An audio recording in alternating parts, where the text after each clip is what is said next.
All right, good morning, everybody. What's up? How's it going? I don't even know if I'm live. Is this working? Hold up, I gotta check. I gotta sanity check myself here. Not 100% sure. Let's see. Oh, it says I'm live. Okay, wonderful. Yes, perfect. How are things going, everybody? We got some exciting stuff here today at Charlotte, day 2 of the Star City Games convention.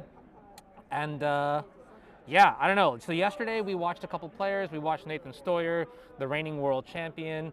We watched Zach Allen on a really sweet Jeskai Fair Breach deck with what's that card called? Third Path Iconoclast. We watched Mason Clark playing 4-color Omnath, losing his day 2 winning into a really sweet Infect deck that had like Venerated Rot Priest and things like that. That was all pretty awesome. So today what we're going to do is we're going to just track day 2. I've got 2 players in mind that I would like to follow. The first is Luna Eason playing Azorius Control, and I know we're going to have a great time watching Luna because Luna's a very talented Magic player. Also, you may know Luna's name from the Hearthstone scene. I believe it's like 3-time, so it's Hearthstone Grandmaster, but then also 3-time like World Championship finalist or something obscene like that. Yeah. 3-time world champs competitor, making it to the finals, I think 1 time, yeah, okay. Which is kind of sweet because, I mean, now you know we're in for just like very high level play. Any Death Shadow decks in the spotlight? Well, actually, I'm glad that you asked because our backup feature match is going to be Gary Leak. And Gary Leak is in fact playing Grixis Death Shadow. So on top of that, we got a lot of sweet things here. So the morning shift today, we're going to have the Will Hall EXP. You may know our... what's the word I'm looking for? Like perpetual, I guess, perpetual Pro Tour coverage streamer. And then you also have LEC broadcast commentator Philip Skura in the booth as well. And Philip is very well versed in Azorius Control, so I know we're going to have a delight with that. Will, kind of just a goof in the head, but we all love Will. Just kidding, Will, I love you too. Alan Swan also, yeah, I think it was listed as Mono Blue Breach. It is not Mono Blue Breach. But still should be pretty good. And good to see Paper Magic. Me too. I'm very excited. I'm very excited. Speaking of good to see Paper Magic, today's stream is brought to you by a couple sponsors. So yesterday I tried my best to let you guys know that there's good stuff happening this weekend. But we do have a couple sponsors. We are sponsored today by Drip, a collectibles live streaming marketplace. You can download their app, for your mobile device, and then also check out coolstuffinc.com. If you use the code here, DGen, you get 5% off on your order. Without their help, I wouldn't be able to make it here, so I am very, very grateful for that. Dude, I got to tell you, I don't know why, but I am so tired today. I woke up, I went to bed at a reasonable time, I got 7 hours of sleep, and then I woke up and I was like, bleh. Was there a day 1 stream? There was. If you go to the Twitch VOD, you should be able to find the day 1 stream, and you can watch 8 rounds of Magic. Basically, let me go over a couple things, all right? So let's start at the high level here, talk about what we should expect to see in the day here. So we're going to start with the schedule. All right, so now we're going into day 2. We have a 9 a.m. EST start time for the tournament, which means we're going to be live with Magic in about 20 minutes, maybe 25 at the most. 5 rounds of Swiss followed by a cut to top 12. So that's what we're going to expect to see today. The cut to top 12 is single elimination. And the kicker here is 1st to 4th place in the top 12 get a bye. So more incentive to play out your last few rounds, not to just ID into anticlimactic coverage kind of deal. Every round is going to matter, and that's what's important here. And then finally, just to know what these people are playing for, this is a $20,000 prize payout event, and the crazy thing about this event is that the buy-in, like the tournament entry, was only $20. We had over 500 players this weekend signed up, and that's incredible, right? That is absolutely incredible. You love to see great tournaments. I know in Italy as well, they had about 490 players for their 4 seasons modern event, and then Legacy had about 300 some odd players. That's so sick to see. I love to see these like large tournaments coming back, and it'll take some time to grow to like our previous sizes, but got to start somewhere. And anyways, you can see on the prizes here, 3K to first, 2 and 1.5 to the rest of the top 4. More importantly, you get that invite if you aren't already queued for the regional championship in Dallas. That's going to be sweet on the path to the Pro Tour. It all starts here at the SCG level. and the RCQs. Yeah, top 12 is fascinating, honestly. I really do like top 12.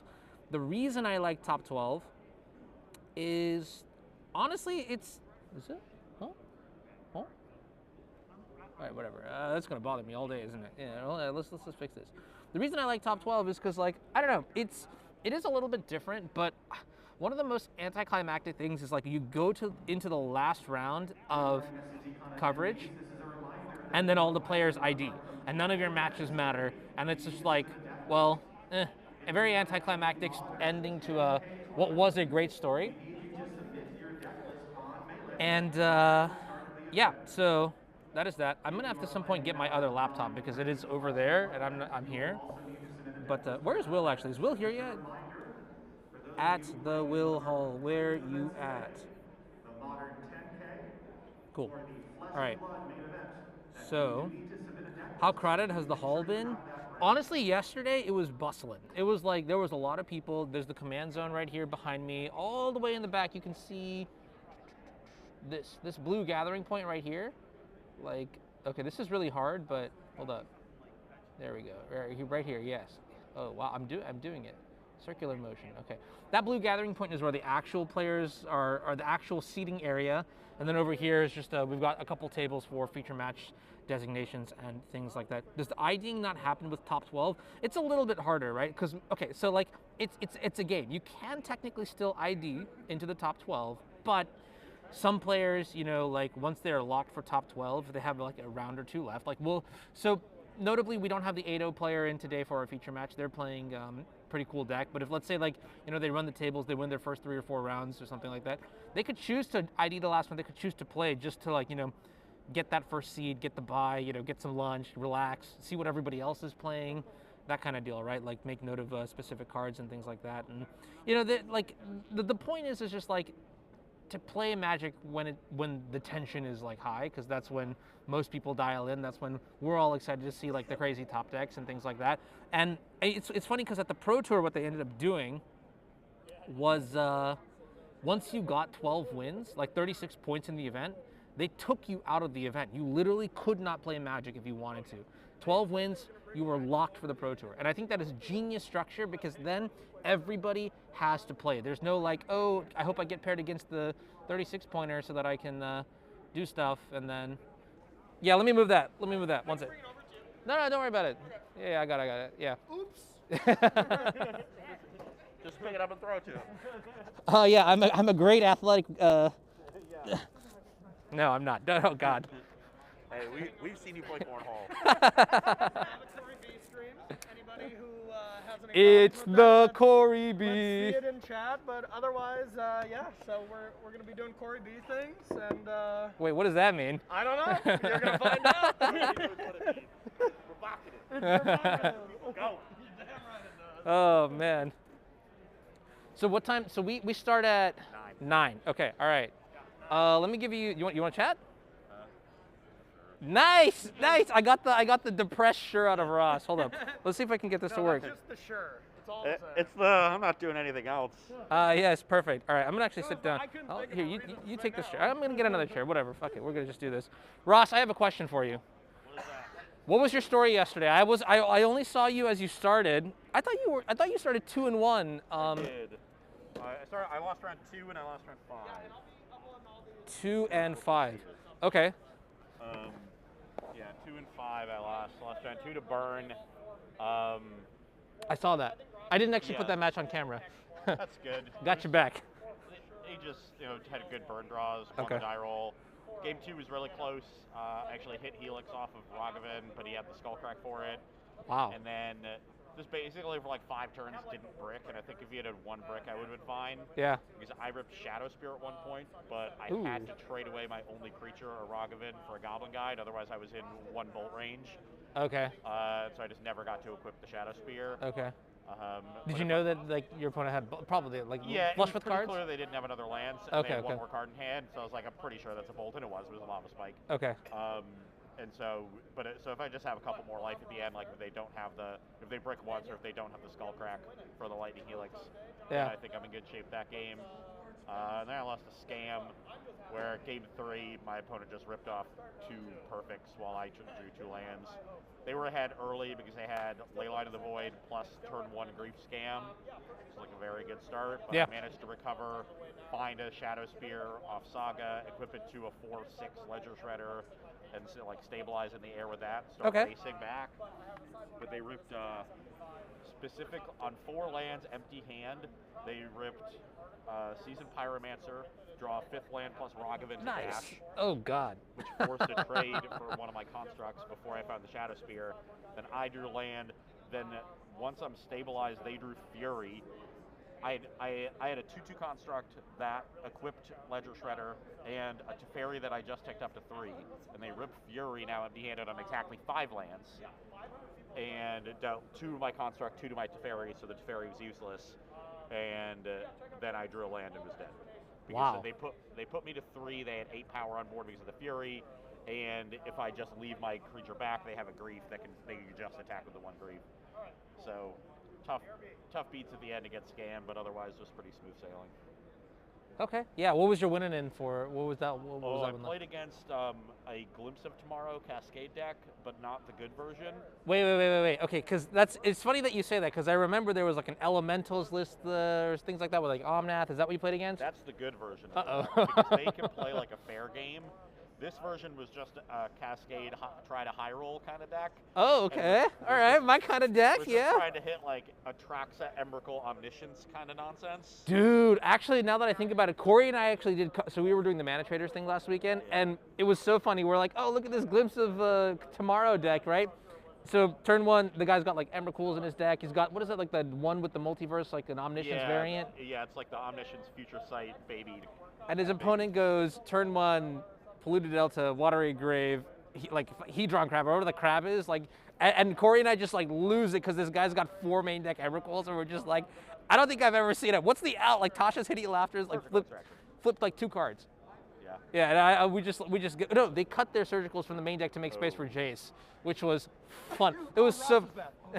You remember that match? The one that we watched where the mill guy gets crushed by the main deck Emrakuls? Oh yeah. That was hilarious. That was hilarious. Yeah, it was Demir Mill against the 4 Emrakul deck. And they're like Tasha's Hideous Laughtering for like 2 cards. It was so funny. I feel like as a commentator, you try to stay biased, but the 2 of us were just like, we're just. You clearly never heard me and Ross commentate a modern event then. We once put a Breach player on that was 0-3. Just were like, you know what? We really want to see the interaction of this match. It was the only Breach player. Like, get him on in that feature match. I'm sure that went well. I would, but like, I could not help, but like, I was just like laughing. Like, it's like, I don't know, tragedy of affairs in some variation. But anyways, yeah, that's cool. Like, against me, they hit the low roll. They resolved 3 glimpses in 2 games for a total of 10 cards and hit 10 lands. Oh, nice. Okay, cool. Wow. I've been shuffling for a long time. Don't want to play that deck against me. Oh, God. All right, well, I'll leave it to it. I mean, are there any matchups that you don't want to play against today? Scam is the one that I think is not good. Scam. I would hope to not play against Scam. Okay. All right, yeah. No, that makes sense. Scam seems to think it's good, but we disagree a lot. He thinks the deck's bad against Murktide. I never lose to Murktide. He never loses to Hammer. I never beat Hammer. Oh yeah, I remember that. Yeah. The deck, we both win with it, but we like win in a completely different matchup spread. Have you guys like ever like done a VOD review where you're like, well, I'm gonna do this, and then Corey's just like, no, you're just stupid for doing that. So I tried this. I've watched it play, and like I specifically adjusted how I played against Hammer the next time I played the matchup, and this like weird corner case happened where playing it the way Corey plays the matchup was exactly wrong, and if I just played it the way I had been playing it, I would have won. Oh my god! Like I just can't win. No, it's just cursed. It's just cursed. Like 9th on breakers for life kind of deal. Yeah. Yeah. All right, cool. Thanks, Ross. I'll catch you later. Okay. Hopefully. All right. Let's see what's going on here with my little cable here. Damn. I think I may have clipped it into place. Okay. Guys. Oh, that's sweet. I don't know. Something about like yesterday too, like listening to Andrew Ellenbogen's commentary was so sick. Like these like high level players, they just have so much like you just hear them talk and you're like, well, I understand why they're so good at the game, you know what I mean? They can break down all the minutia of the deck, and it's just like, Very impressive. Hi. Yeah, what's up? Hey, so you're gonna be sitting in this seat over here. I am going to, actually, I'm just gonna cut to a quick break here because I also have to figure out where Will is. Oh, Will is here. Okay, wonderful. All right, I'm gonna cut to a quick break. I'll be back. Here's some trivia chat, and then I will be right back. La la la la. Trivia. Where are you? Cool.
Hello, ladies and gentlemen. Welcome to this brilliant broadcast that's getting brought to you by Anu. My name is Will Hall, better known on the internet as the Will Hall EXP. And I'm joined by the one and only Skura, better known as Islands in Front. And we are going to be bringing you round, I believe it's round 10. We're going to be bringing to everyone, no, round 9. Round 9 to everybody, where we're going to have one undefeated deck, and then one that did manage to pick up a loss yesterday, where we're going to have, let's get their names, Luna Eason, who is on blue-white control at 7 wins and 1 draw against Gary Leak on Grixis Death Shadow. Skura, tell me about this matchup. Who's going to be favored game 1? Yeah, I'm really curious whether that draw was intentional or not, because as we know, blue-white control really likes, unintentionally drawing sometimes. But in this matchup, I really want to be blue-white control, honestly, because you've got so much great removal, all of those leyline binding, Supreme Verdict. But it seems like it's actually Obosh Red. I was about to say, this does not look like Grixis to me. This looks like a Bosch Red. So we'll go with it with this one. So I would say in this matchup, one's going to be a lot quicker than the other. How do you reckon it's going to pan? What are the key cards that Luna's going to have to find here to be able to slow down this absolute aggression, which is going to happen as we see Ragavan come across here and probably connect? Yeah, just basically any early interaction, something like Prismatic Ending, Leyline Binding if it can be turned on fast. And depending what they play, because they could be playing Oust, I don't know, Condemn, Path to Exile, any of the old tools. How important do you think something like a like Leyline's Bind? How much do we have to stop this monkey from connecting? Is it vital, or are we just going to take? It's only 2 points of damage. Yeah, they're going to hit a couple of things off the top of the deck. We'll deal with it. Right, so honestly, this is the scariest part. The fact that Ragavan can ramp up to Fable. So the Fable is the problem now, not the Ragavan, but you still have to stop Ragavan. So it's kind of this snowballing nature of Ragavan, And we did see there off the top a Chalice of the Void get drawn for the turn. Are we going to slam that on one counter here? Is that going to be able to shut down this deck? Bear in mind, a Bosch, we know everything in their deck is going to be odd numbers. Right, so the issue is that this Chalice on 1 does not stop the Ragavan that's on the field, does not stop the Shaman token, and does not stop Fable. It's already on the battlefield as well. So, Luna quite behind this game. Got you. So, but I guess being blue-white control, we're going to have some sort of sweepers. We can see one there brought to the front of the hand. Are we just basically trying to survive till then so we can resolve one of these sweepers? Or we've got a charm in hand. What do you think about stealing the Ragavan for ourselves? So you could steal Ragavan, and you might have to even, because while you really want to get that value from Supreme Verdict, you need to ensure that you don't die in the process. So sometimes you have to spend 1 card to get rid of an attacker to then still wipe it away, to save that maybe 2 or 4 damage. Now in this particular case, I'm not sure you will be stealing anything, but the best thing for Dalton here would be if they could establish a non-creature threat, something like Blood Moon, something like a Planeswalker, which they do not seem to have right now. No, look at these awesome hand cams that we've got here. Looks like we've got 2 Bone Crushers, 1 Fury, and a backup Ragavan. If somehow it does manage to get taken care of, but we have 5 mana now going into our turn 3. Are we just going to... Yeah, we're just going to cast both modes here on the Bone Crusher to the face, and we're going to play it as a 4/3. Obviously, it gets round the Chalice on 1. Now, this is quite a lot of damage coming across, quite a systematic battlefield. We're 2 turns away from a Supreme Verdict. What sort of cards do we need to start throwing down here?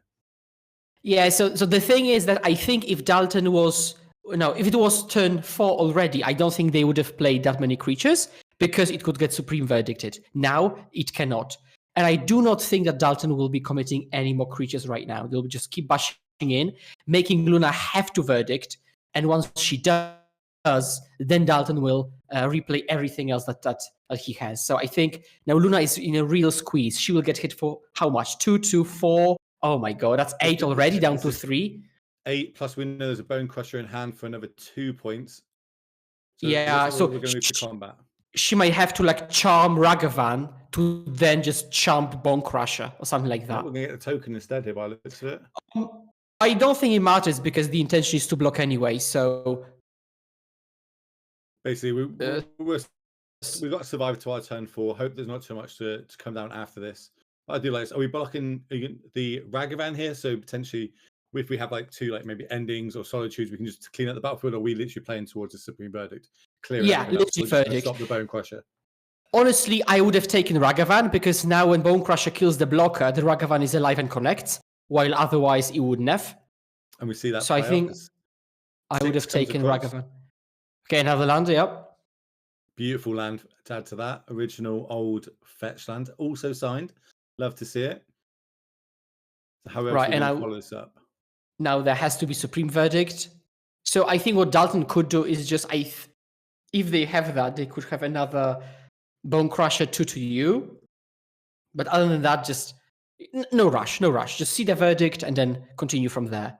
Well, we used the one Bone Crusher to get rid of the token. I'm not sure how many were in hand. I think there was only 2, unless they drew one for last turn, but we'll see. I'm just waiting on the life totals to get updated there, but I'm pretty sure they're going to be down to 5. There we go. So Ragavan we know can get dash. That's 2. So Ragavan can't. In fact, it can't. We've got a Chalice on the battlefield. We can't do that. Can't dash the Ragavan. We can't use lightning bolts. Oh, that's a good one. That's a good one. Woof. Ditching double monkey there. We're going to draw 2, make 2 1/1s, and almost threaten another Supreme Bird to have to come down here. Literally, yeah. How many do they generally play in these decks? Come again? How many verdicts are normally like the blue-white? How many? It really depends. It's sometimes some people play full 4 because they can always ditch it to Solitude. Some people play 1 or 2 for good measure. So, but I would guess something like 2-ish in the main deck. Okay. So we're going to play another land here for the turn. And it looks like we just got Fury, and I didn't quite make out what the last one is. Okay, we've got double ending, double Leyland's Binding, and a Shark Typhoon in that hand here. How can we use these cards to get rid of this battlefield? Have we got? Right, we're so paying two for Leyland's Bindings here, right? So we could do double bindings, I suppose. Right, but to be honest, like binding in a token feels awful. Now you can't even prismatic ending for 1 because you've got your own Chalice. Because you could go technically ending the token, binding the Pyro, which is a 3-for-1 or probably even worse. But you still can't do it because of the Chalice. Yeah, not exactly ideal here. Oh, yeah, chat pigs out. Actually, it costs 3 for binding because we do have 2. Is it Mystic Sanctuary, the blue-white one that's the filter land? Mystic Gate. As a steam vent comes off the top. We don't really want to be paying 2 life here, but it looks like we're going to be forced to. So we now have got a blocker and we've got a binding. Is that that's the extra color to make binding cost 2 now. Yeah, because of the steam vents, right? And she couldn't have done it any other way because she had to shock in, which is, well, let's just say suboptimal. And then if just a single creature connects, then Raminap Ruins finishes her off. Yeah, we're going to see that. Did you like we showed the Raminap off the bat just to say that about it, but she's going to make him do it. I like that. And as we people might have picked up on, she is a big Hearthstone grinder. She is a grandmaster and apparently a 3-time Worlds competitor. And having that do a diamond, I'm going to make you kill me. I'm not just going to concede. No, you have to physically attack me, play around everything. I could have solitudes in hand, etc. And I like that. But I don't think. Gone. On the flip side, I don't think I would expect Dalton to miss that. He's 8-0 right now. Literally undefeated. No. So, okay, we're going to get a good look at their hands here. Like, what's in the sideboard? So it looks like we've got Chalices, Moonlights, Stonies, Dress Downs, Spreading Seas. I think quite a good look at that alternate one at the end. There was like Blossoming Calm. Oh, Crucible. So basically this creature is like a bigger version of red. So it's just like down to the ground, like Skull Mage, Swift Spear. It seems like a bit bigger. So it will affect the way you sideboard because you don't really want Blossoming Calm, which is great against Burn, because here it doesn't do anything against Seasoned Pyromancer or Fable, or potentially Blood Moon, which I would expect.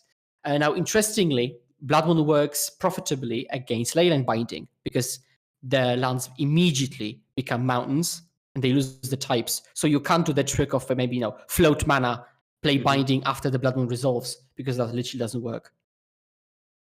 Looks like she doesn't like the Dress Downs here. Yeah, Dress Down works against Seasoned Pyromancer in response to it.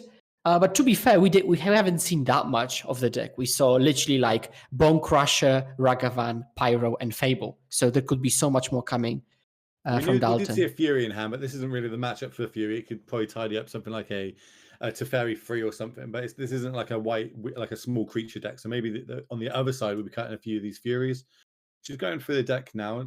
I think she's bringing in a little bit more real. I think she just got kind of stuck behind that wall. Maybe she didn't know what she was playing against. Did we see? I think we missed the start of it. I think she was also on the draw, which is huge. As we see, as you were speaking about there, the blood moons getting pushed. I don't know if that's the coming in pile or the taken out pile. It looks. Was that pillages as well? Woo. That might be a main deck blood moon got pushed to the sideboard, and now we're going to bring in a Magus instead. Right, but that would be weird if they put in Pyrite Spellbomb, right? So I'm not sure what those piles are, because Pillage in, sure thing, but Shattering Spree? Unless they're concerned about specifically Chalice of the Void. So that could be an anti-Chalice measure. Any call for relics here? Like, obviously, Snapcaster doesn't see as much play as it used to, but some people like playing a couple of maybe Deluges. Do you think we worry about them, or the relics just staying in the sideboard, same with these Flame Slashes? Yeah, sideboard. Stays the sideboard unless you've got more cards to side out. But also, I wouldn't expect Snapcaster in a Chalice deck. Snapcaster works great with 1 mana spells, right? To be efficient. And you don't play those that much because of Chalice. So I would kind of like deduce that there are no Snapcasters in that shell. Okay, look again, a good look at all these little cards. It looks like Pillages are still staying in. We've still got some Ragavans that are staying in, Bolt staying in. So a Chalice could be good here, but we did bring in those ways to destroy them if needed. But now she's on the play. How big is that going to decide on this matchup? Like being able to be a turn ahead, basically, of this faster Bosch deck? So it changes one fundamental thing, because now she can go Triumph turn 1, Dalton goes Ragavan, and then you can untap, play a land, and immediately binding it, which you couldn't have done on the draw. So that's going to be a huge difference. Also, you can, for example, deploy Teferi, 3-mana Teferi before the Blood Moon comes down, and then you can, at your leisure, bounce it whenever you want. So it changes quite a bit in the way the game plays out. Okay, so looking at hands here, over for Luna, it looks like we've got 3 lands, Teferi, Counterspell, and double binding. I think that last one's a binding. On the other side, we've got a couple of lands, Blood Moon, a couple of Furies. I think that might be a Fable, but yeah, we're going to throw it back there. I think we want to get on the battlefield early. How important is that to basically try and maximize our chance of getting like a turn 1 Ragavan or something? Right, so basically, as control players know best, there are no bad threats, there are only bad answers, and you really want to match your answers to the threats. Now, if Dalton doesn't pose any threats, you have nothing to match, which gives you so much time to set up, like with all the lands. You could have all the Triumphs, all the Shocklands tapped, while if Dalton actually puts pressure, she's in a squeeze, because now she has to, adjust to the tempo that Dalton is posing. So absolutely get on the field early, just to make her life a bit more uncomfortable. Also, if there is no pressure, Luna can deploy a Planeswalker and then defend it later, which we, again, do not want her to be able to do. Got you. Chat's asking about top 12 health. How does that work? Basically, 1 to 4 in the standings automatically get a bye.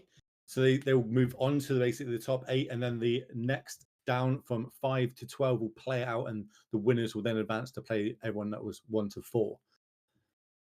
Hope that clears it up for you as we're looking at this new hand. And I think a Bolt is going to go to the bottom as we're starting the turn off with a Scrolling Tarn. And there's the Monkey brought to the front. And there's a Monkey, there's a Blood Moon, which could be deployed on turn 2. What are you saying? Most powerful 1-drop in Modern? Yeah, let's go with Ragavan. Okay. Let's go with Ragavan. What about in Magic? You can join in on this chat. Let us know what is the best 1-drop. Every time I bring this up, people always say that I'm wrong when I say Ragavan, or everyone has an opinion. I would love to hear them. Well, depending how far back do we want to go? Like, if we go to like really back, then it would be Ancestral probably. No, 1-drop creature. Come on, it's got to be 1-drop creature. Okay, 1-drop creature. Okay. So Ragavan, I think, still wins. Now, 1-drop non-creature from recent time is a bit of a more interesting question, right? Like relatively recent-ish printing, let's say last 5 years, and not a creature. And then it becomes a real question. Is it Unholy Heat? Is it Spell Pierce? My beloved Spell Pierce? Is it Prismatic Ending? Assuming it even counts as a 1-mana spell. All the DRC is popping up in chat as it looks like a Leyline's Binding is going to come down and deal with this Ragavan. Just for people that just tune into Modern, trying to get their grips on it, why did we do it now during combat and not before? Right, so if, for example, she'd done it on her own turn, Dalton could have just dashed in a different copy of Ragavan. So you want to do it once we're already in combat. She could have been heavily, heavily punished if there was another one. Now, we've got 2 triumphs on the field, so ley lines are pretty cheap, but she's very much prone to Blood Moon. Well, also which on shouldn't be a Dalton, problem. She'll Dalton be didn't she'll have a be turn deploying to Teferi. play. Yeah, I think the turn to play will actually be Bone Crusher Giant. Now, to be fair, it's difficult for a turn to play when you play an Obosh deck. Like turn to literally, 2 mana, right? Because of course he could have deployed another Ragavan or some kind of 1-drop. But those decks historically have been pretty high on 3 drops. We get fetching up a basic plains there because obviously it looks like we have a basic island in the hand. So if a Blood Moon does come down, we are not going to be locked out of it, as well as this Teferi coming down and getting ticked up. So we've got multiple answers now if we need them. Looks like we've still got Binding, still got Shark, Typhoon, and Counterspell on hand for Luna. How are we going to respond over on Dalton's side, sorry. 3 mana. To be fair, I think this game is kind of over at this point. I think Luna's just taking this one down. But it's going to take probably like 10 more minutes until she actually closes the door. And the question is whether Dalton is willing to just concede when he sees he's behind, or whether he will make her play through it and actually get across the finish line. As we see, the Pillage takes out the basic plains. Teferi gets ticked up. We're going to play an island and just pass the turn back with Counterspell magic up here. I think I did see a Seasoned Pyro. No, Seasoned Pyro in hand. Can't get quite a good look from this angle, but we'll see. How do we get back into this? What? Okay, test me. What's that land? Blast Zone. Surely it's just another Blast Zone. Is that the new art Blast Zone? Is it? I'm normally quite good at my alternate arts as well. Well, looking at the fact that Dalton has got like all sorts of editions of cards. So, using that logic, I would say it's just a mismatched Blast Zone. It does make a caster's job slightly harder, but here we are. As Counterspell is going to catch it up and Lightning Bolt is a Fairy to drop it down to 3. This is such a desperate action, because like this bolt hasn't accomplished that much really. Just ticked it down to 3, but like, what does that accomplish in the broadest scale of things, right? It gets it, I suppose, within Fury range next turn if we can try and get it off the battlefield. But yeah, I agree. It's not looking too good for Dalton here. The answers have lined up very well for Luna. And we're basically playing her game plan now. She's got a grip full of cards. She's got ways to answer things. And when when they've got nothing to do, because we start seeing the companions come to hand, which just I know both players using companions here. Even though we've had a couple banned in the past, is still seeing play in multiple different decks. Yeah, exactly. And you basically, if you can, you play them. And it's an interesting case with Underworld Breach Grinding Station combo decks, where you can play Jegantha if your win con is Grapeshot, and you cannot play Jegantha if it's Oracle. And you are in this kind of squeeze, whether you want a better combo card, Oracle, or get the companion. So but yeah, just test us there. What was that card there? It was I know what it does. It was a Phoenix of some description. Of Ash. I'll bet it's a Phoenix of Ash. I think, yeah. Love to see it. Let me just double check. I'll be commentating on a Phoenix of Ash today. Let's go. Yes, it's Phoenix of Ash and can escape. It was from Theros. Okay, as we're going to pass turn back in. Are missing our land drops though. So, that means Luna's hand will be full of gas, but on the other side is, can they cast all the spells they need? We do see a Solitude, which does cost, potentially meant to cost 5 mana. There we go. Phoenix of Ash. Who had that one on their bingo card today to tick off? Because you're doing well if you have. Now, interestingly, what Luna could do potentially is bounce their own Leyline Binding from using Teferi, draw a card, and just redeploy it on something else that's potentially scarier, like a Fable. And here comes the Fable. Counterspell is going to catch that one up again. And a Ragavan. Is that one going to resolve? Nope. Looks like a Prismatic Ending. Obviously, we get to cast that sorcery card at instant speed because the Fairy did tick up as we get Supreme Verdict off the top. Again, missing our land drops, but she's happy with this. This 1-for-1. We've got Dalton down to 1 card in hand. Yeah, he'll draw 1 for the turn, but as you said, I feel like she's very much in the driving seat here as we get a good look. And that's the full art Solitudes. some of the better ones, as she's going to tick down the Teferi to try and draw a card. Does hit a 5th land drop, which now means we can start hard casting the Solitude if we need to. Yeah, okay. And just 15 more turns and the game's over. So if you could stack your deck over on Dalton's side, how does it start to get us back into this? Bone Crusher off the top might help, I suppose, get a Teferi off the battlefield. So because I think you just have to brute force your way. So you would just put on top something like multiple Fables, multiple. I'm not sure even if that would work.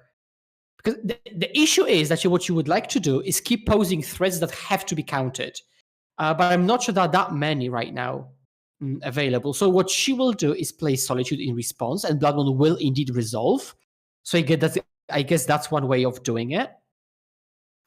Not ideal. Does have to fetch the second white source to actually hard cast it. Not exactly where we want to be doing when a Blood Moon's coming down. Normally you want to fetch a basic here, but none of this Blood Moon's not going to be threatening the Teferi. So eventually the Teferi can take up and try and obviously deal with that. And yep, as you're right, Solitude's going to come down, no targets. Yeah, literally as a creature. Literally as a creature, as a threat to have something on board, because now Dalton is on like a 3-turn clock. So that's already pretty scary. Hallowed Fountain enters untapped because it's a mountain. Kahira to hand.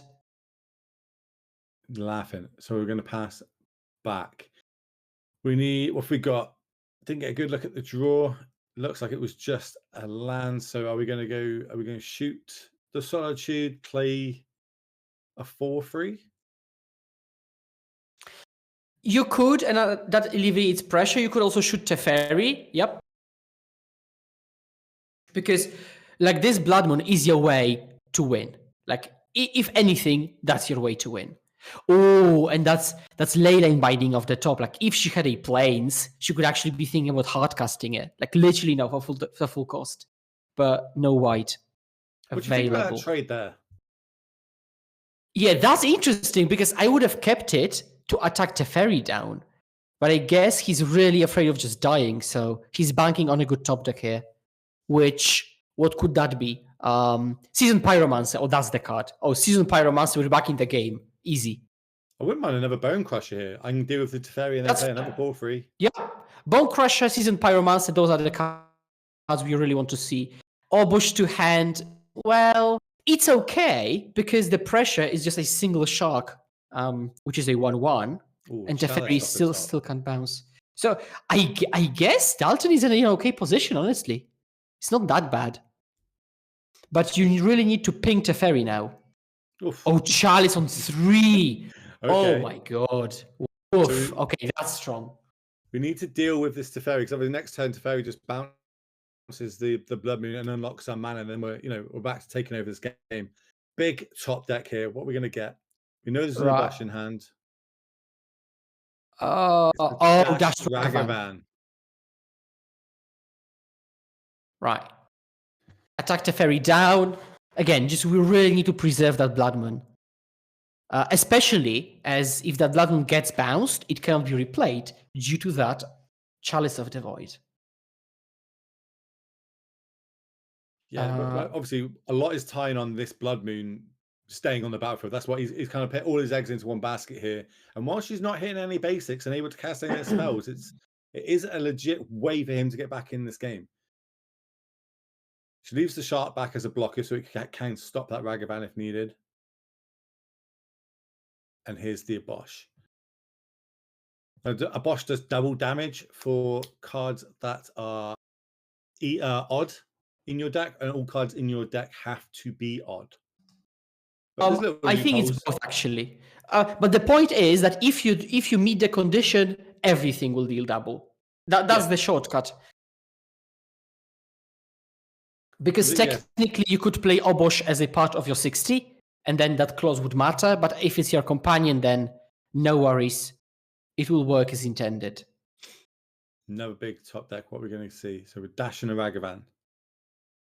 Both right. at Teferi. I think it's both at Teferi. Like this Blood Moon is your way. Yep. Teferi's oh my god. Like if Dalton wins this, I'm going to flip. I mean, this is... Oh my god. Never call it too early. Never cue it too early, guys. We're going to pass the turn back. I literally said that this is. I literally said that Luna is going to win. Oh, and yeah, I think turn 3, I think you said it, but you might. Yeah. That's a Ravenat Ruins and another Blood Moon in hand. And Dalton doesn't even ant up Orbosh. This is just. We need a solitude. We have to have a solitude here. And does that do anything? No, it doesn't. Just attack and she's dead. Oh my god. That's mental. Early, but we got back into that one in the end, and Blood Moon did Blood Moon things. And to be fair on Dalton, like he knew that was his game plan to get back into that game. He did everything he could to try and stop that Teferi from ticking up so it could eventually bounce it. He managed to get the right answers that lined up, managed to screw with the mana, couldn't cast anything. So we only saw one Solitude there and managed to run away with that game, which is, you wouldn't believe it, right? That's one of the ones where your friends would come up to you at the end of the round and be like, oh, you wouldn't believe what just happened. I just lost to this in this way. We're going to check out to see if we've got a backup match for you all. As we did say at the start of one, we did have Gary Leak, who is on Grixis Death Shadow on the left-hand side of your screens. And he looks like he's against Anthony on 5-color creativity. How do these two normally match up? I think here I want to be on Gary's in Gary's position because there is just so much, in theory at least, so much interaction. It's really difficult for Anthony to resolve a creativity that costs 4 mana. If Gary plays a version with Stubborn Denial and or Spell Pierce, if it's like a bit more like a red-black splash blue rather than blue-black splash red, it might be a bit more difficult because you have to be able to interact with creativity on the stack. This card also helps. This creativity will be on the play here. No turn 1 play for them as we're going to go fetch up. I suppose normally for creativity, the first turn is always going to be Triumph, right? Like they have access to so many different colors. Mana being 5-color, it's 9 out of 10 times always going to be Triumph. But on the other side, with Grixis Death Shadow, we're taking all that damage. Give me that 3 points. Give me 4. I'll take 5. They want to get their life total as low as they can. Now, if there is a Ragavan played, Anthony might have to not take a Triumph, which would affect the whole game going forward. However, what Anthony could also do is just play 10 to Renin 6 and ping that DRC down, which is actually a real squeeze whenever you play a creature deck and you're on the draw against a Renin 6 deck. It's always a gamble. Do you play the creature or do you just pass? How many times have we seen Darcy into a bauble and see these try to stack up? Are we going to see a Renin 6? We're not. That's great news for Gary as the pass turn back. People wondering, they're not playing this fast normally. This is at 1.5 times speed. It is the second game of this round. So the players, I imagine, played a little bit slower in this, but we'll bring it to you so we can give you 2 full complete games before we move to the next round. As another Blood Crypt comes down, dropping our life total down to 15. Ragavan's going to come down. Is this dashed? I believe so. Do we have anything on the other side from Anthony? Maybe like a Fire and Ice deal with both these creatures or something along those lines? A Lightning Bolt? Nope, looks like we're just taking the hit. It's a Teferi free. Right, and special. Yep. I do own those Teferis. I really love those old frame planeswalkers where you cannot possibly make out what the text says. So what are we looking for on 3? We've done nothing turn 1, nothing turn 2. That time of year, I've got a lot of good 3s and 4s in my hand. What sort of 3s and 4s, or especially next turn, 3s do I need to be able to get back into this game? Because at the minute, I'm falling slightly behind. Right, so there could be a Fable coming down, and the Shaman could block the Ragavan. There could be another Teferi, but bouncing DRC would mean it dies to Ragavan on the way back. But I guess some of those, it's either Teferi or Fable. If there was no Ren, but no what's this hand, by the way? Like, no turn to play, no interaction, because there could also be Fire Ice or Leyline Binding, but there wasn't. So I assume this hand is like... Yeah, and there must be like at least like 1 creativity in hand, at least, with the hand. So we ticked up Teferi then, instead of bouncing the threat on the battlefield. Why would we be doing that? Right, so because if you bounce DRC with the Teferi, then it dies to Ragavan, and you know that the Ragavan is there. So you'd rather keep it alive. And because, if you keep it alive, then you are sure that your creativity resolves, right? And you can also do it instant speed. So it's much more value. And Thoughtseize is going to come down and it's going to show a hand of Beseiju, Spell Pierce, Leyline's Binding, Creativity, and Fable Mirrorbreaker. Now, what is the take here? That looks like a very good hand to me. That land in hand is not a fetch land, so there's no token to be hit with Creativity, but we take the Creativity. Why is that? Well, the thing is, if the Creativity resolves, there will be an Archon coming down, and Archon really dominates the battlefield. Not only would you be losing a creature, they will be drawing a card, but Gary also has to get rid of this 6/6 that, if it survives, then it's literally game over. So it's just the highest ceiling card. Because Anthony, even if he Leyline Bindings one of the creatures, we just continue playing that game. Whereas with Creativity, like this here, we've got a fetchland drawn. Creativity would be coming down literally now, which it's not. So yeah, good choice for Gary. And we're going to tick down the Teferi. We're going to bounce back that Ledger Shredder. Got a big grip of hand. How are we going to go about this? Basically, with a control deck here, right? We're talking about who's going to be the aggressor, who's going to be the control. Creativity very much wants to sit back, be the control deck here with the cards, especially looking at their hand. They're very reactive here. They're not really going to be proactive with what they're trying to do. Yeah, but I could also see this matchup go like when both players try to be control, because Gary might, keep up removal and counter magic for the Creativity, and Creativity is keeping up counter magic and removal for Gary's creatures.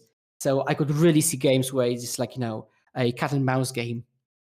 But it's not this one here. This one here. We have spoken about this being Grixis Death Shadow.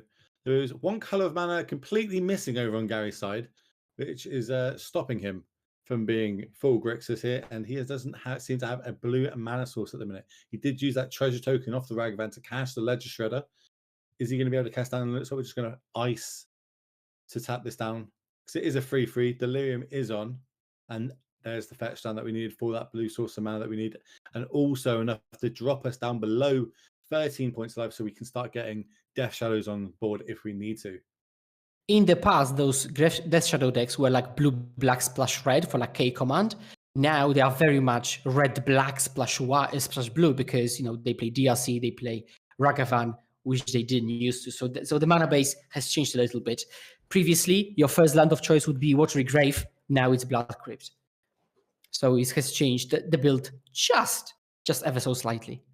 You don't really see triomes in this sort of 3-color deck, right? Like, we want to be doing as much damage to ourselves as possible. Triomes, they're just going to be slowing us down when we see the amount of 1-drops that are in these decks. And we're going to go for an end of turn. Do you think this might be an end of turn binding, or what have we got? We're gonna make a dwarf token to start off. 4 cards in hand. We do Spell Pierce, Beseiju, Binding, and Fable. So we know the hands. We know there's no creativity in it currently. No binding. There is no binding card. Interesting. No effect. Okay, up to 3. So at this point, Anthony is slowly threatening, Creativity X2. But I think what you would like to do is get another dwarf, play Fable, hold up Leyline, and this way you can basically block everything and kill everything almost. Well, in this case, you can't even Spell Pierce. Well, I wouldn't be holding up Spell Pierce like that, because what are you planning on Spell Piercing anyways? Like, this deck is mono 1-drops. So this case comes up, and what do you Spell Pierce? Especially when Gary knows that the Spell Pierce is there. So what you could have done is Leyline Binding at the end of the opponent's previous turn, and now you could play Fable and hold up Beseiju / Pierce. Whoa, looks like we got our creativity. Where did that come from? Did we miss something? They clearly missed something, but we're gonna get 2. Okay, never mind all that theory talking out of the window. This is literally good game. Doesn't matter. Never mind. Thought maybe there's 5 cards in hand, and that was the one that we didn't know. But that is exactly why this deck is so powerful. And you see a lot of the top players picking it up, and a lot of it in the top 8 of modern challenges and just random other modern events that you see happening, especially here in Europe, in America. The deck's just super strong. Sometimes it's gen colors working itself all the way up to 5 colors. But going into what sort of generic cards do they have in their sideboards for these matchups? Obviously, we don't have access to deck lists. This isn't an open deck list tournament, and it would be unfair on the players to show it on screen, so make it apparent for their future opponents. So what sort of things could creativity here to try and shore up their matchup, and what sort of things would Death Shadow have to try and gain more of an advantage to be able to take the next game down? So usually those creativity decks have got something like Veil of Summer, and Veil of Summer is especially good against this red-black focus deck because it doesn't matter if it's discard, Veil works, or some random sided in on-stack interaction like Spell Pierce, it would still work. So I think Veil of Summer is a card that he would be looking at, while Gary wants more discard and more on-stack interaction. So I would assume some Fluster Storms and or Spell Pieces have come in. You can see it looks like we're taking a mull here. Obviously, Gary being on the play gets options. You know, they normally play between 6 to 7 hand disruption spells, right? Do we want to be landing on starting on a hand disruption spell or a threat? So this is a very good question, and I think when you're on the draw like that, you will begin on the discard spell because your creature might die to run and 6 anyways. So you're very happy to just start off with a discard spell. While on the play, I would just play a creature, make them have the answer, and I'll keep clearing the way with the discard. So I think that would change play draw. It looks like it was a mold of 5. Not exactly what you want to be doing against decks that have forces. And as you said there, we do have a Veil in hand, creativity, a Spell Pierce, and 2 fetch lands. What do you like to take these? So I think you're taking creativity just to get it over with. Or you could also take Veil if you have more, and I assume there is more coming. Okay. You already answered the question I was going to ask, was if taking Veil, what sort of signs and signals does that send? Yeah, and that's exactly the sign. So there has to be another, exactly. Now, it can get Spell Pierce, though. So at the end of the day, Anthony keeps the creativity, but has nothing else. Now, I'm not sure if I like Spell Pierce, because Spell Pierce really excels when you counter 2, 3, 4 mana spells, because it's conditional, so you really want to utilize it, against when you're tempo positive. Gary missed his second land drop. Yeah, that's right. Oh, Double Thoughtseize. I guess Double Thoughtseize keep. But maybe the hand still includes something like Spell Pierce to not be called yet. And it wasn't a fetch land, so we didn't have the option of gaining red. We kept a shock land, 1 lander here. So can we press this advantage here over the creativity side? Like if we could follow up with maybe like a Fable here, not get it Spell Pierced. Yeah, Fable, Teferi, just anything. Are we just jamming? Or are we just going to wait? They got 1 mana. Their resources are going to be low now. If they tap out in their turn to say do another Thoughtseize, I can then untap and potentially have a creativity or Fable. Or are we just throwing this out here now, potentially catching a Spell Pierce? All right, so this is a difficult question. But the thing is that if you're not jamming now, it's not like the Spell Piece is going to vanish from their hand, right? And you're not going to wait until turn 5 to play your Fable. So I think you're playing it now and just making them have it. Also, if they actually hit the land drop, again, they might still be holding up Spell Piece. So you're not making yourself a huge... you're not pushing the advantage too much if you just pass. And then it looks like we're missing another land there on their side. As on Gary's side, he does rip the basic mountain, gets Dashes Ragavan. Ragavan creates a treasure and hits a Leyline Binding off the top before it's returned to hand. But we were tapped out. We had the option there if we did hit a fetch land to go get a Dwarven Mine and go for it, but doesn't look like that's going to be the case. Lightning Bolt, that's the Secret Lair Street Fighter one, I believe. Yeah, exactly. Just got those for myself as well. Love those ones. A lot of back and forth passing here. Who's going to be able to draw land first? It looks like Gary's managed to get himself back up to 3 land now. Plus, he's getting these treasure tokens. If these Ragavans start connecting, doesn't look like they're going to be. Are we tapping it to draw, or are we going to kill it? Yeah, killing it. Absolutely killing it. Let's get rid of it. And there could be another Spell Piece of Fluster Storm, but there isn't. I think potentially there could be another Fluster Storm or Spell Piece, but he didn't want to be called to a creativity, so he just didn't do anything. Now it's the 3rd Ragavan dashed in. The 3rd monkey might just be a bit too much to try and have all these answers. Always going to come down. Look at the top card. Speak to me about that little interaction. I still see people doing this now. Why did we bubble after we've connected with the monkey and not before? Right, so if you bubble first and then you connect with the monkey, then you're getting rid of the card from the top, so you still don't know what they're drawing. While if you connect with Ragavan first, then you're actually looking at the card they will be drawing, so you get some info. So now this bubbling first might make sense if you really want to decide whether to attack with monkey or not at all in some maybe niche situations. Oh, that's a huge hit. Can we cast that? No. No. Look, it's like, how many tokens have we got? How many tokens? As a Death Shadow comes down, just a 3/3. is in revolt. This could be the fable of as old as time, which is Screw versus Flood, right? Gary was mana screwed, and now Dwarven Mind does come down though, make a token, but we're not going to pull the trigger on the creativity that we've got in hand. I can't. Now, Anthony might want to protect their creativity with permission spells, but what they have in the deck are spell pieces, which are very bad in the face of 4 lands, 3 treasure tokens. So, yeah. Given the option to block here, yeah, we are going to block. We can take the 3rd monkey and just pass the I turn think back. It's possible that Anthony has to assume a control role, but actually control, not like combo. Oh, that is... Oof. Spell Pierce. I think that's happening. Not even a fluster gets us out of this. Only 2 spells being cast this turn. A lot of treasure tokens on the other side for Gary. There could be a Veil. Veil could do it. Would be sweet. I think you're firing off if you got Veil here, right? You've got to make him have a second one. Nope, it's Fluster. We're trying to get rid of some tokens, so that's now the 3rd spell. I'm not sure I like it, though. Because, like, no, the opponent is just going to pay, and, that's it. We just... So 1, 2...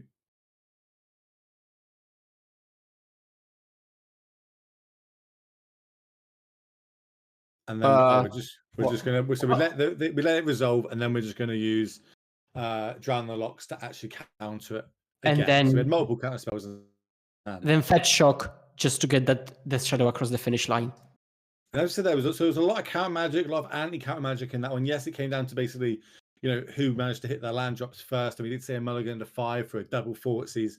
So a lot of it went towards the Death Shadow player there. They just had a grip full of cards that were very good. They just couldn't deploy them until eventually they ended up drawing out of it. But unfortunately, over on the creativity side, they didn't manage to get the land drops in time and just started falling further and further behind. But then 3 Ragavans do tend to do that. But now they're back on the play. Is this the sort of cards that they want, like a turn 2 Ren 6 here? Do we want to try and dodge, maybe hold up mana for something as we're about to see here? A Fortsies? Do we have a Veil in hand? Looks like we would just like to play on curve, like turn 1 something, so like Veil or removal, turn 2 Ren, turn 3 Teferi, and just go to town. And this is just so backbreaking, right? Yeah. This is basically a 2-for-1 because we get to draw another card, stop their card, and it's just all these little incremental 2-for-1s that just eventually over the game can just get you there, and that's how you're going to win the match, because you do need to be the control matchup on this side. Draw and tap. Can we get like a Ren 6 on turn 2? Yeah, just press the advantage somehow, not just pass. No, not another pass. Well, maybe we're holding up Spell Pierces, Lightning Bolts, I guess. We can have those sort of things, because it could be a Dash Monkey coming down here. Right, so the issue is that Gary can play 2 spells on turn 2, while Anthony probably can just only play 1, if any. I think it's a green card in hand. Again, even if Anthony veils, Gary can just spell pierce back. Bam, Veil. Spell pierce or Veil. Flusterstorm check. Yeah, clearly targeting that to make sure I'm not piercing my own Thoughtseize. Well, we're in a tank, we're thinking. So I guess the options has got to be Flusterstorm or Spell Pierce, right? Or potentially another Veil. Do we have another green source to fetch? I mean, to be fair, if you have any interaction for that, you just do it. You're not going to sandbag a spell piece for later when your opponent can just start paying for it. So yeah, you're just doing whatever you can. And I'm not sure why would you even think when you can do that and draw a card? I'm not sure what the decision point was. I love the turn 2 counter battle already. There was literally 4 spells on the stack there, and it was only turn 2. As we're going to play the land pass the turn back, play our 3rd land over for Gary. What's he going to have? Obviously, got to worry next turn potentially. It could be a creativity turn, and maybe we've just used our spell pierce that we would have needed in that spot. As a Ledger Shredder is going to come down. No ball to follow it up. Just the generic 1/3. Now the best thing for Anthony would be to ice Steam Vents and then go for it. But because you have to remember that you can hold up 1 mana for the creativity and just a single spell piece will do it. But there are ices which can just make it, not a viable strategy. Just tap your only land and then go for it. Do we have a 4th land drop as well here? Doesn't look like we do. Maybe we're using a lightning bolt. Yep. Hadouken, straight at that Ledger Shredder, I imagine. Gets it off the battlefield. We've got to do that as our first spell. Because if we do it as a second, obviously it could end up triggering and potentially growing to a 2/4, making lightning bolt useless. Kind of like the old ways of Tarmogoyf back in the day. RIP.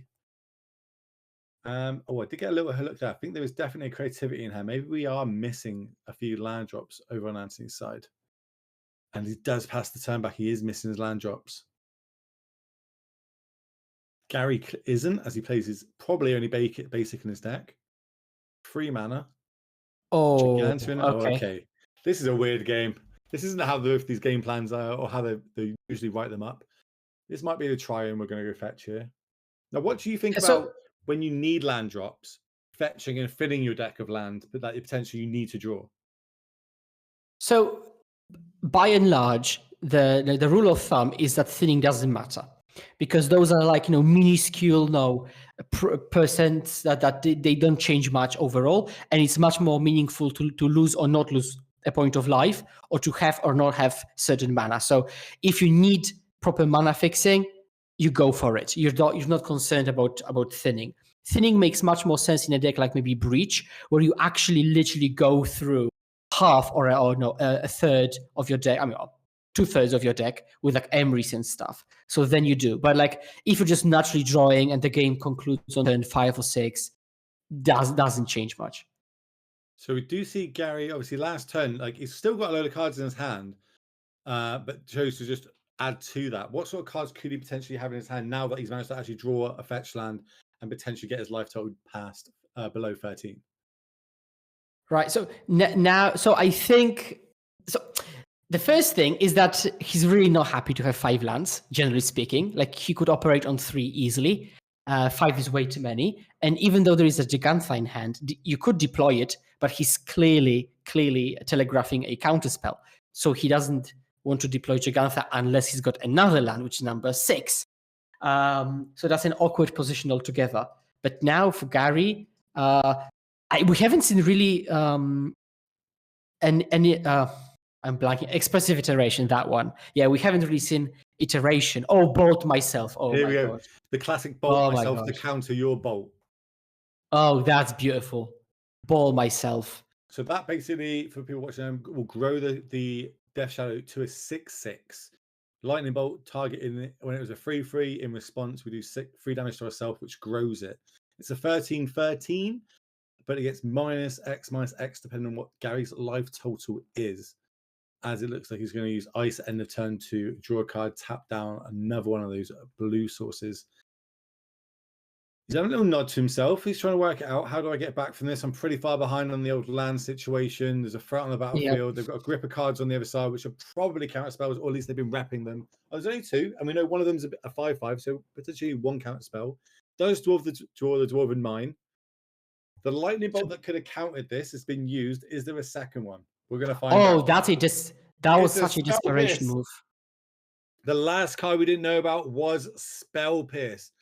I kind of like going for it in that instant. You know, they've got 1 card, make them have it, and I think iteration was just drawn for the turn.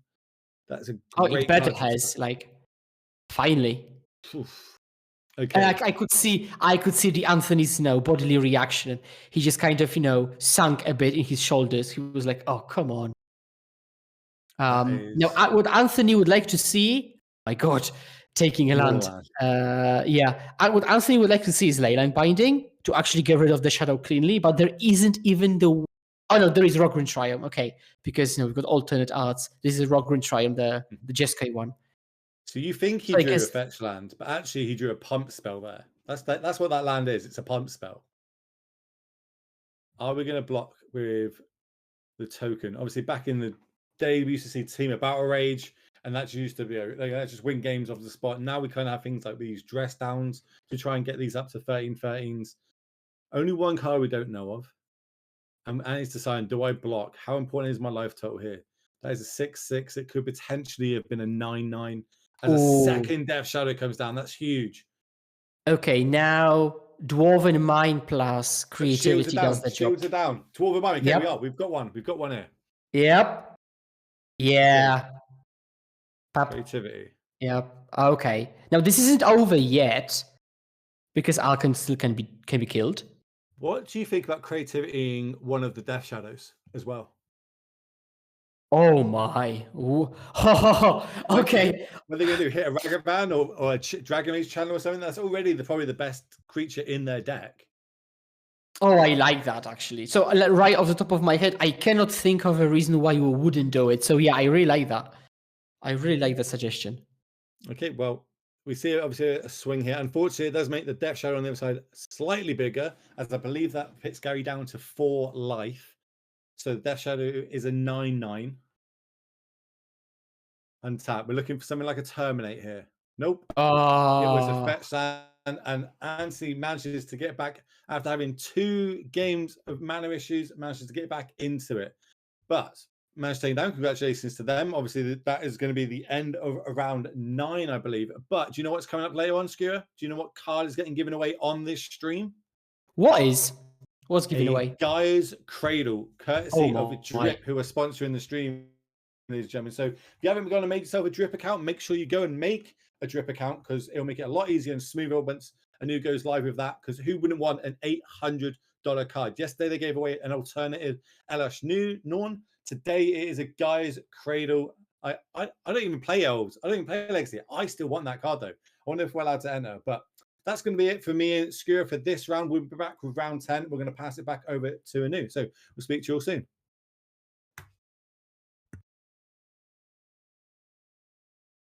Hey everybody, how's it going? Wonderful. Thank you, Will. Thank you, Skira, for the first round. Had some pretty exciting games. It was pretty suspenseful at the very end. I mean, like, do or die. I love those games where you get down to those situations. And then also, I was thinking about the match earlier where we looked at Luna Eason against Dalton Osman. So Osman was the sole 8-0 after day 1, but we will be following Luna throughout the next few, at least the next round.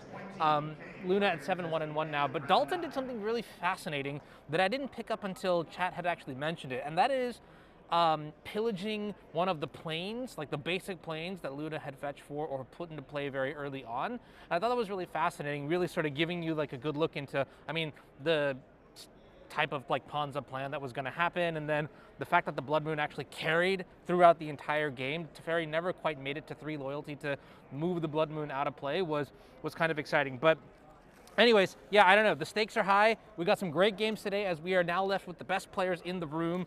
I don't know exactly. I believe there were 71 players in the room, and the only reason I know that is because Corey was like 70th out of 71st, so that was that. But we do have a couple giveaways today. I do want to say, firstly, thank you to everybody who was here watching. I have no idea how many people we actually have, but I'm very grateful for everyone who is here and enjoying the modern content. Love putting out coverage. It is not cheap. It is, in fact, very expensive. So I've partnered with a couple companies who are making it a little bit more accessible for you and me.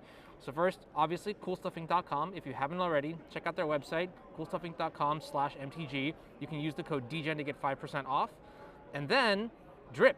Drip being the collectible live streaming marketplace that has basically, they are doing a lot for the Magic community right now. I have talked to their, leadership, and they have a very good vision, a very like healthy vision of how they want to engage with the community.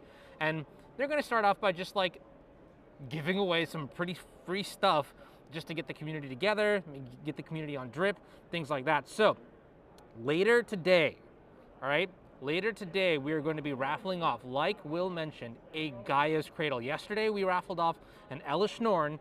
Today, somebody is going to win a Gaia's Cradle. But before that, we actually have another giveaway.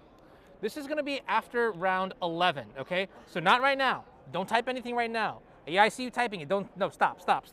After round 11, we're going to give away 2 of these collector boosters to a lucky winner. And it's gonna be super simple. I'll tell you how to enter when we get there. We'll pull the winner after round 12. And then obviously, I mean, I'm gonna just take this cradle out of the casing just to show you. But like, this is a pristine Gaia's Cradle. Like I want you to take a look at how incredible this card looks. Like, it is in fantastic condition. Yeah, I don't know. Some lucky person is going to be very happy today because this card is worth quite the pretty penny. And yeah, I don't know. Thank you to Drip for obviously giving it away. Now, here's what I will say right now for the Drip sponsorship. I would recommend signing up for their app right now. It does require shipping information. It does require payment information. The winner will have to pay for shipping, but that means that we can ship it anywhere across the world. So Will and Skira, if you're listening, you are eligible for this this giveaway too. So that's awesome. Anyways, all right. So massive shout out to them. Thank you. And then we will do that after round, like top 8 or something like that. So yeah. All right, so I have, I'm trying to figure out what the day 2 metagame looks like. I can't tell you too much, but I'm gonna see if there are any like notable players out here that maybe we can try to get in the booth later into the event. I see Will Pulliam playing against Ross Merriam, and in classic Ross fashion, so Corey has that match up, I believe, but looks like Will Pulliam won against Ross 2-1. Corey got 2-0'd in his round. Michael Rapp lost to Alan Swan. Let's see. Any other players? Alex Rubin advancing to 8-1. We saw Alex on coverage yesterday playing Rhinos. All right. I believe they have just called time in the round for everyone else. Brian Cusick we saw on Rakdos Scam yesterday. And I believe Brian was actually playing a kind of crazy list. I want to confirm if this is the same list. Negative. There was a different player. But yeah, but Brian we saw on coverage yesterday, advancing to, I believe, 7-2? Yeah, advancing to 7-2, yeah. So a lot of cool stuff here.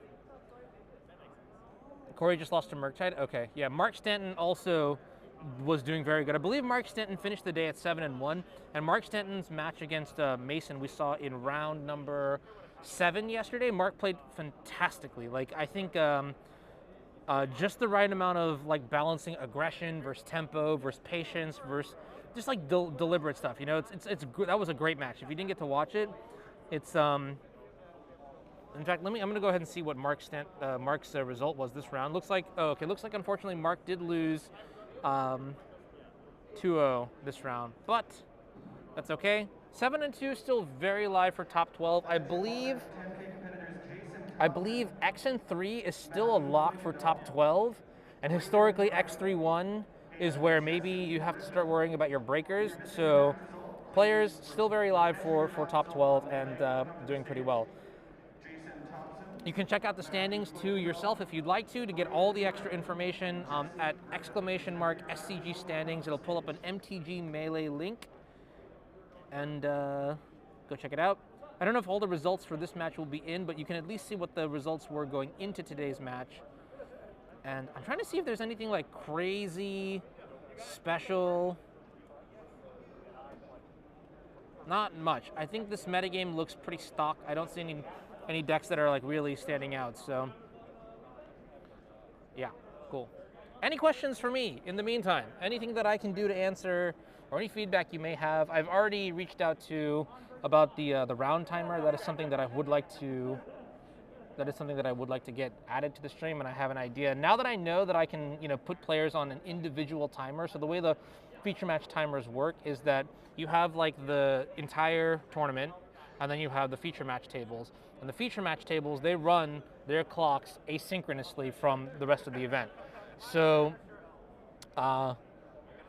with that knowledge, I think we can do a couple things. How did I learn the modern metagame so fast? Actually, that's a really good question. It's like straight up, just by doing coverage. Like, that is it, right? When I'm sitting here and I'm listening to some of the best players, the best casters in the game talk about matches, I can't help but just learn through osmosis. You know what I mean? Like listening to Skira talk about like, okay, like in this matchup, blue-white should be favored because the red curve is a little bit large, which means blue-white does have enough time to stabilize, and then seeing that, okay, well, that means that the red has to win through a very specific, like you sort of like pick up that stuff after listening to the best of the best just talk about stuff, That is also a great point too, yes. The way I got good with Miracles before there was like a lot of Miracles coverage, I lost a lot. I played a lot and I lost a lot, yeah. My overhead camera is a Sony ZV-E10 with a one of the Sony 10 to 20 millimeter lenses. It captures in 4K, goes to a Blackmagic quad deck HDMI recorder. No, that's not true. It goes to a Blackmagic Intensity Pro 4K, and then that is... So if you remember in New Jersey, the gameplay scene stuttered a little bit, and I really racked my brain on how I could fix that. So the first solution was like, I bought 9 capture cards for each of my cameras individually. Spoiler, don't do that. That is not a good implementation, and any media person, any techie probably could have just told me that like off the bat, but you know, honestly, here's the thing, right? Like, I can't just Google how to make a Magic setup because, well, it's just not out there. That kind of documentation, that kind of literature, that kind of knowledge is not really out there, which means probably I should do that in case somebody else wants to make their own setup and know what works in stages of, the 5 stages of, what is it, grief? No, but like the 5 stages of coverage setup kind of deal. Can I try to get a Devoted Druid combo deck on camera? So I don't think I see anybody playing that deck, unfortunately.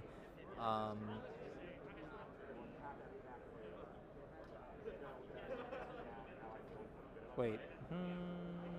No, I don't see. Yeah, I don't know. That'll be hard to do. Yeah, I really don't get too much flexibility on the feature match selection, so I tend to go with like best players and best records.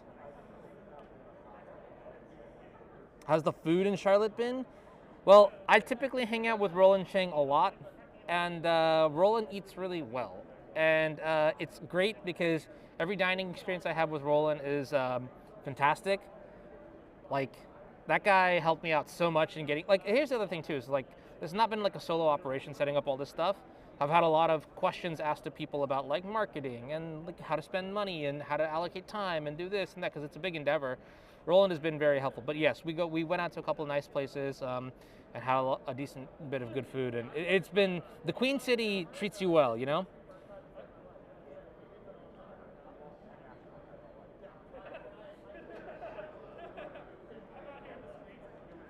This morning we were following Luna Eason. You may have heard this name before.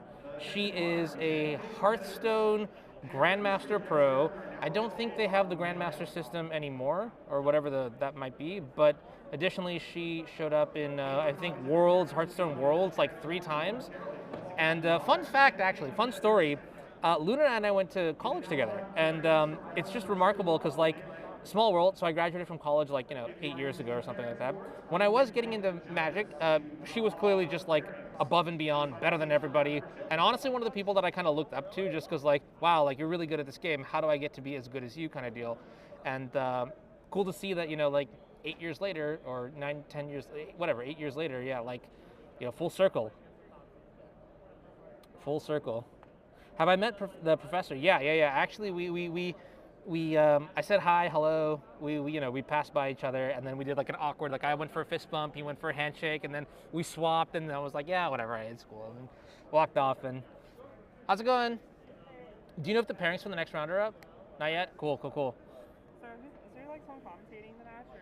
Yeah. So we have a couple European people who, like, they do the official, like, at least.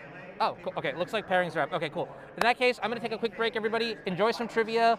If you haven't already, would appreciate if you hit the follow button a lot. That would just be amazing. Easiest free way to share support. That being said, here's some trivia. Enjoy. I'll be right back.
Welcome back, ladies and gentlemen. Thank you very much for new. My name is Will Hall, better known on the internet as the Will Hall EXP, and I'm joined by the one and only Skura, better known as Islands in Front. As we are going to start getting into round 10 of Modern Action. This is day 2 at SCG Charlotte, and we will be the European team. That's me and Skura, all the way up to the top 12. That's right, top 12, ladies and gentlemen. The way that works, if you've not heard of how it works before, is numbers 1, 2, and 3, and 4 are all going to basically get a bye in the top 12. So they're already in the top 8. But 5 down to 12 will all battle it out in basically one extra round to see if they can get into the top 8, and then they'll battle against everyone 1 to 4. The 2 players that we're going to be looking at this round is obviously Luna Easton. We did see her pick up the L in the last round against Matthew Wright. And that is Blue-White Control versus Amulet Titan. Skura, tell me about this matchup. Who do you think's favored straight off the bat? Right, so it's kind of a difficult situation because on the one hand, Luna can just ley line binding all the Titans and be good, right? Because there is a lot of hard removal. You can Solitude the Titan, you can binding the Titan. On the flip side, though, Matthew can approach the game from a different angle. So not only focus on the Titans, but also maybe some Dryad plus Valakut triggers here and there. Maybe Urza Saga construct an attack here and there just to get her on lower life total, hence multiplying the angles he's attacking from. So if it's all about the Titan, I think I prefer Luna's position, but if Matthew can diversify, then can get a bit tougher. Also, Matthew can just literally win on turn 2 or turn 3, in which case I will certainly favor Matthew. What about, so obviously the Titan deck plays a lot of its lands almost as spells, and there's going to be a few key ones which they flick between different metas and how they're going to use it. But what about things like Cavern of Souls? How big is that going to be in this matchup? Oh, it's going to be absolutely huge. Absolutely huge. Cavern of Souls basically, thwarts the main plan, which is not getting Titan resolved in the first place. Because if the Titan resolves and you can get rid of it, so far so good. But those lands that can be tutted out could be, for example, double Saga. And then you have another problem on your hands. So we would like the Titan not to resolve in the first place. And Caverns really, really make that more difficult. Now, what we saw in Luna's hand was Dress Down. And Dress Down is a real doozy against Titan. Why are we seeing a bit of an uptick in these Titan decks now? Has any new cards been printed for them? Okay, funny you should ask that. So there is Mycosynth Gardens, or the Mycosynth Gardens, which basically is a land that can turn into an amulet. And I have seen multiple screenshots from online games that people have, 4, 5, 6 amulets at the same time, which is awesome when you have something like Cultivated Colossus. You dump 20 lands into play, have, all those lands, quadruple triggers, and just go to town. So it's basically a way those Mycosynth Gardens have access to more amulets. It does look like in Matthew's hand here, we've got double Saga, double Amulet, 2 green spells I can't quite make out. And as you said, over on the other side, Luna's side, she's got counter spells, Dress Downs to Fairies. She looks like she's got a hand. As long as she can hit her land drops, that'll be pretty much inclined to be able to deal with a lot of these threats. As we see the turn 1 Amulet come down. So Matthew did manage to win the dice roll here. Just going to see land pass back. She's having a good look, just making sure that is the foil. I think that's the foil promo we've got in play there. Is this the which art is that of Explore? That's the Explore, right? The alternate art Explore. Yeah. As a second Saga comes down. Any are we going to dedicate any of our time to just making constructs here, which we normally see versus Saga, or we just floating mana and just basically trying to go off next turn? Right. So the issue is, unfortunately, you would be walking straight into a counter spell. So the question is, how many Caverns are in Matthew's deck? Because it could be as few as 0 and as many as 4. So if there are, for example, 0, you have to play through the counter spells anyway. So you might as well jam, and it doesn't get better for you. But if there are Caverns, you might try to play towards drawing them. Now, the issue with the Saga plan, which is normally excellent against Blue-White Control, is that Luna has got main deck Dress Down, which is towards the whole plan. Mm-hmm. I suppose we could go, they might have a exploration map in the deck that they could find of a Saga, use that mana, float, go find themselves a cavern that way, which is one of the tools of this deck, right? It is a toolbox deck, basically, for lands. Right, so you could do it this way. You could also cycle Tolaria West, which finds you Cavern of Souls as well. So there are 2 ways you could do it. But the Titan is one of those decks that you don't play 20 lands. You don't even play 25. You don't even play 30. It's usually it's literally like upwards of 30 lands in the deck, like 32, 33. Not sure the exact number. So it's one of those decks that over half the deck is lands. It does look like we are making a construct deck. Only just currently a 2/2. Will be a 3/3 as one of these artifacts it spells. And realistically, let's be honest, the deck is named after it. We are going to get ourselves a second amulet here, making the construct a 3/3, and we still have a land drop to make for the turn, which is a Cavern of Souls in hand by the looks of it. Bam, Yep. Cavern. Now, this doesn't have to name Giant, because this could name, for example, Dryad to force through Dryad of Elysian Grove, because you might not really want to put all your eggs into this Titania's basket. So it really depends. Now, this is a backbreaker. It's a backbreaker for numerous reasons, because 1, Dress Down kills the constructs, but 2, it also makes the Titan have no enter the battlefield triggers. It also kills Cultivator Colossus. So, like, if there is one card that's great against Titan, it's Dress Down, and she has it main deck, and you can also bounce it with her own Teferi, which is just disgusting. Well, we're looking at that is a grip for the cards. Look at that hand holder and how much we can see. We've got counter spells, three different ones. We've got a Shark Typhoon, we've got a Chalice, we've got Leyland's Binding and a Teferi. No lands there though, so it looks like both players are kind of struggling to find a bit of land here. But these counter spells, it depends on what name we'll see if we can get confirmation what was named. It looks like Cavern was named Giant, so now this trigger goes on the stack, and we're going to float one. Yep, we're floating one mana here. So if there is Expedition Map, I think it will get found. But if there isn't any, it will be just a third amulet. Okay, so there is a map. Now, if he hands the deck back to get cut, I'm going to say we're not going to crack it this turn. But there's a lot of shuffling going on, so I imagine we are handing it back. So we've got something to do with our mana this turn. So because this expedition map, ignore what I just said. Ignore it. Yeah. This could find a Bouseland, and Bouseland will generate a ton of mana. And actually, a Titan through Cavern here would be okay. Now it will be leyline bound, but what you can do sometimes is have some like tricksy, you can find like Bouseland, Tolaria West, so Semi-Grove Chamber, Tolaria West, add a bunch of mana, return Tolaria West to hand, find a pact for another Titan. And so sometimes it could be really, really deadly. But now Leyline Binding on Amulet to make all of the things I've just said impossible. So I've got a question here I've got a couple of Archmage Charms in hand.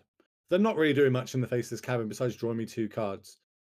Couldn't I have just stolen one of these amulets and left the binding for potentially a Dryad coming down or a Titan? Because that's probably one of my answers to these threats that are now what I've got to start worrying about. So that is a fair point, but I think she actually does want to use it as a draw too, because she's missing her land drops. So, but I think she could have hedged and like used one charm and then potentially decide whether she wants to take the other amulet with charm again or use Leyline Binding. We'll see, as we're going to see a lot of like drawing cards here rampant. We've got the lands in hand now. That does look like a Titan. We've played 1 land for turn, I believe. Did get our triggers from it. This will be the second one, so that is naming. That's another Cavern, so we know there's these 2 in the deck. I'm guessing that one's going to be on Giant. Yeah, he might. Yeah, I have to say that both players, and that's something I really personally like. They've been playing so elegantly, like the shuffling in hand, the placing cards on the battlefield. I really, really like the elegance with which they play. Well, Luna's doing the classic thing of just draw the boss cards off the top. Might not be the land she's after, but a Solitude here can help. She could potentially use a charm, steal maybe the other amulets from the battlefield, pit that move to her side, hold up a Solitude. Like she's got a lot of answers here. She's going to charm draw 2 because she wants to hit her land drops, as she does hit at least 1. It does hit 2. Is she giving away any information here? Nope, she's just playing it all out. Get rid of this. So the info she's given out is that she doesn't have more lands, but I'm not sure if that's relevant. Like Matthew just knows, okay, Luna has got all gas, But he has to play through the gas anyway, so. Okay, Math, can we play a Titan this turn? So the 3 mana, Simigrow. Oh, there's a Summoners pact. And a Dryad in hand. Oh, Summoner's Pact can just flip it all around. But there is a Dryad, there is Titan, so I'm not sure that this pact accomplishes anything right now. Because this is a couple of Titan players in chat. They'll look, and I'm sure they'll tell us if we can. So let's think about it. So we play a bounce land, comes back, we tap it. That's 5 mana. We play the Dryad down to 2 mana. Play the land again. That's 4 up to 4. I don't know if I'm missing something here. So I can see Pact Azusa as a line. So you pact for Azusa, you tap out for Azusa, then you've got 3 land drops. Yeah, and 3 land drops are triple Growth Chamber, which gives you exactly 6. So yeah, Pact for Azusa does it. Oh no, we're going to go for Grazer. I suppose Grazer does it, right? Gives us a second land drop, 1 mana, add 2 +2 on the battlefield. Right, because you spend less, but yeah. Are we getting Grazer over Azusa? Because obviously the triggers will then start going on the stack from the lands, and we potentially could kill the Azusa in response. Is that why we've gone for the Grazer plan here? It's literally possible that Matthew doesn't play Azusa. Ever since Dryad was printed, I've seen like 1 Azusa played. There could also be 0 Azusas. So that's another reason. Like they literally could be 0 Azusas in the deck. So we're going to see Titan come down here, obviously with the cabin, I imagine, which was named a giant, so we couldn't count it even if we wanted to. We're going to go fetch up a couple of lands here. Generically, it's normally wants to give it haste, so then we can get more lands. But we'll see how we want to move forward there, how much she wants to do. Obviously, chat's pointed out, and I did say earlier, there is a Chalice in hand that could have been played on 0 to potentially stop this turn. She chose against it. You know, I'm sure she's got her reasons. Maybe she was thinking it's not worth it playing it out, or maybe she wanted to play it on maybe 2. Doubt she's going to try and play it on 6, but with so many cards in hand, like cards are not like if she had like Chalice and like maybe a land, she could just hold it in hand because she needs to preserve her resources well. But now with a full grip, I think she can spew cards left and right and just play it on 0. And if it does nothing, it does nothing. Also, worst case, she could just bounce it with Teferi back to hand. So I think I would have played it on 0. So there's obviously a lot of triggers. So what's happened basically, the Titan's been given haste. It's now attacked. It's now on its second lot of triggers, I believe. And she will end up taking 8 points of damage this turn. Unless we've got a way to, we're going to go for like the double strike, but I think you need double amulet for that to happen. Matthew having a think. You know what I mean? His game plan's enhancing right now. He just needs to make sure he doesn't really mess it up. Give himself the best chance if something next turn, like maybe a Supreme Verdict happen or something along those lines. He's just trying to work out what lands are best for him to get. And it looks like it's going to be Valakut plus a way to copy it. We'll see if we can see what name that is going to copy. I imagine it's another Valakut, but you know, I've been wrong before. As that, it looks like it's a bounce land because it was bouncing back one of the lands. There is Dryad in hand, so there could be a Dryad coming down now. So okay, Matthew is sitting back, so just waiting for to see what happens. Interestingly, pack has happened, so we do have to pay 4 mana next turn. I'm not as crazy on the new rule changes about that. You can't actually miss that now, but you know that's everyone's got their own opinion on how it goes. But more importantly, how is Luna going to get back into this game as she draws the turn? I think what you said, Supreme Verdict. I mean, Supreme Verdict isn't necessary. Just a single, point removal spell on Titan, and we're continuing the game. So if there's like a Leyline Binding for 2 mana on Titan, hold up counter magic or something. I mean, it's by no means over. It's by no means over. Now, if there is something like, I mean, half jokingly, Cryptic Command bouncing the bounce land, which used to happen. I've done that a lot in my life. Or spreading seas or something on Semi-Growth Chamber, the game could be over immediately, but not in 2023. So it looks like we're going to use this charm and draw 2 more cards. We are digging for Solitude at this point, I believe. Doesn't look like we found it. Found a Veto plus another filter land. And she passes back. I like this. So before the game, you asked me what I think of this matchup, and I said, well, Blue-Eye Control has so much removal that a single Titan will always get killed and stuff like that. Well, apparently, that's not the case. No, it happens. You know what I mean? Things just didn't, as we were talking about, her answers didn't line up well to the fact she had a very counterspell heavy hand. Kevin the Souls put an answer to that. We know Matthew plays at least 2 of them, but now the players are going to go reach to the sideboards and start shuffling up. What sort of cards do you think we've got? We spoke about dress downs. We've got them in the main. We know she's got a couple on the board because we saw on stream last round. So let's focus more on the Titan side. How can Titan try and show up this matchup? What sort of cards do they generically have in their sideboard? Because this is an open deck list. We don't exactly know. We can't get that information out. So we are just spitballing here, probably, looking at an online website to see what sort of decks are being played. Anything, do you know, you think would change the tide here? So sometimes they play lands in the sideboard, something like more like Bojuka Bog or maybe Boseiju, and there could be, for example, more Caverns of Souls in the sideboard, so that could come in. Also, sometimes there are additional threats, something like Endurance, Tireless Tracker, stuff like that. So I think if there is one, like Tireless Tracker, I would absolutely side it in. It looks like we're going to jump across to Gary versus Steven. And it looks like Steven is also on Amulet Titan. Looks like he's putting up a good show this weekend. Managing to put a couple copies in today too. And Gary, we saw last round on Grixis Death Shadow. Looks like we've got a keeper. I think we're deciding if we want to mull or not over on Stefan's side. But while we're waiting, ladies and gentlemen, let's make a big shout out to the 2 sponsors on the stream currently. It's just Cool Stuff Incorporated. If you go click on there and use the code DJN, you'll get yourself 5% off everything on that website, I believe.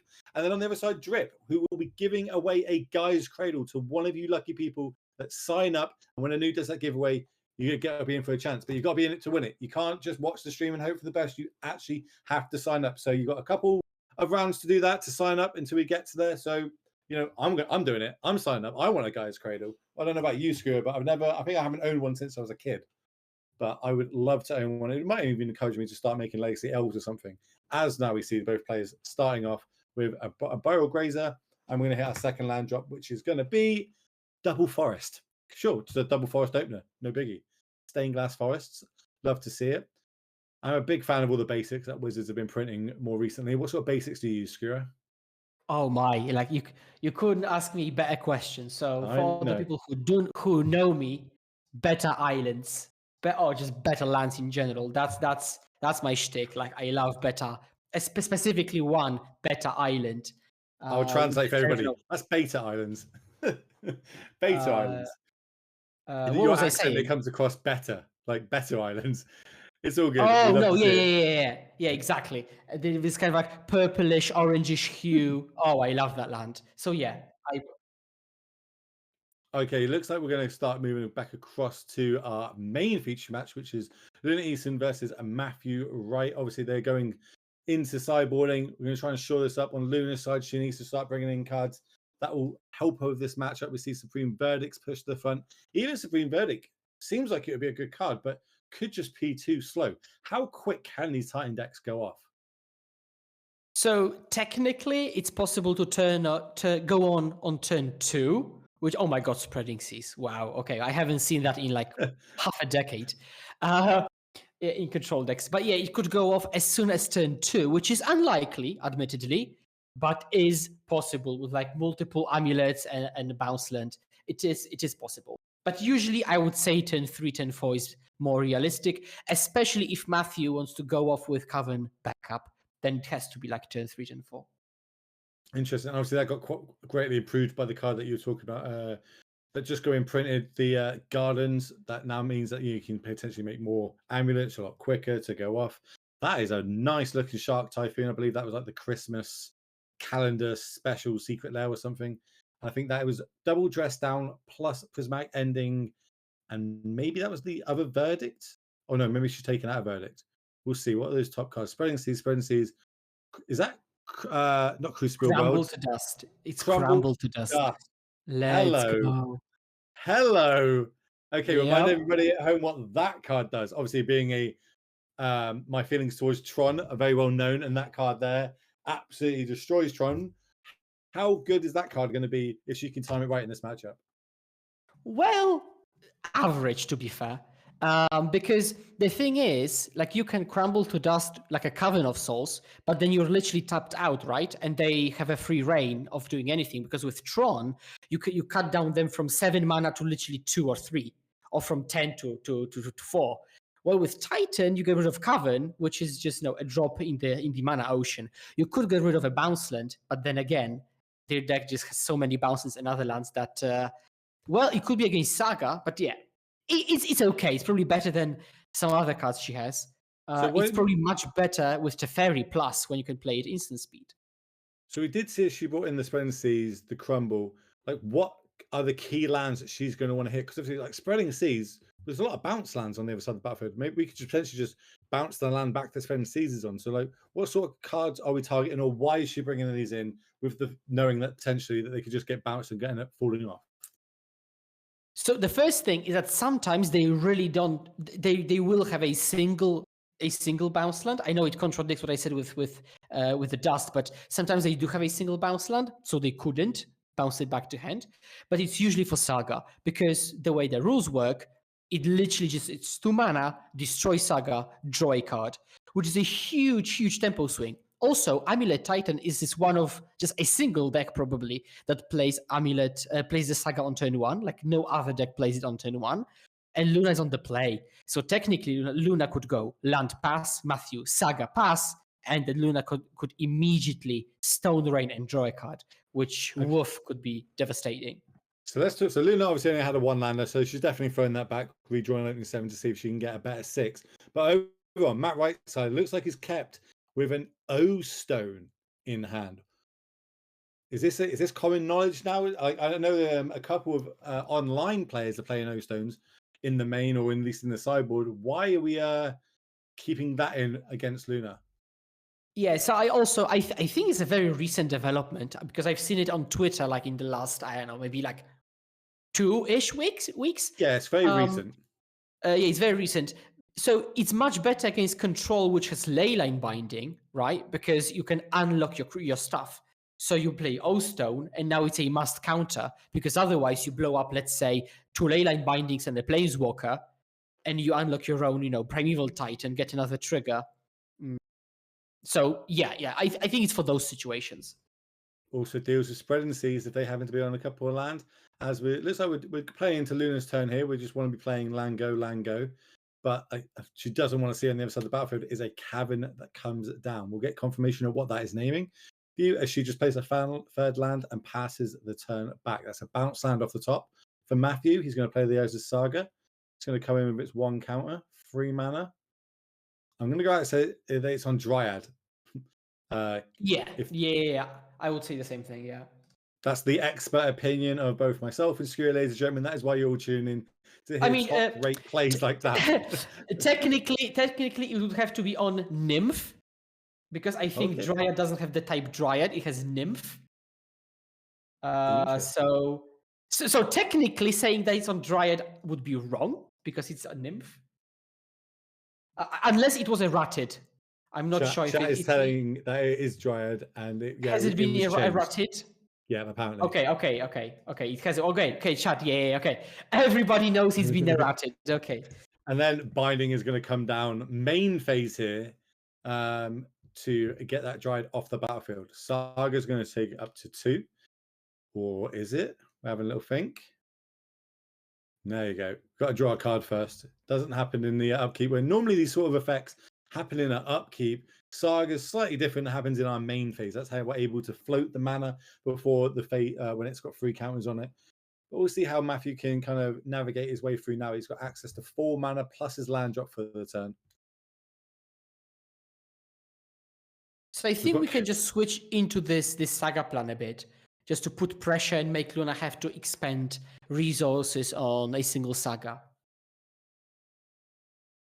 It was quite a nice turn for her, right? She was able to deal with the threat on the battlefield as well as holding up 2 mana, potentially for counterspell, which we know she's got multiple of in her hand. Looks like we're playing bounce land, bounce the Boseiju back. Boseiju bouncing Boseiju gives us access to get that binding off the other side of the battlefield if we need it. Oh, I saw Tireless Tracker. Yeah, well, let's go. So that's going to be an OG foil Hallowed Fountain. Love to see it. I think she drew the charm off the top for this turn. We're going to make a token end of turn by the looks of it. Just a 1/1. Now Yeah, we're going to I draw. suppose it's going to become a 3/3 when you make another token and find Amulet. It could also be an expedition map, purely with the intention of finding another saga and just switching the gears completely into this plan. And I really do know this plan because I myself, as a station breach player, you usually take advantage of the fact that your opponent thinks you're attacking on this axis, and then you say, well, nope, let's kill you with a couple of 3/3s and 4/4s. We did see that she boarded out one of the Supreme Verdicts as well, so maybe she wasn't ready for this plan. But we'll see. She's got 5 mana. She did shock it in, so potentially she could have Counterspell, Charm, or maybe just a Solitude. Yeah, she does have a Solitude, yeah. We're going to come across here for 3 points damage. So what she could do is she could Solitude the other one and block this one. This would leave the board clear. But then again, this is what Matthew kind of wants, because there's one fewer Solitude for the actual Titan and for the tracker in hand. She might be eyeing up using this charm to steal one of the tokens to block with. She's charm. She's going to draw 2. Okay, so far as we've watched her, I'm not sure she knows other modes of Archmage's charm. This is literally every time. Divination, let's go. No, that's a control player's bread and butter, right? They just want to keep drawing cards. 3 damage here. She knows her life total is one of her resources. She's at 20 life. Taking 3 points here isn't really much. Maybe she'll be able to clean these up a bit later on. Doesn't look like there's any other artifacts dropping on the battlefield anytime soon. No more sagas to see. She just doesn't think they're going to grow as the turn gets passed back, and now she can play land. She might just want to get to the point where she can, ending one of these plus then Solitude or something along those lines. I think she's using it smart. She thinks that she just needs more cards, more options to answer what's on the battlefield, while also potentially holding up answers for what actual game plan is of getting a Titan on the battlefield, or maybe he's going to try to go for the Valakut route. But we'll see. Both these players have managed to get here so far, get to day 2. They both only have got 1 loss on their record. They do have a draw, unfortunately, for them, but it still leaves them live for the top 12 contention. I think we did work it out that X and 3 will make a top 12. So they're both still super live to make it into that. When they start going into the X3 ones, that's where you start looking at, sweating it and breathers. And when it comes down, Counterspell catches that. And now we're getting across. Now this is some real damage, right? This is 6 damage opposed to last turn's 3. So I believe she is at 17. And also Cavern of Souls names human. So I think there is some preparation going on for Tyler's tracker to come down. We're going to see the binding come down here. You got to remember, we still know about that Besaju in Matthew's hand. So she's got so many things to think about. There's threats on the battlefield. There's things to counter. There's potentially end of turn Besaju's happening. Matthew, I think, is in the driver's seat right now. Luna does have the work cut out for her, but not saying she doesn't have the tools to be able to do that. So we're targeting this. This is during combat still. No damage yet. He's thinking, okay, this happens. And this is exactly why O-Stone is good, right? Because at some point, all of those cards can be unlocked. And wow, Matthew's looking at like a full grip, isn't he?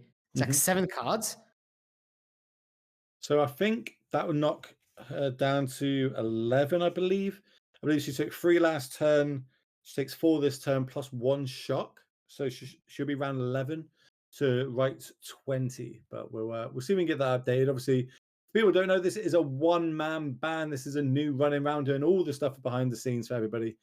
So if you want to support the channel, this stuff isn't free. Make sure you do hit that follow button. EU does use all these statistics to help get the sponsors. As we see a second Solitude comes off the top. Okay, so we got access to. We've got access to 7 mana this turn. Solitude plus Counterspell mana up. So this will mean that she could take those couple of hits that she dealt with. She's just playing for the long game, and it looks like it's paying off for her. But this is the thing. So she's at 11, but now, a single attack, and she's already down, in single digits. So this is what I was talking about. Well, we can Solitude, right? We Solitude, get rid of one of these tokens, block the other one in combat. We gain up another 3. Then we've got a creature on the battlefield. No, that is absolutely true, but then she has to commit right now in combat, leaving only 2 mana up, which can't interact with Tireless Tracker. So Matthew just baits out Solitude just then plays Tireless Tracker, plays a few lands, which needs to bait out another Solitude, which means we still have got all the Titans unsolituded and unleyline bound. Well, the counterspell in hand can deal with the Cavern, right? Or is it? Oh no, Cavern's on human now. Okay. Yeah, So we exactly. bounced it and it's back on human. So yeah, that does look like we'll be able to get that result. She's going to make sure she taps her mana correctly. There's the 5 mana. Solitude. Exile one of these. You can gain 2, Matthew, up to 22. And then I believe Luna's probably going to. I'd like to move to blocks. Let's have a little look. I would really, really like to hear what Matthew's thinking about, like with his whole grip, because with 7 cards in hand, he's not just playing what he has, like he's actually sculpting the way he wants to navigate this game. So I'm really, really curious how he does it. And whoa, we've got a flurry of subs. Thank you very much for the support. All the support goes to putting these sort of strings on for everybody here watching this. Anu works so hard putting these on, ladies and gentlemen. This kit isn't free. Traveling's not free. All the luggage, go follow him on Twitter. You see pictures of his luggage and everything he's put on here. But that's so we can all enjoy this amazing game. So the Solitude did manage to block. After the blocks were announced before damage, we used the Boseiju to get rid of the binding to bring back the amulet, which meant the token was a 2/2, so it does the trade. I actually love that low interaction there, because yeah, they get to gain 3, but now they don't have a life linker on the battlefield potentially to get back into this game. And you can't counter Boseiju. It is just it's a trigger, isn't it? When you use the It's an activated ability. It's an activated ability. There you go. And as you said, Tracker. Yep. Now, how good's Tracker in this matchup? Talk to us about that. Right, so Tracker demands an answer immediately, basically, because Matthew, first of all, he won't miss a land drop. Right? Let's get out of the way. He won't miss a land drop. Also, there are bounce lands, which makes sure he really doesn't miss any land drops. On top of that, with Dryad and Azusa and Grazer, he makes multiple land drops in a single turn. So one Tracker can draw you, 1, 2, 3, 4 cards. So it absolutely demands an answer, and that's another way to make Luna spend resources on creatures that quote unquote don't matter. And so in this case, 2 ley lines have been played. Probably the second Solitude will be played, and the coast will be clear for whatever, Dryad, Titan, Excavator. So Matthew's doing an incredible job at slowly but surely getting Luna out of resources. And to be fair, Matthew may have just been ahead on cards all that time. Yeah, it looks like he's got a lot of cards in hand. So Luna looks like she's flooding a little bit here as we're going to pass the turn back. That is a lot of mana. That is 7 mana Cavern plus a land drop for turn. And I think that was a Colossus off the top with another Cavern in hand. Jeez.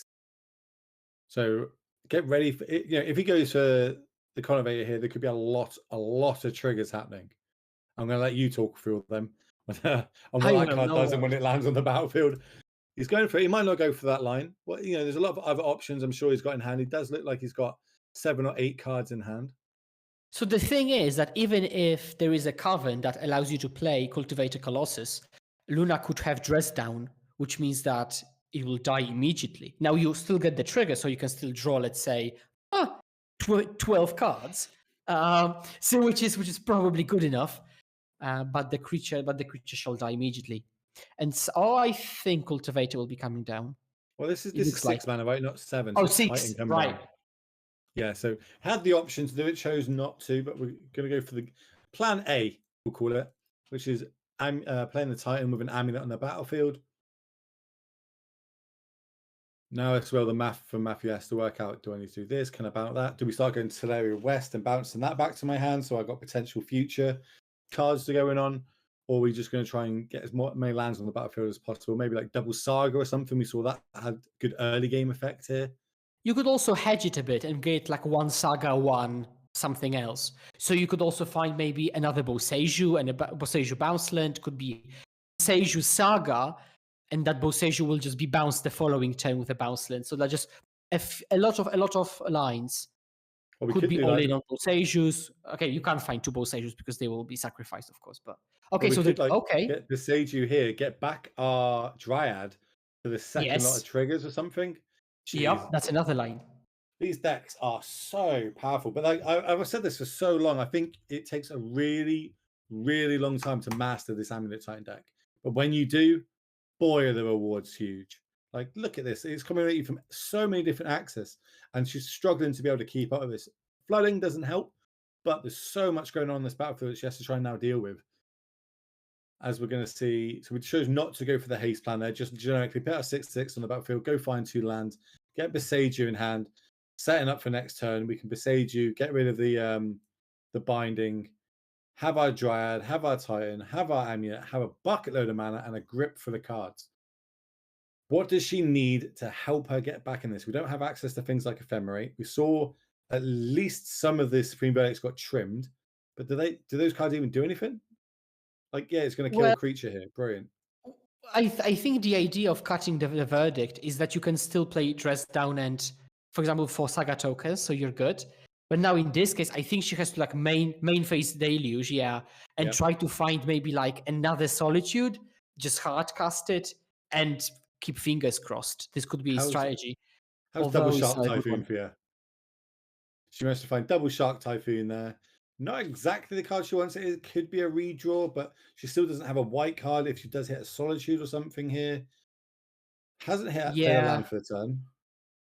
Yeah, it looks like a complete mismatch between the answers and the threats. Well, I suppose there's this argument here. We saw at least 2 Caverns game 1.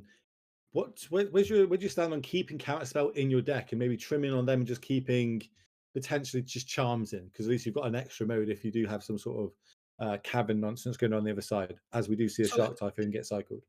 So I've played my fair share of blue-white in my life, probably too much that I would like to admit.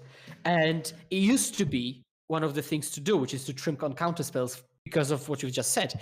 However, the counterspell can still catch Amulet, can still catch Pact, and can still catch the things that the Cavern isn't on, right?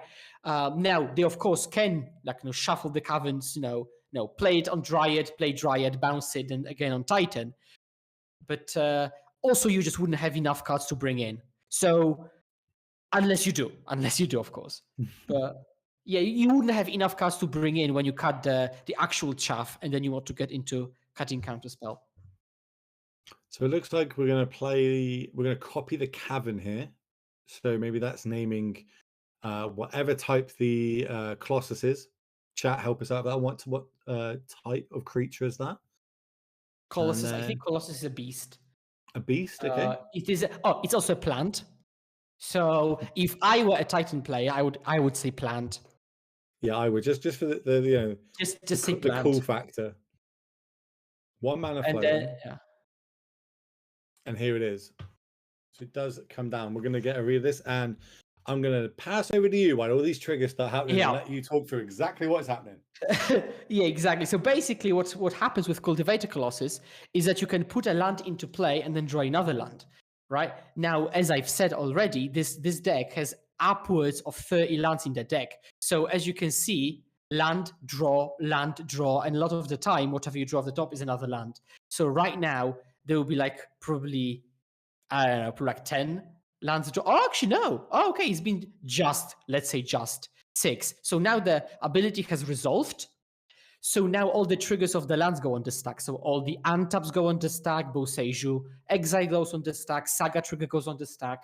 So what's great about starting with Colossus is that not only are you drawing, let's say, in this case, 6 cards, but you effectively ramp again, right? Because all of those lands will get untapped, and thanks to Amulet of Vigor. So in this case, there will be a Dryad deployed, or maybe a Titan, or possibly both. So yeah, I mean, I think Matthew's going to get his hand shaken in a moment. So drawing cards against control is good, right? Just to clear that up, it's a good thing to do, is ramp yourself as well as have loads of cards and the battlefield. However controversial that sounds, I think I can agree. Sweet. So as we do see, the Dryad comes down without Cavern, so that's going to get a counter spell. But potentially we've still got a Besage, right? So we could just get Bone back if we want to. We haven't gone to combat yet. I'm not even sure how many cards she's got left in hand. I think she might only have 2 or 3 cards. So the chances Go on. Yeah, she has Typhoon land and counterspell, so But yeah, it's nowhere near winning. Like if she, hypothetically, if she could play Farewell or some kind of Wrath of God, it doesn't really matter because Matthew still has got a bajillion of cards in hand. Oh I my think it's god, going to that be game either Boseiju. way now. Yeah, I think Oh the my Boseiju. So we're waiting before the Titan trigger that's smart. That's resolves. really smart.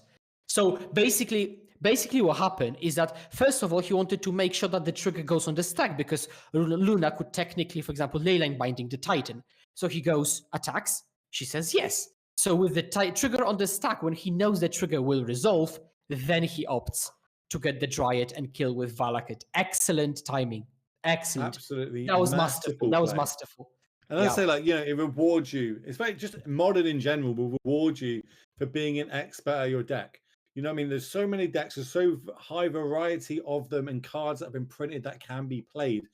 Yes, some people, if you're a great player, you can jump deck to deck each week, but that's very expensive. A lot of people can't afford that. So they just stick to one deck, learn the ins and outs, learn how to play it versus what matchups, and just do extremely well with it. We see people like Nikachu do very well with Merfolk. We see other people do well with Amulet, control players, etc. As we're going to move across to, obviously, Gary, who's having a great weekend with Grixis Death Shadow against Stefan. We'll try and work out what game this is. We'll try and get confirmation if this is game 1, 2, or 3 for you all at home. But okay, it's game 1 I'm being told in my ear.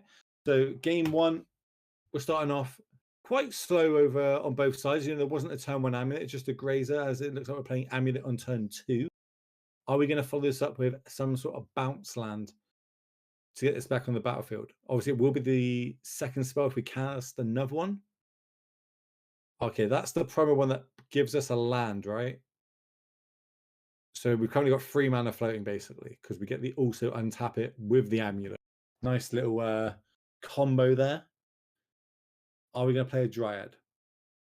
Gary's ready to tap that Ledger Shredder. Boom, tap it. Give me my connive trigger. It really does take getting used to when you play in paper with Ledger Shredder. Like you have to mentally be scanning the texture of the game every single time, right? You can't really shut off, right? So which is a bit mentally taxing, honestly. It's quite a good point, to be fair. We've had years of digital Magic happening, and we're only just getting back this year into paper Magic solid. Maybe at the end of last year, moving into this year. But it is, you've got to remember your own triggers now. You know what I mean? A lot of people that have started playing Magic in the more recent years have never played in paper. So it's all like a whole new way of playing Magic for them. But moving back across to Gary, he's going to play his 3rd land for the turn. This is time shifted for people watching, just to make sure every round there's going to be 2 games for you all. There's going to be the main feature match and then the backup feature match. And that is what we've got here. This is round 10 of a potentially, I think it's 13 rounds in day 2. And then me and Ascuro are going to hand off to another team to give you the top 12 playout. That is top 12. You didn't hear me wrong. It will be the number seeds 1, 2, 3, and 4. Basically, they get a bye in the top 8. Is kind of how that works for top 12. And then seeds 5 to 12 will all play off in a sub top 8, so to speak. And all winners from those 4 matches will then go in to play seeds 1 to 4. And that's how you'll get a top 8. So that's how a top 12 works.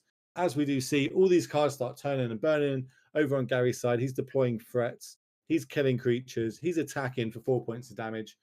That Grazer now not too great at blocking. It is a 0-3 with reach, but against a 4-6 Ledger Shredder, it's not going to be ideal. It's more of a chump blocker for maybe Ragavans now in the future. Going back across to Stefan. Shields are down. How crazy can this turn get for him? Well, with Titan, like this, there is no ceiling really, because it's possible that from this position he just plays Cultivator Colossus into double triple Titan. The thing is that he has got the free reign this turn, right? There are no Drowning the Locks right now up. There are no spell pieces. So basically, the question is how much can Steve master here? And Holy Heat has been quite detrimental to Titan's position because 1 mana just destroys the Titan. But again, Gary stepped out. So with double Amulet, this could just be over. Well, with that 6 mana floating in the pool, and there is Titan. Again, another foil one. Trigger. Remember those Ledger Shredder triggers? Does it like there's a lot of land in hand, but decides to get rid of a threat to grow that Ledger Shredder? Now, I'm not super on this, but I think this is lethal, right? Because because it's double amulet means you can give it haste and double strike this turn. Yeah, exactly. Yeah. There are probably like other lines, because you could also do with probably like something like Semi-Growth Chamber, Tolaria West, and play a Pact and play another Titan probably and stuff like that. But all in all, this is very, very lethal. The Titan double +2 +0 in haste, so it goes up to a 10/6 trample, and then we just make sure it's not in your hand. Show me the double strike cards. There's one, and we're looking for a way to copy the Boris land. There we go, copy that. Give it a 10/6 double strike trampler. That's how explosive it is. We saw in the last 2 games against Luna how, like, you know, it plays the longer game. That is how it plays the quicker game, and why it's so scary in these decks. And you know, tapping out that 1 turn on turn 3, you don't get a turn 4. That's how crazy it is. How can we shore this up? How are we going to shore this up for our side over on Death Shadows, on Gary? You know what I mean? He needs to get back into this now. How is he going to do it? It looks like he did manage to get into it, and we're going to join him game 3. I think we're running out of time on the round, so we're going to jump straight into game 3 here. A couple of lands have been played. We've got a Ragavan. We've got a couple of Amulet Titans. It looks like one of them has been copied with the new land that we were talking about. And we do have a Dryad. I think that's a Dryad, the promo one in foil on the battlefield. So we're jumping in here just towards the end of the game. Caught you all up. Looks like there's a lot of mana floating. If we're going by those dice, it looks like 2 blue and 2 green. And there's some shenanigans happening. But to be fair, whatever comes out of this turn, even if it's not a Titan, it's still like double Dryad, a bunch of lands for Steven. So Gary would have to now be very, very careful every single turn now. So honestly, I think Steven is super ahead right now, whatever happens. Potentially holding up something like Terminate, maybe. Doesn't have Delirium, so no, Unholy Heat isn't going to do any of that crazy shenanigans. And so indeed, there isn't anything else. Interesting. I was wondering if maybe we should be like, if we've got a way to get that other Dryad off the battlefield and connect with Ragavan, I'm quite happy with that. Ooh. Okay, talk to us about this one. So that's Alpine Moon, and that basically turns any land and its abilities into a rainbow land, right? So you basically play it against some utility lands like Cavern of Souls, maybe Urza's Saga to kill it off immediately. Now, in this case, I'm not sure what you're naming, because you could be naming like Stronghold to turn off the haste action, but you still have to deal with a 6/6 Titan. You could name a Bounce Land to make it unable to bounce anything. The question is whether Gary knows about any bounce lands in Steven's hand. So that could be possible, right? So if he could name like, I don't know, Semi-Growth Chamber and hope that Steven just bricks on bounce lands and that's it. But again, Steven just attacks with 2/2 foes, which could be enough. So this Alpine Moon isn't the greatest. Right? Like Death Shadow decks we spoke about, they do a lot of damage to themselves. So, you know, 2/4s can get the job done. But over on Steven's side, that is the exact card he wanted on top of his deck. He's obviously got the bounce land in hand, triple amulet. He wanted to hit one of his big spells like the Amulet Titan. So Gary's going to be happy that he managed to take that off the top of his deck. As we do see a load of threats start coming down now. We have a Ledger Shredder, a Darcy. We're going to use our Connive Trigger, get rid of an extra Ragavan. Didn't need that one. Potentially, that could have maybe, you know, been stopped if we just held back one of these Dryads to block. Yeah, I think this turn might have flipped the thing around. Honestly, like, look how the turntables. There are 3 amulets, but what about it?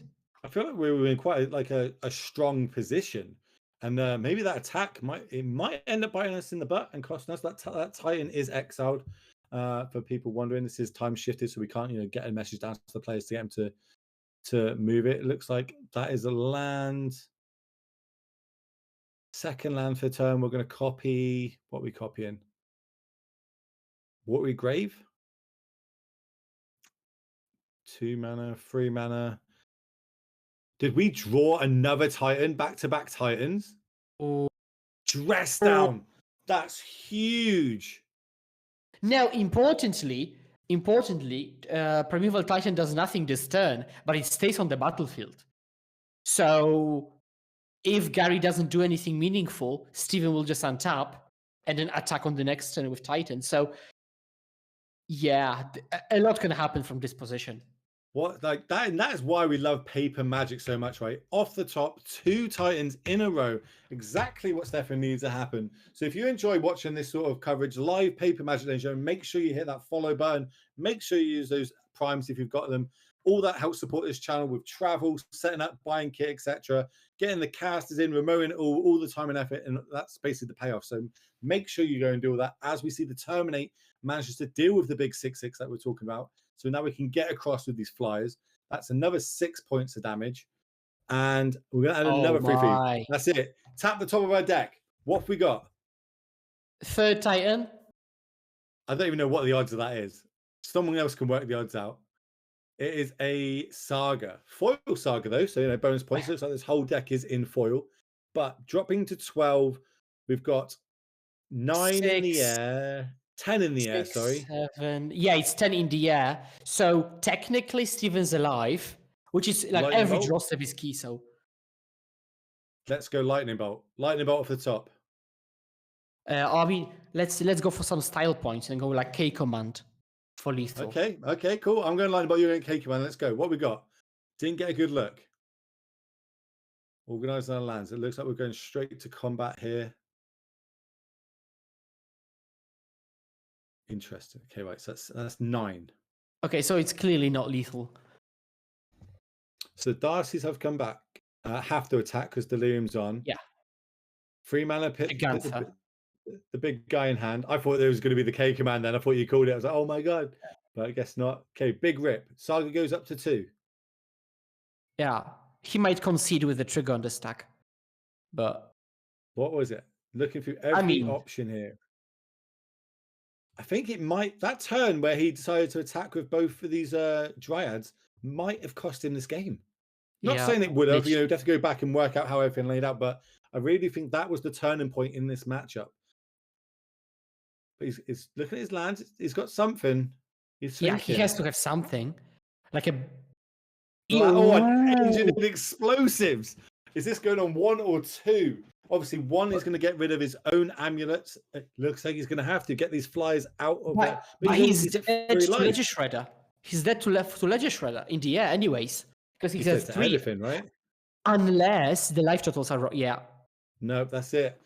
Dead to Shredder. Unfortunate for Steven. Gary manages to take that down, advancing his record to 8-2, giving himself an excellent chance to be able to make that top 12 cut. Obviously, we spoke about it earlier on. We reckon an X and 3 will be able to get you into the top 12. X, 3, and 1. You're going to have to start looking at breakers and see how that works out. But people that just tune in, welcome. Obviously, this is SCG Charlotte. This is the 20K modern action that's happening. My name is Will Hall. I'm joined by Skura, and we are taking you through today. Obviously, you're watching it on a news channel. If you like what you see, make sure you hit that follow button.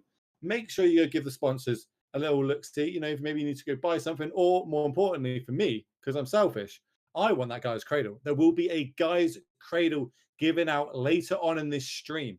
So I think !drip will bring up the information from that. So, type that in the chat to get all the information on that one. Skura, that last turn, I want to talk about the attacking with the Dryads. It was 4 points of damage, dropped them to 9. So they're at 13. And potentially against Death Shadow, you don't really want to drop them lower than 13. So, attacking that turn, do we think that cost them the game? Do you think maybe if we held it up, that Ragavan couldn't have connected, which means there would have been double Titan on top that we could have cast? Or do you think maybe... The idea is that Ragavan cannot steal many cards off the top of your library. Like actual cards which are meaningful, right? Because, and over half of your deck are lands. So I think it's fine to let Ragavan hit you. I think with Double Dryad, the point was that if you get the Shadow deck low enough, you can just Valakut it out of the game, right? So it just so happened that a Titan was on top, but it could have been, any number of lands that could have dug him deeper into drawing a Titan. So, looking at it after it's happened, yes, it may have cost the whole game. I mean, it did cost the whole game, but without being, outcome biased, I think that attack was fine because normally Ragavan doesn't. Variants are what got us. It wasn't like it was the wrong play at the wrong time. It's just the way the sequence of cards happened. It happened to go back to that turn where it was kind of like the big turning point, which is interesting. That happens in Magic, and sometimes that really holds up on players' minds, right? They think, oh, if I did that differently or that there, but then they start thinking about the long game. But at that moment, in that time, with the options that they had, you actually did the right line. It just didn't pay off for you. And I think it's like a big mental aspect of the game, especially as they played all day yesterday, right? That was 9 rounds yesterday. Today's another 9 rounds, I believe. So it's so many rounds of Magic, so much thinking, especially if you're playing something like blue, white, like Luna is. That is not a quick deck, right? You either lose quickly or you win quite long. So, you got to sit yourself down, prepare for it. And there's been a lot of talk on Twitter about this sort of stuff recently about, taking food to the events, staying hydrated while you're there. I, especially in my early years, was famous for just, getting McDonald's in the morning, not eating until basically I finished the whole tournament. And probably not the best thing in the world to ever do. And I don't ever advise it now. Now I take a whole bottle of water with me. Well, you see me. If anyone in Europe watches, I'm always running around the events with a bottle of water in my hand. Like, that's all I do is I'm staying hydrated continuously. I think that plays very well in hand. Do you have any like sort of must-have so when you go and play big paper tournaments? Oh, absolutely. So as you said, bottle of water, I sometimes have got like a special vessel to hold hot drinks. I am a huge tea fanatic, although I do not pour milk into my tea like a monster. And I really like to have access my friend. I am British. Come on. So I really like having access to hot tea when I'm playing tournaments. And other than that, some food. Just actually prepare, sandwiches at home. And that's the best one because it's the most compact. It would be great to to pack like chicken rice stuff, but you don't have that much space in your backpack. So homemade sandwiches, bottle of water, and you're good. Just don't starve during the tournament. No, it's never. I'm a big fan of staying hydrated because if you don't drink, you start to dehydrate yourself, and that means part of yourself and your body is also your brain. And the last thing you want is to start dehydrating your brain. You start making misplays and getting angry, and then your emotions start ramping up. So advice from Will and Skewer: drink water at events. There you go, ladies and gentlemen. So moving on with the rest of the tournament, that is going to be the end of round 10. We'll be moving into round 11. Remember, coming up soon, we do have some giveaways, which I believe we're going to go pass back to Anu. He's going to talk through those. So you'll see me and Skura very shortly for round 11 of this Modern Action at SCG Solid. Speak to you all soon.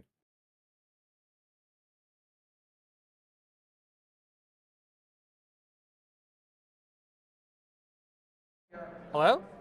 Wonderful. Okay, I'm back. Sorry. So, full disclosure, because I'm not shy to tell you, I had to run to the bathroom. So thank you, Will and Skira, for basically guiding us through that entire last round. You'll notice I'm kind of in a box right now, and that is because we're talking about a couple of the sweet things that we've got going on for you, the viewer at home, besides just the Magic, right? So, a partner with Drip this weekend. We're looking at some pretty sweet giveaways here. Yesterday, we gave away 2 boosters, and we also gave away, where is it? I got it. It's right here. Hold up. I'm not sandbagging, I promise. We also gave away this Junji Ito Elish Norn to 1 lucky winner. Well, actually 2 lucky winners. So, like Will mentioned, after this round, after the next round finishes, round 11, what we're going to do is we're going to raffle away the last 2 collector boosters, these 2 right here. All right? So, all I'm saying is for you to stay tuned in the chat because I'm going to do a Twitch giveaway. It's super simple, no information needed, worldwide shipping. It's all taken care of. But when that announcement, when that thing goes live, just be here, type the magic word, and we'll be good. Later today, we will be giving away this freaking card here. This Guy's Cradle. If you're interested in this card, let me know. If you're interested in other cards in the future, and I'm saying like, what's on your wish list, right? Let me know, and I'll talk to Drip. I'll be like, hey, somebody in Twitch chat last time mentioned they wanted a copy of this card, like a volcanic island, or like a, I don't know, like a something. And we'll see what they can do. They are really about giving back to the community, so I do appreciate that for sure. And then speaking of, we also have our other sponsor for the show here, CoolStuffInc.com. Check out their website, use the code DGen at checkout, you get 5% off on your order.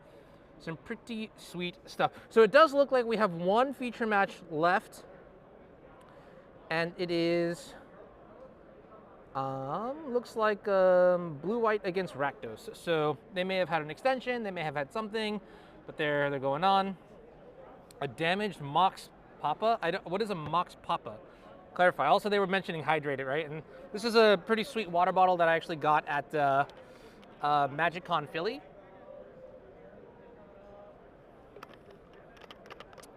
Hydration. Feels so good. Also, why would I cover blue-white? Because Luna is a very talented player and the deck is actually pretty good. Yeah, that's a pretty good reason. You didn't get the water bottle? Yeah, it was good. I will say though, look, it's $20, but Wizards knows how to take, like, I'm like that. What is that Fry meme? Like where he's like, "Shut up and take my money." Slap the Wizards logo on basically anything, and I'll probably buy it. All right, so that's 10K pairings that are going up. We're still waiting on the 12K pairings. Do we have the list? Unfortunately, this is a closed deck list event, so I am not allowed to disclose any information about who is playing what's in their deck. So I'm trying to avoid answering any questions about that sort of stuff. But yeah, wonderful. Our feature match players for the next round will be a little bit different. So in fact, I will tell you, it's Dalton Osman, who we saw earlier. Dalton, let's see. Oh, it looks like they had a, oh, did they draw? Maybe it was a draw and it was unintentional. Okay. We have Dalton Osman and we have Alan Swan. These are basically the two top seeds in the event right now, or I would imagine so. Alan Swan is currently now, looks like 8-0-1. Oh, no, 8-0-2 now. So, all right, well, Alan's on a pretty interesting deck. These two players are probably very likely to coast into the top 8 with a couple wins. So, yeah, these are going to be some pretty high-tension matches. We already saw Dalton on the stream earlier piling Obosh red, and there were some pretty sick plays, pillaging the basic planes to ride a Blood Moon to victory. We actually got to see Obosh enter play, like, you know, trickling down to Fairy's loyalty so that it could never bounce a Blood Moon kind of deal. A lot of sub-games, mini-games, all that sort of stuff, and Dalton eventually came out with the win. What's interesting is that Dalton got a draw against Alan in the last round, and I'm kind of curious to know what that match looked like. So, the Obosh list goes hard. Hey, that's what I'm talking about. Give away some power. I mean, they do have budgets in mind. They can only afford so much, but I will ask them for cool cards that you might be interested. Do I send to Brazil, Wagner? Yes, I do. I will ship to Brazil for the collector boosters. Now, what I will say for these is that shipping you do not need to pay for. For the Gaia's Cradle, we're going to be giving that away on Drip's platform. You will need to sign up on their platform, and shipping is on the winner. So the winner will probably pay like what? Let's say worst case scenario, you're international.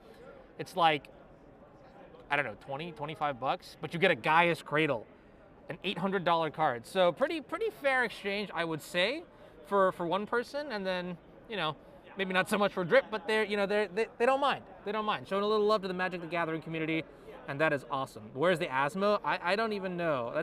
Is that even a relevant deck in the metagame nowadays? Like, I'm pretty sure it's like on page 2 of MTG Goldfish or something. So yeah. Now keep in mind, yes, for the Drip giveaway, you must put in your shipping information. You must put your payment information in. That's just how their platform works. I think it's well worth it. But seriously, I will literally talk to Drip. If you want a card to be given away next time, just let me know. Seriously, let me know, and I will try my best to make it happen. Thank you to everybody who has also subscribed, followed, just like had eyes on this. Like Will mentioned earlier, these are very important events, metrics-wise. I think there's a lot of stuff going on too. So hearing your feedback about like, just in general, like testing out like tech. This is professional tech that I intend to use for future RC coverage. So the face-to-face show coming up in Canada on the 26th, I will be there. I'll only be doing Sunday coverage of that regional championship. And then 2 weeks later, I'll be at DreamHack in San Diego, and we'll be doing the whole show Saturday and Sunday. I've got a great team, people I'm really looking forward to working with, and it's gonna be a good time. So very, very excited about that. And yeah, I think the number one thing that I was really nervous about going into this weekend was whether or not these hand cams would be good. And I personally, I mean, I'm not one to really toot my own horn, but I personally think they look really sweet. Just being able to see hands like during the game, but more importantly, I really love being able to like dial in on the player's deck and sideboarding, during sideboarding rather. And yeah, I don't know, just getting into the minds of the greatest players, the people that are winning. They're doing something right, and I want to know what it is so that I can look. I'm not the best Magic player. I'm like ranked number 98 on MTG Elo project, but the notes, the wheel already exists. Why reinvent it? You get to see it right here, right? So I don't know, I quite like it, and good stuff. Do I use OBS or vMix? OBS. OBS Studio version, I guess I'm on 28.0.3, and I could update to 29 point whatever they're on, like the latest version or whatever. But yeah, I mean, honestly, I used a lot of like my personal money and then money I get from streaming to buy this new laptop. It is a M2 MacBook Pro Max, and it is crazy that you can run an entire production off of one, not even a PC, but just one laptop, right? Needless to say, I've got like a couple boxes. You can see these boxes here. These are PCIe capture cards, enclosures rather, that have a couple capture cards in there, but it's quite fantastic. I'm very happy. A lot of effort, a lot of testing, a lot of energy to make sure that the hiccups happen at home and not live when we're here. Do I have a pic of the full setup anywhere? I don't. And I really should take one before I tear down. So I think I will, I'll be sure to do that this weekend. My favorite format to cover in Magic the Gathering. Now, I mean, I started playing Magic in 2013 around Return to Ravnica. Played Standard for about 4 months. Switched to, I was playing Blue, White, Red Flash. I switched to Malira Pod in Modern, funny enough. I used to play with creatures. And then I started playing Legacy since like 2014. It was a very rapid turnaround rate. And yeah, so Legacy is my favorite format, my bread and butter. And yeah, any sort of control deck too. I like, the thing is like, I also think, okay, Modern is getting to the point, oh, it looks like all the pairings might be, the rounds might be in. Okay, never mind. Looks like pairings are up. So actually what I'm gonna do right now is, yep, all right, here's what's gonna happen. We're gonna take a quick break. Pairings are gonna go up, and I'm gonna get the next match figured out. So enjoy some trivia in the meantime, and I'll see you in just a little bit, all right? Peace.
Welcome back, ladies and gentlemen. People just tune in, welcome. My name is Will Hall, better known on the internet as the Will Hall EXP, and I'm joined by the one and only Skura, better known as Ireland's on Front. And we're going to be bringing you round 11 of Modern Action at SCG Charlotte. We are going to go cut down to our sole player in the field that is still undefeated. We saw him earlier on a boss red. It is Dalton Osman, who is 9-0 and 1. So that draw, it's a draw. It's not a loss. He's still undefeated. And he is going to try his luck against Grant Tadlock. He's going to try and destroy Dalton and take away that loss from him with Azorius Hammer. Skura, how does this matchup line up? Obviously, Hammer tries to make small creatures extremely big. A Bosch has lots of little interactions and ways to do damage. Which one do you think is favored in game one? So this isn't your typical prowess deck with like Soul Scamage and Lava Dart. It's a much bigger version with Blood Moon, Seasoned Pyromancer, and Fable. And because of that, I think I prefer Hammer, because Hammer can actually go under much more effectively. If the Obosh deck was like a prowess variant, it would be difficult to put on a Hammer through all those, lightning bolts and lava darts. But here, that's not really the case. And if Dalton taps out for like Fable or Seasoned Pyromancer, Hammer might just start, pushing damage through. So I prefer Hammer here.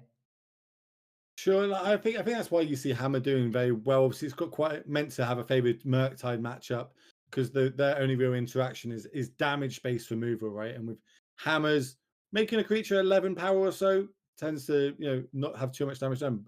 And I was going to say that one of the key cards I think in here will be the Spike Field Hazard, but it looks like Dalton's got 3 of them in his own hand if he decides to keep, as well as that is going to be that's a couple of lands plus a Bone Crusher plus, as we spoke about earlier, Phoenix. Was it Phoenix of the Ash or Ash? Yeah, exactly. Yeah. Phoenix of Ash. I think it's of Ash. Phoenix of Ash in Modern 901, ladies and gentlemen. Go and buy them out while you can. They're clearly going to spike after this weekend. And on the other side, on Grant's side, looks like we've got 4 lands, a couple of early drops, plus a Springleaf Drum. One of those lands being an Urza's Saga, which we've seen be extremely powerful all weekend. Dalton starting off on just one of those spike fields, tapped for his land for the turn. Now, Grant, how are we going to start off here? We do have an Esper Sentinel. That is one of the best 1-drops he could play in this matchup, kind of almost taxing Dalton to pay more mana for these cheaper spells that he's going to have. But remember, on Dalton's side, everything in his deck has to be of even cost because he did reveal that a Bosch. Wrong. Odd cost, not even cost. Odd, the absolute opposite of even. Odd. It has to be odd costs, as he's going to shock in here. Maybe Grant hasn't seen this deck because, dating maybe in the feature match or something like that, maybe deciding not to play around Blood Moons, but then he does have a couple of planes in his hand anyway. Yeah, so basically, when I think if you've been playing Modern for quite some time, and especially if you've 991 here, you have played it, you know that what those Obosh decks look like, more or less. And in this case, you should know that even though this is an Obosh deck and doesn't play, 2 or 4 drops, it does play Bone Crusher Giant because it's technically a 3-mana card. So, and yes, as we can see, Bone Crusher Giant going on an adventure, taking Giver of Runes with it. And it does take it down. I know we're going to see the Saga's going to come down here. We're going to start getting that ball rolling. Unlike what in the Titan decks that we've seen the last couple of rounds, they don't really want to be playing that turn 1 in this deck. It is more of a turn 2. So as of turn 3 onwards, we can start making these Saga tokens because there's quite a lot of cheap artifacts in this deck that can be sat on the battlefield, which make those constructs stupidly big. And now a Stoneforge Mystic come down, previously banned in Modern. Hello, is going to get one of the newer cards in Modern, Coldra Complete. Talk to us about that card and why that is like one of the go-to cards or equipments to go find now in these Hammer decks. Yeah, so I remember previously people really didn't want Stoneforge Mystic to be unbanned because it could find Batterskull. And they said, okay, unban Stoneforge if you ban Batterskull. And now literally nobody plays Batterskull alongside Stoneforge Mystic. But what Caldra does, and it's a key thing, it's indestructible. So it does what it does by what it is. And once it comes down, it's an indestructible 5/5 that the mono-red deck will have a hard time dealing with. It does a million of other things, like it has First Strike and Haste. It also exiles a creature upon damage. And as we know, damage triggers work very well with First Strike. So it's overall a very formidable threat. However, there is a downside. If you get your Stoneforge killed, like we've got in this case, then you are left with a 7-mana equipment that, well, you're not really likely to deploy naturally. Yeah, very hard for the Hammer Time decks. It can be done. Just, normally if you are getting 7 mana, there's a good chance you're probably about to lose the game. As now Dalton's got access to 3 mana plus a land drop for the turn. I do see a Fable in hand. One of the most powerful sagas printed. I suppose it's up there with Urza's Saga, depending on how you want to line those two up, which one's more powerful. It does eat a Spell Pierce, but that's nice. Like Fable the Mirrorbreaker, like we've seen this card pop up in multiple formats, do extremely well in multiple formats, and even in like things like Modern, where we want to rely mostly on like 0 cost free spells, 1 and 2 drops. We see this free drop enchantment that makes tokens and cycles a deck, and it fits in so many decks so well. If you told me when that got printed that this is going to see Modern play, I would have laughed at you. I'd be like, nah, no chance, not going to happen. This card was one of the biggest misses during the spoiler season, like in the recent months or maybe years. Like nobody saw it coming, and especially like the delta between what we thought the power of the card was going to be and its actual power is just huge. It's absolutely huge.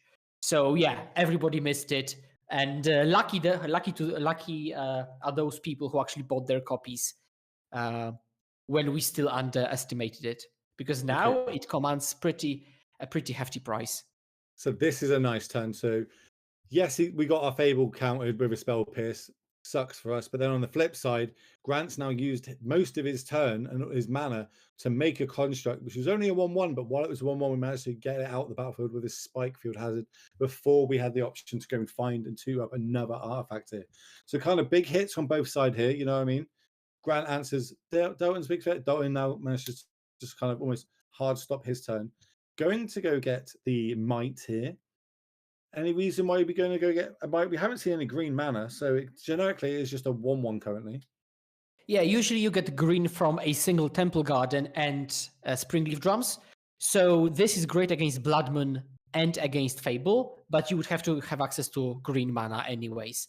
But it has to feel awful, honestly, to get your creature Spike Field Hazarded in Modern.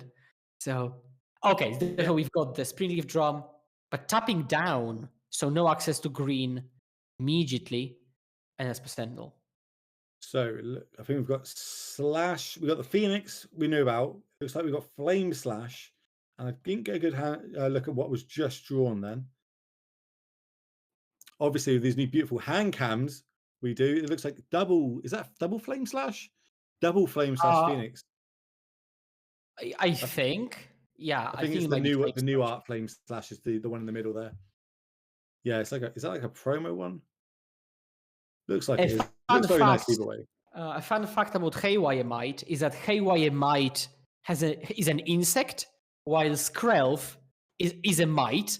So for some reason, the wizard missed it, and an actual card with the name Haywire Might is not a Might. So that's another case where we might be seeing an errata like we did with Dryad, becoming a Dryad, not only a Nymph.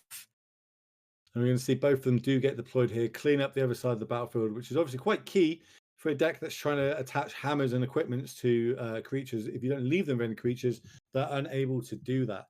Now, Dalton with a clean board on the other side, can play his land drop, can either choose to deploy this Giant or get this Phoenix on the battlefield. We'll see which one he wants to go for. So you could take Obosh to the hand, and then on the following turn, maybe go like Bone Crusher Phoenix, and that Phoenix would... So you could do that, but he wants to put pressure on the battlefield immediately. Yeah, I like that, especially if I draw a land for this turn. It means I can at least do both of these things this turn. Again, didn't get a good look at what he looks at, but we do have these awesome hand cams, so maybe we can flick down, see what he's like. Look at that, like on cue. Nice. And obviously he puts the cards down for us. Come on, Dalton. Does he not know that we're streaming this live? He's having I don't know what he's doing on his phone. Is he getting? And we can see his wallpaper, I guess. So. Luckily, it is a PG wallpaper. Yeah. I think we're going to... Maybe he wants to read up what a card does. Maybe there's some alternate languages going on. Yeah, they might be Or- asking for Oracle text. And at any point, players can ask a judge for Oracle text of any card, and the judge will show it to them. So now, to be fair, the most hilarious situations are when people ask for Oracle text of their own cards, which they've bought, for example, in like simplified Chinese or something. And they're asking, okay, what do my cards do actually? Which could be the case now. How's a Fury? I mean, that's a good one if you're going to rip off the top to hit, because that is now not only deal with a threat on the other side of the battlefield, it is a threat itself, being a 3/3 a double striker. Ooh, that is such a good draw. Right, We're looking for an artifact. Any artifact. Double. Oh, that is any. That is any. Oh my god. Okay. That is any. Oh Into an Sentinel. Oh my god! Now we're gonna have two massive creatures, which, as we spoke about, Lightning Bolt don't deal with these. Flame Slash doesn't deal with these. We're now gonna have to start getting to like Shatter territory, and I don't think we're gonna be playing them in our main deck for Dalton. But he does have a flyer, I suppose, and he got a Seasoned Pyromancer off the top there. I was truly tempted to say that Grant is out of it, because Grant had Hammer, Caldra. That's it. But he drew Paladin, Hammer, Sentinel, and like literally, I was going to say he's going to die, and then now he's going to win probably. So I guess I'm really bad at predicting. Also to note, he's only one land away from hard casting that Cauldron. Well, that would be, yes, that would also be a development. Oh, Blast Zone. Okay. This game is getting spicy. Love to see it. So Blast Zone drawn for turn. Okay, just when I said that Hammer is now going to win, literally Blast Zone off the top. So, nigga, I'm not playing lottery. Oh, come on! No, what? That was the draw. So he drew basically one of his outs here. I don't even know. I don't think he's dead, but I think he's in a bad position. And we'll talk about the play in a minute of why didn't we crack. Oh, it's 3 mana to crack Blast Zone, so that actually answers that one. But we're going to make a 22/22 trampling, life-linking creature on the side for Grant here. This is going to make that's wild. This game is awesome. I love it. And this is why I love Magic the Gathering. So if you do enjoy watching this chat and this stream, look at the overlays that's going on, all the work that goes into it, make sure you hit that follow button. All the statistics of how many followers, how many live streams, and everyone watching, these are how we get sponsors. So make sure you're hitting that follow button. If you have an Amazon Prime, throw out this stream, helping you out, help grow this channel, get everyone involved. And, you know what I mean? No one else is putting this on, so we're going to have to do it ourselves. And Anu has stepped up to the front of everybody in doing all this. Anyway, back to the Magic. A 22/22 life-linking trampling creature has been turned sideways, and Dalton has to work out how does he want to block here. He could just potentially block with one creature, drop himself down to 19, and hope this Blast Zone does a lot of work next turn. But on the other side, Grant is going to go up, getting 22 points of damage, life this turn as well, which is quite a big swing. There is an interesting dynamic. So, like, one thing is that Dalton doesn't want to die, so that's pretty obvious. But he's considering multi-blocking, and that could be for two reasons. One is preserving even more life, but two is that if those creatures deal enough damage to Sentinel, then Grant wouldn't be able to re-equip, for example, the Paladin without Sentinel dying, because Sentinel still has got all the damage marked on it. So there could be some tactical blocks to ensure that if there is a re-equip, Sentinel dies. So this is going to be 5 damage taken off 22, which is going to drop him down to 3 life here. So he had to he couldn't singularly block with just the Seasoned Pyro. He had to definitely block for 3. Probably, obviously, Giant's the main one you'd want to use there. Maybe we could have used the token, but then Seasoned Pyro in the graveyard's got advantages that potentially doesn't anywhere else. It's just a generic 2/2 on the battlefield. Right, but Blood Zone. Oh, there's a second one coming as well. Second one in hand. This is where things are going to get interesting. So, we're at 33 life, 36 life as well on Grant's side. It's like, wow. I'm done all our hard work. Okay, but Blast Zone is huge in this game. It will clean up 1, 2, 3, 4, 5 permanents on the side of Grant and 0 on the side for Dalton. As we do see, that is what's going to happen here. It is going to get blown. We're going to get rid of all these cards. Leave them with a 2/2 on the other side of the battlefield. No now they don't have a land draw to be able to play the Cauldron in hand. They need 2 lands to do that. Yeah, and like Obosh with Fury is just such a fast clock that honestly, 36 life isn't much. It's probably just a few combats to close the game. Now Grant can still draw, for example, Hammer. Why not? So it's still possible. Ornithopter.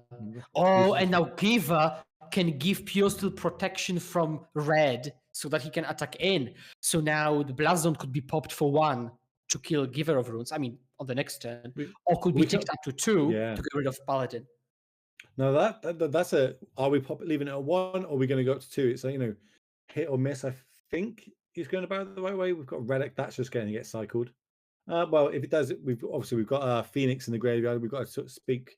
How important is the Phoenix and the Pyromancer in our graveyard opposed to the top card of our deck?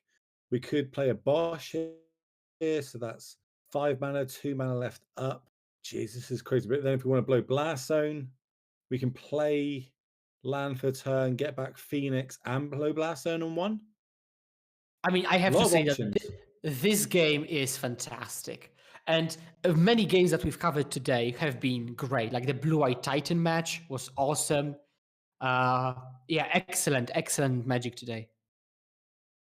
And by the way, this is one of the reasons I love Modern. So many very powerful effects, but also so much counterplay. And we're just going to play the Relic there, leave it for later on if we need to pop it. What did we draw? Another Paladin, pass the turn back. Well, Relic doesn't work that well with your own Pyromancer and Phoenix of Ash. No. Admittedly. This is game 1 though, so it is in the main. So, there's a lot of graveyard decks or at least synergy decks out in the field. So maybe it's been doing well. Here it is kind of hindering us, so to speak. But it looks like we've drawn a free drop. Fable is a good one to draw off the top of your deck. If a card's going to get you, help you push an advantage or kind of turn the corner, that is one of the ones that will do it. It's going to get a Goblin Shaman. No, is that the Goblin Shaman token? Yeah, it's Goblin Shaman token. And a Saga's Rift. That's a good one. Okay. Now, I'm not sure. I think I would still have preferred to just play Obosh there. Because you get the Shaman token, but that's a 2/2. You get the second chapter trigger, but you don't, I think, really want to ditch Obosh. Okay, never mind. He literally does. Doesn't. But the third chapter is the doozy because you can keep copying Fury. Yes. But that will happen, the turn after the third chapter. So it's a very long-term plan, honestly. So what's going to happen first? The ability to be able to use the copy effect of Fable or Saga completing all 3 of its chapters? Right, so Saga will go up to 2, then to 3. So the Saga will complete its cycle if I'm counting correctly. All right, 2, flip. Another Fable in hand. They drew another Fable for the turn. Oh no, so Saga will not have searched. Yeah. So the mirror break will be faster. So I assume you're thinking of Haywire Might, right? No. I was thinking which one will complete. We'll be able to get a hammer equipped or something before X, Y, and Z happens. Okay. We're going to return the Phoenix here, Phoenix of Ash in Modern, in an undefeated deck. That's right, ladies and gentlemen. You're welcome. Getting all the best decks on camera for you here, and then we're going to follow up with a second Fable, which will be making a token. It'll be on chapter 1. Now, Grant, how are we going to get back into this? Saga takes up to 2. We can start pumping out constructs of it now. We do have our life total as a resource. We did manage to get that big hit in for 22 points of damage. Gain 22 for ourselves. And as someone has pointed out, Dalton, he's actually showing off a lot of bling playing those Goblin Shaman tokens, which, for example, in Europe, they command a price of €5 a piece. So yeah. We used to have 8 or 9 of them in the legacy events, and they've all been stolen by players. So have they? They're pretty hard to get hold of. Yeah, we had to replenish them once, but passing the turn back. So it doesn't look like it was a land to be able to deploy the Cauldron in hand. We're still exiling with the Relic. Fable's going to flip. Other Fable's going to trigger. We can ditch this card in our hand and get a fresh draw if we want it. Looks like we want to keep it. It's a third Fable. And once we've got multiple Fables flips, yes, we can do the Fury multiple times, which will probably close this game down, let's be honest. We can also use all our managers to make 2/2s end of turns and just have a big board of attackers. So yeah, if we had an advantage by, even though there was that big turn by Grant and he did manage to, get that big life point swing, I still think it might be in Dalton's favor here. Is there anything Grant can do?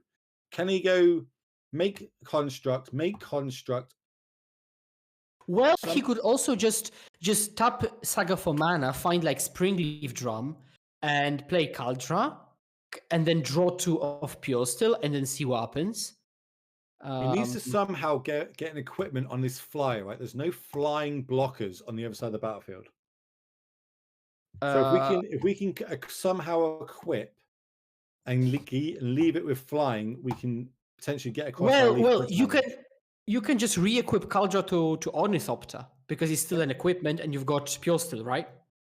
Yeah. So yeah, we need to get the mana, right? That's what I'm saying is we don't have the mana to play the Kaldra yet. Oh yeah. So you got with the Springleaf Drum line. Oh, okay. Or you just do this. Fair enough. Oh, well, we're going to try and draw 2, and hopefully one of them is a land, an untapped land.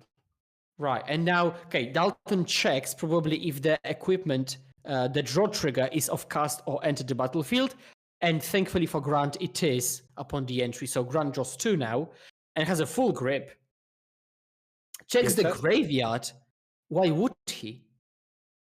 Just checks what artifacts are available still in the deck. Yeah, like any sort of equipment. I say the Phoenix, I believe, can't block. I think that's like might be the downside to that flying threat that comes out from the graveyard. Let me just double check. You have a little look at that while we talk about this. We're going to go search up an equipment. It can block? Yeah, it's just flying haste, yeah. Okay, flying base, so it can block. Okay, so that's our line out of the way. Now what we need to work on Grant's side and how can he get across an advantage. We've got another hammer, but the way to get everything trampling's gone now because we that got blown up with a blast zone, and that is in the graveyard. I don't believe Grant's got any way of getting that back out of it. We've got the mana floating. Don't show that card. Oh, what could happen? Like Grant also has a blacksmith skill. So what could happen is that he attacks with a ton of creatures, see which ones are blocked, and just pumps them by 2, which would be crazy. He has to get a ton of creatures though, right? That's the problem. He's got like what 4 or 5 at now. Potentially he can start making more constructs. But then this Fury is going to eat the battlefield. I suppose not. We're starting to equip hammers. Yeah, unless Dalton rips a third blast zone off the top. That would be brutal. I imagine he's playing at the full 4, but we'll see. This is quite interesting. How are we going to bet? We're going to attack for 22 points damage. I'm going to say this is lethal. Yeah, the attack is for more than 3.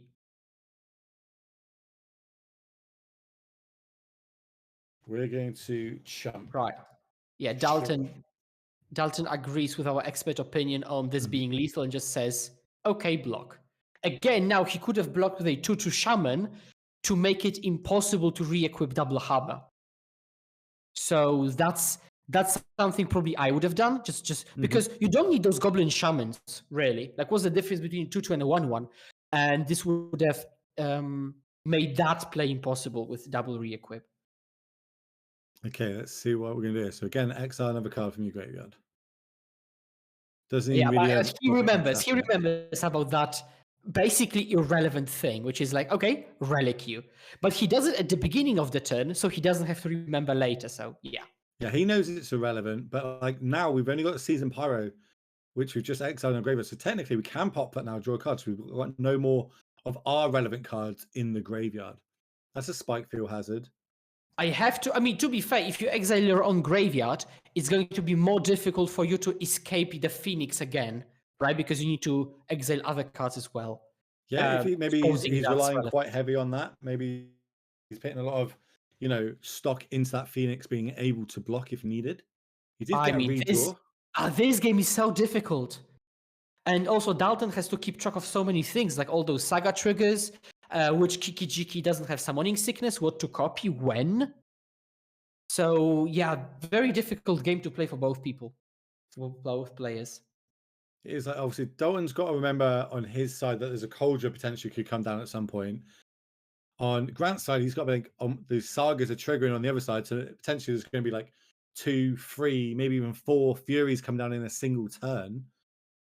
Yes, he's got a big life total on it, but it's still anyone's game right now. I'm struggling trying to say, like, who would I think? Okay, their advantage. Oh no, actually they've got that. That's quite an advantage. We'll see. We're going to fetch up another basic here, which does give us our 7th mana for this Cauldron in hand, if we choose to cast it. And the thing with Cauldron is, I said it has haste, which is true, and indestructible, which is true, but that's not the thing that's important here. Cauldron has another keyword. Do you know what that keyword is? I'm going to go out online and say trample. That is true. And so trample is what we've been missing this whole game. So, yeah. Do you remember turn 2 when we went and searched for it? And we said, sometimes, it's not impossible, but realistically, you don't hard cast this card. Well, we're going to use those words because it's just been hard cast. It will come along with, I believe it's a germ token. And now we can see a lot of equipment happen. That can end up being, what, a 25 trampling, first strike, everything. You can't bend it. How much toughness have we got? So we make a copy. And also draw 2, remember? He draws 2 of the paladins. A draw 2 chaser. 1, 2, 3, 4, 5, 6, 7, 8, 9, 10, 11, 12, 13, 14, 15, 16, 17, 18, 19, if I'm not mistaken. He also has to be careful the way he equips, because Dalton can instant speed make a Fury, right? Mm-hmm. So he has to be conscious of he's counting it, because there could be, 4 damage coming through at any point, but including the card in hand. Because I think he's thinking about Fable copying. No, Fable copying Fable means they all come into play tapped, so that's not working. Yeah, that's true. But if he doesn't find lethal, he doesn't want to allow a counterattack for lethal for Dalton, right? I think Grant's got it. I think if he's got the resources right now, that Cauldron having trample is the key. We're equipping it to the construct. Construct is currently a 1, 2, 3, 4, 5, 6, 6. Add 5 to it, so it's 11. 11. So we can't know what the judge call is about, but it could be about the fact, like, what happens when you re-equip. And I think the question could be about, like, basically, like, when you're re-equipping, whether the equipment goes unattached and then attached, which is not the case. When you say, I want to equip to the construct, if it fails for whatever reason, it stays on the germ. So there is no, like, re-equip moment. There's no unequip moment. Oh, maybe. Which might be the question. Yeah, so it immediately goes from 2. So that makes that an 11, if my maths is correct. Currently, because there's 1, 2, 3, 4, 5, 6 artifacts, plus 5, plus 10, 21. Right, so I can see one person in chat said to put it on the Ornithopter, but that wouldn't work because the Ornithopter can be killed with an instant speed Fury, because Kiki-Jiki can copy it. So that would be scary. I wonder if we're going to crack that relic to draw a card in response to that equip. Because that is a good do 4 to it. And then you have like a Bolt or Bone Crusher Giant, right? So I don't know if it would have saved you, but we would be able to maybe get the construct off the battlefield. We'll see. We'll see how it comes across. And we are everything. Because so he may have counted that. And now, I think that's a bit too late. I mean, why would you do it now? Well, he might not have any live draws, but it's worth doing another look at, see what he's. Can't get a good look. Maybe we can get a hand cam down there. It's a Ragavan. So that was a Ragavan. Card. That was a Ragavan. Is the other card a basic? Think Ragavan and a basic, yeah. Yeah, not going to happen. But look at these beautiful hand cams in the transition. Look how beautiful that was, ladies and gentlemen. That is pro level construction of this stream.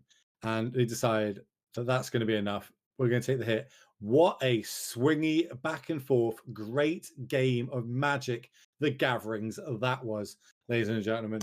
Whew, right, let's take a breather. Let's recap on what happened there. So we said that you wouldn't cast a 7-mana equipment. He cast a 7-mana equipment, and it basically won the game.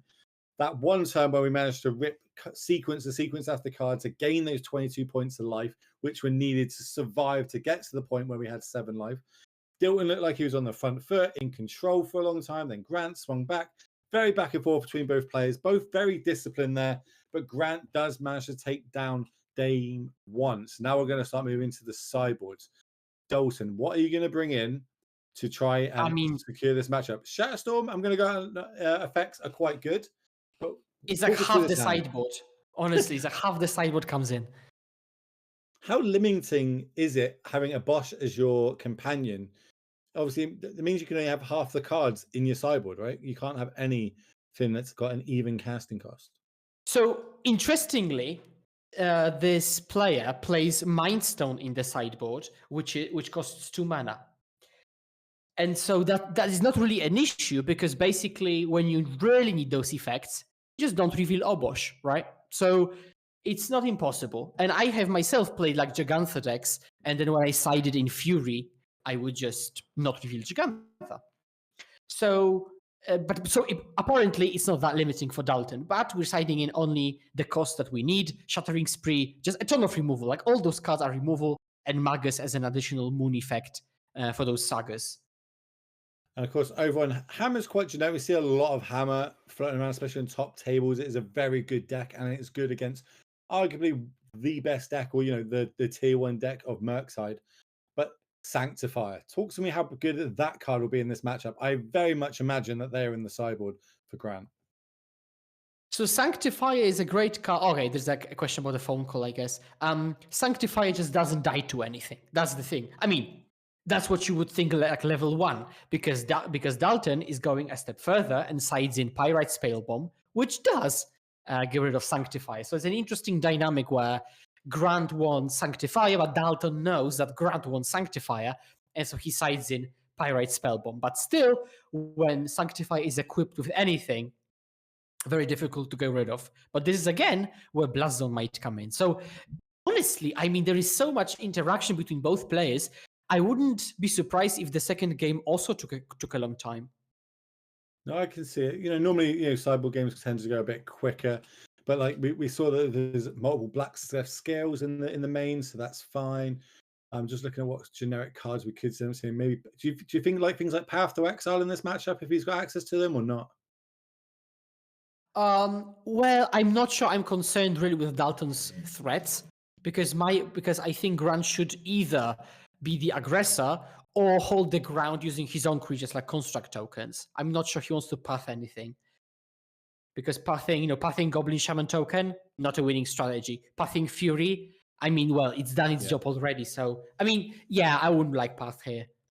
I feel like Dalton did a real good job in that game one of keeping the battlefield clear.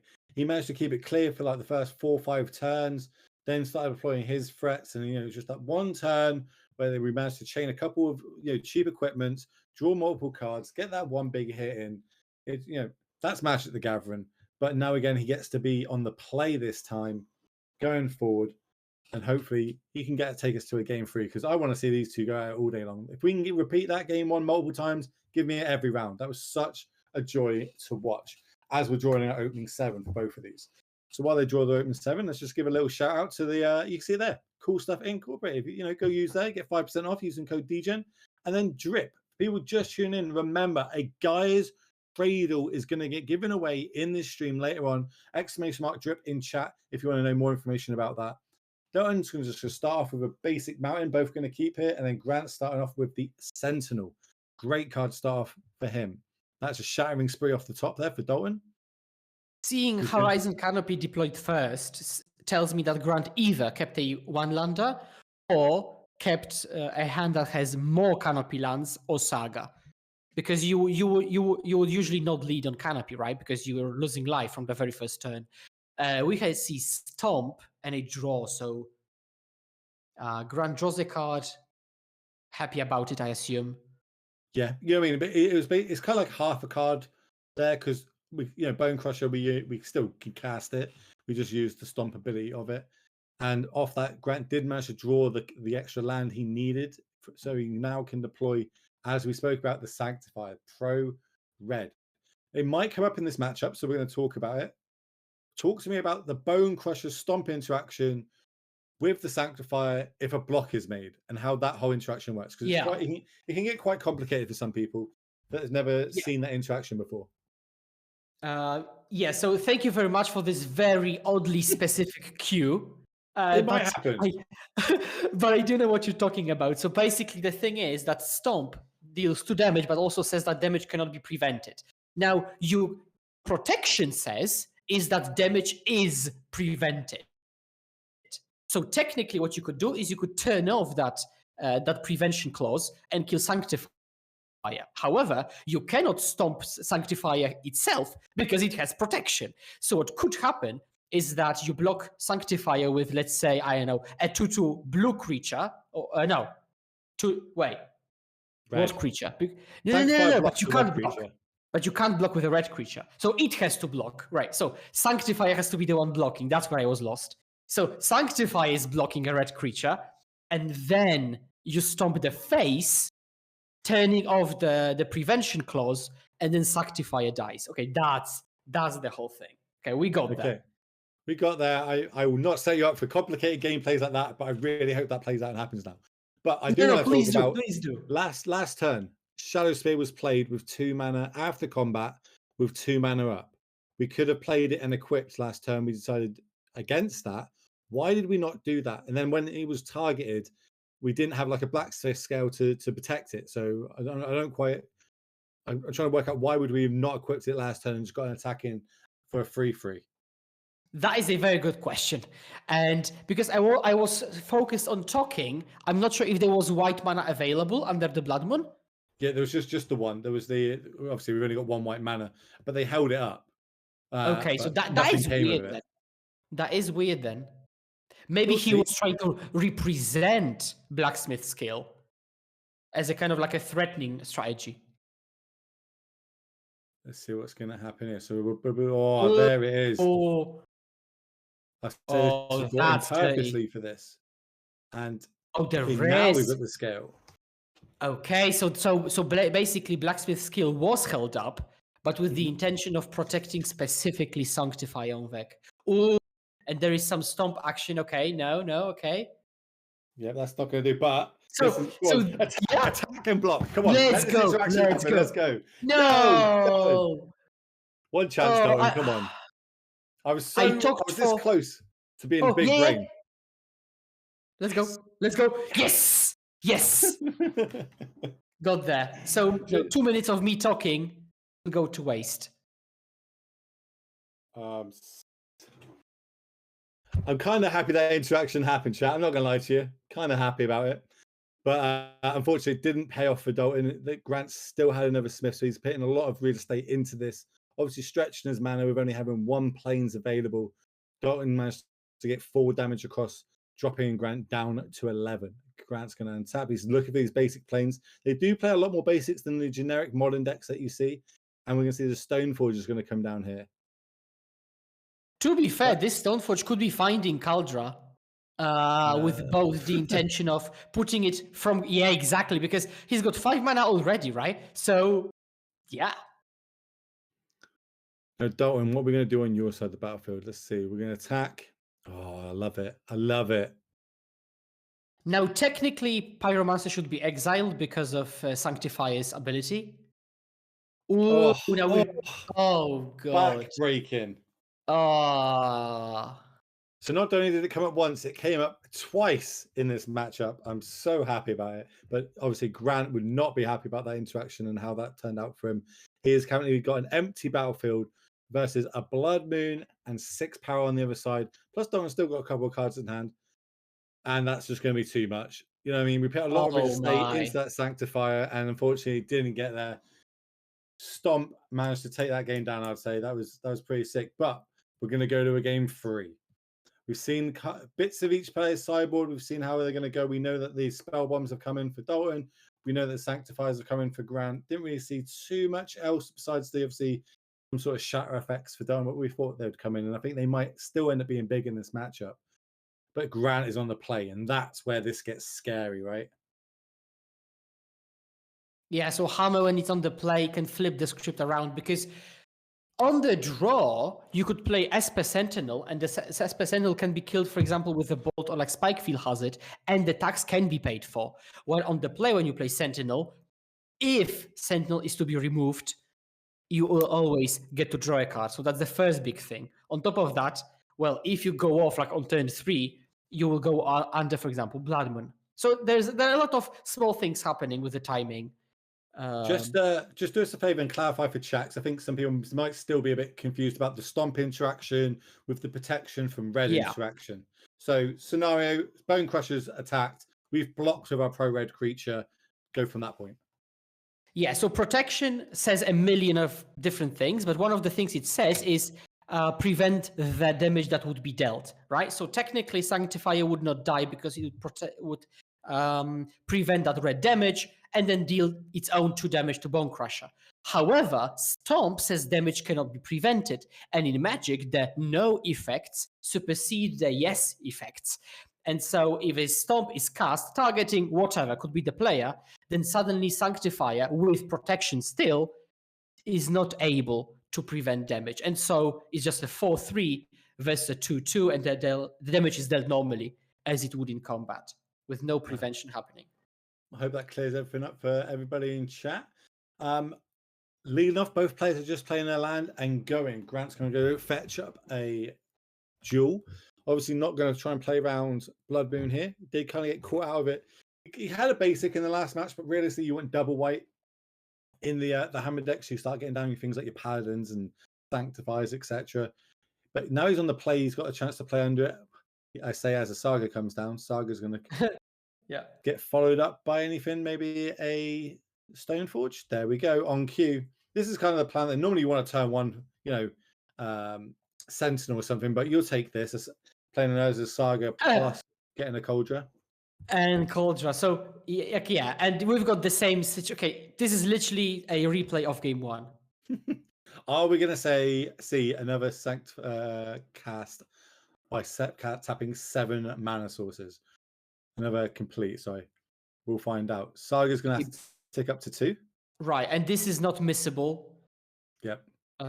So as far as I know, what is missable is the ability, but what's not missable is the chapter uptick. So for example, if you are like at the end of your turn and you forgot to uptick your, let's say, Fable ability, you have to uptick it to 2, but you might not get the second chapter trigger.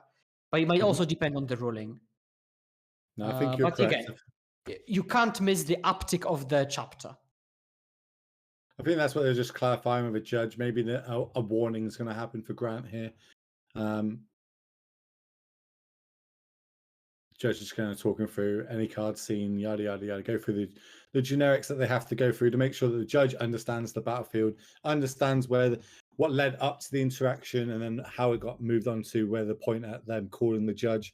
So I think he's just going to say, yeah, that has to tick up. Game state warning. We're going to give you a little warning. If you get 3 of them over the course of the whole tournament, I think you get, is it a game loss or a DQ, something like that?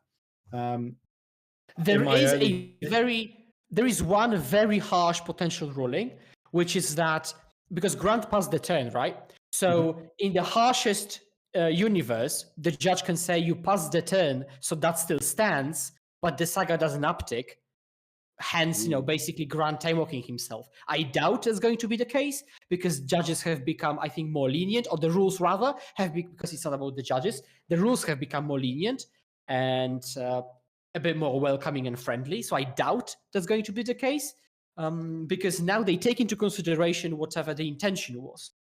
Yeah. So I would imagine that they will either roll back to the main phase with the second chapter, roll back to the main phase with a single chapter, but I doubt they will force them to just pass the turn like that. Well, while we're waiting and we're doing it, we'll talk about some of the sponsors that are letting this whole sponsor in the stream so we can bring this beautiful paper magic to you all. So first, we've got Cool Stuff Games. Obviously, go give them a little follow. If you want to go buy anything, you get 5% off with code DGen.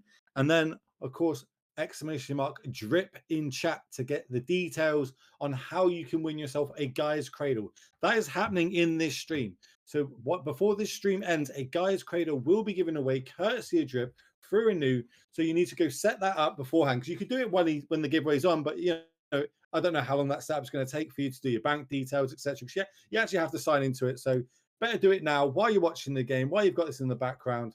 And while that judge call gets sorted out, we're going to move across to our backup feature match, which looks like it is Alan Swan versus Matthew Wright. I mean, it's time I've seen him before, going against Jeskai Breach, which I know Skewett is going to be super happy to cover because this is his deck of choice. Yeah, I'm salivating right now. Also, I've talked to Alan multiple times on Discord, on Twitter, so I know him. And yeah, he's been doing pretty well. 8-0-2 with Jeskai Breach, the combo variant. It looks like he was getting a big swing in there and just securing a breach.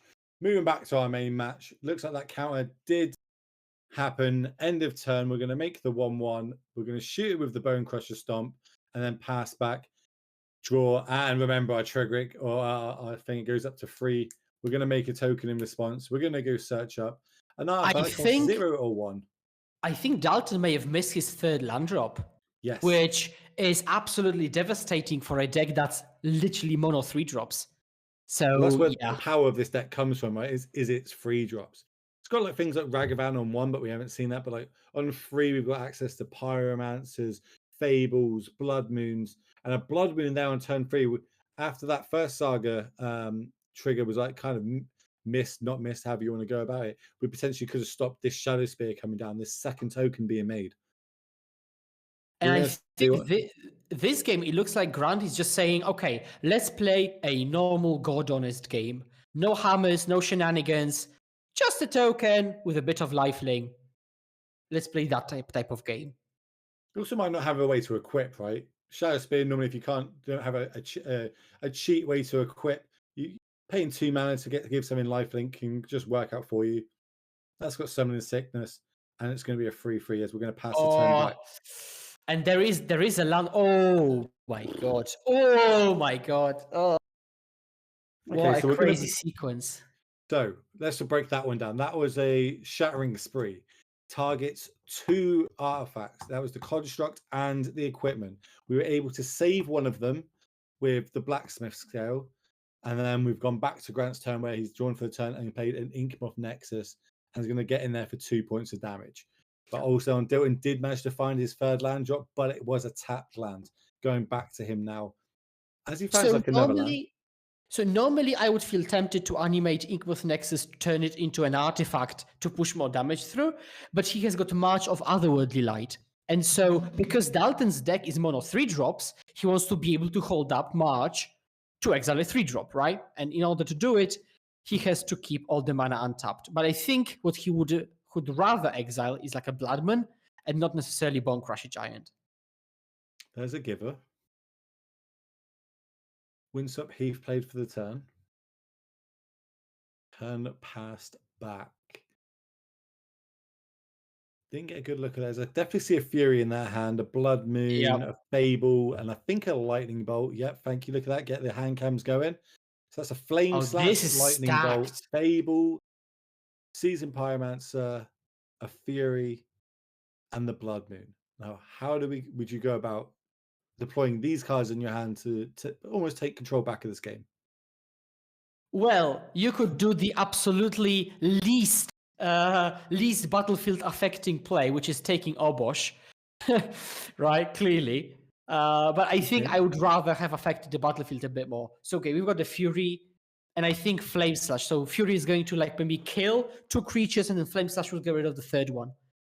Hence, well, yeah, I think he's doing it this way, right? Because he's holding up the Lightning Bolt in case something like a Blacksmith happens. He can kill whatever that's target in response, but he does manage to take down both, leaving him with just a generic 1/1. That's going to catch the Flame Shut up. And this is, as we said, this is a repeat of game 1, right? He's cleared all the threats on the other side of the battlefield. The thing is that Dalton isn't like shy on cards, so instead of taking Obosh to exile it, I'd rather just play Fable and exile just something else, but like start progressing my own plan, because I'm not sure that like just exiling 1 fewer card is going to like matter a great deal. So what if we have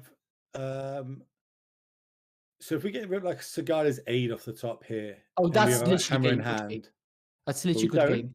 We hit We another don't. land. Also, there could be like a Pierce to the Paladin drawn. Hey, we're one turn away from that Cauldron being hardcast. Just saying, Blood Moon's going to come down. Turn all these lands into mountains, except for the 2 plains over on Grant's side. Does shut down the ink off though. That is just now going to be a basic mountain for the rest of the game, or at least until that's left on the battlefield. He chose not to use the march to get rid of it. Here Let's is go. the second hardcast that we've seen this game. 5/5 first strike, haste, get the gem token on here, turn it sideways, and now we've got a race on our hands. Let's see how we're going to go about this. Obviously, it is indestructible, which is the kind of the bit that Dalton doesn't want to see. Shatter effects will not work on this. He doesn't have access to bounce effects. Now, importantly, both Kaldra and the Germ are indestructible because Kaldra itself is indestructible and grants the creature indestructibility. There's a Den of the Bugbend / Mountain comes down for the turn. How are we going to go about this, Dalton? We're in a race situation. You've got to try and show up a way to either get some blocks in while dealing enough damage. He does have a lightning bolt in hand. He does have a spell bomb that he draw for the turn. So that is another 5 damage, which could potentially help him swing this race if needs be. Looks like we're going to play another Bone Crusher or Pyromancer. What are we doing? Yeah, we're going to go Bone Crusher. Get in for 4. 10. Technically, I think Dalton might win this race at the minute. And this is another reason. I mean, of course, again, we're being outcome biased, but I would have preferred the previous turn or the 2 turns before, instead of pitching Obosh, just actually deploying something. This is a good one because you can grant protection from red, but Priorite Spellbomb is surely going to get rid of it. Yeah, I think you're right on that one. I think the Spellbomb will end up dealing with the Giver at some point. If I was going to do it like no attacks. Ooh. So changing gears completely. So now Dalton's going to have to go wide, which I kind of like this on Grant's side. Grant knows he can get a 1-shot kill. His deck is designed to do that. Where Dalton's side, we've got rid of the Abosh already. We're going to ditch a Fable and a Ragavan here. This power, so get a fresh look at 2 more. Make 2 1/1s. Keep this Lightning Bolt plus whatever he drew for the turn in hand. I think it might be another Blood Moon and another Pyromancer if my eyes are absolute ninja sighted like they are. Oh God, I got it right as well. I'm so good at this. So we're going to see the spell bomb. I do think I would have done that spell on end of turn on my last turn because now I've used up a mana on this turn that I didn't need to. Are we attacking? Are we getting in there? I suppose we do have access to Lightning Bolt. One of these gets chumped, gets dropped down to 6.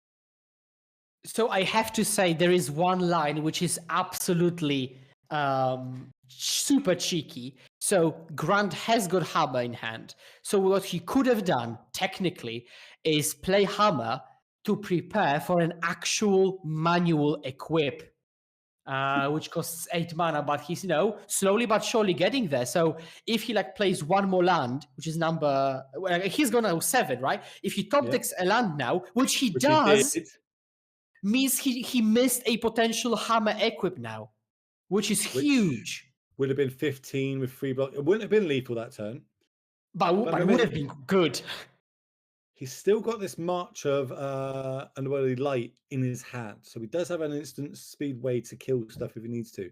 Dalton looks like he picked a Spike Feud up, so that's 4 points of damage he's got in hand. He turns everything sideways here. He's got lethal, I believe. It's wild that Hammer actual manual re-equip could matter in a game. March this. Dalton says, take 2, drop to 4. This dies. I think we're going to see Lightning Bolt you, Spike you. Spike you. Drop you to 3. Lightning Bolt you. And that's going to be it. And Dalton's going to continue to be undefeated. A Bosch Red goes to 10-1. Oh, wrong. 10-0-1. Still undefeated in this round. Unfortunate for Grant, that game 1 was absolutely one for the books. If you are just tuning in and you missed that game, you need to go back and watch that VOD. That game 1 was absolutely something special. What a treat for us all to be able to see it. I think the backup match looks like it's still going on. So we'll see if we're going to be able to switch across to that one. But whew, that is a good game of Magic, and God, I wish we could have more of them like that. If you are just tuning in, remember !drip in chat. A Gaia's Cradle, the physical card in good condition, is getting given away courtesy of Drip on a news channel. So !drip to find out more information about that. We're only a couple rounds away from that giveaway. Also, because there's a lot of giveaways on this channel. I wouldn't be on this channel if there wasn't a giveaway. After this round, Anu is giving away 2 collector's boosters from Phyrexian. All will be 1. So more reason to stay tuned, more reason to enjoy this Magic, more reason to hit that follow button, that subscribe button. Go give him a follow on Twitter. All these numbers of how many followers and subscribers he has lets him get more sponsors, which means the stream can keep growing and get you better and better content from potentially all around America / maybe the world in the future. Who knows? Let's dream big, ladies and gentlemen, as we're going to go into Alan Swan versus Matthew Wright, Amulet Titan versus Jeskai Breach. And it looks like we're coming in just at the aim of game 3, classically on time. On that board state, who won? I'm going to look at you for the skewer. Any ideas who would have took that one down? Yeah, so just a quick glance told me that Alan is the one taking the win with Breach, Grinding Station, and a Grape Shot. Probably just blasting the opponent for 18 damage worth of Storm. Okay, well that means that Alan's going to advance himself down to 9-2. This is a 13-round tournament, ladies and gentlemen. So after this, it will be a cut to top 12. Don't traditionally hear those words, cut to top 12. Normally it is a cut to top 8, but at SCG Charlotte is a cut to top 12. Now, how does that work? Well, seeds 1 to 4, they get a bye. They know they're in the top 8, so to speak. But seeds 5 down to 12 will all ballot off in kind of like a first round of a top 8. They'll ballot out, and then the winners of those 4 matches will go on advance to play seeds 1 to 4, and then that'll be the traditional top 8 that we're used to. You've got me, better known on the internet as Willhall EXP, and Skura, better known as Islands in Front. We're going to take you through all the way to that top 12, and then we're going to hand over to the American team because we're in Europe. You know what I mean? It's getting late here for us all. So we need to sleep and get food at some point. So we're going to pass it off onto them. We're going to carry you all the way through to it. But on that one, we're going to pass you back to Anu. He's going to talk to you probably about giveaways and any questions you've got. Make sure you throw them at him. And we'll see you all really shortly for round, I can't remember, 11 or 12 for the next round. Speak to you soon. Welcome back, everybody. All right, cool. So really quickly, I did promise a giveaway for this round. So if you're in the chat right now, here's what's going to happen. You ready? I have not started the giveaway. Did I just stop the stream? Oh, no, I didn't. Okay, I have started the giveaway now. If you type the word DRIP, D-R-I-P, into the chat right now, pairings for round 14 are going up, so we don't have too much turnaround on this. Type DRIP in the chat right now to enter the raffle, and you will be eligible for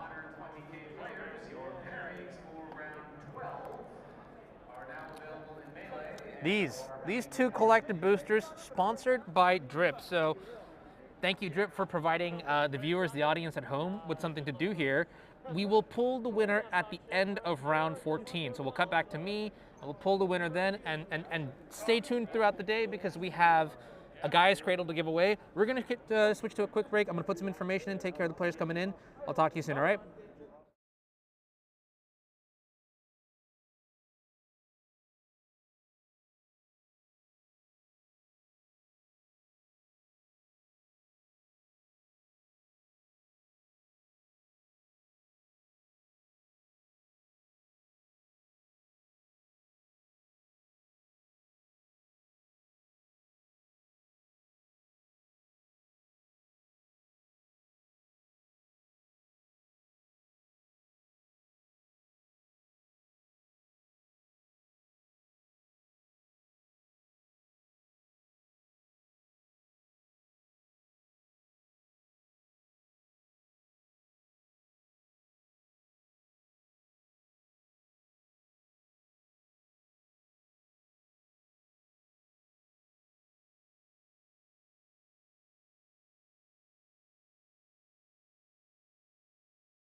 Welcome back, ladies and gentlemen, to SCG Charlotte, where we are bringing you the 20k modern event.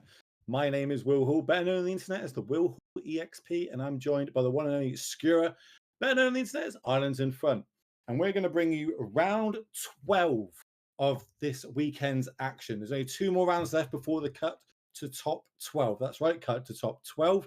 We spoke about this. Basically, if you are seeds 1, 2, 3, and 4, you get a bye in the top 12, and then seeds 5 to 12 are going to battle it out to try and battle the top 4, and that is how that is going to go. We're going to keep following Dalton. We've seen him take it down. He's undefeated. He is on a Bosch Red. We've seen that before. Now it's going to be Daniel's turn to try and take him down on Living End, which is 10-1. One of my personal favorite decks to see in action. I love this deck. I've loved it for years. Now it's in a really good standings. Skura, talk to me about this matchup. Who do you think is favored game 1? It's very interesting to talk about the matchup analysis when one of the decks is Obosh Red, which makes it much more difficult to assess. But, as we have seen, Dalton does play main deck Relic of Progenitors. On the flip side, nothing else he has is relevant. So I think it's going to be a lot of high rolling, and Dalton has no Urza's Saga to find those relics.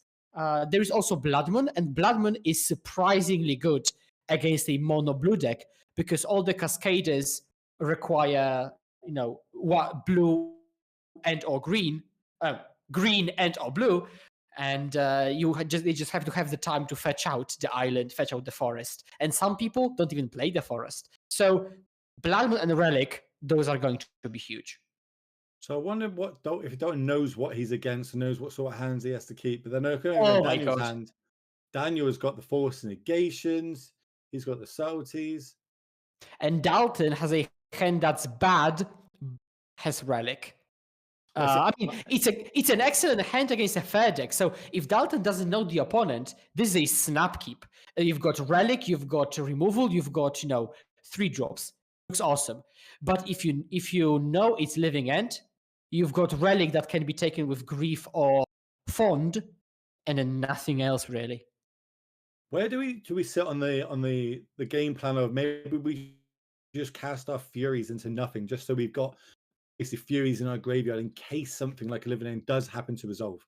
Double Force Negation in our opener so far for Daniel might also have a real good dealing with that Relic coming down. Well, you will keep this bottom the Living End, keep the Fawn to pitch to Fawn, and then just keep cycling. That's the strategy. And to be fair, this hand could be busted, right? Because if Dalton now plays Relic, it gets Fawn like as fast as you could. Yep. So get that off the bat. Don't want to see that one. Daniel, I can see, chuckling a bit, seeing, Mountain into Relic game 1. And I kind of like this about the Living End decks, how you can just keep a 1-lander because basically every card has got cycling. So eventually you're going to keep cycling for your deck. You're either going to run out of cyclers or you're going to hit all your land drops. And I'm a big fan of keeping very greedy 1-land type hands in multiple formats, depending on multiple decks. As we're going to see end of turn, we're going to cycle, get that out of here, and there you go. Land on cue, cycle and turn with Street Wraith, lose 2 life.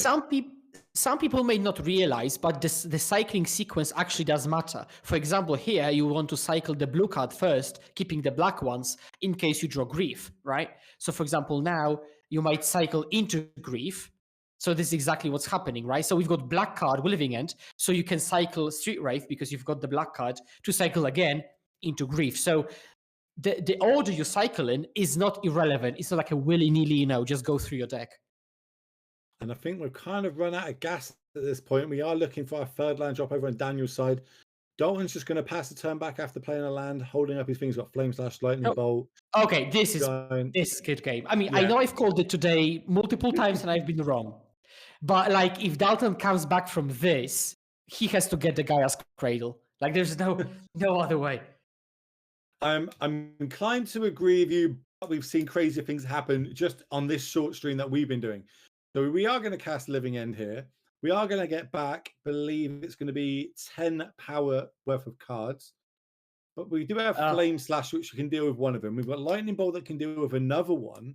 We know there's one living end in hand, which means there's only one living end left in the deck potentially if Daniel's running the traditional 3.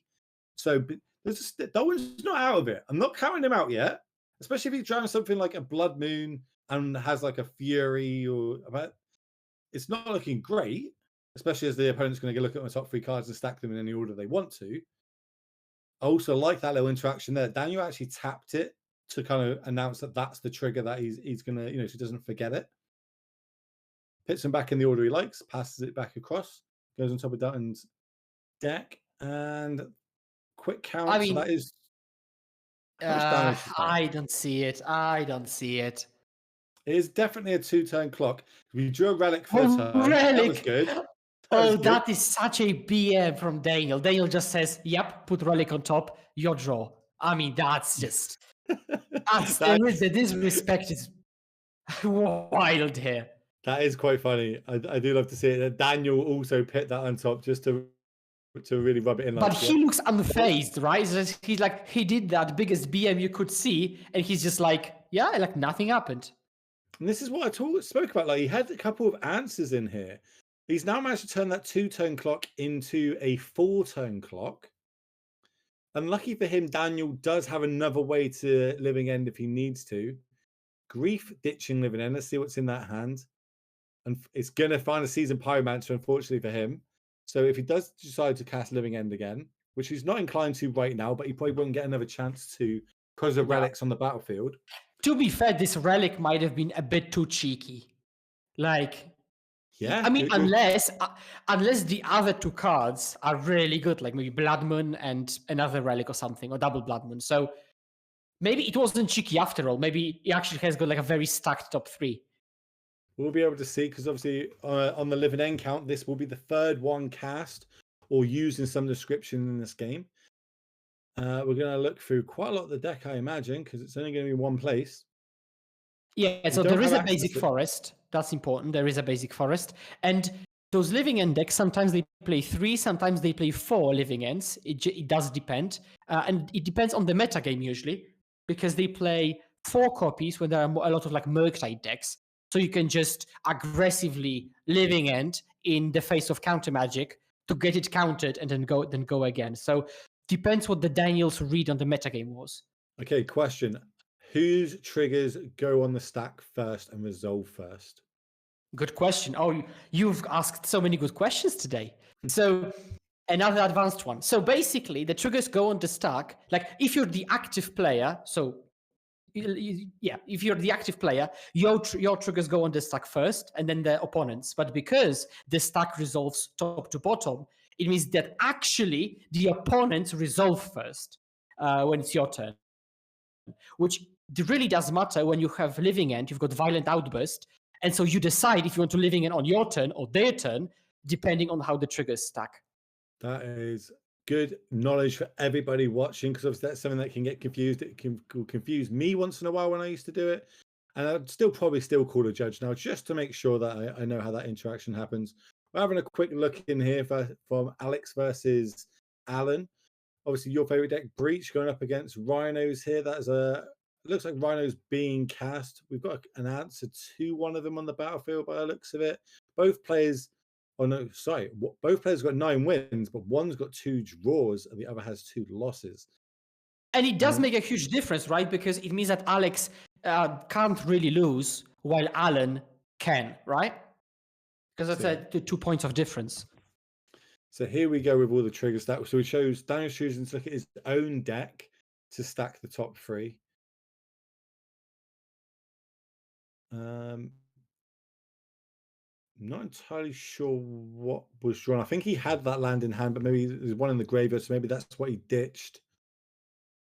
And then, so he would have drawn 2 cards. One of them was a Bone Crusher. That's what got took by the Grief.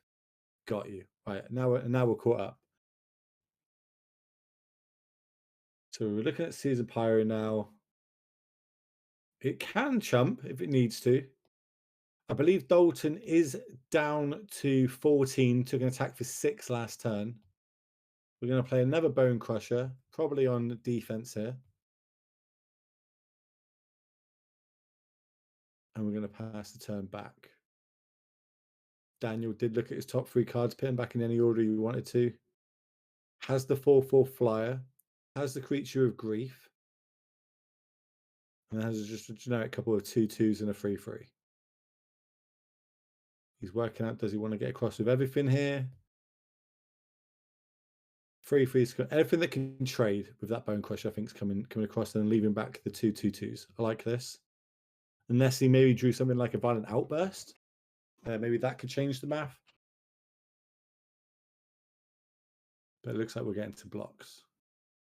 And also on Dalton's side here, I think I would want to crack this Relic for a card.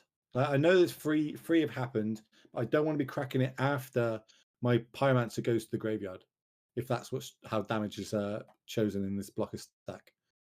Yeah, that is true. Like if you're playing for those like minuscule percentage points, then yeah, fair enough. Although I'm not sure. I mean, I would really take a look at those big percentage points, which is the one player having like 20 power on the field, rather than the such timing. Oh my god, petty theft. Petty theft, bouncing the Burrow. Blocks happen. They trade. So it's the Pyro in the Daniel could have chose then to either have the Pyro goes to the graveyard or the Bone Crusher. Decided he doesn't want to give Daniel more draws by potentially replaying that Pyro. Another Relic is drawn for the turn, along with a Fabled Passage in hand. Drops down. I believe they took another 7 points there, dropping him down to 7. And yeah, I think it's just too much on the other side for them to be able to deal with. As Dalton's going to drop that down, and Daniel's going to be 1-up in this match. So, sideboarding-wise, let's start over on Dalton's side. We've kind of seen his sideboard quite a lot. We've seen him in the feature match area because he is still undefeated in this tournament. Out of those cards there that he's bringing to the front, any of these take your fancy? Yeah, so you're siding in Magus's, certainly, like the Blood Moon effects, as I've said, are actually pretty good. I would consider very strongly Pillage, especially on the play, because when you're on the play, you've made your third land drop before they have, so you can actually stone rain them off of a land. Chalice is great, Stone Brain is great. So to be fair, between Stone Brain, Chalice, Relic, Pillage, Blood Moon, and Magus, I really like Dalton's position, even though it's a mono-red deck. So just because he's bringing in those brainstorms, he's going to have to not reveal that a boss that we can see there on the screen, because they do cost 2. They do have an even casting cost, so he will not be able to reveal that at the start of the game. And what cards don't we like? What's not goodness? What is he going to be bringing out? Well, all the removal is pretty average. Like all the Flame Slashes are bad. Stomp is pretty bad because it doesn't accomplish much. So cards like Fable are okay-ish because you can ditch your own creatures into the graveyard to get them returned later. So I think I would focus on cutting this kind of needless removal. Yeah, basically that. Needless removal. That's it. We're seeing Dalton do kind of like a hedge-up play here. He's taking out his Blood Moons. Because over on Daniel's side, I've played a lot of Living Anima time. You're basically forced to always bring in some sort of answer to either an enchantment or artifact. You don't know if you're playing around ley lines, relics, endurances. There's so many options in Modern right now from so many different color combinations. You kind of basically always have to bring something in to deal with them. So he's hedging that. Okay, he's going to bring in maybe the green force that can destroy my enchantment. So I'm going to start bringing in the Magus the Moons, which alternatively he would need a subtlety for, but really he might not keep them in. So I kind of like that play by Dalton. Over on Daniel's side, Living End, anything besides more what I spoke about? You think he'd end up bringing in anything that can help him swing this matchup? Not really. Like it's so certainly there are no cards that are dedicated to this matchup, of course, because nobody dedicates slots to Oboshred. They might after this weekend. Yeah, exactly. I think you just need to play as if you were playing against a generic mid-range deck which has hate pieces.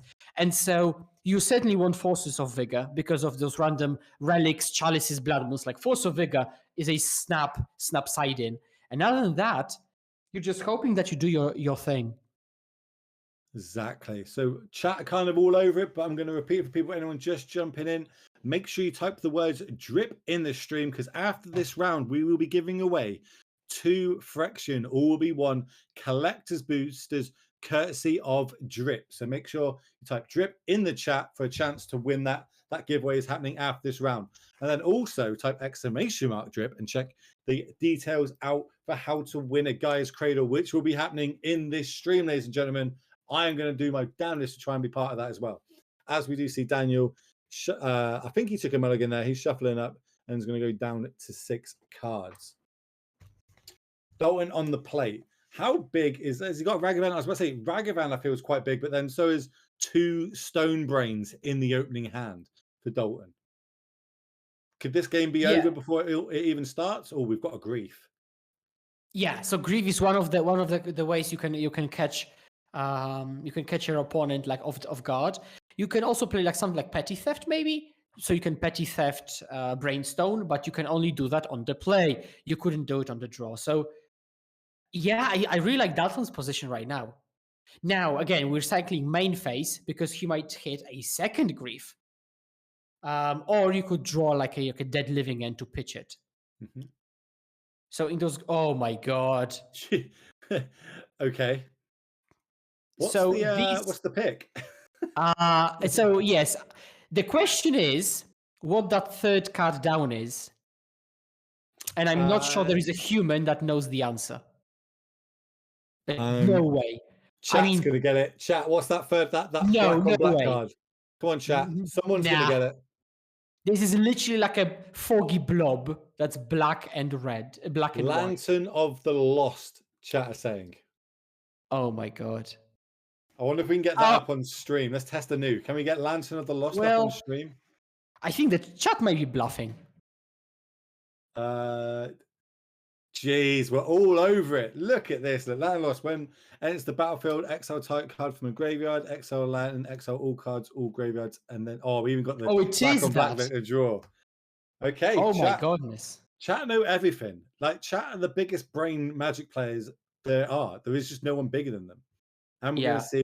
Just gonna draw. Respect to chat and respect to the production team. Immediately.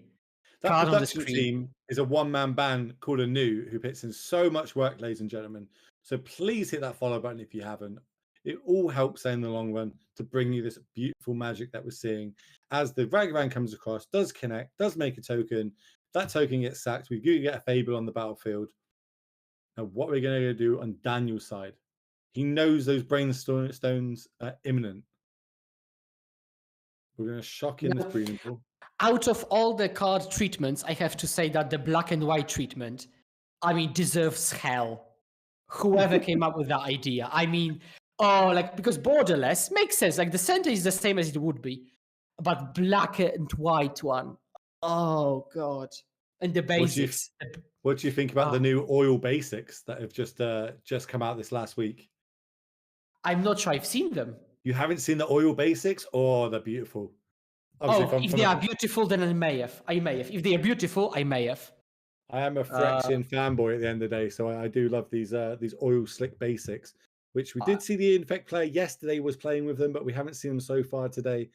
As we're going to come across, a couple of treasure tokens are probably going to get made. Yep, 2 treasure tokens, and the top card. Oh, they are gorgeous! Oh my God. Okay, they are gorgeous. There's someone just finding out what you can only get them in one box that it was just released this weekend, I believe. To be fair, they are perfect, but I think not as basics, but as like storm mana counters, Like for tracking mana, they look perfect. Basic lands, not sure. Daniel managed to grief out one of those stones from the hand and then had force for the other one. So both of them have been dealt with. And then, if this last card is a Cascader, he did shock that in.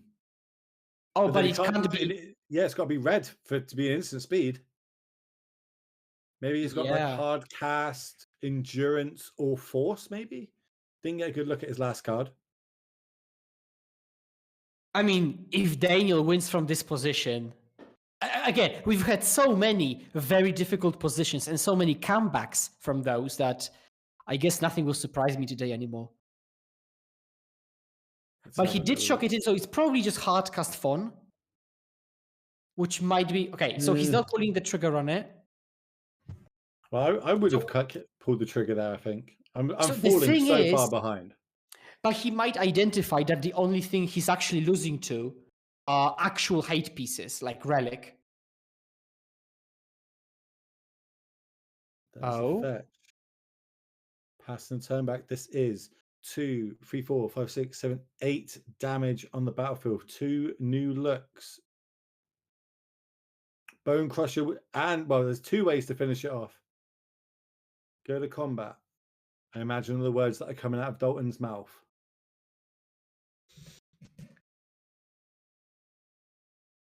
Tap in that, target one of these. Get the extra treasure tokens while we can. He's going to go find a token that says copy on it, or he's just going to get an actual token, whatever his taste may be. Daniel, are you slow on us, Daniel? Do you have it? Yeah. Let's see. Let's go. Go to combat. He's a master of looking and... Oh, he doesn't have it. Because if he did, he would have cast it before the treasure triggers resolve. So he wouldn't have allowed Dalton to go to combat. So there is no cascade. There's a force off the top there. No need to cast that. And I kind of like this, sitting on this Bone Crusher. In your upkeep, do this. Ooh, you know, nice. He did have a force in hand, we see. So it was a force. He could have forced that, but then he's still dead to the creature on the board and the Manic Ruins. And Dalton manages to take down game 2, getting us to a game 3. Dalton, I must say, every round has taken us to game 3 and given us super enjoyable games to watch. I don't think anyone going into this weekend would have called a Bosch Red playing to be 11-0-1. Still undefeated as we go into this game 3. So we'll start over on Daniel's side, on the Living End side. Let's look at his sideboard. What didn't he bring in? There's endurances in there, ley lines. So there is a very interesting dynamic, because I said that some people play 4 Living Ends. I think Daniel might be one of those people who play 4, but in the 75. So the 4th one is in the sideboard, and he doesn't sign them in. What he could consider doing, finding Leyline of Sanctity to basically make Stone Brain unusable. This could be a stretch, but he could sign in like literally 1 copy and high roll it in the opener. He's on the play, remember, on this one. So, you know, is Stone Brain going to be, is he going to be too scared of that? Or is it more relics that we're going to be scared of? Chalices as well. Geez, don't everything for this matchup. We are scared of like half of that deck. So we can't really... Yeah, we're scared of so many cards at this point. Interesting. Dalton looks like he's bringing in the Blood Moons. Now he's on the draw. Yeah, that is weird. That is weird. I mean, I would keep them both on the play on a draw, because if you're afraid of Force of Vigor, like, it's not like you don't have the targets for it, right? So let's see where we go here. Obviously, a turn 1 Ragavan could enable something like a turn 2 Blood Moon. Maybe that's why he's trying to hedge his bets on, like, you know, trying to high roll that sort of percentage of how it goes. But it'll be interesting. We'll see how we're going to get on. It looks like our backup feature match is still playing out, which is good for us, because if this ends up being a quick game, we can cut across to them and give you your breach time. I know you're itching to commentate on some breach. Well, you're not wrong. You're not wrong. And and also very, high on the tables. I think it's table 2. So great that the deck is doing so well. And I guess that gives them, everybody in this top 4 that you're seeing here, a good shot to make top 12. Not something you usually hear in Magic, that they, I made top 12, but in this tournament, there is a top 12. And the way that works, because I can hear you all asking at home, is 1, 2, 3, and 4. The top 4 seeds, they get a bye in that top 12, leading 5 down to 12 to then battle it out, play a game of Magic, and all the winners from those 4 matchups will then get paired against seeds 1, 2, 3, and 4. And we'll have the traditional top 8 that we are more inclined to seeing in Magic the Gathering as we look at these opening hands. I think we've got a bit of hate there on Den's side on a few burn spells. And then over on Daniel's side, we've also, I think he's kept a 7. Yeah. So both players keeping their 7 here. No griefs, or maybe we're going to start rolling now. And this is where we're going to try and find either force or griefs to get that turn 1 to try and hit a relic. So what Daniel has is... this elemental that evokes and kills an artifact. I'm just blanking on the name right now. And what Dalton has... Foundry Breaker. Foundry Breaker, thank you very much. Yeah, and Dalton has Lantern of the Lost. That's the name, apparently. So this will actually go on the curve pretty nice because Dalton will deploy Tornado and Lantern, and then Daniel Bill will kill it immediately. Also fetching up a basic there, respecting the threat of a Blood Moon coming down. I think Fable's draw for a turn, as we do see the light coming down. Was it Ray of Light, Staff of Light, or something like that? Was it called? Chat would let me know. They always let me know. But that is going to get rid of the big 5/5 hexproofer we had in our graveyard. Back to Daniel. Quick fetch. I love that when people just hit the fetch straight to the graveyard. They don't bother doing that whole, play it, tap it, sack it type thing. It's going straight there. I'm fetching. I'm finding what I need. I think people who tap the fetch lands are like going extinct at this point. Or they have just got into Modern maybe. But I've seen tapping fetch lands maybe like twice or thrice in my life. And then we're going to see one of the another beautiful basic, a forest come into play there. That's one of the space ones. As Foundry Break is going to come down, destroy this, and itself is going to go to the graveyard, and we're going to pass the turn back. If that hate piece was something different, for example, I know Tormod's Crypt, there's an interesting dynamic with stacking the abilities, because when you play Foundation Breaker, it wants to kill an artifact or enchantment, and it wants to die due to evoke. And the way you stack it is that you kill that artifact, that hate piece first, and then you land in the graveyard. Because if you do it the other way around, it can get exiled with the hate piece. I think Daniel's got the ability to go off this turn if he wants to, but he doesn't have that much power in the graveyard to go off. He's going to cycle through these Street Wraiths here, get a couple more power. So currently we're at 8 power in the graveyard. But he might wait a turn or two to pull this trigger, but then that might be too late for him. I'm not sure how I would feel as Dalton losing to Living End with so many cards in my deck against it. Like, I would feel, let's say, dissatisfied. Hey, that's Magic the Gathering. That can happen, And here we see the Living End's going to get cast. We're going to get back 8 points of damage here. Or 8 power, should I say. 8 power is going to come back into play, giving us 10 power total on turn 3. Now, is Dalton going to be able to clear this up with something like a Fury, end of turn lightning bolts, etc.? We'll see. This isn't an unwinnable situation to come back from. That's true. Technically, also Foundation Breaker has to target Shardless Agent, but it doesn't have to resolve because it's a May ability. So Foundation Breaker enters, says, well, I could destroy that Shardless because it's an artifact. And then Daniel says no to the May ability. Okay, Blast Zone for the turn. And just hardcast. We've seen so many hardcast giants in our time commentating today. It's been unreal. Dalton has really been using that card, both sides of it, to its full advantage, because it is just a good blocker here. Blocks trades, sure. Put another creature in the graveyard, as well as I now have a creature in the graveyard to come back. 2 mana. We're going to cycle this. See if we can hit some sort of either grief effect or maybe a force negation to go in our hand. Yeah. Once the graveyard. Waker is actually an excellent card in this deck because if you face hate, Waker is like a 1-card fewer Living End because you get that 7/7, which is already very beefy, and probably something else that you're ditching along the way. So that's not what we want to see off the top. Ragavan is not going to do too much right now on this board, especially as a blocker on the other side. Can we kill that blocker and get across? Don't think we can. I think we're going to see a Fable come down here. It does deploy. We're going to get ourselves a 2/2 Goblin Shaman. Put that Fable onto Chapter 1. We are going to deploy Ragavan, maybe on blocking duties, or at least make Daniel leave a blocker back because he doesn't want to get hit by that Ragavan. Still kind of even at the minute. We've got a way of actually hard casting grief. Some decks like to play the Sunken Hollows. Other decks, not too much. Everyone's a bit of flavor. It also gives them the ability to actually hard cast Living End on Suspend if they want to later on in the game.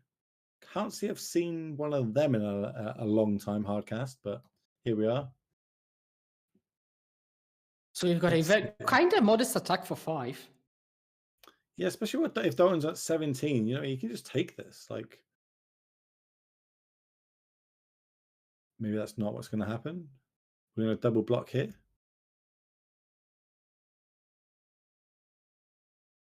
Taking 2 any.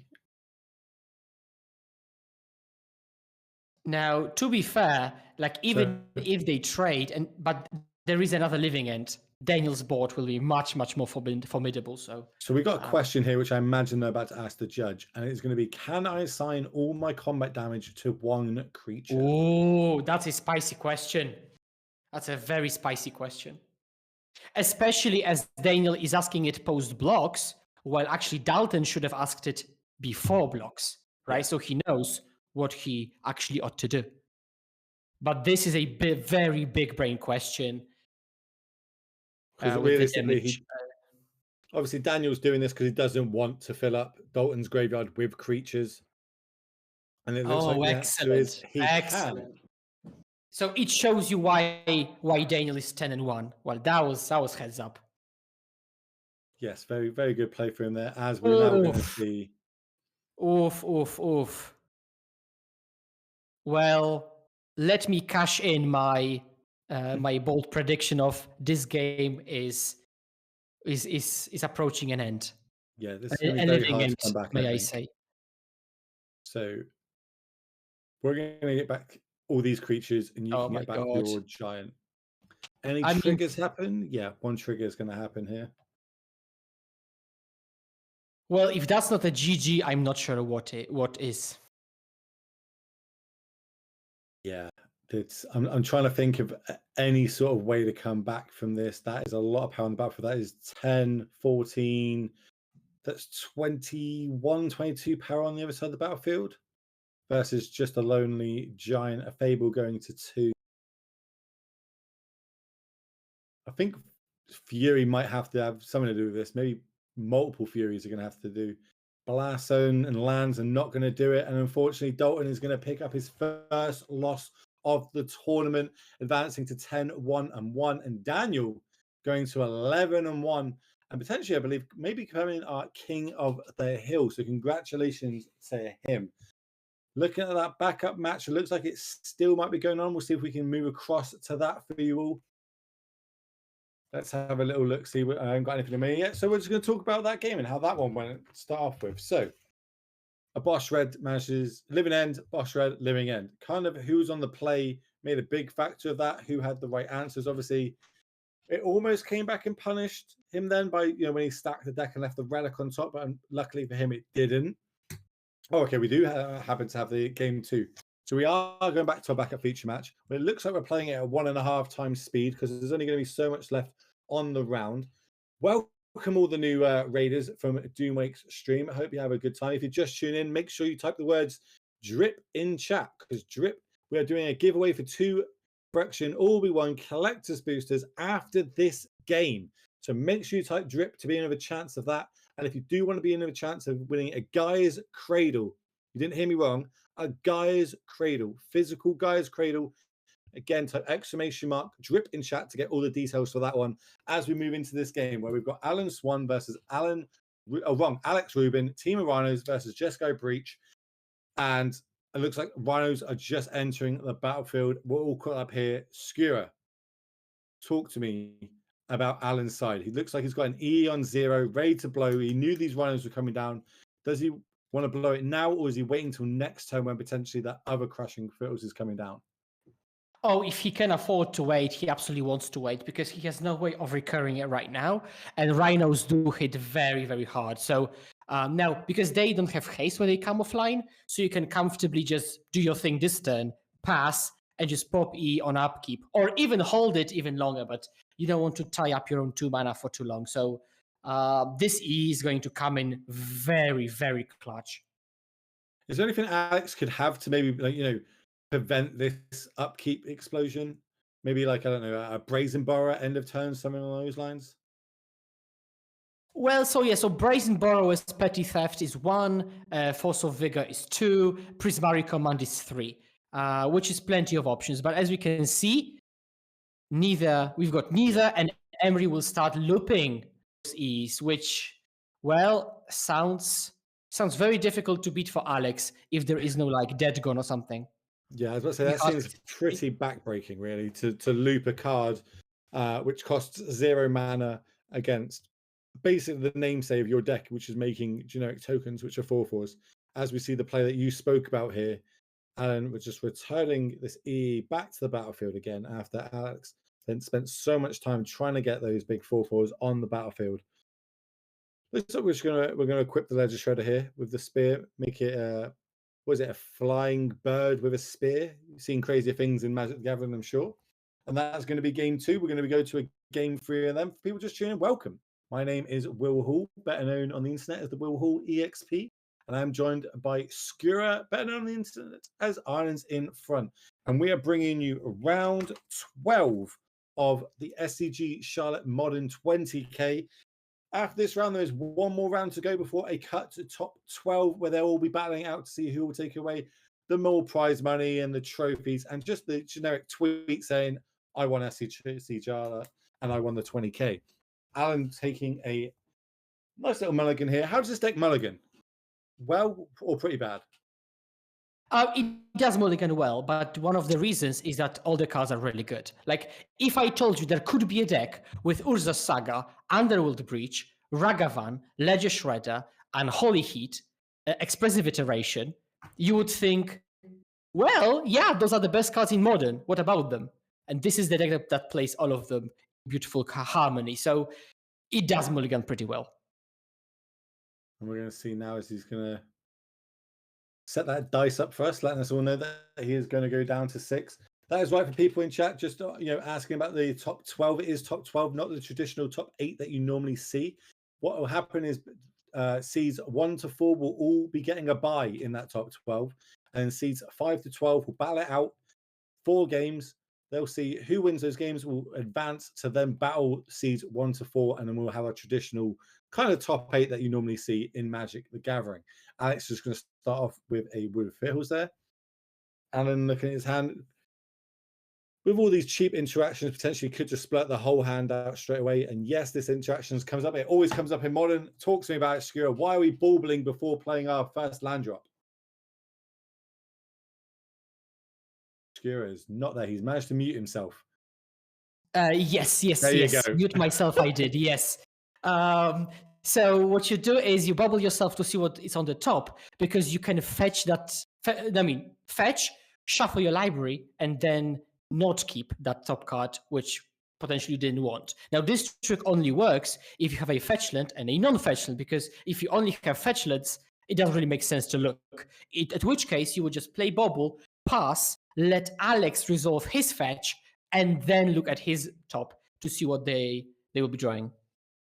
We normally see this from Team Orions, right? The first thing they search up is the Triumph, give themselves access to all 3 colors mana that they need, as he's going to pass down the second card. Obviously, all the spells in their deck are meant to be under the CMC of 3 because of the Cascade spell, but there's a few exceptions to that. How do they get around this weird interaction in these Cascade decks? We saw Living End last round, but this one being Team Rhinos.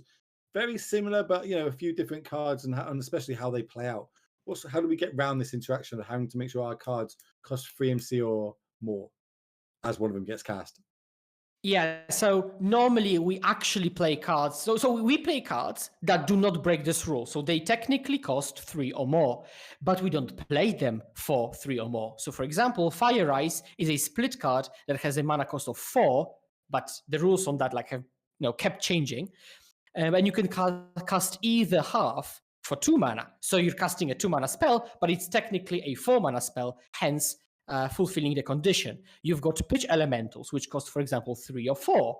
But you can play them for free, which again circumvents the restrictions. So the whole deck meets the condition, but you play half a dozen or a dozen of cards that actually can be played for 0 mana. And they differ slightly, right, from what we saw in the last game with Living End. You see a few more Brazen Borrowers in these lists, and Bone Crusher Giants, as opposed to what we see in the Living End deck is just a lot of cycling cards to go through, because the cycling enables the Cascade spells to be better. In this deck, we're always going to hit the same spell with our Cascade spells, so we can kind of fill up our extra card slots in our 60, 75 card deck with things like Bone Crushers Brazen Burrows, etc. Ways to interact with our opponent. Maybe they have some hate pieces, etc. But it looks like Alex might have missed his 3rd land drop. Oh, that's huge. Like, that's real as you big. can imagine, like in this deck, the 3rd turn, the 3rd land drop is absolutely key. Now, thankfully, there is going to be ice probably tapping a land. It doesn't have to be on the upkeep. It can be like after Alan, for example, has already passed, holding up a single blue. There are also, I think, multiple forces of negation. So Alex, while not doing his own thing, he's sure that nothing bad is happening. Okay, we're going to see what's happening here.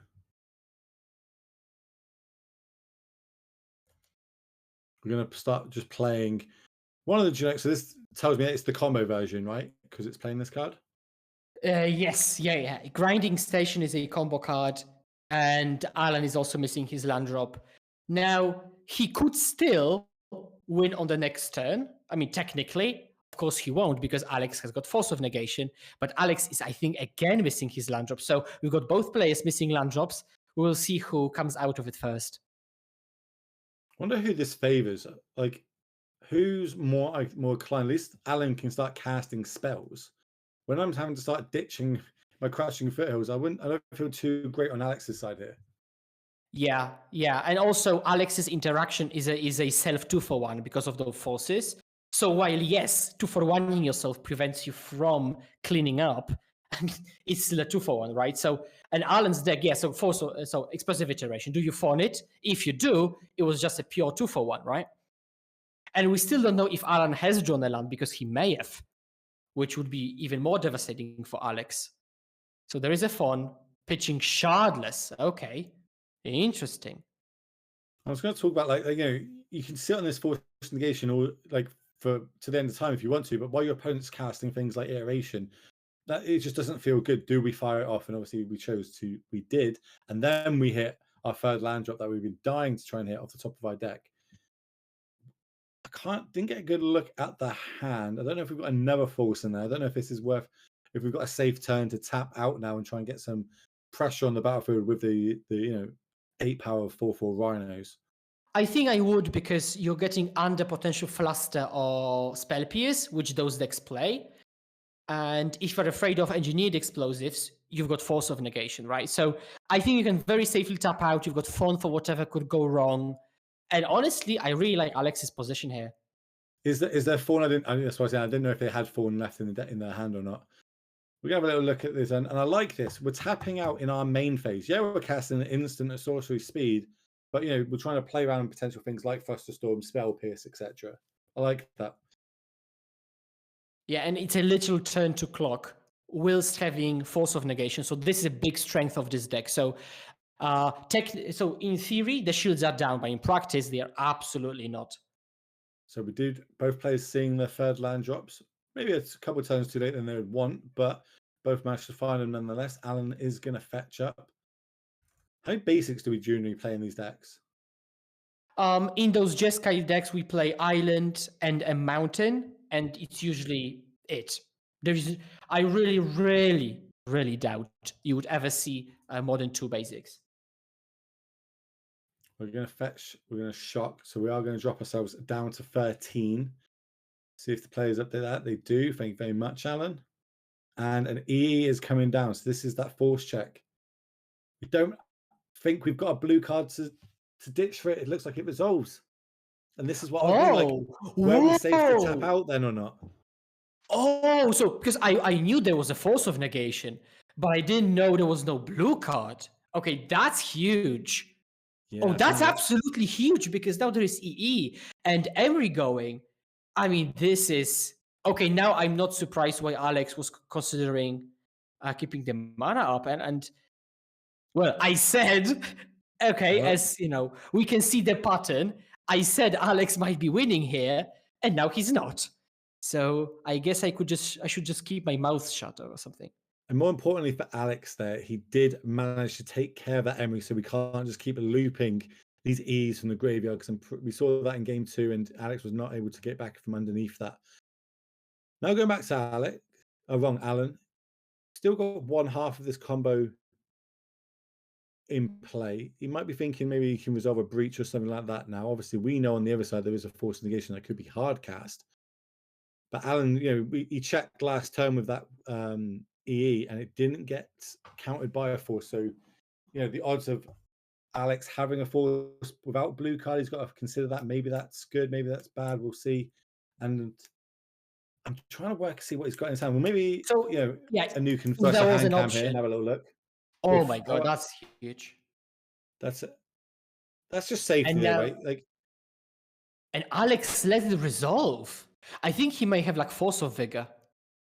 Okay, just Monkey. And I think it might be a Force of Vigor. I think Force of Vigor. I think you're correct, and that gives him 2 targets to hit. But then, this Monkey's a problem.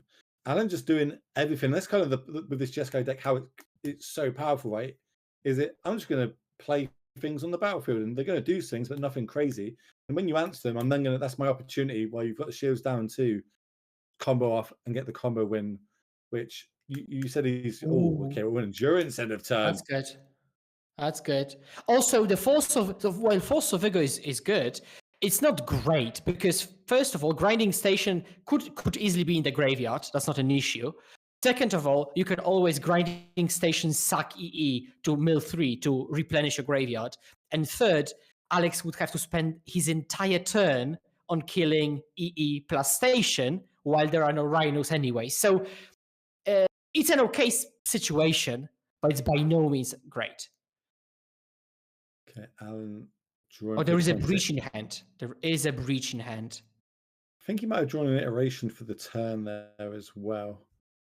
We'll see how he's going to play this. He's got very good cards on the battlefield. He's only like a card, 2 cards away from going off, I suppose, if he can set that up. But he does have to think Alan's got 5 mana untapped on the other side of the battlefield. The fairy would fall in hand. And it has to eat a fawn, yeah. The fairy would be huge because it would turn off rhinos, draw a card, and get rid of the endurance to get in with Ragavan. So the issue for Alan is that he's playing a single spell a turn, and the issue for Alex is that he's playing a single spell a turn. So in this dynamic, they're both playing at the same pace, but they both would rather multi-spell. I think that's a fire and ice off the top there, plus the force that you were speaking about. Didn't get a good look at the third drip there, but Alex needs to start turning things sideways. He needs to start turning this corner. You can't give Alan all the time in the world, or Alan will just be able to combo off. Yeah, so technically, I think both of these decks are kind of combo control because both play interaction and both have a combo finish and a combo-esque finish. Now we've got Saga coming down, and importantly, Saga cannot find explosives on 0. Yeah, it's got to cost 0 or 1, not XX, right? Or yeah, like an actual 0 and an actual 1 has to be in the right top corner. It looks like Dragana is just going to go to hand. And now we're going to see force end of turn. Yeah, so now that's a much better conversion, and exactly the thing I said happens. So you're going to cash in that EE for 3 cards, which is Teferi, Breeding Pool, Shadow Spear. But now, with Endurance having been cast already, and Force having been cast already, and Breach in hand for Alan, we might be seeing a combo very soon. And I am already mentally prepared to explain the loop. You're all over it. I think there's another green card in hand. That might be another endurance. There might be another endurance in hand for Alex here. Let's see how he wants to go about this. 4 mana, 2. He's going to tap 2 of it. What's interesting is that technically it is possible to combo off in such a way that it wins through endurance, but it requires multiple pieces, and we do not know if Alan has them. But basically, it comes down to you having like some additional zeros in hand to replenish right after endurance. So because Breach stays in the field. Fire is going to take out the Ragavan, 1 to phase, and then we're attacking for 3. And now it looks like that green card might just be a Crashing Foothills as Breach gets cast. And I'm going to pass over to you to talk through all the interactions that are about to happen. Yeah, so the way I really like describing this combo is backwards. So let me start with the end goal. The end goal is to win with Grape Shot for storm damage or Thassa's Oracle when you have an empty library. Okay, so with that established, we have to work backwards on how to accomplish that. So what you do is with Grinding Station, you can mill yourself for 3, and Underworld Breach allows you to recast spells from the graveyard if you pay their cost and exile additionally 3 cards. Coincidentally, not really coincidentally, you escape with 3 cards and you mill for 3, which means you're even on cards in the graveyard. So what you do is you keep escaping zeros, which are 3 mana-wise and 3 card-wise, but you keep milling your library along the way. And so once you get to the empty library, Thassa's Oracle wins, or just the number of Mox Ambers cast plus Grape Shot is lethal. Now, you would need 6 mana to do it, right? Because 2 for Station, 2 for Breach, and 2 for Grape Shot or Oracle. So you usually do it by having a legend in play, something like Emery or Ragavan, and generate mana along the way with Mox Amber. But now the combo is broken up hard. I was just about to say, scrap everything you just said, because it doesn't matter. He had green card plus force to ditch. He is empty-handed, though. But on the other side, Alan now is out of resources and has to kind of rebuild to either get the combo going again or to try and generate some sort of win. As Alan drops to 6, so he is on a 2-turn clock. Alex draws land for a turn, plays it. To be fair, Jegantha just blocks everything in Alex's deck. So, like, the best thing would be like Saga, trigger, play Jegantha. That would be backbreaking. That's the line. That's what you call it. 3 mana. Ending list. This is actually pretty interesting because typically Breach players do not side in Prismatic Ending against Rhinos. It might be just like a one copy. So we're looking at a sideboard. We're seeing if we need to play this land or not. I think we've given away the body language that is just a land.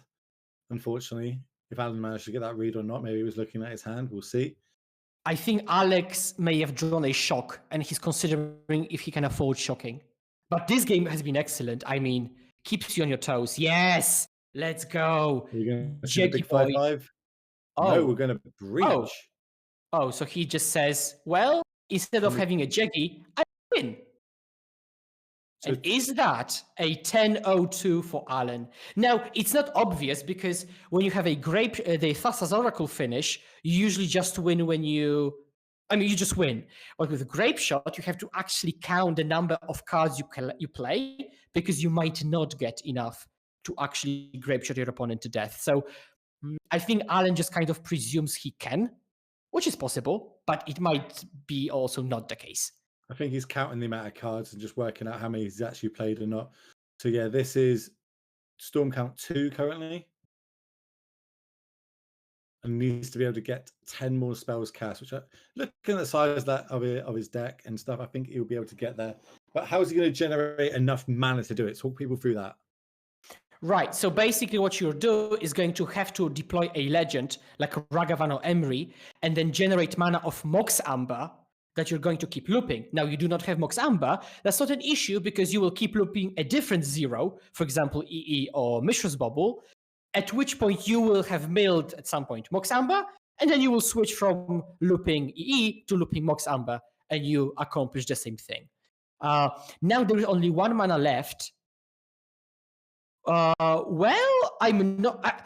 It really depends on the cards in the graveyard because the mana might not be the bottleneck, but the cards in the graveyard might.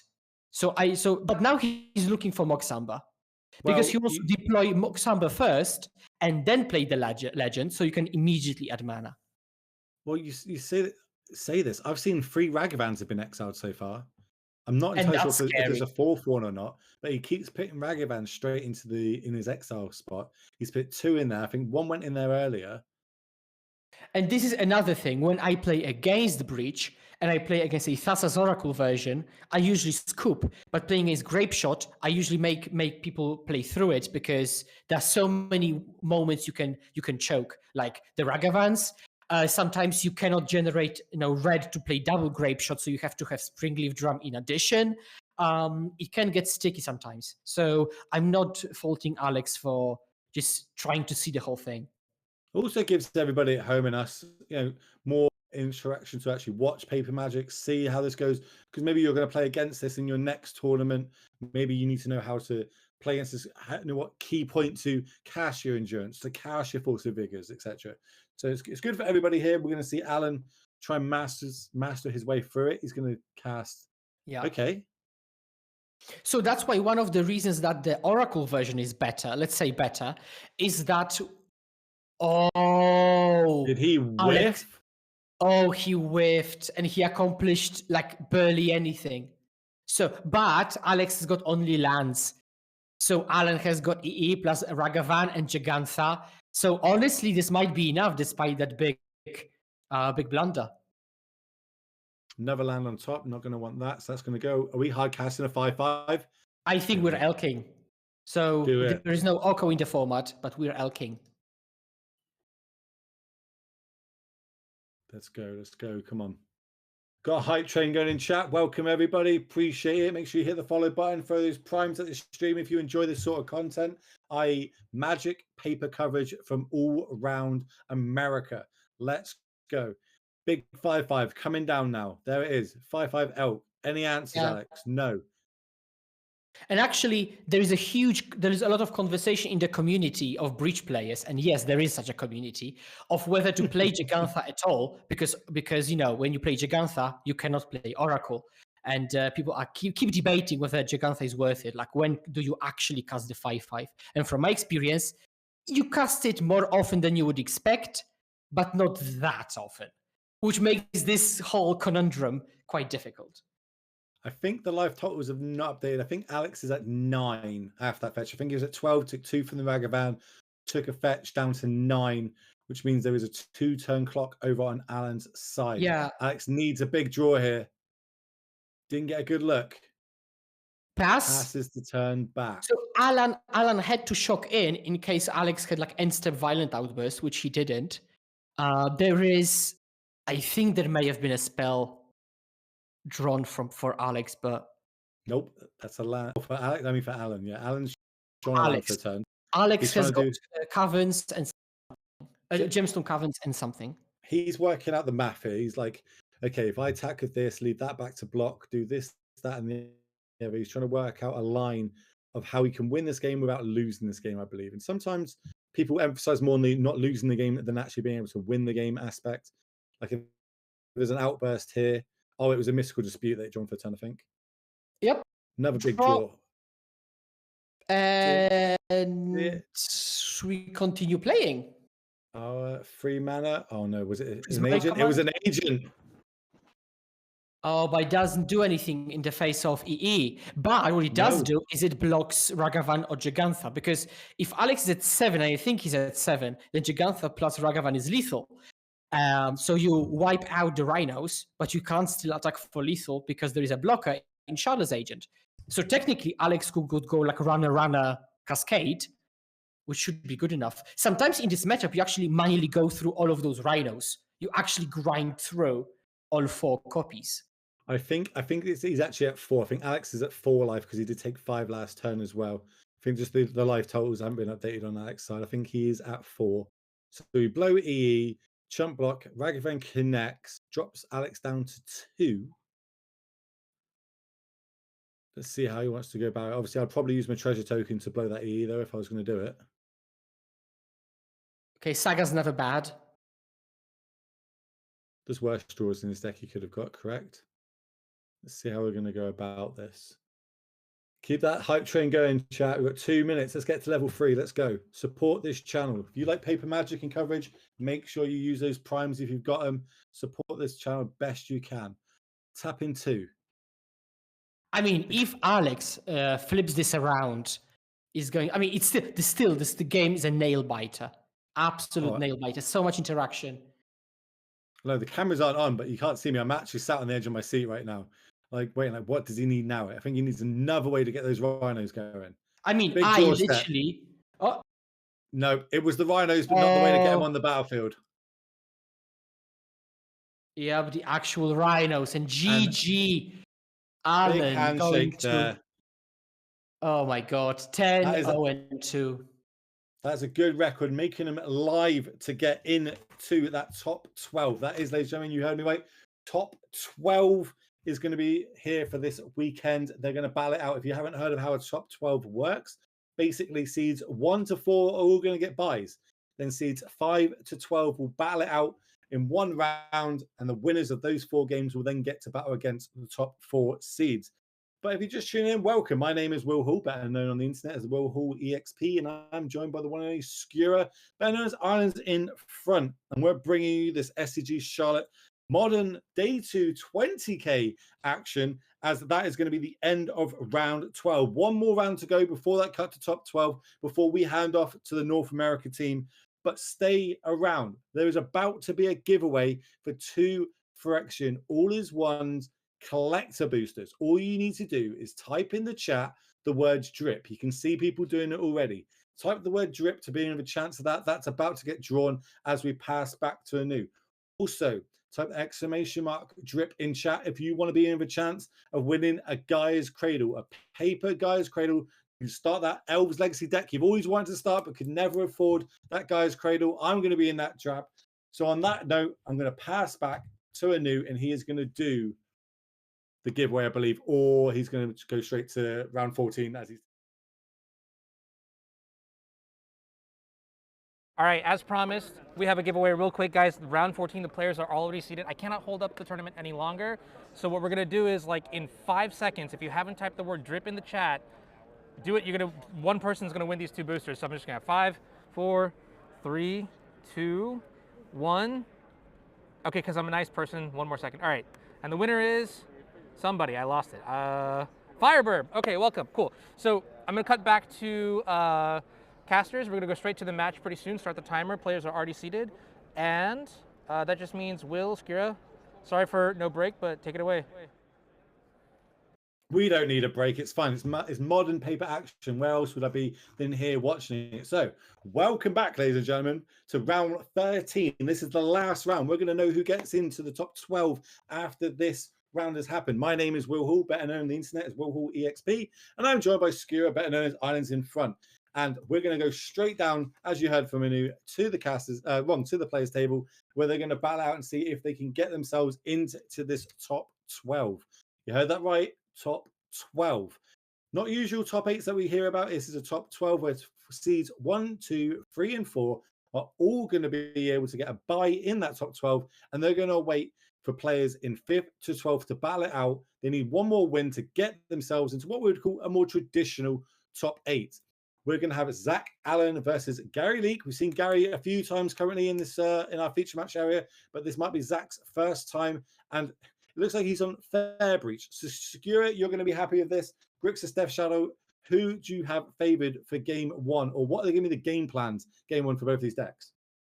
This is going to be a fascinating match, a lot of back and forth and a lot of fun of interaction, because the Fair Breach is basically like the combo breach, like you saw, but there are no sagas and basically there is no artifact angle. You play considers, spell pieces, bolts, and holy hits, so it's probably better to compare it to Murktide without Murktide than Station Breach without Station.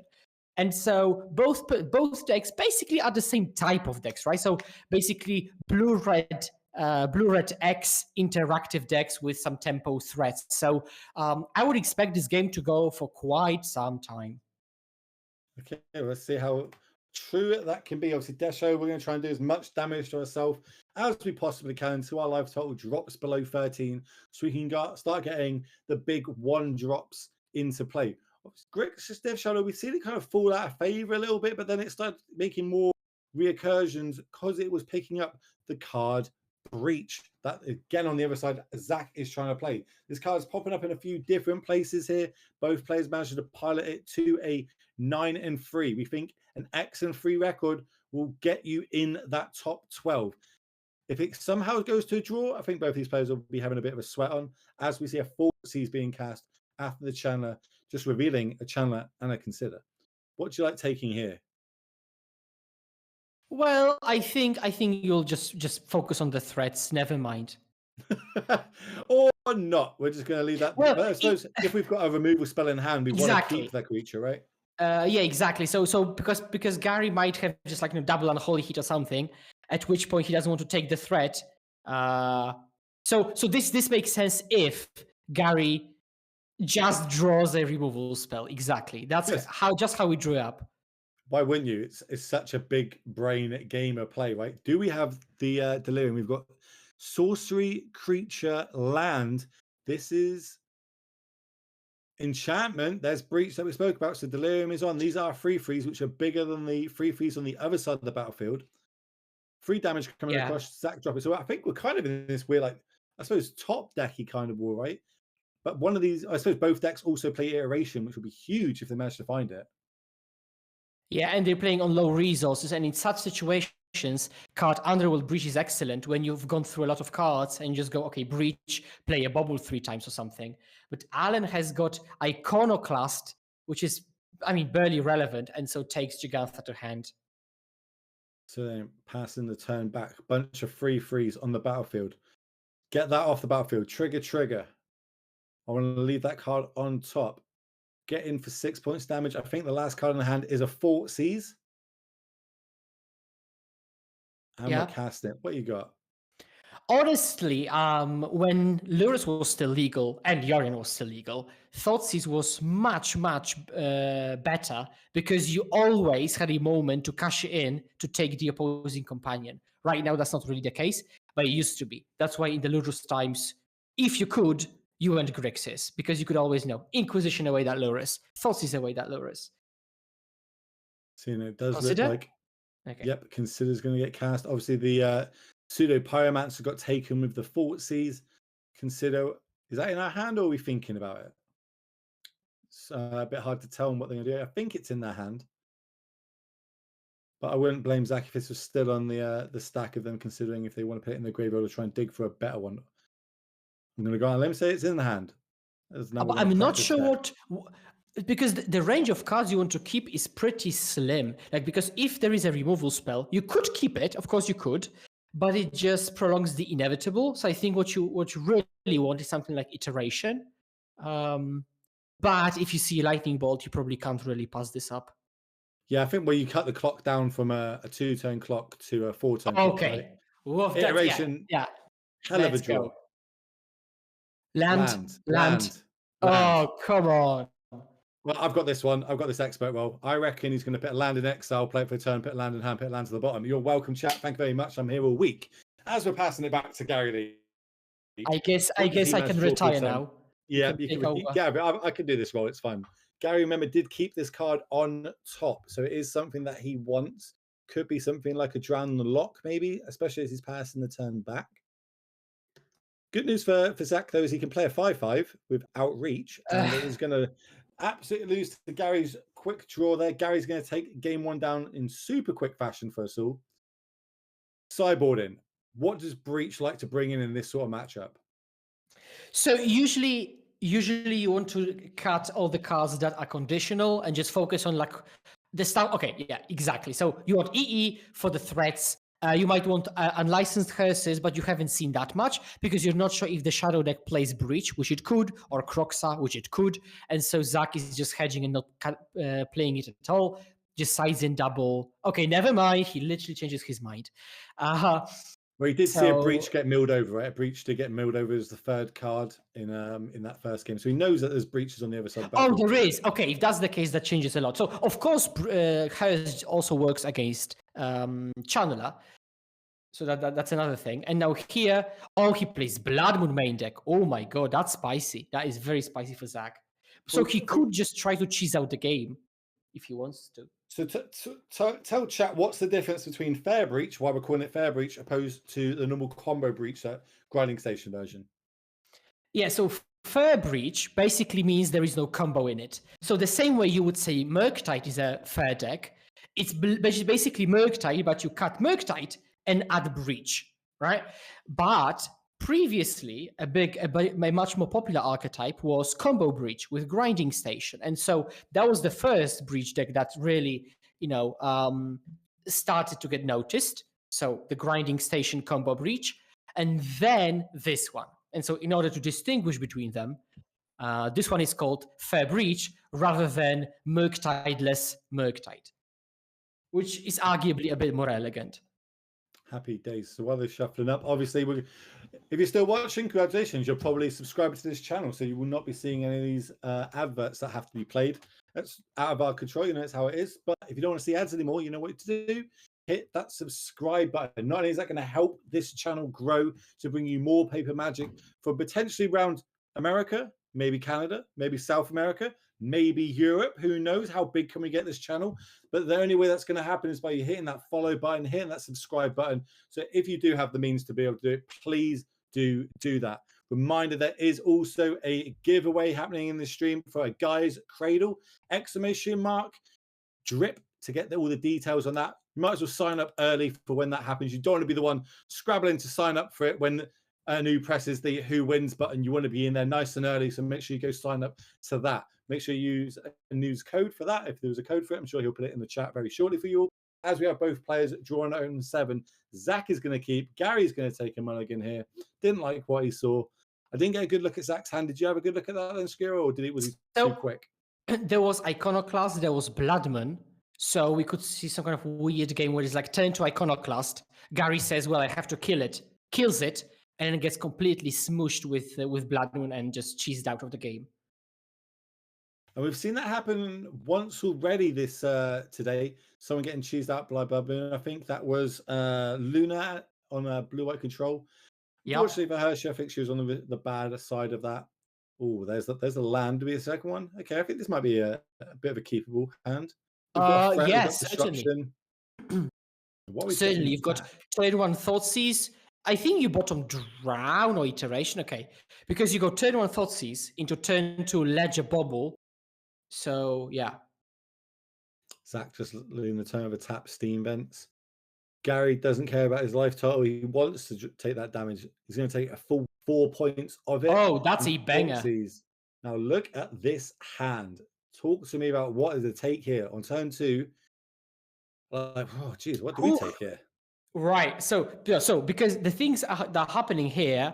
So if you take Iconoclast, there is no turn to play because you can't play Iteration on turn 2. You can't play Breach on turn 2. So you could take Iconoclast. If you don't, then Alan goes Iconoclast, Bobble, Trigger, Pop Bobble. Or you could take Bloodman because you might lose to it. However, Zach will fetch and crack a Bobble in the meantime, which means there will be 3 cards in the graveyard, right? The fetch, the Bobble, and Iconoclast. So that means that Gary can just safely drown it. So he doesn't have to really play around Bloodman. He'll just play through it. That's such a big brain play. That, you know, he's lining that up. He knows he's got the drown. He's obviously hoping that this fetch does get cracked. I think that's a lightning bolt drawn as well as a 3rd land drop for Zach. Yeah, it's the island. Yeah, I would assume that Zach just cracks this fetch, finds an island, plays the island he has, slams Bloodmoon, but this Bloodmoon shall get drowned. And here's another fetch land here. I think another drown off the top. Remember, the winner of this match will lock themselves into the top 12 of this weekend's 20k modern action at SCG Charlotte, brought to you by MTG. That's a lot of money. 20 grand being in the top 12. And top 12 we don't normally hear, right? Normally that is something quite weird that is very unique to this weekend, so to speak. That seeds 1 to 4 all get a buy. Just throw the Blood Moon. Just throw it. I love it. Just, yeah. Does this resolve or not? But as I was saying, well, go on. Yeah, to be fair, from Zach's perspective, it's kind of difficult to map out this sequence, right? That you've got specifically 3 cards in the graveyard, which walks into Drown, especially if you haven't played against Grixis for quite some time. Because if Grixis Shadow was a bigger player, maybe it would be in your, like, muscle memory. But like that, well, not so much. So it just gets counted. On the flip side, if there are Drowns at play, you might just need to play through them all so that your iteration and your breach actually resolves. Yeah, so the way of trying to get a Blood Moon win there did not work out for us. We were able to counter it. But going back to what I was saying about the winner of this will be able to make it into that top 12 cut. And the way it will work is 1 to 4 get a bye. 5 to 12 will all have 1 more round of Modern to play. Winners of them these, i.e. 4 of them will be winners. 4 of them will advance to play the other top 4 seeds, and then we'll have the more traditional top 8 that we see. Lands there for turn. We're going to get an Unholy Heat off the top from the bauble as we pass the turn back. Now, Zach, what are we doing? The shields are relatively down right now. Yeah, and so the strength of Ledger Shredder in those mirror matches, let's say Blue Fair iteration decks mirror matches, is that when the opponent iterates, it will always turn on your Ledger Shredder because, I mean, usually, right? Because iteration will probably find a land and a spell, or spell and a spell, which means that there will be a second spell played and hence connive your Ledger Shredder. That's also why in those mirrors, for example, Breach decks sometimes add another Ledger Shredder in their deck construction against a Murktide heavy meta, or sometimes even have them in the sideboard to side them in because of that. So, and this probably will happen. No, Alan says, I'm not playing this bubble now to deny your connive. So we're going to see, passing the turn back, what we're going to do is here. Did we, it looks like maybe a 4 seeds or something at the top? No, it's a Dragon Rage Channeler. Going to come down. And there are like 2 or 3 cards in hand. So it's either, so it's Drown, certain, there are 3 cards. So there is a Drown being held up right now. I think we got Drown. Was it Lightning Bolt as well? No, that one's in the graveyard now. Didn't get a good look. But luckily there are hand cams now because we were able to, you know, put some more money into the stream, more work behind the scenes happened to get these beautiful hand cams for you all, for us, just to give you that top level entertainment and coverage that we all love to see. We're getting to the point where this might be some of the best coverage ever shown with all the cameras and hardware that's going, and it's just done to a one-man band. So again, hats off to a new, like, some people just turn up and watch the stream and then they go. I understand that. I speak to Anu a lot. I see all the work he puts into us. It's so crazy what he does and how he's able to do it. And more that me and you get to do the casting on these beautiful, great events as we see a Lightning Bolt take out that Dragon Rage Channeler. Obviously, Ledger is a bit too big for it. And it looks like we're flooding a little bit. That's 5 land, not exactly what Gary wants to be. So damage comes across. So not this turn, but I think next turn we could see Jegantha being put into the hand when he plays his 5th land. But now Zach has got a ton of great cards, but they are all just air. Like they don't do anything, kinda. So he will lead on iteration and see if that resolves. He probably won't. or literally will. He's got 3 breaches plus a land in hand. Okay, and that's consider iteration. So he could go like consider iteration again because he's at 16. So he could use his life as a resource to just kind of keep spinning his wheels. And at the end of that chain, he might end up like 1 or 2 cards up. Let's see what he decides to pick. So iteration is going to go to exile. It might have been Spell Pierce to hand then. Yes, there was a Spell Pierce. So he might just want to... Because now, if Gary actually does what I said he might... Wait, what? Oh, that was connive. Okay, I was confused. If he plays his land 5 and takes Jegantha, then that Spell Pierce can counter Drown. So this Unholy Heat's going to go to exile. We're going to pick the other iteration to hand. So if it was... That's targeting that, we're not going to save it. Yeah, and Gary's not even playing the Drown. So okay, now Zach is ahead because Gary was not doing much, and Zach had the time to spin his wheels at all. Like this hand was, again, as I said, pure air. If Gary was doing his thing, Zach was dead. But the Gary wasn't really doing his thing, and so he could go iteration into iteration. Now he can go like breach into iteration into bolt or something. So yeah, very good situation for Zach. So we could see a breach get cast last time, maybe just to try and bait out a counter spell. We've got multiple of them in hand, and maybe try and set up for like a turn or 2 to go off. Because as I say, our life total isn't really under threat at the minute. We are at 13. There's only 1 power on the battlefield currently, and that looks like Spell Pierce, Iteration, and EE. How are we going to go about this, Zach? We are going to start off with a breach. So interestingly, because you want to play spells of breach, including removal, because sometimes it's like a very, very fair breach where you just play breach into like double bolt, for example, which is like makes your best Fury impersonation. But when you play Unholy Heat of Breach, you have to be very, very mindful of Delirium, because you have to exile 3 cards to escape it. So you do not really want to find yourself in a situation when you're playing Unholy Heat of Breach, but you have exiled the necessary components to keep it delirious. And we're going to see this Spell Pierce is going to catch this Drown here. We're going to see a Death Shadow go to the graveyard. The counter should probably go on that, but then he just said, look, I'm going to bolt you a handful of times until the game is over. So it looks like we are going to go and get a game free between both these players here. Love to see it, especially when you're both battling out to see who will make the top 12. That is correct, ladies and gentlemen. If you're just tuning in, I did say top 12, not top 8.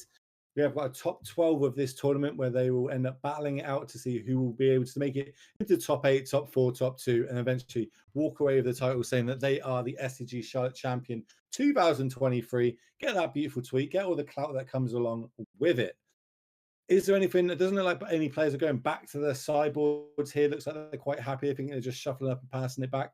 But is there any areas to what you'd bring in on the draw or play? Maybe, as they say, we saw Blood Moons on Zach's side. Do you think maybe the worst now he's on the draw?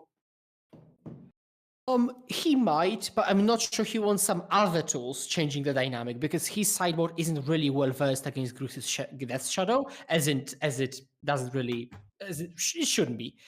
So because he's in hers and EE, and you still want them, so it doesn't really change the dynamic that much.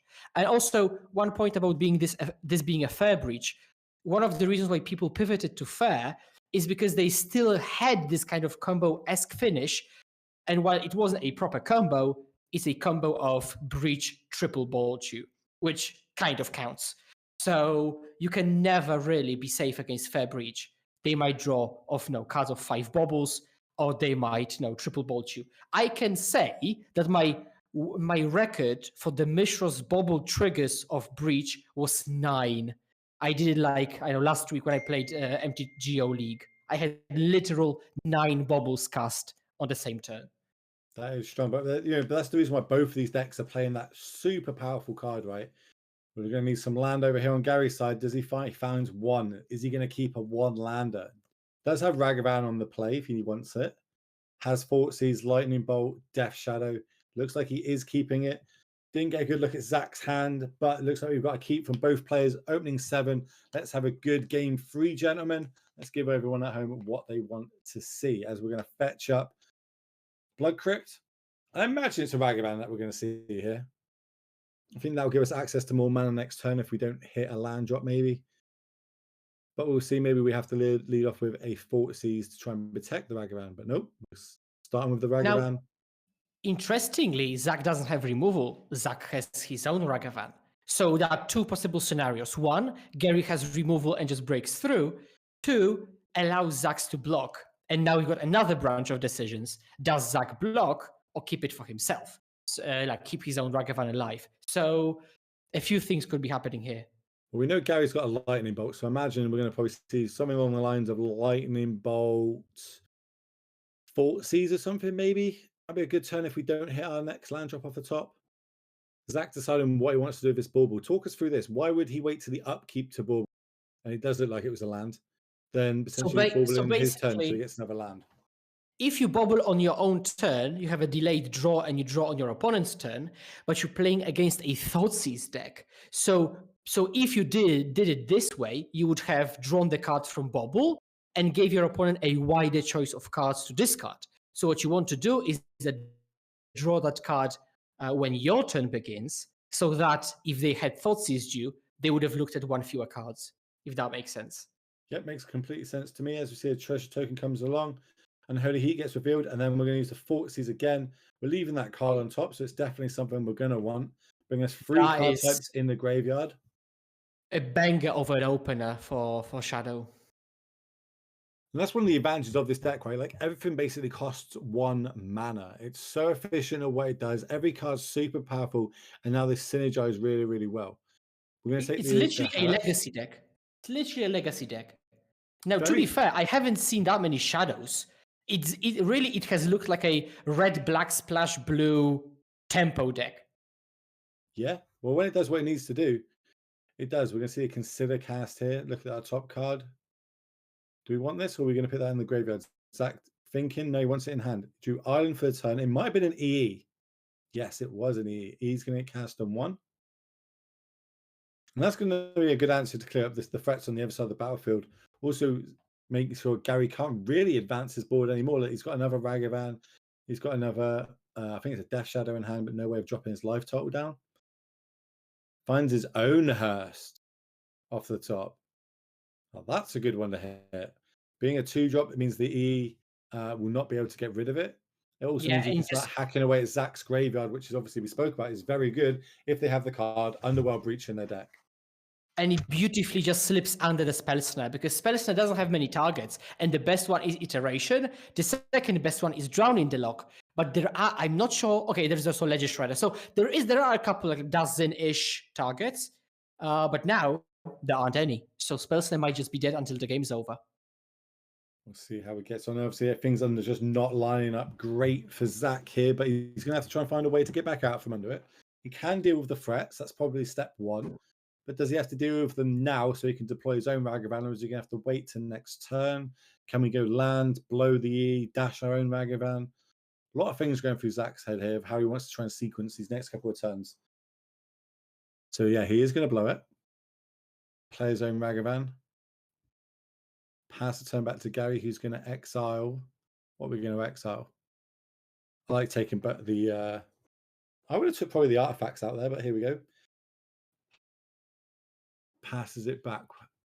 We know he's got a Ragavan. Fetch. Probably get the blue source. We are missing blue mana besides the treasure token we have on the battlefield.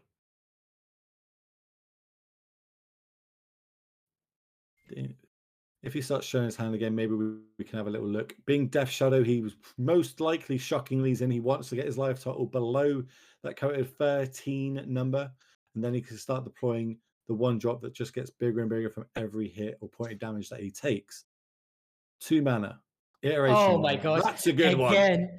And again, slips under the Spell Snare. I mean, this Spell Snare, oh my god.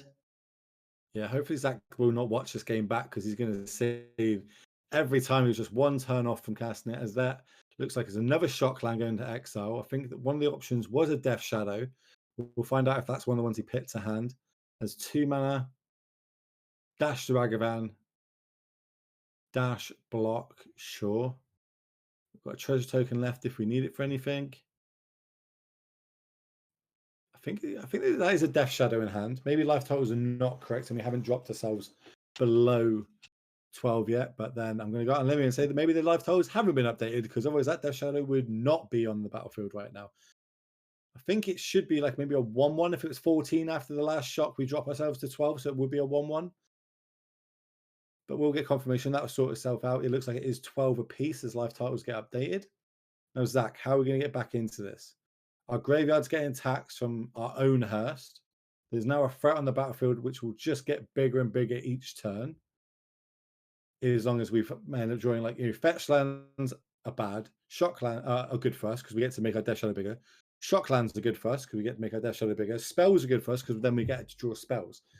So everything's kind of good on the other side for Gary, but let's see how Zach needs a bit of help here. I think he's been signed Blood Moon, Spell Pierce, and a land. Not exactly what he wants here. He needs things to deal with the battlefield, not answer future threats. Yeah, that is true. And so I think Zach Allen is in a bit of a squeeze.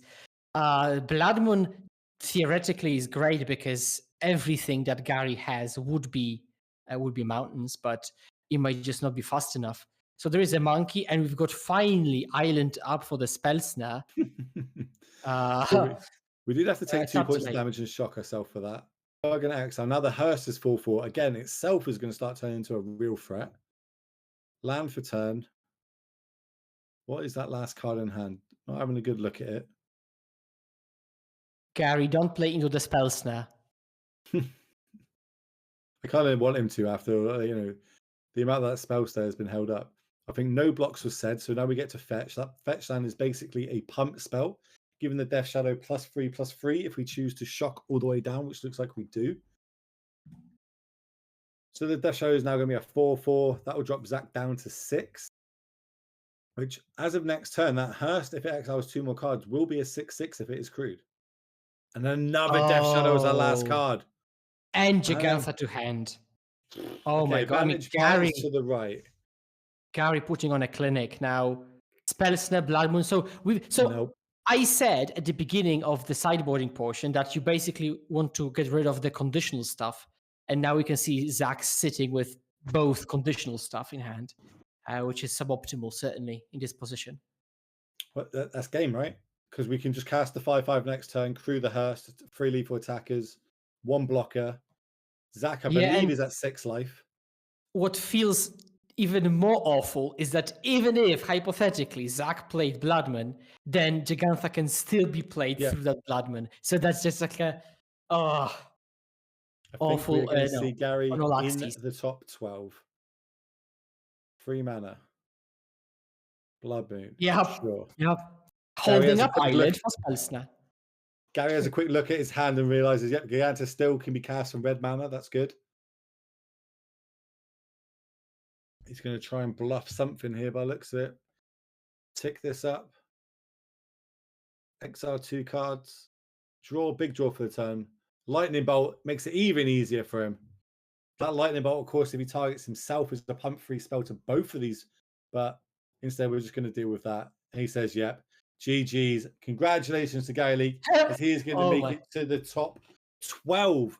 That is right, ladies and gentlemen. For everyone just tuning in, top 12 is what we're having this weekend. The way that works, 1 to 4 are all going to get a bye in the top 12. Seeds 5 to 12 are going to battle it out one more round. And if they manage to win that, they then get to the top 8. And then we'll have the traditional top 8 to top 4 to top 2 to top 1. I'm not totally sure if we've got a cup feature match. I'm going to wait to hear confirmation of that. But if you haven't, we're going to have one minute of us talking before we get to that feature match. So for people just tuning in, welcome. My name is Will Hall. I'm better known on the internet as the Will Hall EXP. And I'm joined by Skura, better known on the internet as Islands in Front. And we're going to bring you one last game before we pass across to Jarvis and Dom. And they're going to take you through the top 12 that we spoke about. But just so you're aware, type !drip in the chat and get all the information you need, because a Guy's Cradle will be giving out in this stream courtesy of Drip. So if you haven't signed up to the website yet, done all your details, so you're literally ready to click that I want to enter button. You don't want to be doing that while the giveaway is going around, because you might miss it. So you want to do it now. Get signed up. You've got a round or two until that happens. I'm going to be in it. I want a Guy's Cradle. Maybe this is the first step to starting that legacy Elves deck that I've always wanted, so I can follow in the footsteps of Reed Duke. Skira, what legacy deck do you play? I know that is a big talking point on this channel. Legacy, big lot of legacy players. What's your legacy deck that you've always wanted to build that you've never had the chance to? Quickly before we jump into this one. Doomsday. This is my I'm cashing in my vote. Doomsday. Okay, Doomsday. Cool. I'll let chat decide for that however they want to. As we see both players, this is going to be at 1.5 times speed because we are getting close to the end of the round. It looks like we've got Alex Rubin versus Dylan Gogan. Is it Murktide versus Team of Rhinos are battling it out to see who is going to be able to get themselves into that top 12. Turn 1 for Alex. We're going to get some Rhinos on the battlefield. Dylan on his turn 2 got that Ledger Shredder Bauble, which we're so used to seeing now. I also like how Alan has got the dice on top of his deck, so he does not forget to remove a counter off the Crushing Fiddles, plays Iron third turn, and then passes it back to Dylan. These players are talking about as quick as I can talk. Okay, now we've caught up. Iteration is cast and on the stack. Rosen Burrow is going to bounce back that Ledger Shredder, and then this is going to resolve. Skira, talk us through, if we get to see these 3 cards, what you would have taken it, but it doesn't look like Dylan's going to give us that option. So this is game 1, and so iteration doesn't find that much. The question is how many spell pieces Dylan has in his 60. So it could be as few as 0, could be as many as like 2 probably. And so spell piece is exactly what you want in this position to counter a slammed Rhinos.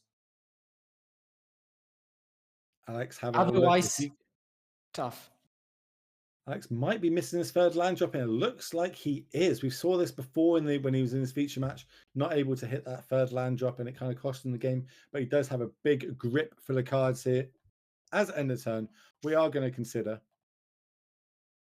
I think this is the sort of thing that Dylan needs, right? He needs Alex to kind of stumble a little bit. If Alex started putting 8, 16 plus power on the battlefield with a bit of interaction, i.e. bouncing, etc., it'll be a hard day for Dylan. But while he's stumbling, and like, you know, you can see a fire and ice pull to the front there. We can see a subtleties in his hand. He's got ways to interact. Maybe he's just trying to survive until these rhinos come off suspend. Right, so I think, okay, so that's one other way of doing it. But now Dylan can have both a threat and a counter spell. Okay, immediately when I said it, that's not the case, because one of the lands is iced, and I saw a third land being drawn. Yep. But a pass, oh. Now, a heads-up thing from Dylan, he didn't break his fetchlands, because if he broke Misty, for a brief moment, he would have no mana up. So he just untapped, leaving no window for Alex to play Cascade. That was a very, very heads-up, minute detail. Yeah, like, even if he doesn't have it, he's still making Alex think about it and Alex play around it, right? As we're going to see Subtlety, exiling Subtlety to get this Ledger Shredder either top or bottom of his deck. Obviously, Dylan can choose to fetch in response. Maybe he wants this on top of his deck, or maybe he's like, no, I'll just get rid of it. It's fine. We'll see where it is. So it looks like it is going to go to the top. He isn't cracking that fetch. Well, that is perfectly fine for Dylan, because it's like a pure 2-for-1, and it doesn't affect the game that much. He also, if he doesn't want it, like he put it on top for cosmetic value, but maybe if he doesn't want it, and he can crack the fetch. But no, to be fair, Ledger Shredder is good in the matchup because it doesn't die to fire, it doesn't die to Dead Gone, and also whenever you cascade, kind of by definition you will get to connive, because the first spell is the first one, and then the thing you connive into will trigger connive. So, yeah. On top of that, Ledger Shredder can grow really out of Rhino's range, right? So double connive will make it a 3/5, and then no Rhinos can break through. I was about to say that burrow is meant to go on an adventure, not into the graveyard. And now the Rhinos are going to start coming down. Able to play around Spell Pierce here because it is their upkeep. And we just, it looks, I think that was just a pass the turn back. But now we do have a threat on the battlefield. One Unholy Heat in the graveyard. Lightning Bolts don't line up too well against the 4/4, but the Unholy Heats will. I believe we've got Enchantment, Instant, Artifacts, and now we've got another Instant jumping in there. So that does mean Delirium is on. We're going to cast again, get more Rhinos on the battlefield. Are we untapping with 12 points of damage here? Maybe this could be a quick game one and Alex could take it down. If they're still in his deck. This is at 2 times speed and we still haven't found them. There we go. Question Filters is going to get cast. 2 more Rhinos are going to enter the battlefield. Potentially? Or, oh no, they caught a Spell Pierce. That was so quick by Dylan there. Didn't even see him whack it in. So it looks like we fetched an island, Spell Pierced that second lot of Rhinos. So he's doing well at keeping up. Only 4 pounds on the battlefield. The Spell Pierce that we speculated is actually there, right? So there was a reason for Dylan to keep mana up, and there was a reason for Alex to keep playing around it. So yeah, and that's why he didn't Spell Pierce the one that came off suspend, because then Alex would of course pay for it. Yeah, makes sense. Well played by both players here. Dylan giving himself the best shot. Remember, these players are playing to get into that top 12. The winner of this, we think, is locked for it. So we're going to go through. We're going to shuffle up. I'm just going to Ledger Shredder plus Murktide. We're going to start exiling these. How big are we going to make this? Obviously, we've seen 2 Brazen Boas come down now. Brazen Boa is kind of like the card you don't want to see when you're casting Murktides, especially when you're exiling 5 cards, because that was a lot of resources pumped into one creature. And if it just gets bounced back, it's not ideal. But I think we're quite safe with 2 Brazen Boas being cast. We are attacking for 4, though, here. Could be representing something like, oh, here we go. Here's Dead Gone. Gone's going to bounce that back to his hand. Again, as we spoke about, the resources getting pumped into it, and it just got answered for 3 mana. We're going to recast it? No, we're going to go Ledger Shredder into a dashed Ragavan. Start triggering these connives. Lightning Bolts to the graveyard makes that one slightly bigger. This one's a bit more tricky by the looks of it. He's obviously trying to refill his graveyard so he can get this Murktide back down and make it be a bigger threat. Fire's going to deal with the Ragavan. 2 damage from the Ledger is going to come across. Not entirely sure on life totals if they're completely up to date. I think 13-12 sounds about right, but Alex is running out of resources. 4 damage comes across, drops Dylan down to 8. I think it might be a Fury that Alex has in hand. There we go. It is. It's going to deal with one of these Ledger Shredders. We're kind of evening it up, but we know there's a Merc's Hide in Dylan's hand, and Alex has got nothing. He's going to put the Brazen Burrow on the battlefield. Remember that they're still here. When I played Murktide and got paired against Rhinos, it was actually pretty infuriating because they've got so many ways to deal with a Murktide. Like Dead Gons, they're gone half, all the Brazen Borrowers. It was just so difficult to keep a proper Murktide on the field. And Dylan is definitely experiencing that. I think he's had 3 or 4 things bounced back so far to his hand. He's going to cast that Murktide. It's going to be a big 7/7. He's now looking at life totals. Yep, he's going to go across. Alex, have we got a way to bounce that Murktide off the battlefield? Didn't slam it. So I'm not sure. If not, I think he's looking at lethal on the other side of the battlefield.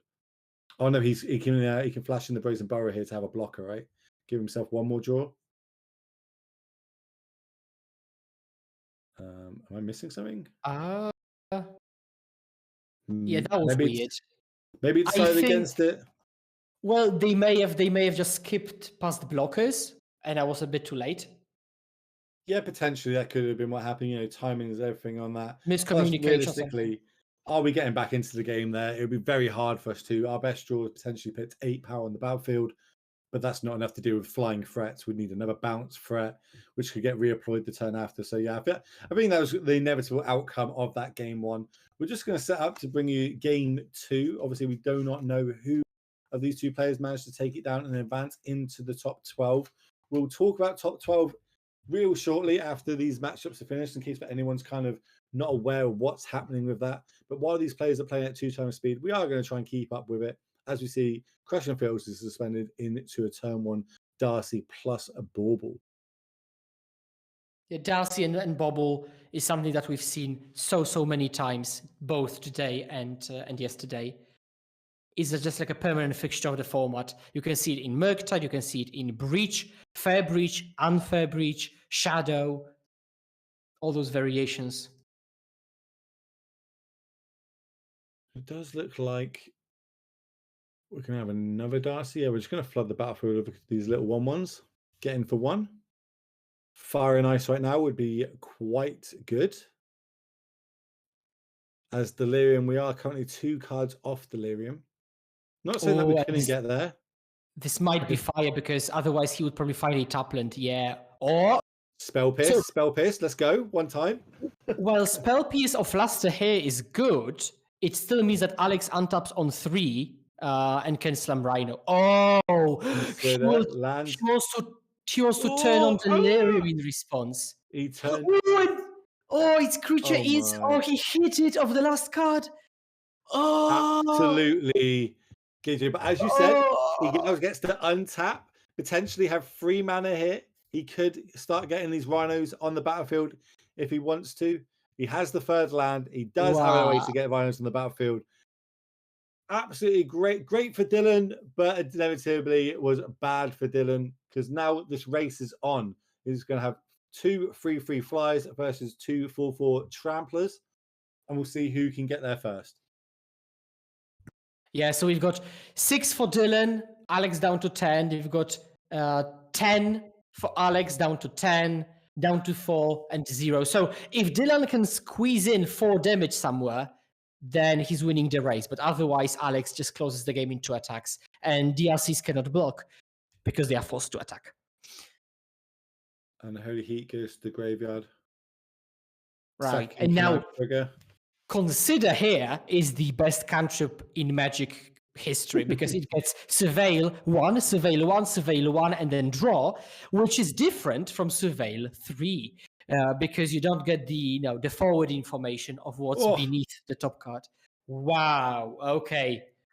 We have got a game for you, ladies and gentlemen. Dylan manages to find that EE off the top and then just slams it on the battlefield with 2 mana open. So now we got to get these Rhinos off the battlefield, at least the initial lot. There are still that Crush and Fiddles on to suspend, which will be coming down later on. Combat, Tenyu. Dylan says, sure, take it. Drops down to 8 points of life. Right, so we Looking can. at fetches. He might consider taking that damage just to play around another Shardless. Oh, he doesn't crack at all. He will crack it on the upkeep to prevent this next flurry of rhinos coming down. I like it. That is discipline at its finest. High level play here by Dylan. I mean, Dylan is a very, very well-known ex-SCG grinder and an excellent player altogether. If you watched Magic like, what, 4, 5-ish years ago, he was on the streams constantly. Don't say time limits on stream. People are going to start calling us boomers. All right, boomers. But you're right. We did used to see him quite a lot, especially hang around the top tables, if not in the top 8, also in the invitationals.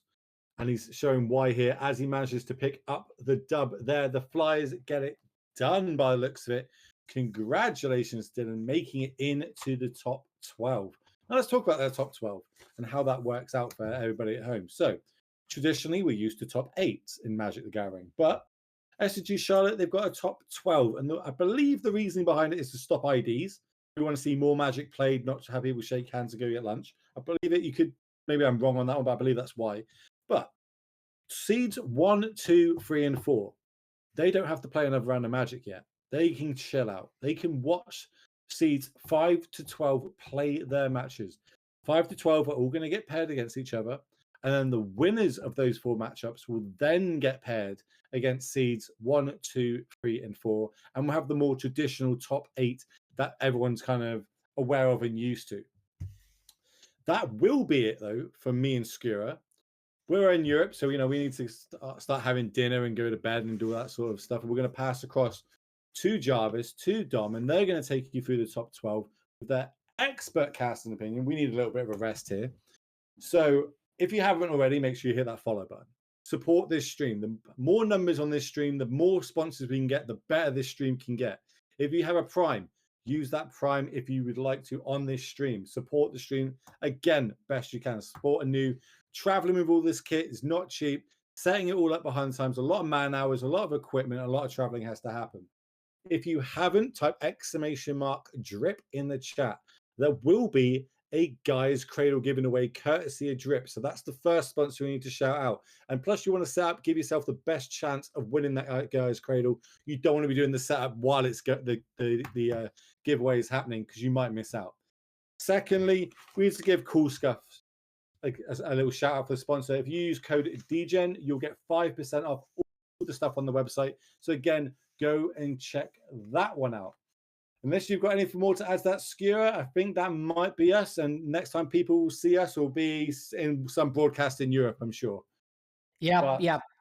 They will see you in Naples, see me and you in Prague at the end of the month.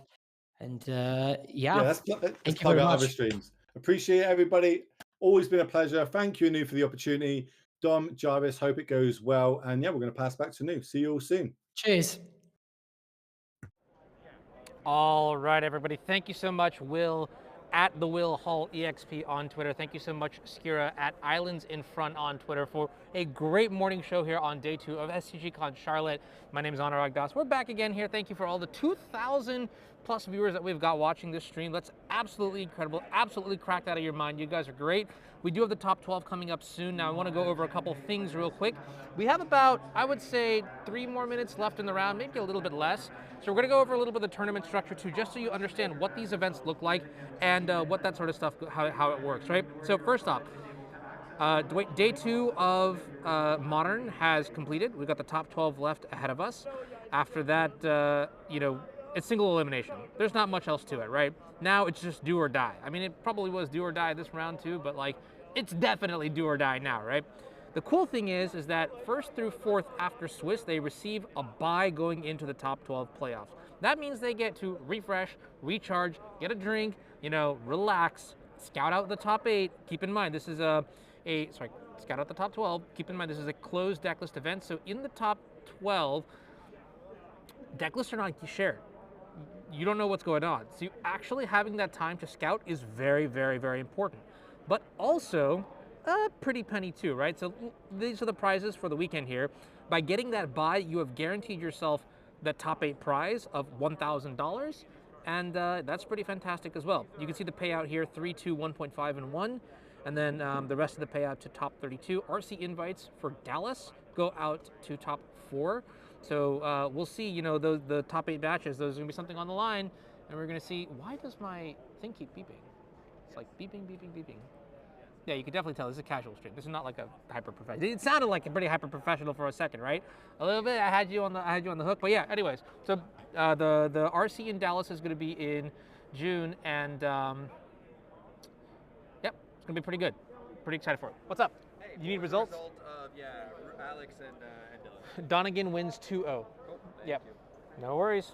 Players not reporting their result. All right. Cool. So, yeah, just as a heads up, I did run the ad now so that we can push back the next ad. I don't know. Twitch is gonna get angry at me, so like it's complicated. But anyways, I do want to say thank you to everybody who's still sticking around, tuning in. I don't exactly know what the top 12 is going to look like. But I think one thing that we can do that is a little bit fun, maybe I can present a couple options. I'll get the bracket, I know what people are playing, and then maybe you at home at Twitch chat can decide what we see for the top 12. Kind of like how SCG used to do, but like for, I guess that's an incentive for subscribers, right? Like as a reward, like what do you want to watch in the next round? This or that, and then could do like subscriber only, but whatever. We'll maybe think about that another day. Anyways, one thing that I do want to mention, okay, this is really important for you at home. I did not come here alone this weekend. I had a lot of help from our #1 sponsor, Drip. Drip Shop Live, as you know, is a collectibles live streaming marketplace. And today, they're giving it, that was kind of delicate. I forgot that this was a guy's cradle. They're giving out this guy's cradle. I should not have done that. Okay, come on, autofocus. Hello. Hey, there you go.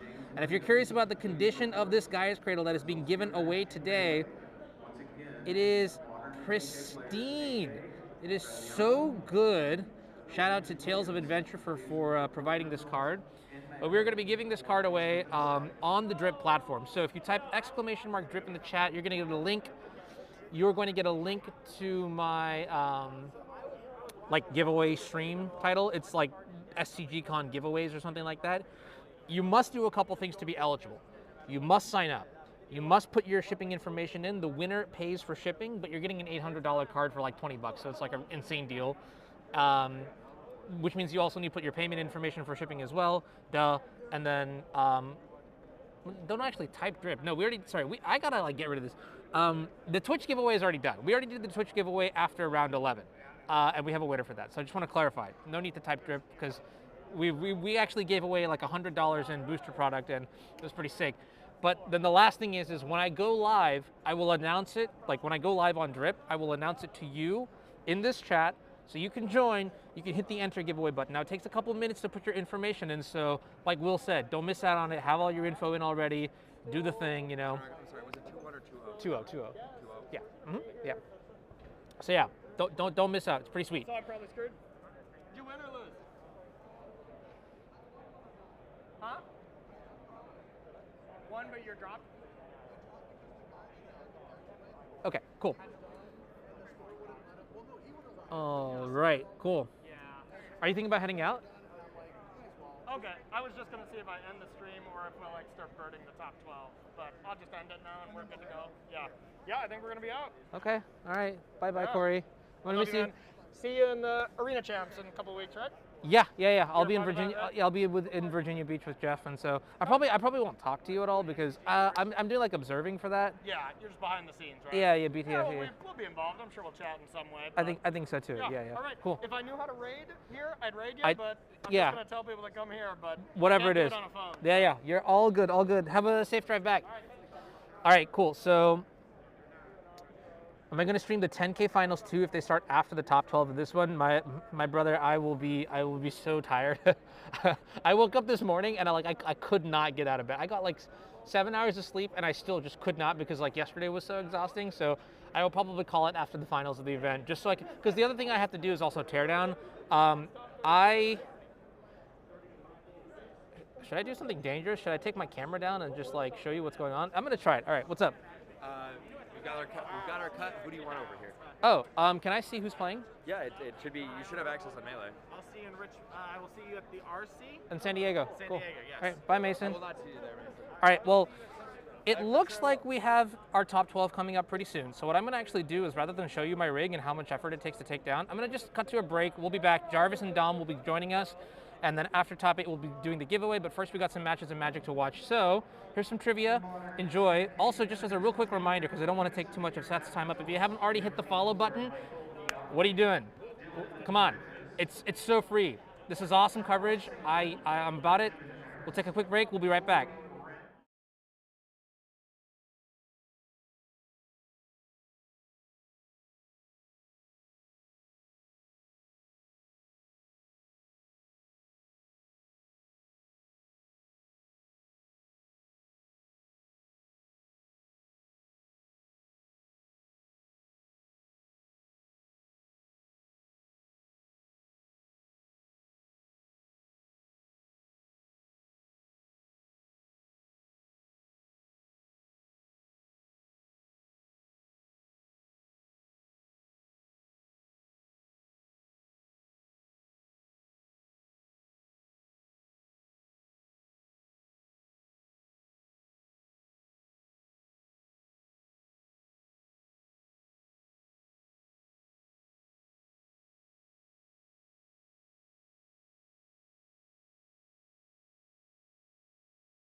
All right, everybody, and welcome back to the top 12 here for Star City Games Charlotte. We have 4 matches now figured out here. The players have not quite yet sat down, but Dom and Jarvis are all settled in, and once the players arrive, which looks like they are right now, actually. What's up? Yeah, oh, wonderful. All right, well, everything that I said, don't worry about it. Dom and Jarvis will take care of it. They'll introduce the top 12 to you. I will see y'all in a bit. Dom, take it away. Hello, everyone. Welcome to the top 12 here of the SCG Con Charlotte 20K, brought to you by Anurag Das, of course, in association with Corsair Inc. and Drip. And to bring you all of that, I am joined here in the booth by the notorious Jarvis Yu himself. Yo, what's up, everyone? Why do I have to be notorious instead of esteemed? Your reputation precedes you, Jarvis, and the people out there can decide what that reputation is. But I'm very glad to be here once again to bring you this top 12. And we have this kind of interesting mix of what Modern has to offer. So we got some of the staples of the format. We got some Hammer, some Rhinos, and so on and so forth. Stuff that you would have seen at any Modern tournament in the past 2 years, pretty much. But then we got some little spice sprinkled in there. So we got some Merfolk. I know that deck has a nice little following out there. We got a copy of Amulet Titan in the top 12. And also a 4-color Elementals deck, which in the past, that was just, okay, there's a 4-color deck of some sort in most tournaments. You can pencil that in. Now, though, it's really up in the air as to what that looks like. People, I know you've been playing it pretty safe, pretty conservative with your 60-card 4-color decks, but people are wilding out here, Jarvis. People are doing all sorts of nonsense. Well, I like drawing Omnath and Red and 6 a little bit more often. Whether that's, a good idea to play 60 cards or not, there's some debate on it. But I'm not going to spoil this stream with all of the math. Yeah, you are a certified math scientist, so it's good to have you in here to answer those questions as and when they come up. But have you considered that if the maximum is play the good cards, if you play more than 60 cards, you get to put more good cards in your deck? Well, I did consider that, but I'll leave it for the Rodrigo Tokores of the world, Sure. So I believe the first match we're going to bring you before too long here is Will Pulliam against Trenton Baker. Will on Azorius Hammer, a deck which he has flitted on and off at various times over the past year or so. But it seems like that's the one he always comes back to, always putting up pretty good results. And Will actually started 1-2 in this event and just rattled off 9 wins in a row to get his berth in this top 8 here. We had a lot of people missing on 10-3, so Will did not have a single loss left to give, but he just ran it all up, and we will see him try to win 3 more en route to the title here. Yeah, really impressive run. Funny that you say that Will is known for his Azorius Hammer. I always thought of him as an Amulet Titan guy, a deck near and dear to your heart, obviously. He is, but he's a fickle friend. He plays a deck when it is officially good and not just when it's copium. And so Will has a pretty wide range. He's been, playing Yorkmoth in the past. He's dabbled in a lot of stuff and usually does gravitate towards whatever is good. And it seems like right now he thinks that Hammer is yet again pretty good, and yet again he seems to be right. Yeah, what I find most interesting about this top 12 is the lack of Rakdos Scam in the top 12. Yeah, I mean, that's a deck which has got a lot of hype recently, and it's generally pretty popular. I think some of that is just the sorting effect that occurs over the course of a long tournament. Like sometimes it just misses out. But we have most of the other staples. So a lot of Murktide, no surprises there. And then, as we said, a kind of sprinkling of other stuff to make up the numbers. So looking at this top 12, which deck are you rooting for to win? I mean, obviously the answer to that is Amulet, but I don't want the Merfolk people to be mad at me again. I've just about made my peace with them, so I'm going to say Merfolk is my backup option here. That seems like a cop-out to me, given your notorious background. Look, okay, what the Merfolk school, I don't know what the collective noun is. What they lack in match wins, they make up for in vigor and ferocity. So I really don't want to be on the wrong side of them. Would you say that the Merfolk players are a school coming for you? Yeah, I am going to get schooled by the Merfolk players as karma makes itself known here. Well, I guess that's an apology of sorts, but yeah. There is still a bunch of Murktide in this top 8, and I do find it funny that Alan Swan labeled his deck one of the top 4 finishers as Mono Blue Breach, which is kind of nonsensical, but sometimes MTG Melee lets you get away with things. You see, Jarvis, when people submit their deck list, they like to do a funny. They like to, mix it up a little bit. And instead of calling it the mathematically accurate Jeskai Beach or whatever, let's call it Mono Blue Beach, just to, throw a cat among the pigeons there. Mono Green through the breach. Something like that. But as we see here, Will Pulliam on the left here, Peepers himself on Blue Eye Hammer, and then Trenton Baker on Team of Rhinos. A deck which has always been there for the past going on 2 years now, since the release of Modern Horizons 2. But it feels like the past few weeks, the deck is experiencing a resurgence of sorts. A lot of bigger names coming back towards the deck and just more representation on the whole. My impression of Team of Rhinos is I view it more as a metagame deck than always well-positioned all at the time deck. Does that make sense to you? Kind of. It is pretty flexible in the sense of, even though you're operating under this cascade restriction and a lot of your spots are spoken for, if you want to really bias your deck against your creature decks like Hammer, you can do that. If you would rather go toe-to-toe in this mid-range slugfest or against Murktide, well, you can use your flex slots that way as well. So you can target your Rhinos deck if you're a Rhinos main for whatever you expect to be facing. And Trenton Baker's list seems pretty stock in the sense of, we have the Force of Figures you'd expect in the sideboard, and those are going to be a big part of the post-sideboard games. But then the main deck is just the usual kind of sprinkling of various interaction. And yeah, from Will's side, the thing I'm looking for in his main deck and sideboard, Spell Pierce count, Teferi count, Lavinia count, Dread's Magistrate count. He actually has 3 main deck Spell Pierce, a sideboard Spell Pierce, a sideboard Lavinia, and a sideboard Dread's Magistrate. Yeah, so he came well prepared for this matchup, and those main deck Spell Pierces in particular, I would expect to do some good work here. Oh, and Jarvis. Okay, is this an all-foil Rhinos deck? Is the Foothills foil? I'm not really sure. Oh, that Footfalls is gleaming off the screen. I can barely make it out. I meant Wooded Foothills.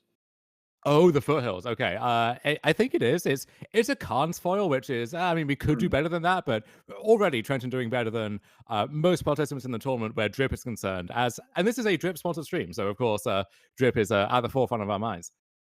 Fair enough.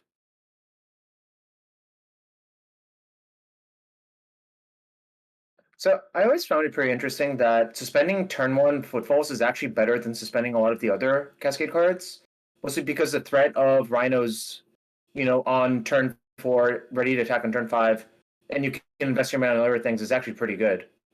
Yeah, I think if you had to resort to just cascading into Rhinos, then I don't know if this kind of fair plan would be consistent enough. The fact that you can manually suspend this on 1 and just play this controlling game of sorts until turn 5, that actually does make up a decent portion of your games, especially when you're against a Thoughtseize deck or something. You can't rely on your one cascade spell sticking around.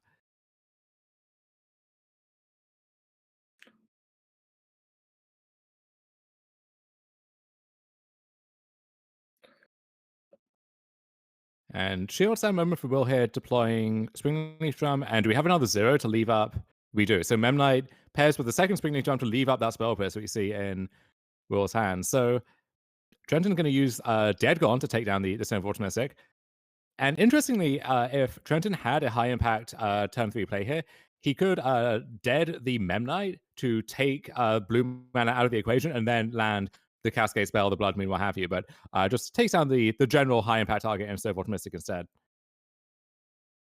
So interesting fetching the Ketria Triome. If sometimes I think our plan is to cast Blood Moon in the matchup, right? Yeah, so that would suggest to me that we're not going to see that on turn 3 here.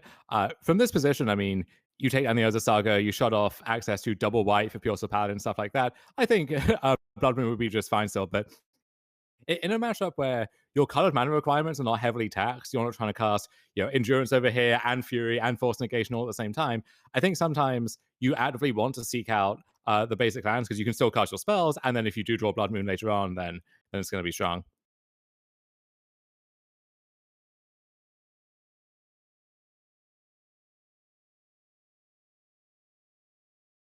So to clarify the top 12 bracket here for people asking in the chat, so there will be a top 8, but we just work our way towards that. And the top 4 participants in the Swiss, after we cut to the top 12, they get a buy into that second portion, if you like. So we will be working our way down, and the rest of the bracket will be recognizable past a certain point. But this is a way to get more players in the mix, and also to give an additional incentive to to play for seeding, and also for the players who did run the table early and put up a good performance in the Swiss, they get a further reward for that. Oh, this is a very normal play for Azorius Hammer Time, which is if you want to play around removal with your Hammer and Paladin, you need to play the Hammer first to prevent an ability going on the stack. Yeah, so there's often this trade-off where do you want to get the extra card from the equipment coming into play, or do you want the immediate equip? And in the face of interaction, often what you want is to just guarantee you can suit up something else with a hammer, because then that thing has to be removed. And so, yeah, if there's some removal spell for the Mem Knight, well, then you just suit it up on the hammer instead, demand a second removal spell, and get the cards out of them that way. So Trenton letting the equip resolve. I think I saw a Brazen Borrower hand, but he's going for the Cascade spell first, obviously. Okay, I guess it is all foils all the time. Yeah, Trenton down to 4 already. So these runners have some work to do in stabilizing this board. And as always, Shadow Spear threatening to jump out from the Urza Saga or any other equipment tutor to render blocking impossible as well. Pair of Gemstone Caverns, another Outburst, and a Brazen Borrower, right? That's the hand? Yeah, so 2 beautiful foil, but still legendary Gemstone Caverns there. And Trenton does have another Violent Outburst, so we will see Crashing Footfalls finally resolve here. But the issue with Brazen Borrower in spots like this is, okay, well, what are you meant to bounce, right? Like you can delay the inevitable, but this isn't Sagada's Age, so this isn't a one and done kind of deal. If you bounce the hammer back, the hammer comes back. You bounce the creature comes back. You bounce the paladin comes back too. So there's really no good way to use the petty theft there. Something I just really noticed, Trent has a lot of Prismari commands in his deck, if you notice that as well. Yeah, maybe expecting a decent quantity of hammer, especially for these bigger paper tournaments.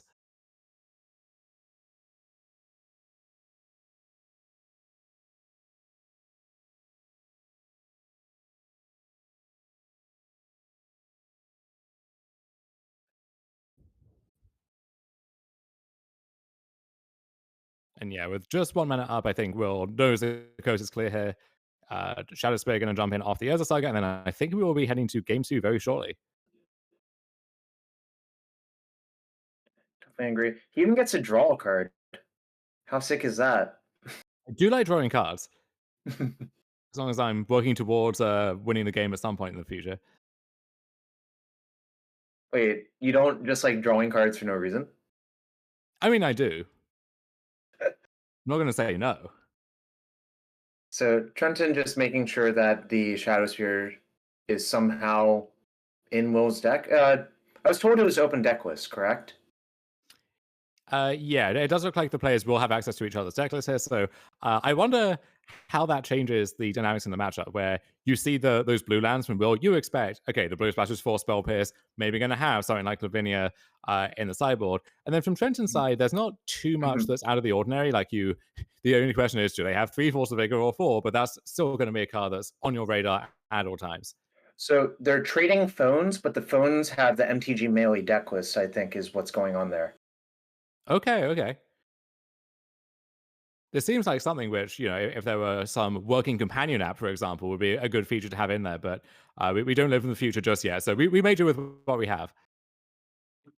So I think Will obviously is going to side in the Spell Pierce, the Lavinia, the Drance Magistrate. I could see a case for a Blacksmith skill just to protect the hate creatures as well. Yeah, I mean, once you're bringing in those hate bears, if you like. I don't know if a 1/3 counts as a hate bear, but sure, we'll bundle it in there. You're boarding in those, you're boarding in the extra Spell Pierce. If you also want more Blacksmith Mills, what are you shaving around the edges to fit this stuff in? Great question. I'm not a hammer expert by any stretch of the imagination. it is quite tough to figure out what to chip. Maybe the extra equipper, like core outfitter. There's one in Will's deck. It's kind of tough after that. Maybe I'm hesitant to cut the zeros, but I'm not sure. I do believe all those cards are coming in. Maybe we'll get a look to see what Will's cutting from the hand cam. And then over on Trenton's side, Trenton really came prepared for this matchup. So you flagged up the Prismari commands in the main deck. Those will do some good work. But then in the sideboard, we have not just 4 Force of Vigor, you can kind of expect that, but 2 copies of Brotherhood's End. And that's one that can really catch you by surprise if you are not aware of it. So open deck list, going to at least make Will aware of that bad news. Extra Blood Moons coming in? Oh no. Are those coming out? Did we cut Fury? I would be very surprised if Fury was cut. Blood Moon, I think, maybe does make some sense to cut on the draw. Like, that is a card where its effectiveness really does vary play versus draw. But with Trenton on the play, I would maybe expect to see those in. I think Force Negation usually is the kind of go-to cut in this matchup, especially if you think, or you see from the deck list, there's nothing like Teferi or any hate card like that you want to be tagging. So I would expect swap the blue forces for the green forces, and then find some room for the Brotherhood's End, as well. That makes perfect sense to me, actually.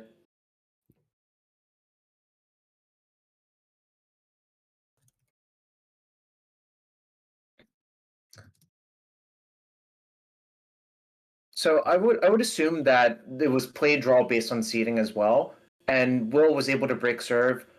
Kind of think that's more likely for the Hammer Time deck to break serve, because just making an enormous creature by like turn 2 or 3 is going to be good enough in most of the games.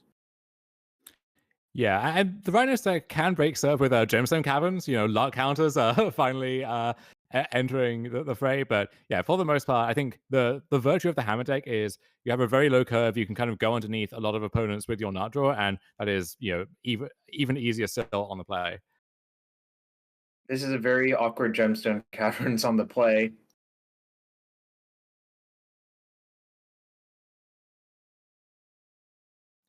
Yeah, this is one feature of the Rhinos deck is I think it's actually the stock list are at least 1, maybe 2 lands short of where they ought to be. So in a 24 land deck, sometimes you do draw your 2 Gemstone Caverns, or even you draw 1 as a colorless land, and that stops you from casting your spells. And you have enough mana sinks, whether it's the canopy lands like Fiery Islet, the Triome, you have the legendary lands. You can always run more Boseijus, Odobaras, and so on. I kind of think there's no excuse for allowing yourself to get mana screwed as often as these decks run the risk of doing sometimes. Definitely agree with you, although I haven't played Team of Rhinos in quite a while.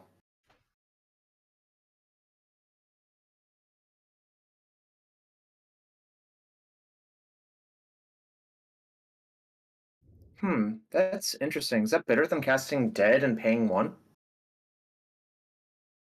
It uses your mana, I guess, in one sense it uses your mana more efficiently, leaves you the option to get Dead Gone later. I like preserving Fire Ice just because as a removal spell, it's fine if inefficient, and then sometimes Ice as itself is like Fog or just actual Time Walk, depending on how awkward Will's draw can be.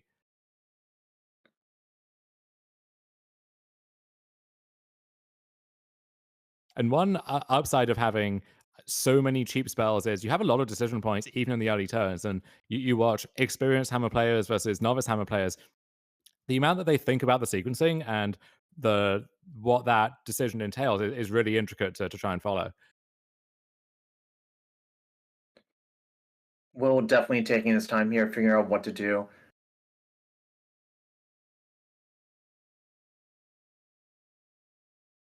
So we have Urza Saga casting Shadow Spear, leaving up Telltale blue land for potential Spellfist. And yeah, Ice now going to be used on either on the Saga or on Sequem Coast. I guess Sequem Coast shuts you off the Saga anyway, and also potentially deprives you of blue mana. So I assume that's going to be the target here.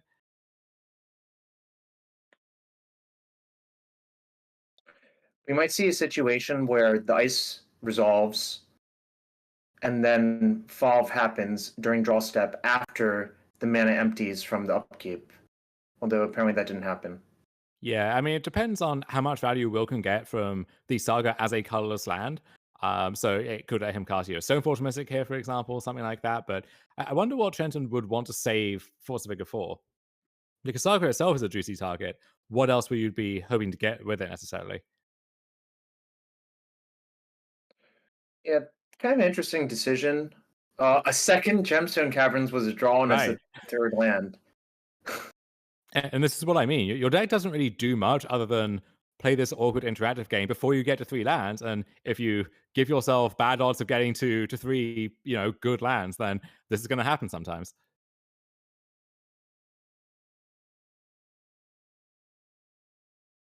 So we're fetching Hallowed Fountain here with Martial Arts end of turn. And so I guess if Will activates the Saga, you could Force of Vigor the Construct and then the Shadow Spear or whatever Will would get instead. It's kind of still translating into 2 cards, and also you now run the risk of your Force of Vigor getting Blacksmith Guild or something. But look, like Trenton, because he has so few lands, has enough layers of interaction that he can Force the Vigor and pick a fight over it. So probably feeling okay about his spell here. I actually like Will not making the construct because I think it's just going to be so small. It costs you so much mana that I think it's just better to play some of the cheap spells you have in your hand instead.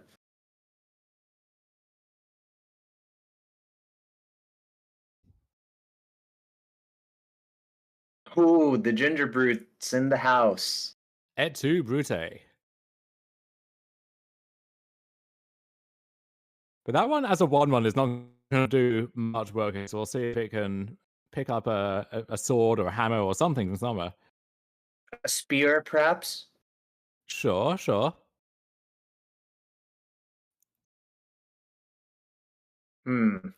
This feels like a repeat of the first game. Second verse, same as the first. So yeah, we now... This will force the issue on the Force of Vigor, I would assume. So Dead Gone first. Okay, targeting... Dead Gone getting Spell Pierce, okay. So now Hammer goes on Ginger Brute. And I think Will has to fight over that, because if the dead resolves, Will is on 2 artifacts, so couldn't just instantly re-equip the Hammer to the Paladin, and at that point, the Paladin is vulnerable to any kind of damage-based removal. But Trenton, with the follow-up Force of Vigor, taking down the Hammer, and also the Shadow Spear for good measure. So, I guess Will did go for the equip on the Ginger Brute? Yes. And now here is Fury Evoke to take care of Fjordsteel Paladin, but nothing really left in the tank other than that second useless Gemstone Caverns mocking Trenton from his hand, and a Brazen Borrower, which is, I mean, it's not nothing, but I think he really would like to have that Violent Outburst back if possible. And also, Borrower coming down. Yeah, just 3/1 Flash Flyer here, just getting the beats in. Ion kind of a bad draw because it cuts you off of Outburst. I guess 1 Outburst is gone. You can still cast Shardless Agent. Yeah, I mean, the other thing, too, is his lands at the moment do not cast Violent Outburst, right? Because that Gemstone Caverns is a colorless land, one of 2. And Trenton does, in fact, find Shardless Agent off the top, 2 cast Crashing Footfalls.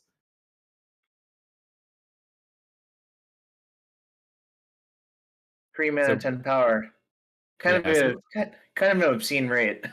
Yeah, Will is on a serious clock here now.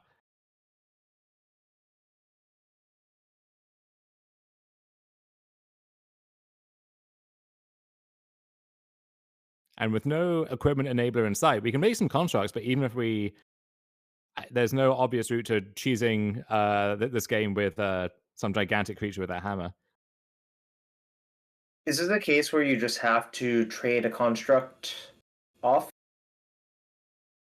Because you can activate Nexus to make it a 4/4, correct?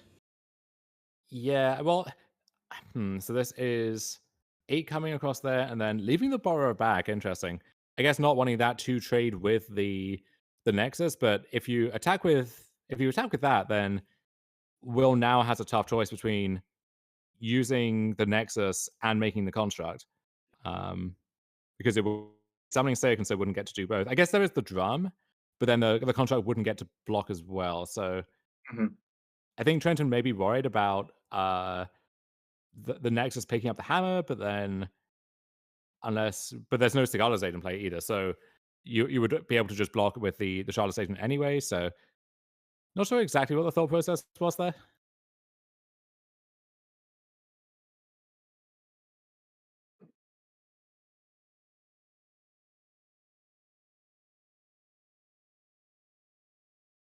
So nice thing for Will is if nothing happens, the constructs will effectively be 6/6s on defense because of the Nexus being able to be activated.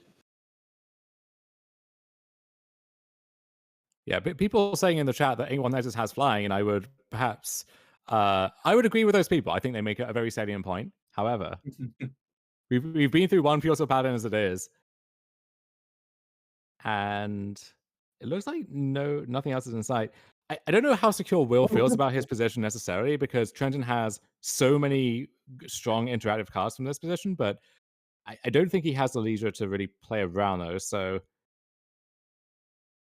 we might just be able to turtle up behind these two gigantic constructs, though, because those rhinos, if there's no interaction of any kind, those are now useless on the ground. Oh wait, Urza Saga searched for an Ornithopter, which is not something you see particularly often.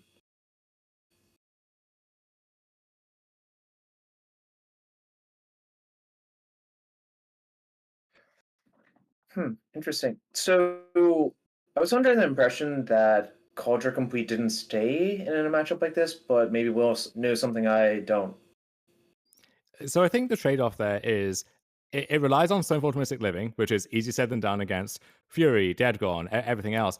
But there's also so much stuff that hits artifacts that putting your chips on the Stonefall Mystic to survive, and if it does one turn, well, now you have this threat that is very difficult to remove. Just adds this new dimension to the deck. So yeah, sometimes you draw the Cauldron and it looks kind of silly, but I think it's worth having that option at least.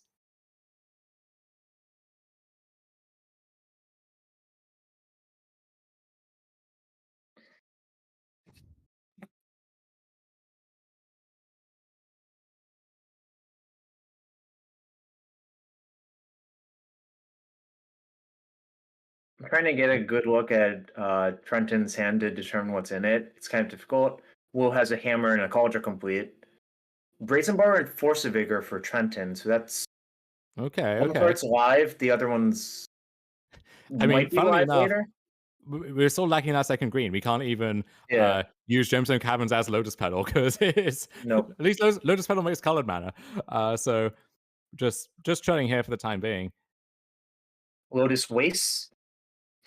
From Will's standpoint, it's kind of scary just looking over at 3 cards in Trenton's hand, but it's hard to put him on exactly a second useless Gemstone Caverns.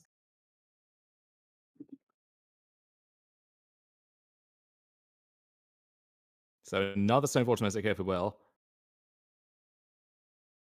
Also, if I'm in Will's seat, I don't really want this game to last too much longer because there's always the situation where, like, basically a bunch of your blockers get bounced after you block and you take lethal damage. It's just like, it's kind of hard to block for Tramplers, essentially.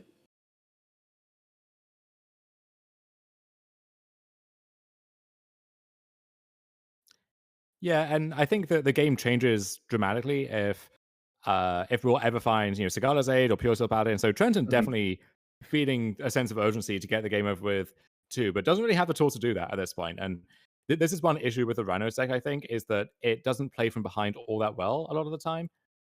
We saw here just a single copy of Urza Saga just kind of trumping the 10 power that Trenton put into play for 3 mana.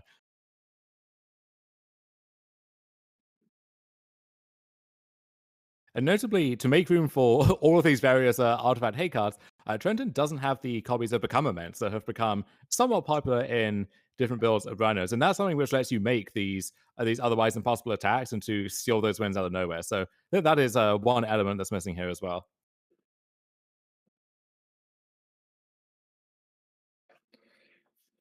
Five to the dome.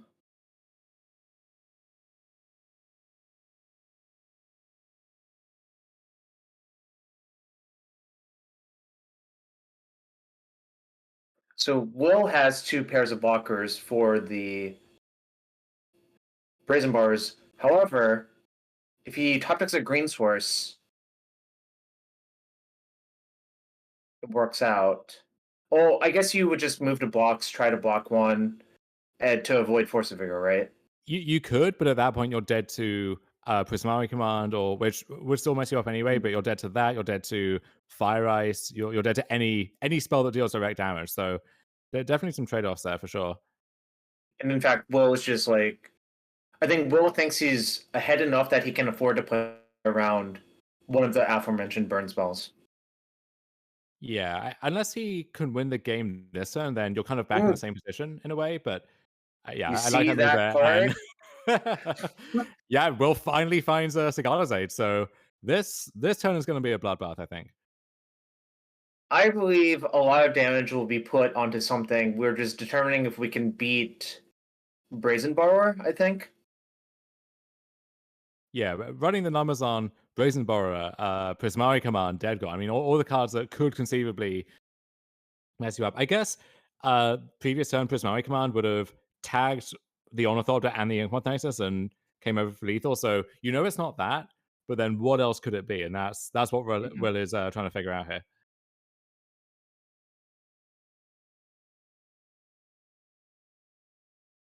You see the nonchalant shrug from Trenton Baker, who, and this is where you try to figure out, okay, is that just sincere body language? Is this someone trying their best to give the appearance of not caring, but in reality they care very deeply, just like I do about you, Jarvis? Well, now you're reminding me of the tweet that Ash Johnson posted a few weeks ago about the bluff that Juza ran. But honestly, I would put Trenton on one interactive spell, but not two, probably.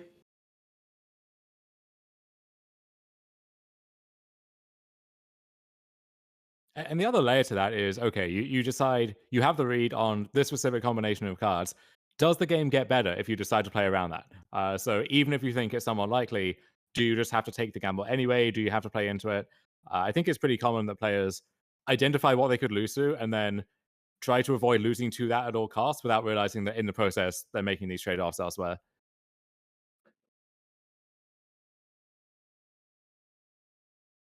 So double chump with Shardos Agent and Rhino. Reconsidering.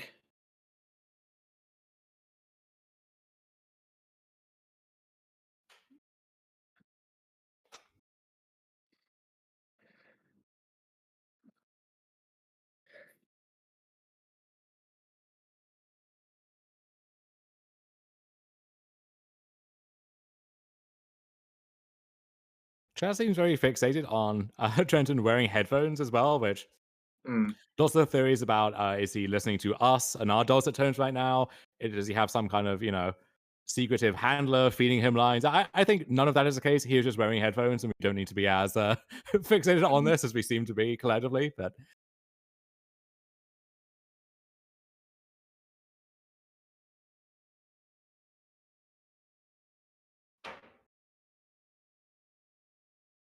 okay, here is hammer number 1, which I guess is hammer number 2. That gets force negation. So those stayed in the deck. Interesting. So I like the play from Will to activate Stoneforge to play around a second Fawn. Do we have enough mana to just activate both Stoneforges? Hard to see. I think that may have been the case. I think, honestly, I would not be expecting to see force negation there, so maybe Will was not either. But in any case, we are back with Merfolk against Elementals, a battle of at least one of the more powerful tribes in Modern, possibly two. So when you say more powerful tribes, you mean Elementals? That is kind of what I'm getting at, Jarvis. But don't make me say it. Now they have a clip against me in my tribunal. Yeah, I really like this matchup from the 4C side, generally speaking. I think basically all of the cards in the Elementals deck are really overstated, and Merfolk is a deck full of pack rats. How do you feel about the Fury card against Merfolk? It's fantastic. I'm going to check for Ephemerate, because I think Ephemerate on Fury or Solitude just... I wouldn't say it's a Splinter Twin situation, but it's pretty close. What would you say is a Splinter Twin situation? Kiki Jiki and Deceiver Exarch. Okay. Not Martyr of the Pearl Trident plus Lord of Atlantis? No. Anyways, looking at the sideboard for the Elementals deck, there's actually 2 sideboard Ephemerate, which I love, because I think Ephemerate's at its best for like linear decks or these sort of removal light tribal decks. Yeah, that used to be when we were first discovering just how powerful these evoke elementals were. That's an angle that people really try to push hard, right? You would see 3 to 4 ephemerates in the main deck and lots of cards to pair with those. Gradually, people have moved away from that. I think some of that is the rest of the format is getting more interactive, and so going for that like high risk, high reward, solitude plus ephemerate line just doesn't work as often. And then part of it is just we found other ways to fill out the deck, and some of that is maybe lost in the shuffle from like 80 cards down to 60 cards. You have to be more cautious about your slots. I guess you could play more than 60 if you're so inclined, but Nathan Barkley seems a little more disciplined, it looks like. So that looks like a Secret Lair Kira Great Glass Spinner, I believe. Yes. So this I'm is gonna not... check Skyfall real quick for the alternate printings because I want to make sure it's that card. Yes, I don't think this is an all-foil Merfolk deck. I'm sure those exist out there, but this is just as many obscure printings to make life hard for coverage as possible. Merfolk instead. It's one of the recent Secret Lair drops. That is, in fact, Kira Great Glass Spinner. A banger from Betrayers of Kamigawa. Not too many bangers from Betrayers, but that is one of them, I feel like. Jarvis, my first set was Saviors of Kamigawa, which may have had the least bangers of any Magic set of all time. How are you still playing Magic is my question to you. Love of the game, my friend. It's about the gathering, not the Magic. In any case, Master of Pearl Trident attacking for 2 here, as God intended, and it is back on Nathan Barkley, who is a game up in this match. So I assume that formula of just a deck full of removal spells plus stuff like Fury and Solitude did good work in game 1. And so Lightning Bolt gets past stage 1 of that Kira Shield. Yep. And now Solitude as well. So 3 cards spent on answering this Kira, which is a pretty nice trade. The most brutal card right there from the Merfolk side would have been Subtlety, I think. Oh, yes, absolutely. And Subtlety, the threat of Subtlety is kind of looming over this matchup at all times. And this is actually one of the draws to the Merfolk deck, I think, is between Force Negation and Subtlety, you now have good free interaction that kind of deals with different sides of things, right? Like Subtlety has creatures in mind, Force Negation has non-creature spells, but then the overlap in between, whether it's Planeswalkers or other stuff, if both of those cards are good against you, then actually Merfolk becomes kind of terrifying to play against sometimes. Is that Sylvan of Sword and Sky? Sea and Sky? We have a reader in the match, and we have 2 readers up here as well, trying to puzzle out what this card is. It looks that way. It looks like that is a long name. In white font at the top of the card here. It also looks like 3/4 in the lower right, which is... Okay, here is Omnath for Nathan, which is kind of like a Svalion if you really think about it, but not too hard. And a fair trying to follow it up, so big turn germinating here for Nathan.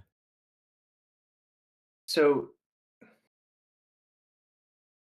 Nathan is just double checking to make sure to know what the card does. That card has a lot of words on it.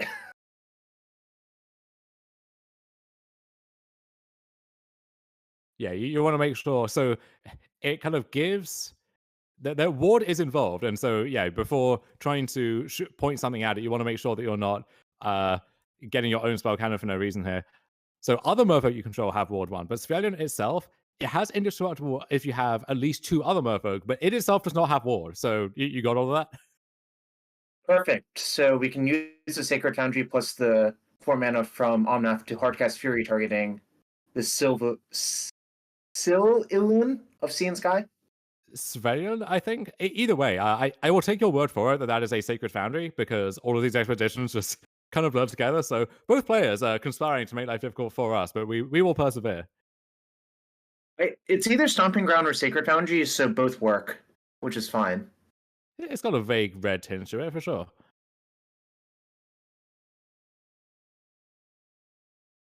Is this Domri's Call?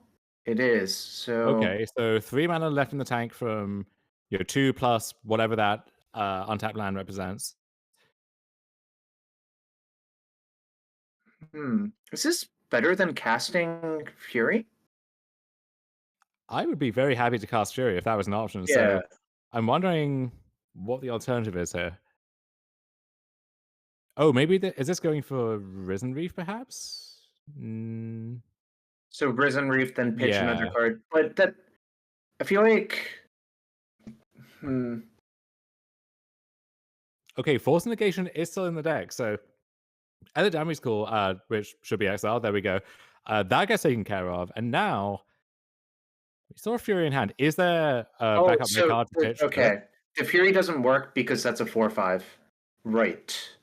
That would not be a good play. So Yes. so the other Merfolk Lord has Ward 1 thanks to Svelion. The Lord is making the Svelion a 4/5. So you actually have the Fury kind of pincered from 2 angles there. So yeah, just gonna pitch cast that instead, deal with that. Which is not ideal. I think that turn could have gone better, but I think Nathan is still in a fine position here.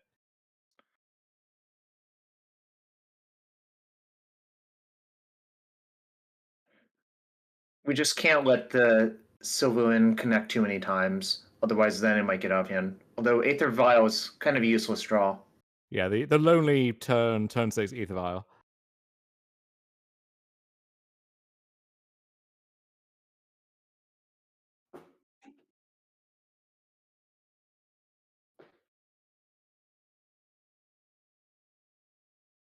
We do want to thank the several thousand people who are here in the chat watching the top 12 of this 20K here in Charlotte. Fantastic turnout. Very glad to have all of you here. And Omnath, which I choose to believe is a hero in this matchup rather than a villain. Wow, there's some more Merfolk slander from you, huh? Doing some good work, stabilizing Nathan, and also just crunching him for 4 here. Going on the beatdown. You know, if you want to kill someone with Omnath, it kills pretty quickly. And that's even before you get to like the 3rd chapter, dealing 4 to opponents and so on. Like just 4 for 4. Actually, a decent stat line a lot of the time. Right. Ooh. And yet another Fury here. I think gonna shut the door on this game. And yeah, the Svelion should have been exiled there. Not gonna matter the way it plays out here. So Odawara bowing the Master of the Pearl Trident back to Drew Anderson's hand. That's I guess that is a game action you can take. Probably not going to do very much in the face of just being beaten down by 4/4s and being at 10 life now. Yeah, this is a 1-turn clock, assuming the Master doesn't stick around to block. So best draws like Master of Waves, probably, if that's even in the deck nowadays. I think we have moved beyond the need for Master of Waves at this point. That's very much a like 2014 era Merfolk card. Sure. Which just makes me sad because that one is a banger. But these days, especially with the Modern Horizon sets, actually, Merfolk has gained so many good 1-drops and 2-drops and so on that you simply don't need to go any taller than that. Even the some of the 3-drops that used to be in the deck, like Mirror Regi, for example, like we have Svelion now, we have a bunch of these other options. So yeah, no real room for a 4-drop anymore.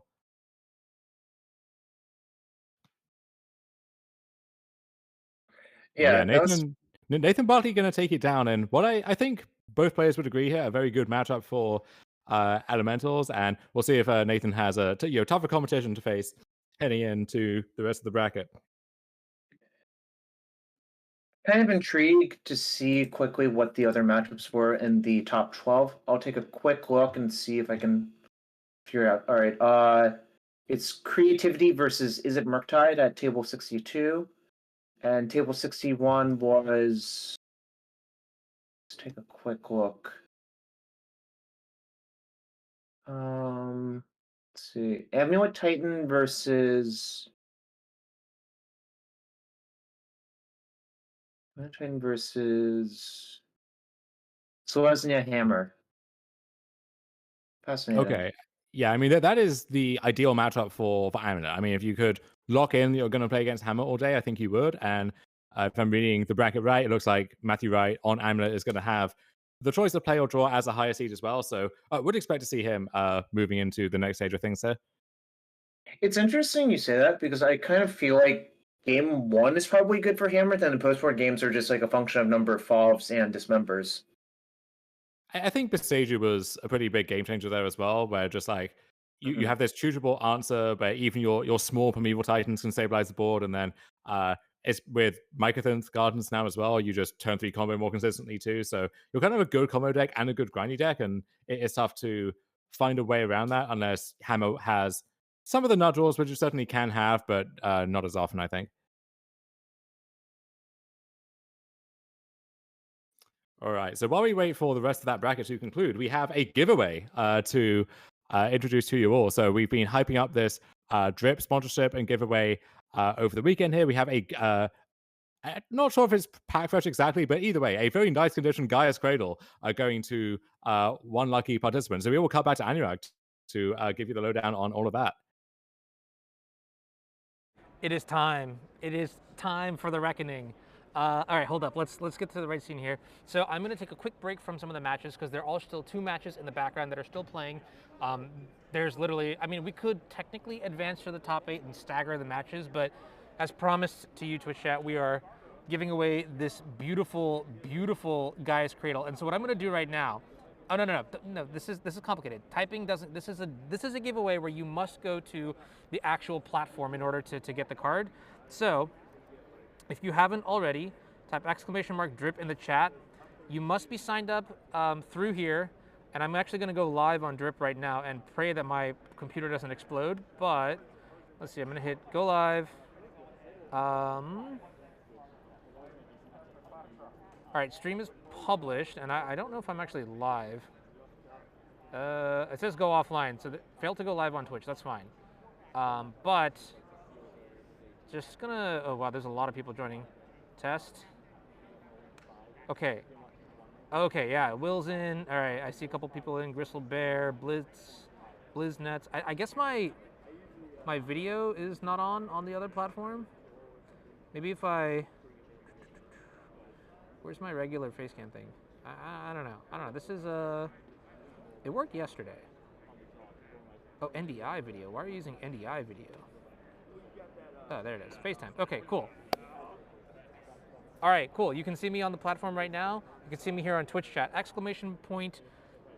!drip in the chat. Sign up here. I'm going to start the giveaway now, and one lucky person is going to walk away with a Gaia's Cradle. So we're going to click this button here. Was that the right button?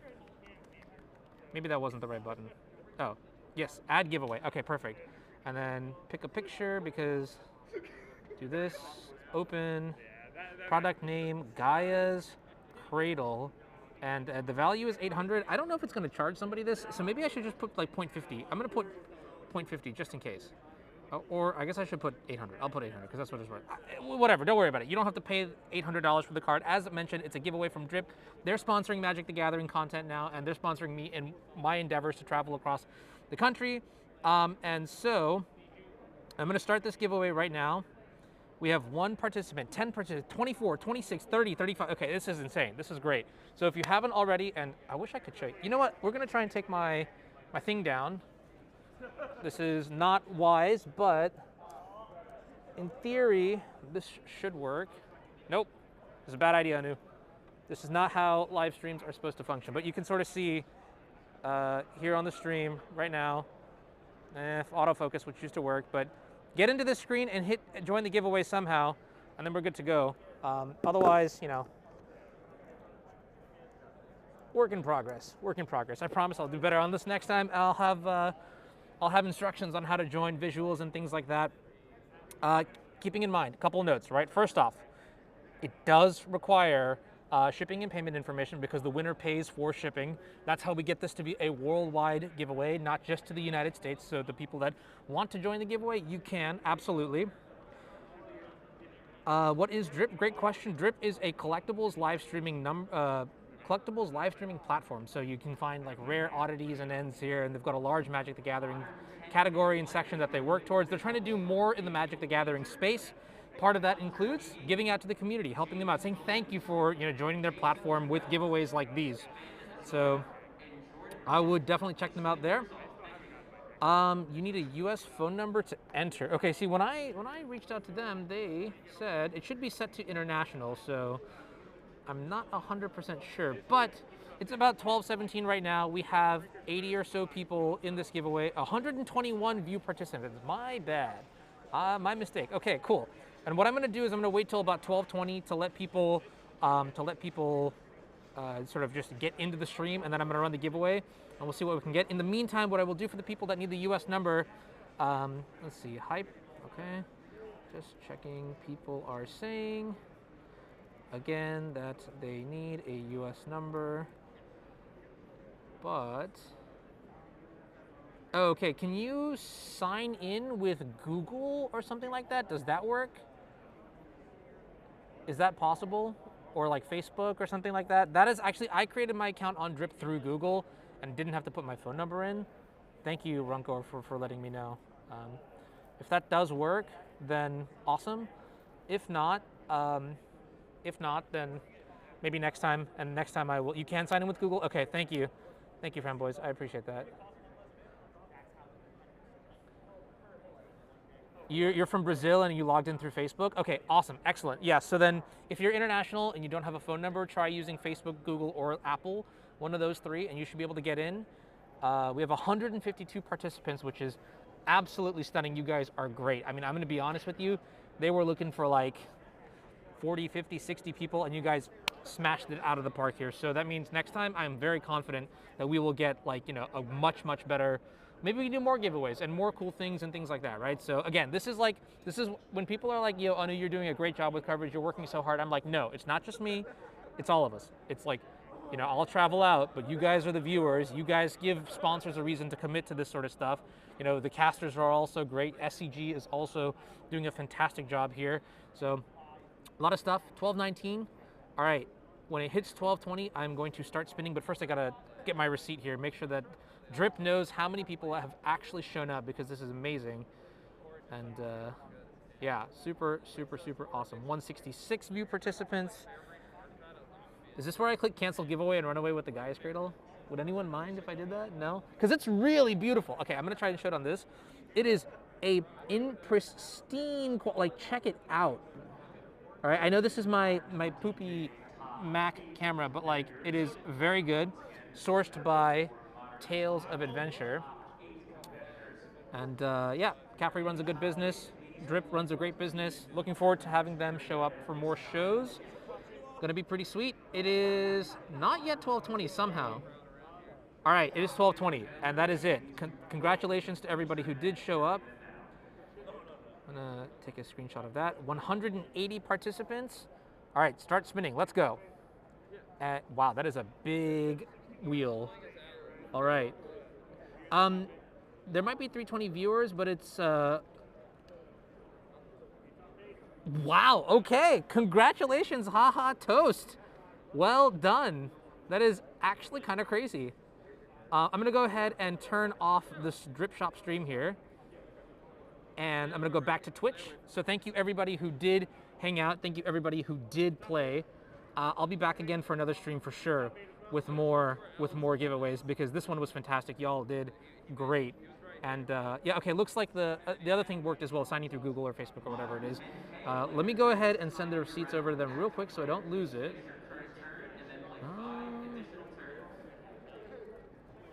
Cool. All right. Already getting word that things panned out fantastically. So I'm super excited. Well done, Magic the Gathering community. Let us go. Awesome, cool. All right, I've sent this over. What I'm gonna do right now is talk to Abe. I'm gonna take a quick break, gonna give you some trivia, just handle some admin stuff, and then I'll be back. It looks like there's only one match pending, is that correct? We're done. Oh, top 12 is done, so we're gonna move on to top 8. We're gonna get some matches in. Actually, do you mind me asking, are you asking me who to put on next? I wanted to talk to you. I don't want to. Okay, cool. I'll be back. I'll be back in just a sec. Here's some stuff.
There we go. Hello, everyone, and welcome back to our top 12 here from the SCG Con Charlotte Modern 20K. I'm Dom Harvey. I'm here with Jarvis Yu. We just witnessed one of many fantastic giveaways from Drip, where some are saying in chat the fix is in. I think they're just jealous, Jarvis. They wish they owned a beautiful, gorgeous Guy's Cradle right about now. I mean, I wish I owned an extra Guy's Cradle about right now, yeah. And I think this result is a fantastic testament that if you work hard and apply yourself, you too can become a mod, at which point you will have exactly the same odds as everyone else of winning the giveaway, Jarvis. Nice. Yes. Nice. So as Toast is enjoying visions of Guy's Cradle dancing before his eyes, we do have some magic to get to here. We have Dalton Osman on the mono-red Obosh deck that has a pretty dedicated following online, and we're seeing another result from it in paper here. And Dalton was one of our top 4 seeds in the top 12, so he got to rest on his laurels for a little bit, had a bye for the first round of the top 12, and getting that nice reward for doing so well in the sweats. And now he is facing off for his first round in the elimination bracket against Nathan Barkley, who we just saw dismantle the Merfolk deck with 4-color elementals. Really interesting thing is, I believe Dalton and Alan Swan took an intentional draw, and they both made top 4. So they had the bye as well. Well, that always feels good to be able to ID into a better position in the standings there. And oh god, the foil decks are everywhere here, Jarvis. It doesn't seem like it's fully foiled elementals, but it's not that far off. All right, I see a Ren 6, a Heath, Omnath, Risen Reef, Fury, Teferi, Prismatic Ending. So I guess this is on the draw. He's deciding whether to keep. Mm-hmm. And this mono red deck is worth discussing quickly. So this has the same mono red core that we see in the Scam deck and a few other decks of Ragavan as a 1-drop, and then Fable of the Mirror Breaker, Seasoned Pyromancer at 3, and then Fury at 5. And then it turns out that most other decks, whether it's Scam or Gruul, or we see some Boros decks popping up online, they each fill out the deck in their own way. This is saying, I just want to be mono red, and specifically, I want to be mono red with all odd mana costs, so I get one of the few remaining companions here in Obosh, the Prey Pisser. Love an Obosh. Generally, when you see Obosh cast in this deck, it deals like 16 damage on average, I would say. Yeah, and thanks to cards like Bonecrusher Giant, you have way to use all of your mana with the stomp mode, even though technically the card costs 3 and therefore is Obosh eligible.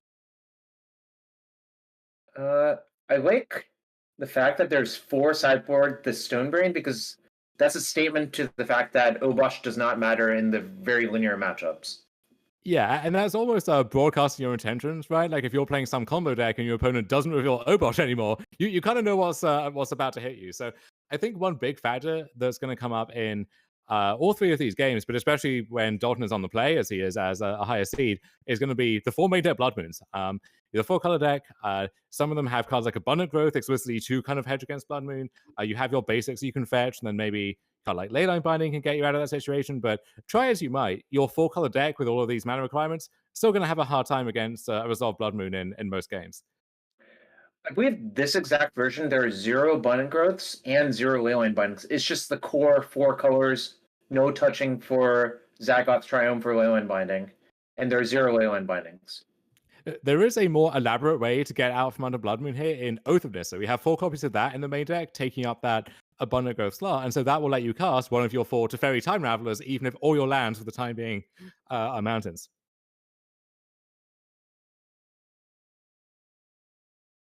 And when we say elementals here, we don't just mean, oh, well, there are some elementals and maybe you free roll like a hero. This is a Risen Reef deck with a copy of Titania, in fact, to Eladami's call for. So really leaning hard on the Risen Reef synergies here, not going quite so far as Ephemerate, at least in the main deck, as you flagged up, do have 2 of those in the sideboard. But this is a more kind of sorcery speed, proactive version of 4-color, as opposed to some of the more reactive versions that we've seen come up recently as well. So I think Dalton has another Ragavan. Deciding whether to play it in a Ren 6 or not was the decision there. Yeah, that's the kind of classic dilemma, right? Where you're crossing your fingers, you're hoping for the best, but you also don't want to be committing to dashing it each turn, spending all your mana that way. So Dalton decides, yeah, I'll just make him have another good follow-up here. We do have Flooded Strand or Boseiju into Ren 6, but that might take the shields down for a potential Blood Moon. So this might be trying to kind of lay the trap and see if Nathan falls into it. Now, that being said, it's a trap if you can avoid it. If it's just a face-up threat staring you in the face that you can't do much about, sometimes you have to just play into that. And hey, if Dalton has a Blood Moon, well, okay, we have 2 more games to play. Looks like Dalton's last card in hand is Fable of the Mirror Breaker, though. And that's a nice one to have left in the tank if that's your only thing left.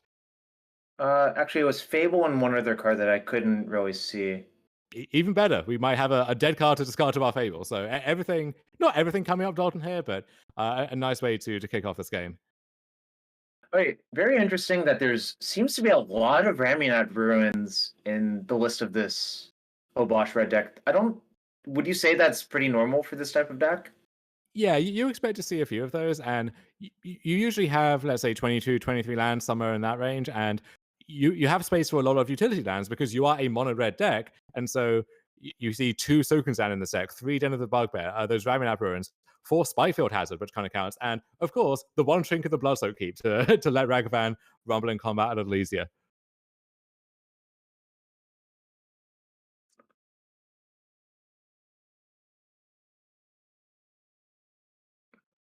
So Nathan's touching basic planes to go along with, I want to say that's Expedition Temple Garden and Expedition Steam Vents. Yeah. Still got it. You'd love to see it. What do you have? Do you have Expedition Steam Vents in your collection? Absolutely not. I'm a Guild Pack Steam Vents man through and through, but good to, be on top of these things. And Prismatic Ending taking down the Goblin token from Fable, so answering some fraction of Fable. I'll defer to a mathematician, of course, if you know any, to weigh on exactly what that fraction is. But this is why the cards like Fable are so good against these grindy decks, where it's kind of hard to keep up with them just on pure card advantage. But cards like Fable, where they feel the need to deal with all of it, but they can't do that all at once. That's how you can maybe flip that script in your favor. Do you discard both, or do you only discard Relic? I wonder if he actually has any interest in this relic to kind of try and contain that Ren 6. Well, yeah, so it looks like he's just keeping both of those cards. And it's tough here because there's enough other stuff in Nathan's graveyard that if you want to stop Ren 6 from doing work, you kind of have to pop the relic, and that's just a one-shot thing. So yeah, we're going to see relic activated here, eat all the graveyard, so Ren 6 off the board for now, but we do have Boseiju in Nathan's hand still, so Ren 6 and Boseiju is a nice little combination being threatened for future turns. Though it looks like Nathan was about to miss a land drop and decided to play the Boseiju out as a land. Yeah, and that makes sense too. You have these 2 5-drops in your hand that you want to be hardcasting. And also, the thing you would most want to Boseiju is Blood Moon, but you don't have a basic forest or a way to find one, so the Boseiju's not getting you out of that either. So yeah, I think playing it makes some sense as well.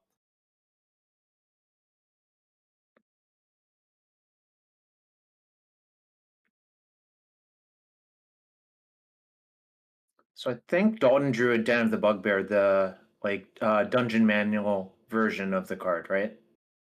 Yeah, which in my view does not qualify as drip, but others are free to disagree. And Obosh. Yeah, Obosh just picked up here. Worth noting, Reflection of Kiki Jiki does still technically have an odd mana value, the original value of 3, if it comes down to that. So Nathan did not draw a 5th land, otherwise I think one of the elementals would be hardcast on that turn. Yeah, Teferi bouncing the Fable back, which on the face of it seems like an odd exchange, but Fable takes enough time to kind of tick through its various chapters that by the time we get to it becoming Reflection again, Nathan will have found something else relevant to do. By drawing Flooded Strand off of the Teferi minus was very, very, very good for Nathan. Yeah, that was excellent. So 2 basics in the loop now. We get to pair that Flash down with our Ren 6 and guarantee our land drops for future turns. So Nathan kind of has it all going on at this point.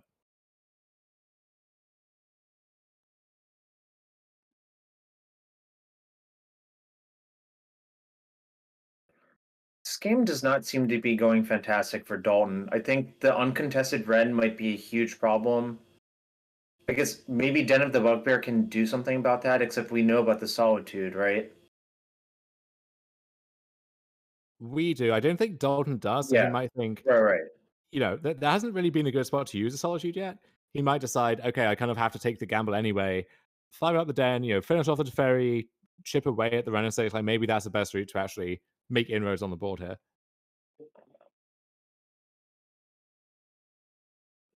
That being said, if you commit to the Den and it gets removed, well, that's your whole turn gone and your 5th land for your. So it's not without its risks, but I don't know if there's another good option or really any good option at all here. Looks like Stomp onto Fairy. Yeah. And then Fable or Bone Crusher will be cast. Fable getting cast, yeah. So this kind of makes sense too, because you can still threaten to go after the Ren next turn, and you do partially deal with the Teferi.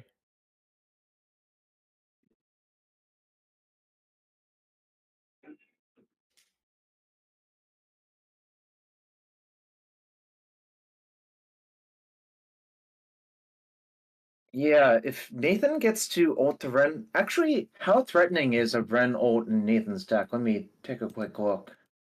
I think it's not super threatening in general, and also the relic early in the game gobbled up most of that graveyard a while back. So I don't know if there's any appealing targets there at the moment. So total in Nathan's main deck, there are 2 Lightning Bolt, 2 Eldar Skull, 3 Prismatic Ending, and 1 ending was exiled. Yeah, and depending on how the rest of the game plays out, Prismatic Ending itself might not be that threatening, even Nathan can cast it effectively infinite times. So if you're Dalton, do you think there's a face-up Solitude here? It's not quite face up, but it's it has to be at the forefront of your mind. Pitching Ragavan, okay. And also a redundant land, but I don't know what we're hoping to find off the Fable. Probably Fury is the best draw. Sure, and that looks like a Expedition Windswept Heath from Nathan as the fetch there. So if that's the case, he can find basic forest and then have all of his ducks in a row, even under a top deck Blood Moon. That's one of the major issues with Blood Moon. If Ren has gone on for too long, it doesn't really do very much versus that. Yeah, it's not an automatic I win button at any stage of the game. It's often stealing a game before the opponent has a chance to develop, but we are well past that phase at this point.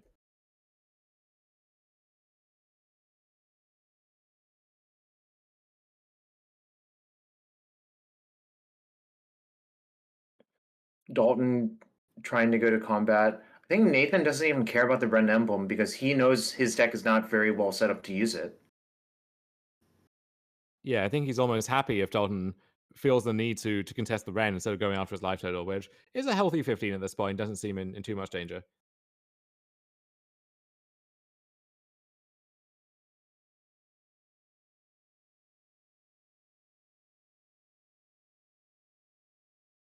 I really do like the patience with the Solitude. I think a lot of people would Solitude the Goblin Token there, but it could just be so much better if you Solitude either the Bone Crusher or the Obosh. Yeah, you kind of want to get 2 cards worth of value out of that, or at least one good card, as opposed to just Solitude the first thing that moves.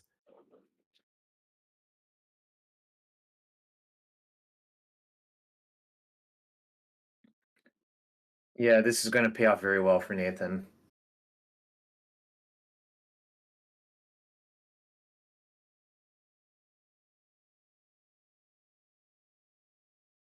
Ooh, you love to see that.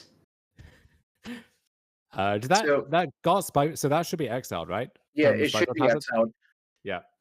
So basically what happened there was Solitude was put on the stack charting Obosh.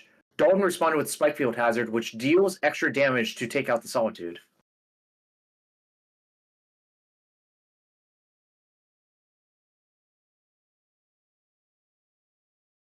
Yeah, so a nice little exchange, but Nathan still has so much left going on that I don't think it's going to be close to enough.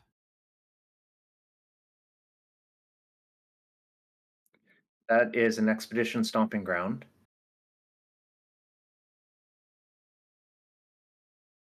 It sure is, Jarvis. It sure is. You know, I mean, you can keep channeling your inner Joe Lissette all you want. I'm gonna just try to like keep people informed about what's going on here. No, look, Jarvis, you played a 4-color deck similar-ish to this one this weekend, and your deck list picture is one of the finest examples of drip I've seen in a long time, my friend. Just beautiful original shock lands and fetch lands arrayed neatly in columns of 6, so people could realize you're playing 60 cards and not 65 or something like that. You know, the picture really, it was oriented upright instead of sideways. It really was perfection. Yeah, Tim Wu gives me like a D- on those deck photos. Well, Tim has exacting standards. That is true. But anyways, so we're fetching again, probably so we can pick up the fetch again. Wonder if Nathan drew another good big spell to cast. By the way, this probably I'm not sure if they actually shared the deck list before the match, but when you see Kahira, you know you don't have to worry about Elishnorn, Mother of Machines, which is a common inclusion in these decks nowadays. And I think that's also a big deal versus the Obosh deck because it's a 4/7 and also turns off the Furies, you know, anything else that triggers off of that. You know. Oh god, here's just... Risen Reef into Omnath. So Ooh. a lot of game action's been taken here, and yeah, Elishnorn is one of those cards where these decks now have to seriously consider: is it worth giving up Kahira, even for just the one copy of Elishnorn as the only ineligible creature in the deck? Some have said yes, and it's hard to argue with that choice. But Nathan has this alternative 5-drop finisher in Titania, and once you are doing the full elementals thing, I think just Kahira becomes valuable at that point. It's not just the companion you play because you can, the way it is in some control decks, for example. Yeah, I mean, always pitching to Solitude or Endurance can matter a lot.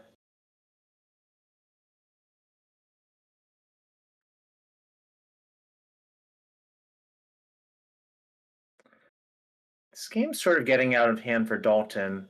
Like, when you get to this point in the game, it's just very difficult to beat the card quality coming from the Elementals deck. Yeah, and Dalton doesn't really have any way to go over the top. It's just trading off cards, playing some decent threats, but there's no big finish that we're playing towards here. So if this kind of gameplay isn't enough, then nothing in the deck is going to be enough. And I often think by this point, this sort of gameplay is not enough. Like Yes.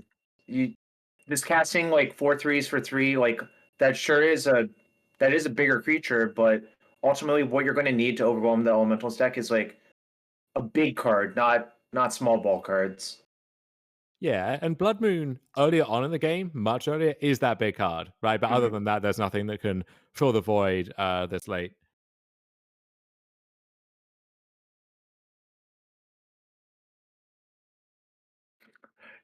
Nathan has so many cards in hand, I can't really tell what is going to happen this turn because there's just who knows? There could be anything in hand.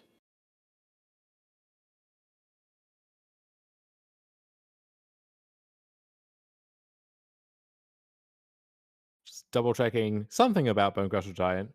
So I think what was being checked is see if a triggered ability triggers Bonecrusher's damage.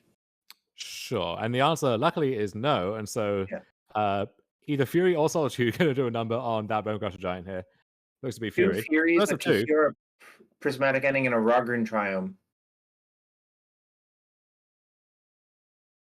Yeah, going to take down the Fable instead, and then well, actually take down both. Yeah, splitting 2 and 2, and then the 1 damage from Renaissance is going to finish that off. Prismatic Ending going to kill the last remaining creature, and yeah, this is just a bloodbath. And I think we can make the mana from the thing, play Kahira, get an attack for 5 Vigilance. And, there are lots of very impertinent people in the chat who clearly have never heard a British accent or a South African accent. But here we are. What? Don't worry. You don't have to suffer the slings and arrows here the way I do. You what, mate? Jarvis, but please never say that again. I'm Cheeky sorry. bugger. It was just too easy, Dom. It was just too easy. Anyway, back to Magic the Gathering here, where we are officially in garbage time, so that's why conversations like this can happen instead. But Dalton, once again, showing more perseverance here than I would be inclined to in this position. Also, one thing about this game that actually was kind of funny, if we had the old damage reduction rules with, like Blightning or Remiat Ruin or whatever, we might have been able to like take out a Ren 6 much earlier with the Ruins, but that didn't actually happen. Yeah, I guess the Remiat Ruins have just been like hiding there in plain sight for so long at this point that you just kind of forget about it. But yeah, it's so looking at the deck list here, which we have access to and you do not, but you'll be able to look at these after the event has concluded here. Does Dalton really gain too much that changes the term of the matchups at all? It looks like, I guess, Maze of the Moon if you want a fifth version of that effect, but that one notably is more vulnerable to both Solitude and Fury, and then I guess Pillage if you want to double down on that plan, but Pillage not ideal against the 4 red and 6 deck. My suspicion is I would side in Pillage and Magus of the Moon and take out Phoenix of Ash, maybe? Yeah, Phoenix is a little underwhelming. Intrigued to see it in the deck in general. I guess once you're limiting your mana curve the Bosch requires, you kind of just need something else to make up the numbers, and Phoenix is the fourth or fifth best thing. So from the elemental side, I think Boseiju definitely comes in. That's a no-brainer. It's more debatable if the Ephemerates come in or Endurance. Yeah, Endurance doesn't really shut anything off in particular, I guess, except for the one Phoenix. But as a 3/4 blocker, like its stats are decent in combat, I suppose. I kind of feel like, from my perspective, looking at Nathan's deck, if the game just goes long and he's not dead, he's pretty easily going to overpower the opponent, assuming Blood Moon's dealt with. Ooh, those are beautiful Blood Moons. Yeah, original, the Dark Blood Moons there, really raising Dalton's drip count. On the elemental side, I wonder if Risen Reef actually is a candidate for cutting, just because it's a little slow, especially on the draw. And then the Dalton has 4 Spyfield Hazard, alongside Bonecrusher Giant and Lightning Bolts, and so much of this small removal that really hard to go off with that card, even though we did kind of see that in game 1. I think there's one more you have to worry about with these decks, which is cutting too many of your engine cards causes your deck to malfunction. Personally, I'm interested in cutting Titania, because I think in all the games you're losing, Titania doesn't do anything. Yeah. I mean, Jarvis, you can shoot her down, but she won't fall. She is Titania. But I don't know if that's a compelling argument to keep her in the deck. What? Don't worry about it. It's pop culture. I don't want to inflict that upon you. I was just gonna go to Titania's flavor text, and then I realized Titania has no flavor text because there's so many words on the card. Yes. I guess so. The main deck relics are an interesting thing here, because the floor is not that low, because you can always just cycle it away, and it can contain Render 6, which is the best card in the Elementals deck and perhaps in the entire format here. So with that in mind, I guess if you're looking to upgrade some of your main deck cards, you probably look elsewhere. Yeah, that makes sense to me. Wait, what's with Shattering Spree?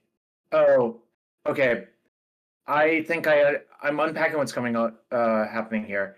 I believe Dalton has seen the Chalice of the Voids in Nathan's sideboard, so Shattering Spree is coming in to counteract that. Which is funny, because we didn't actually flag up Chalice from Nathan's side as an appealing sideboard card, which maybe we should have, but I don't know if Nathan will bring those in. And even if you expect that he will, I don't know if it's worth bringing in Shattering Spree with no other targets in the deck just to try and contest those. So it looks like we're cutting a Flame Slash and 2 relics for, what was that, Pillage and 2 Shattering Spree? Yes. one thing I'm really not a fan of, especially in open deck lists, if you sideboard like this face up, just swapping 3 in and out, it's pretty easy Yes. to deduce what those cards are. Especially in open deck lists, I would just shuffle all 15 in and take 15 out. And given this Chalice subgame as an example, right? Like if you think that 2 cards that are definite to bring in and none of the others are real candidates, and then you see Dalton bringing in, or you see Nathan bringing in 4 cards, but at that point, you narrow down the options and there's not that much else it can really be. And so maybe that moves the needle in terms of do you want the answers to the Chalice or something like that. I guess the answer with the Pillage is it is an answer to Chalice if that's what you're going for, but also yeah, it's bad against Ren and 6, but Ren and 6 is tough to beat a lot of the time regardless, and in the non-Ren and 6 draws, going after that mana base might actually be a plausible strategy. Your partner in crime, Ari, I watched him play in RCQ yesterday, and he thought seized a 4C player, and the 4C player had 2 Ren in hand. It was very sad for Ari. Scammer got scammed by Ren 6. You hate to see it. You actually do. It was like the game dragged on for a while, but Ari eventually lost.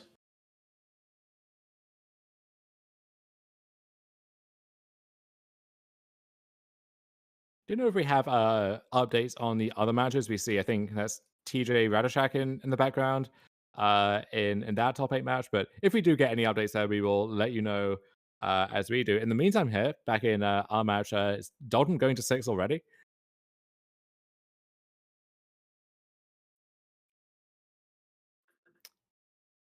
Sounds like one of those updates is that in the Murktide Mirror, TJ versus Mark Stanton, TJ is down a game over there. I believe Dalton's hand was a 1-lander with a bunch of 3-drops, which is sometimes a problem for the Obosh deck, but... Yes. I'm actually kind of surprised this Obosh deck doesn't have a Gemstone Caverns itself, just because on the draw, jumping up from just do a 3-drop on turn 2 is pretty nice. 9 to 5. Really not where you want to be. And, like, I actually think there's a lot of comparisons to be made between Obosh Red and Rakdos Sort of functionally, they do occupy the same space. One difficulty is you can't cheese the win of like, all right, grief you twice on turn 1. Or Fury twice. I just playing a 4/4 double strike on turn 1. That is a turn 3 kill against. Yeah, we saw the other day, turn 1 Fury plus Feign Death, turn 2 dash Ragavan and attack for 10, turn 3 dash Ragavan, attack for 10 again. That's 20. That's lights out on turn 3. And this mono red deck doesn't have quite the same quantity or flavor of those free wins. Well, I can say for sure that Shattering 3 will probably go to, well, I guess I can't say for sure, but I think it's likely Shattering 3 will go to the bottom.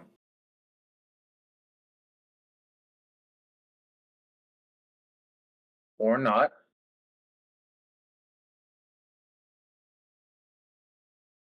Yeah, I would assume Spree and maybe the Bolt, honestly. It's tough to say. I think I wouldn't ship Fury. It is kind of difficult, though, for sure. Personally, I think what I would do is just ship Shattering Spree and Relic Progenitus and just hope you don't get chaliced. Yeah, I would ship the Spree back to my sideboard, but given that we are where we are, I would ship it to the bottom of the deck, because you even have Seasoned Pyromancer if Nathan did bring Chalice in and draw one of the 2 copies and does play it on turn 2, you still have Pyromancer to sift away some of those 1-drops. Yeah, I kind of just like keeping the Bolt and the Fury, just in case if you get into a weird game where you get to hardcast Fury, trade equitably. I just think the Relic is not actually that meaningful a lot of the time.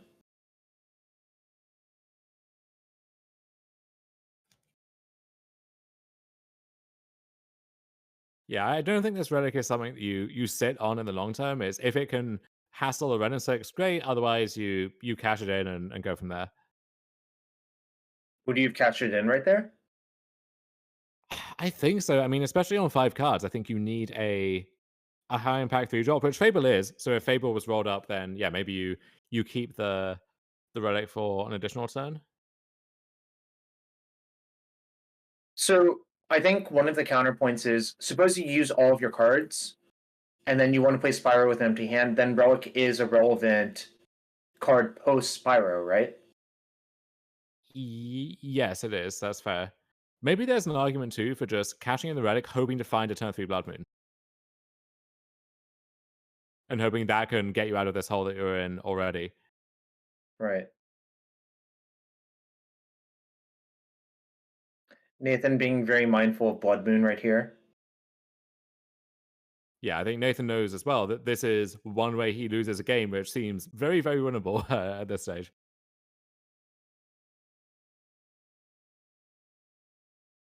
And yeah, Relic doesn't actually prevent Ren from buying back a land in this spot. So that Lightning Bolt taking down some portion of the Fable and then insulating the fetch land, effectively drawing a card, right? If you want to think about it that way. Yeah, this is why I would have liked to see keeping the Fury instead of the Relic, but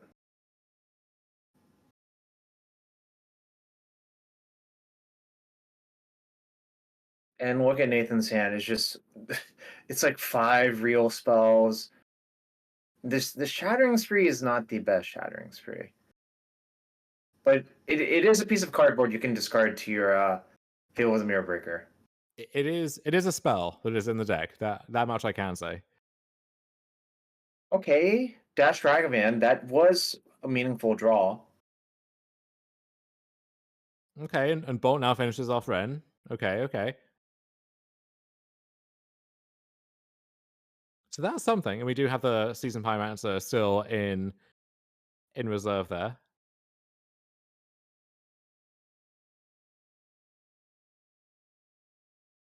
One of these days we'll get that fetch land with Relic of Venice. But today is not that day.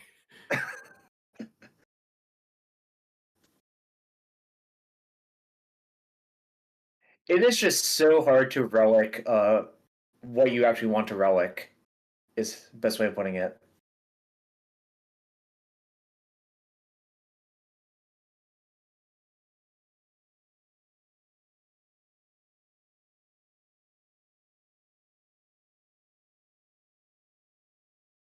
So Hallowed Fountain and Sacred Foundry. Sacred Foundry, okay. Untapped Sacred Foundry, so this is it Omnath time?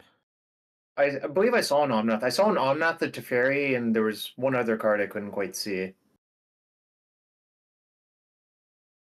2 Omnaths, Prismatic Ending, Teferi, Boseiju, Risen Reef was drawn. Doing the correct count to make sure we do in fact have 4 different colors of mana accessible. Why did we relic with the Fable on the stack? These are good questions.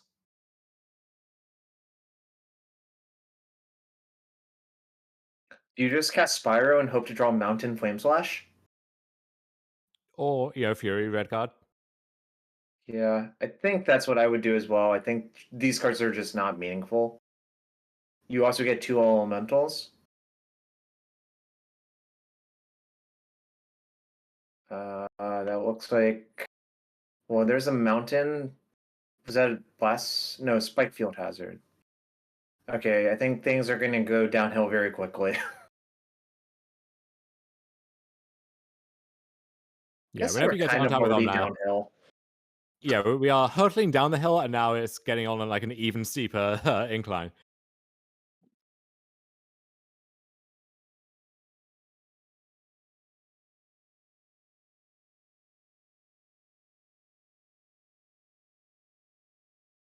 So if we have a fetch, we would have access to 9 mana, but I don't think I saw a fetch in the hand unless it was just drawn. But we could hit one here. Yeah, here's Risen Reef, and Reef is another way to get to that second, I was going to say chapter, the second landfall trigger from Omnath to get the additional boost without needing an actual fetch land in the mix. So Risen Reef going to bite the dust, that should be XR2, there we go.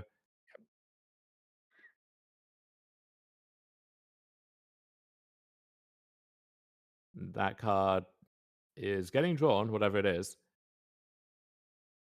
Or maybe it's It a might land be a which land is... and deciding whether or not to play it tapped or untapped, right? It was in fact a land.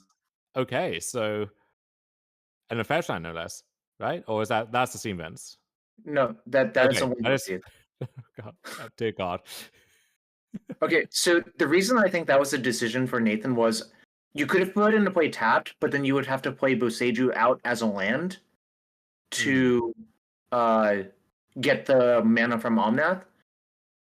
And he just wants to preserve the Boseiju in hand to play around Blood Moon.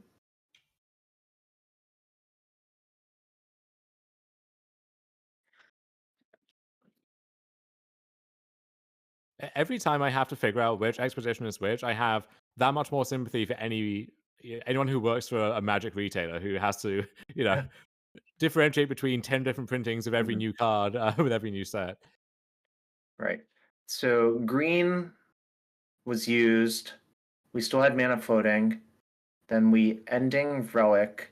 Shouldn't we wait? Yeah, now Dalton this was out of order. Yeah. Yep. Don't think it's going to matter too much, but Well, a the little ending careless. should not be exiled, but No. It also means that the Boseiju is now exiled, right? So yes, if there's a red and 6, I can't buy it back. So if the game was closer, that could be a difference maker. But I think Nathan is still in a fine spot. I think it's still kind of a runaway for Nathan, just given the Nathan also has a second Omnath in hand, so it seems extremely difficult to get out of this.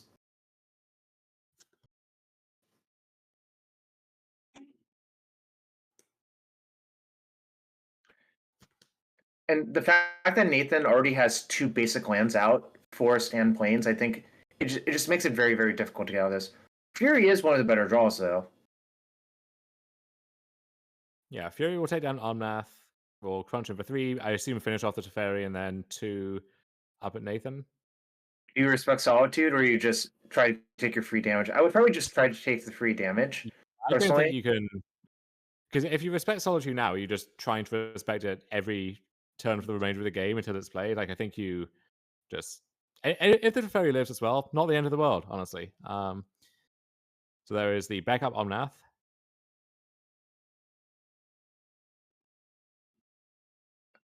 Oh, well, that fetch is easier for you. That's the Windswept Heath. Are you sure? It could be a Temple Garden. Not a drippy one, but it sure is a Windswept Heath.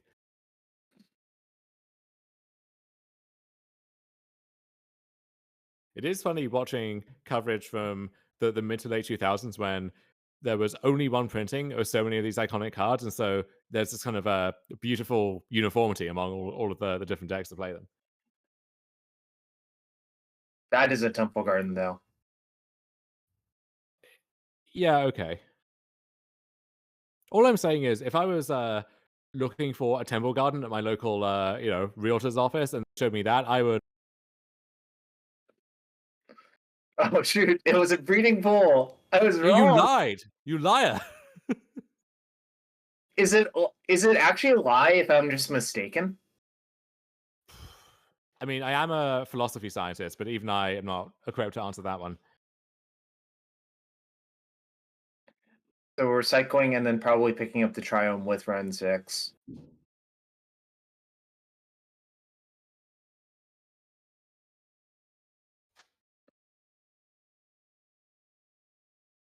Oh, maybe Windswept Heath? Do we have enough spells? Wow, we must have a lot of spells in hand. We're picking up Windswept Heath.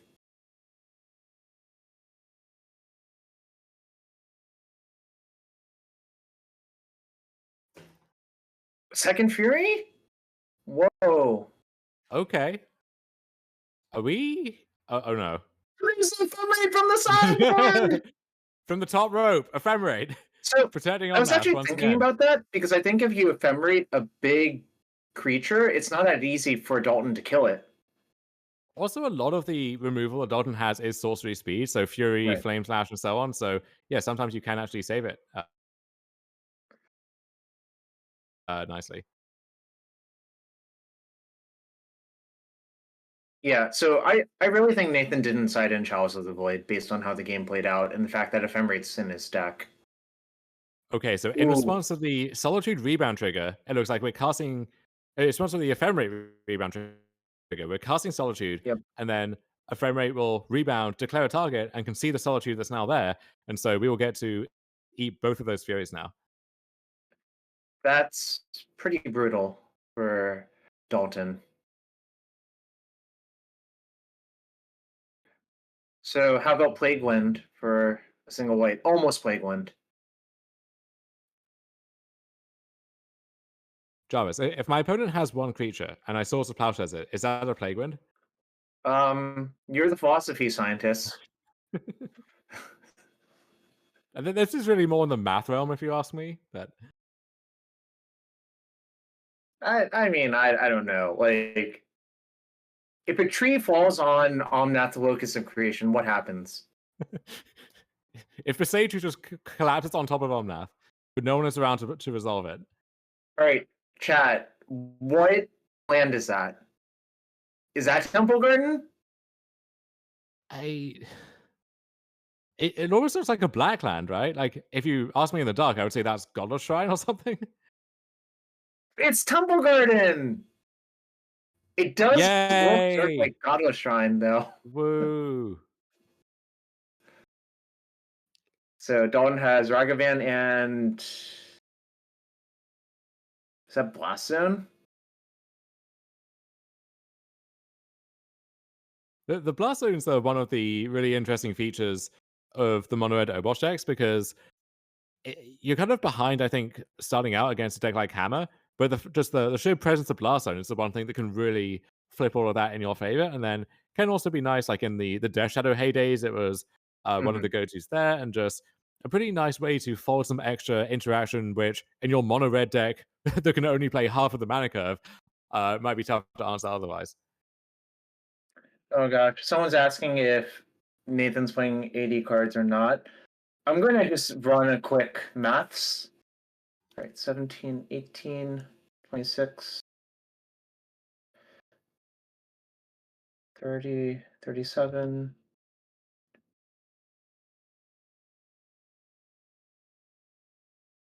It looks like 61.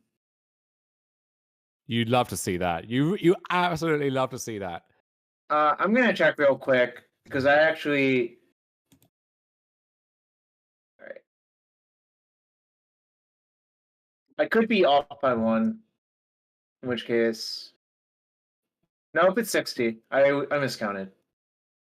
An unfortunate off by one error there for Jarvis U.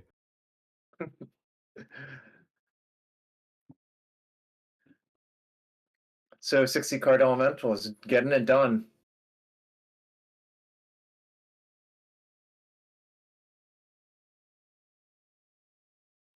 Blast Zone gamely ticks up as the counter.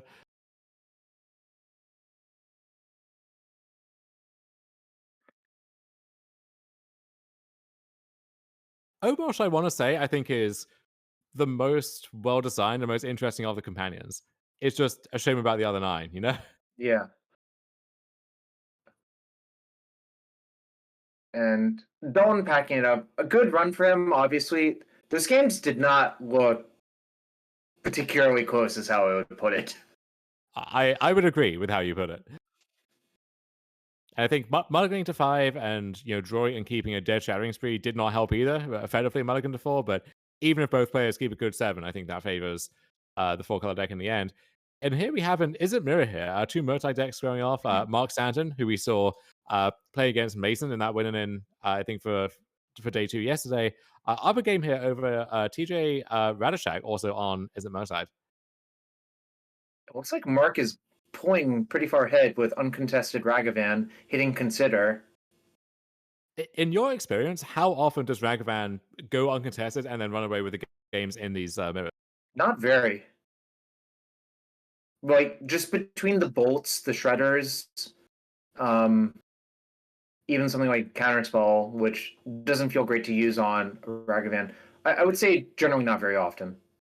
Yeah, it seems almost more likely to happen at this phase of the game, once both players have kind of traded off everything, versus the turn on Ragavan that doesn't die and then just wins the game out by itself. Ooh. TJ rallying back with Shredder into Dash Dragavan, hoping for a good one, obviously. Would you say that dashing Ragavan every turn with Ledger Shredder is a combination of sorts? I would say it's a combination because basically Oh, you probably won't run out of Shredder triggers, is my suspicion, if that happens. And the only thing nicer than casting Iteration in this deck is casting Iteration off your opponent's deck.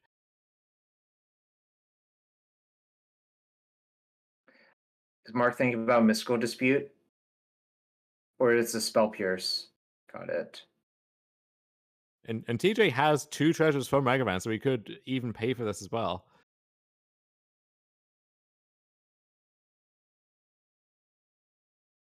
I think it's pretty hard not to pay here. Like,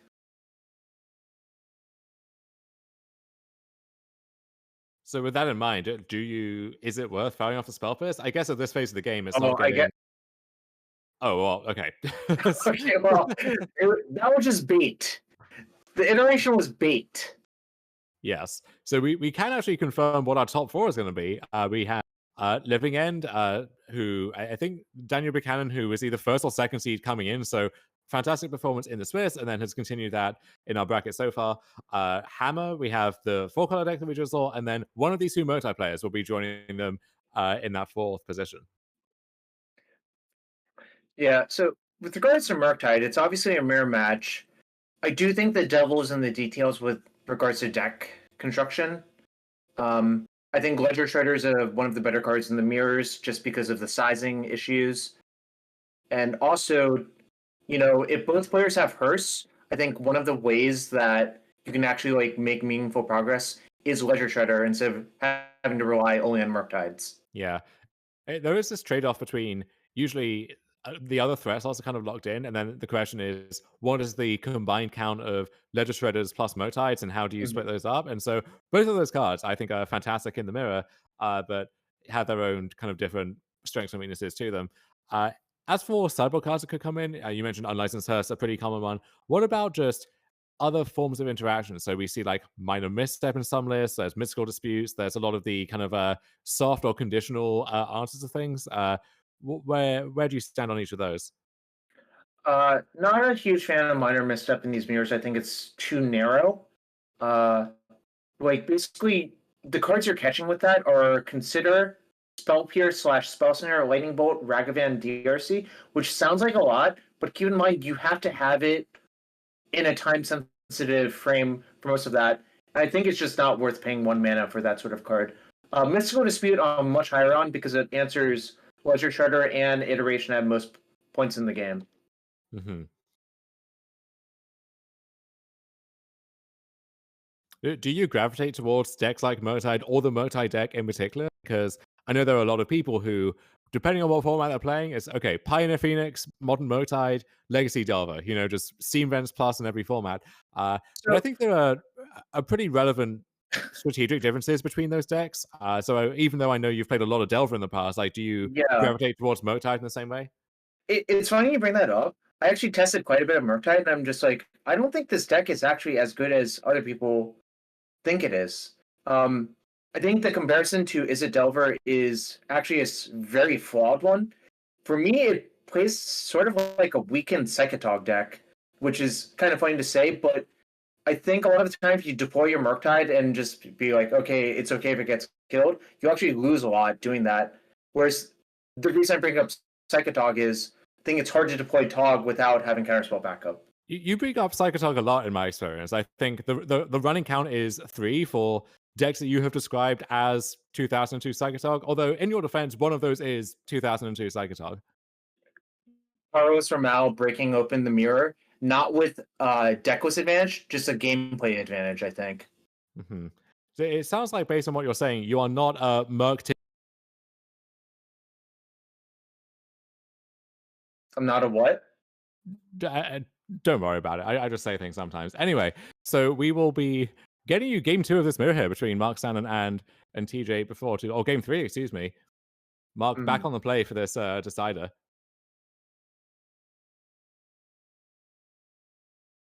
Looks like Mark mulliganed once and is deciding what to put back, I believe. Circling back to that earlier topic, how much weight do you put on the possibility of, let's say, on the play, turn on Ragavan in your? I'm trying not to keep a hand that can't answer or try to block a turn on Ragavan. So it means basically I'm narrowing my keepable hands to probably either having Bolt, Heat, Ragavan, or DRC in them. Does that change if you're on the play and you don't have one of those, but you have a Consider, you have a little more room to dig for that, or Ledger Shredder or something? Sure. But I think that's fine. But I do think TJ's hand had an Unholy Heat. So, thumbs up, keep. And I think one virtue of the multi-deck is there's no lights out sideboard card the way that Blood Moon is against some combo decks or stuff like that. But if you really want to prepare for the mirror, are there more drastic take?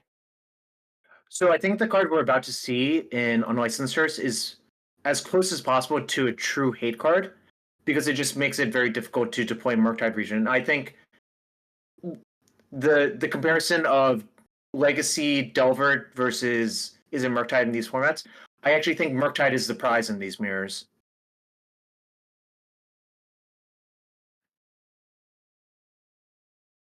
But that doesn't necessarily entail, okay, I maybe I'm starting 3 Murktides in my medic, I'm going to go up to... Oh my god. So, do you respond to the Hearse? And activate Hearse? So these Hearse exchanges get strange, because if you act first and you try and eat 2 cards, well, those 2 cards are just going to get eaten in response, but sometimes you do that to take their Hearse out of commission for a turn, to then preserve something there instead. I think this is a part of the game where, a Braid, obviously excellent, but also something like Ledger Share would have been pretty excellent right there as well.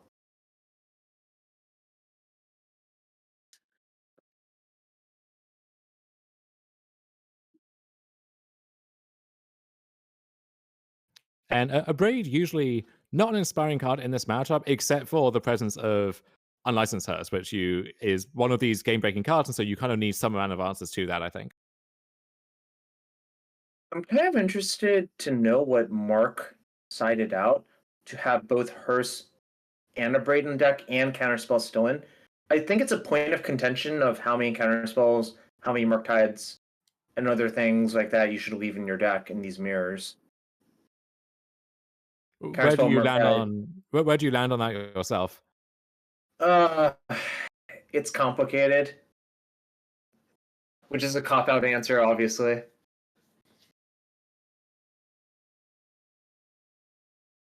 I would basically just...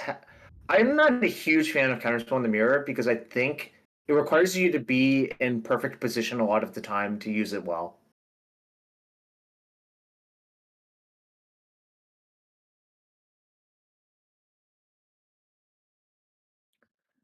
But yeah, I think this is going to be a difficult game for TJ, because I think basically every Murktide he draws is a completely dead draw, whereas at some point Mark just might get to attack with like a 15/15, Unlicensed Hearse. Yeah, it's tough to see what avenue to victory TJ really has, unless maybe you protect Ragavan or Ledger Shredder for long enough, but against a pile of cards in hand to mark, that seems unrealistic too. Maybe the thought is, okay, maybe TJ also has an Abraden and is lucky enough to spike it. Then the game sort of resets back to normal. The difference is, all this time, Mark has been working on TJ's graveyard, whereas TJ hasn't had the opportunity to do that to Mark,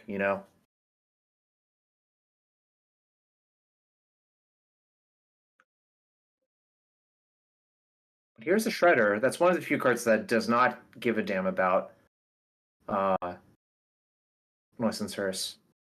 It doesn't, except in the sense that this Hearse is a 5/5 and is only growing from there. We can find a creature to crew it. Well, that's a substantially faster clock than a 1/3 Ledger Shredder. Love to see a spell snare right there.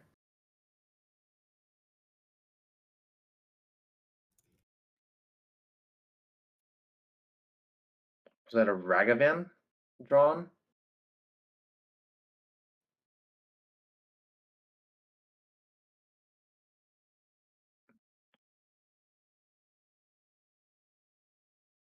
Ooh. Iteration is a nice one.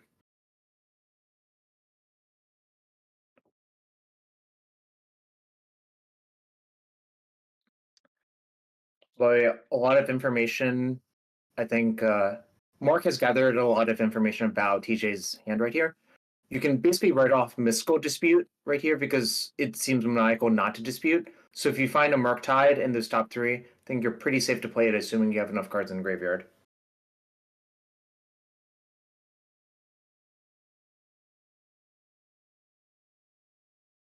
Yeah, looks like some tough decisions here for Mark off the iteration. I think ideally you would like to avoid triggering the Connive on the Shredder, but that might involve, if that involves taking a land instead of a spell, that trade-off might not be worth it.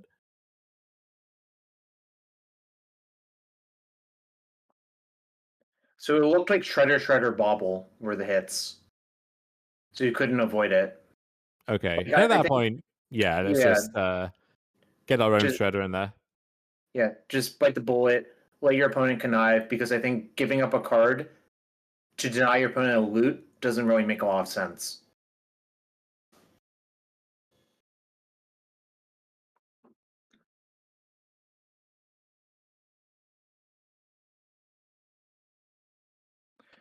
TJ giving up on the Unholy Heat, unlikely to work very well versus an active Unlicensed Source.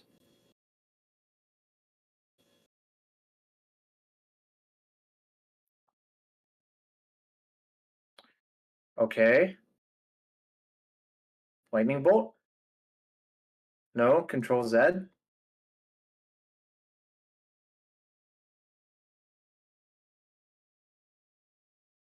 We're still on the end step here? Yeah. Like, so the islet was tapped, then untapped. I would have guessed it was a lightning bolt, but maybe we're thinking about casting Consider end step to try to sneak a Murktide out, right? Yeah, so now that the host is tapped, there is a window of sorts. We have quite a few lands to work with, a Connive from the Shredder, so this might be the time to piece all of that together. It felt like a lightning bolt to me. I couldn't exactly tell you why, except no bolts have been used yet. So TJ has a counterspell in hand, so maybe if he can defend the position and chip in for damage, you would have to chip in for a lot of damage to have that single 10 counterspell be good enough, Yeah, although this Ragavan is a nice start potentially. Like this is one way, if Mark doesn't have anything else left, and that's a nice hit. He will connive his own Ledger Shredder off his opponent's Ledger Shredder. Okay, so TJ taking it slow, figuring out exactly what he wants to do. Probably casting Shredder, but we also know about the Lightning Bolt. Chalking in that Steam Vents there is a huge tell, I think. Yeah.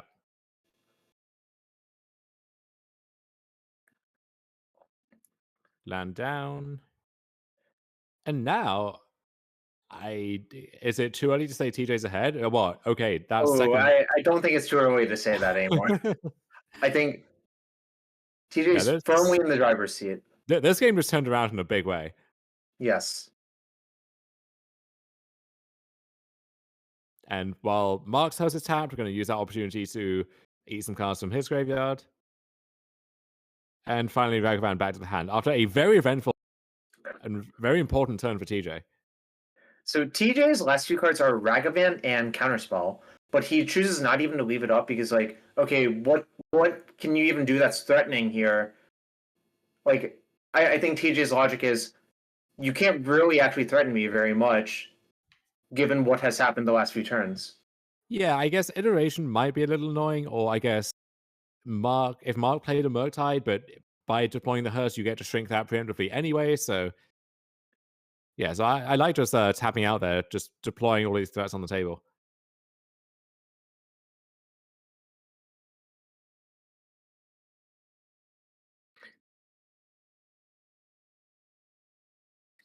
There's just 9,000 Shredders this game. Okay, so active player, non-active player. We will connive first twice. Yes. Or connive twice first, and then Mark will finally get to connive himself. You have to be very clear about which one goes on the stack first. Just keep things clear. Yeah, because those, and knowing how to structure that properly, I think matters a lot, because it often will matter. Do you want to make sure you spread your cannons out between your shredders, so if one dies, the other one is still big? Or do you want to load up on one particular shredder to get it out of range of damage-based removal or get it bigger than their creature? So I believe Mark drew Spell Pierce. It seems a very easy discard to me because I don't think that's what this game's about ever. Yes.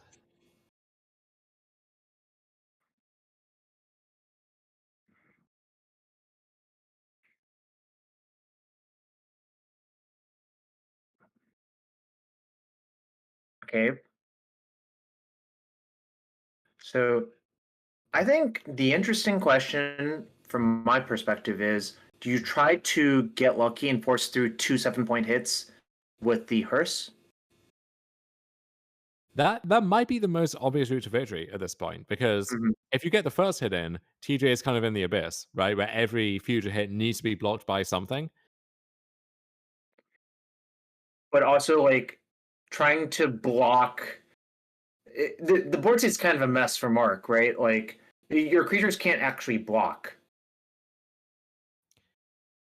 I mean, the weird thing about Shredder is, because there's such a big difference between its power and toughness, often if Shredders are staring at each other across the table, neither player has good attacks or good blocks. So they just kind of sit there. And then with Mark having the big hearse, maybe there's a case for kind of turtling up a little bit.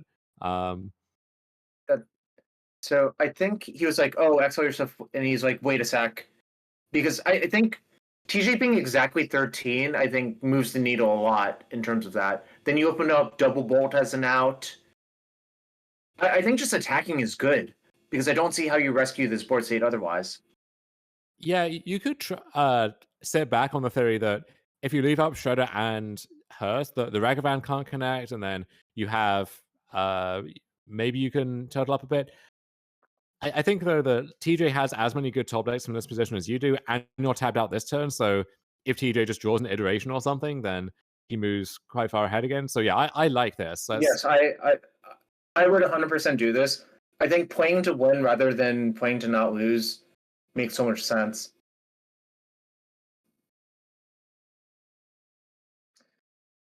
I do think that counterspell probably makes this like a non-issue from TJ's side, but this at least gives you outs to rescue the board state.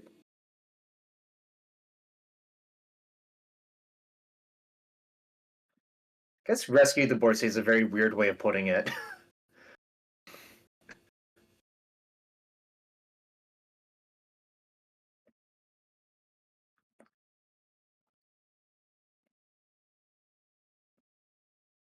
So 4 damage from TJ.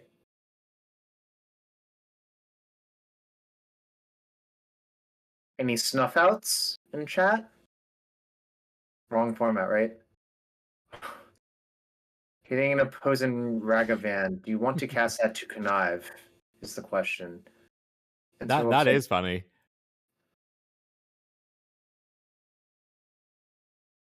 Okay, so TJ drew an Otawara.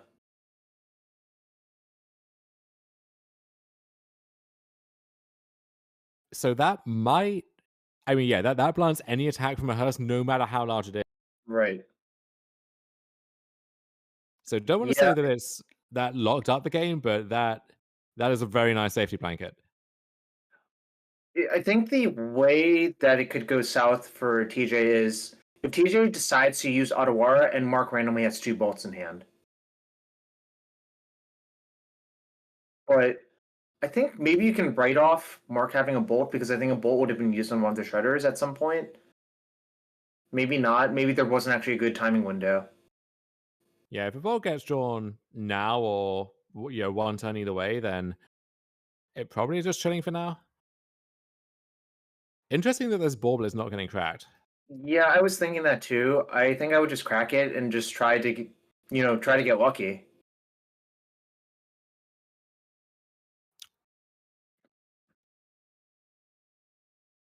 I guess the plan might be, so you try and get the other hearse out the way, and then, or you find a window where you like suddenly get this otherwise rare card type in your graveyard, and your Unholy Heat is online for very temporarily, but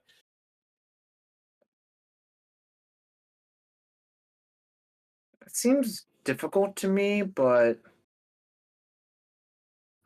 what's in the graveyard? It's Braid, Iteration. The last two are. So maybe the hope is if TJ feels compelled to block with his own hearse, or to try to block. Yeah. Okay, here we go. So Big Hearse goes back. This is a play that you can make if you assume your opponent doesn't have 2 bolts based on how the game is played out. And luckily for TJ, Mark does not have 2 bolts. That's the thing, right? Like, is it luck, or is it using the to to discern likely holdings? But I do understand what you mean. Yes. And now if Mark replays the hearse, TJ gets 2 connives, which is more pressure. And yeah, Mark doesn't even play the hearse out because his logic is, well, what does that actually accomplish? So this is why the bubble didn't get cracked, because in response to the hearse activation, we are going to cast Unholy Heat with Delirium, which will trigger connives. So Yeah, very careful play from both sides, actually, right here. Yeah, he found the window to do it, so props to him.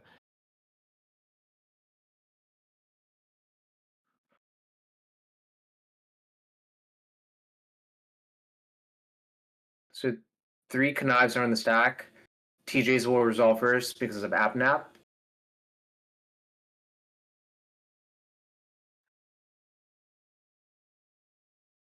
Put Delta going. And what else? Power Buff. Okay, so a bunch of lands where we did it away.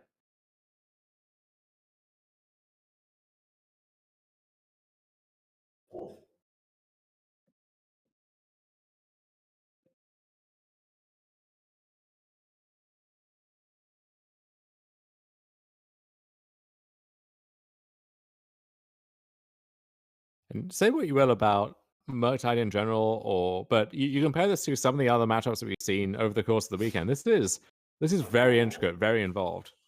And it feels like if whoever wins this, either player can look back and think, okay, this is a spot where I could have done some stuff differently.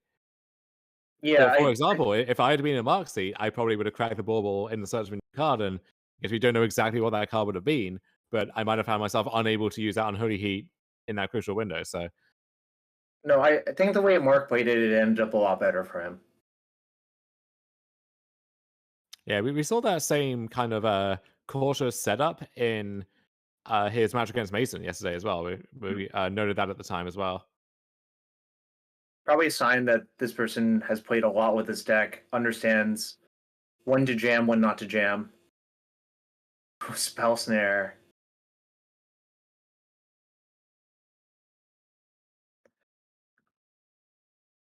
Two connives. Counter spell, trigger. It's really hard to miss your own connive when your opponent is just announced theirs, right? Like, I would say it's virtually impossible. I wouldn't put it past me. I'm not going to attempt fate like that. Oh, I also wouldn't put it past you. Thanks, Jarvis. You fell into my trap, Dom. I lost 5 life. I see. Anyways, connive is resolving.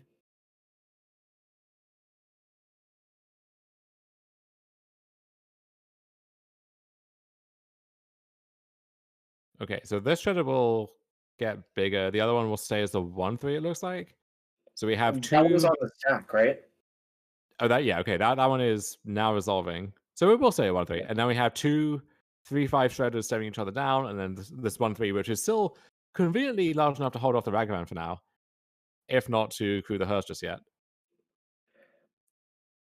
It is a little bit interesting that TJ didn't main phase activate the hearse, but I guess that's as a blocker for Ragavan potentially.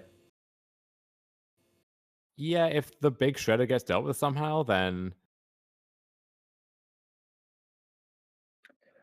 I would just be kind of worried about a Murktide by this point. yeah, despite Hearses on both sides having a big impact in the game, either player at this stage could just draw a Murktide region and just make a a bigger fly than anything else on the board. And something I didn't really get to finish my thought earlier was it's kind of funny the dynamic in this mirror. Murktides are basically impossible to kill once they get to 7/7, whereas in Legacy they're very easy to kill because of Pyroblast. So the prize in Legacy is actually Expressive Iteration, but in this format the prize is actually Murktide region.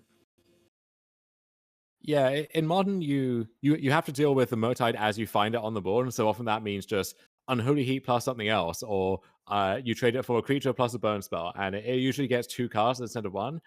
You can't just cleanly answer it for 1 mana instead. Yeah, so this is funny. Despite TJ having a unlicensed Hearse, this is still a full-powered Murktide region if it resolves. And at that point, if you want to eat away at the graveyard further, you kind of have to get instants and sorceries now, otherwise the Murktide just gets even bigger once it does resolve. TJ's hoping to draw Mystical Dispute if it's even in his deck.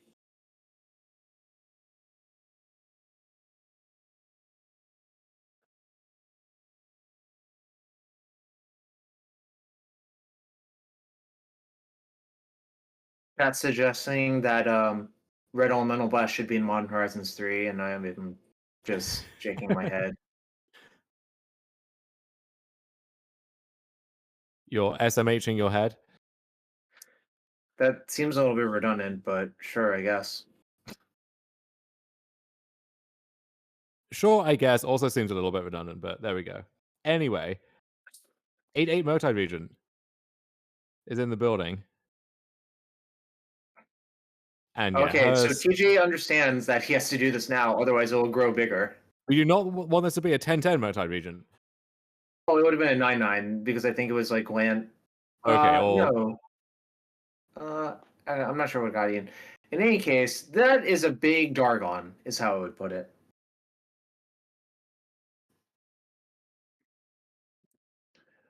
So I think you can track the history of this game sort of turning for Mark slightly when the attack was made, and then a lot of stuff happened, and then now we're here. Oh, well, I guess. Huh. A true mirror match is unfolding before our eyes. Yeah, but I like TJ's position here because all of the instant sorcery he connives away, he can use his Hearse to pump up the Murktide. Yeah, so he can now grow his own Murktide on demand in a way Mark simply can't. Yeah. I do think... Does Mark have Ottawa in hand? It looks like it, right? Okay, so TJ is a 5. It's worth noting. So if we can get that Shredder to 5 power somehow, that's 2 lethal attackers, but then even then there's 4 flying blockers, so that doesn't seem like it's going to be enough.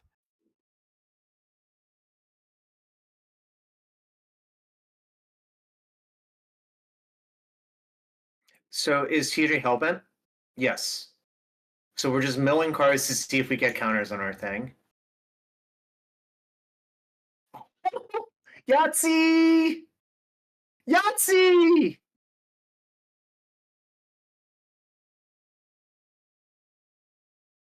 Would you say that was Yahtzee? I would. Probably with as much enthusiasm as you did. Are you a big fan of the game Yahtzee? We don't tend to play it a lot around my parts. Would that be Toronto, Canada, or London, UK? Yes. So Mark will untap for what could be his, probably not his actual last turn of the game, but we're getting awfully close to that.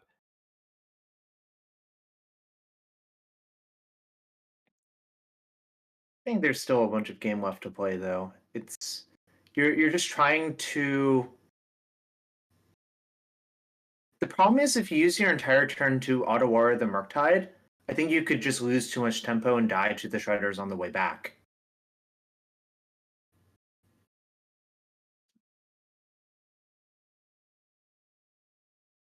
Yeah, he might have to set up end of turn Odawara on Murktide. Oh wow, wait.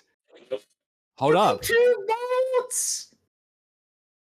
Remember when I identified Wow, 2 bolts okay. from the like 7 turns ago? You short. Wow, I'm kind of flabbergasted by that. Wow, so Mark out of nowhere just steals this very long, very intricate, drawn out game with the second ball coming together at the perfect time. And it was okay. I called it. It was the last time of the game, just not in the way that I anticipated.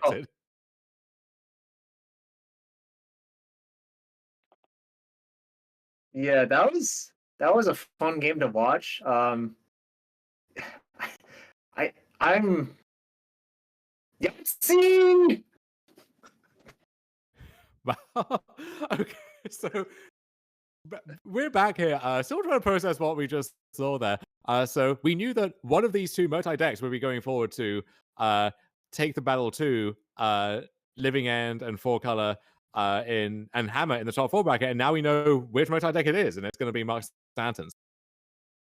Yeah, I think both of those players, I honestly can say, I think they played super, super, super well that match. Very, very long game, very intricate, so many decisions. It was just great to watch. Yeah, we had some questions about maybe we would do this line instead, or what are they going for here, but nothing where we said that's just an outright sequencing mistake. So both players in a long match really, kept their noses to the grindstone and played a good match and put on a good show for us. Yeah, I would say, I think both those players, they just show that they really understand the deck super well. A lot of back and forth, a lot of timing of tempo, not to be unironic with the use of the word. Basically, who's the beatdown shifted, I think, multiple times in that match. Yeah, and that's something about the multi deck, which is both liberating and also confusing at times, is you have to know when to shift that back and forth, but your deck can do that in a way that more one-dimensional linear deck couldn't hope to do.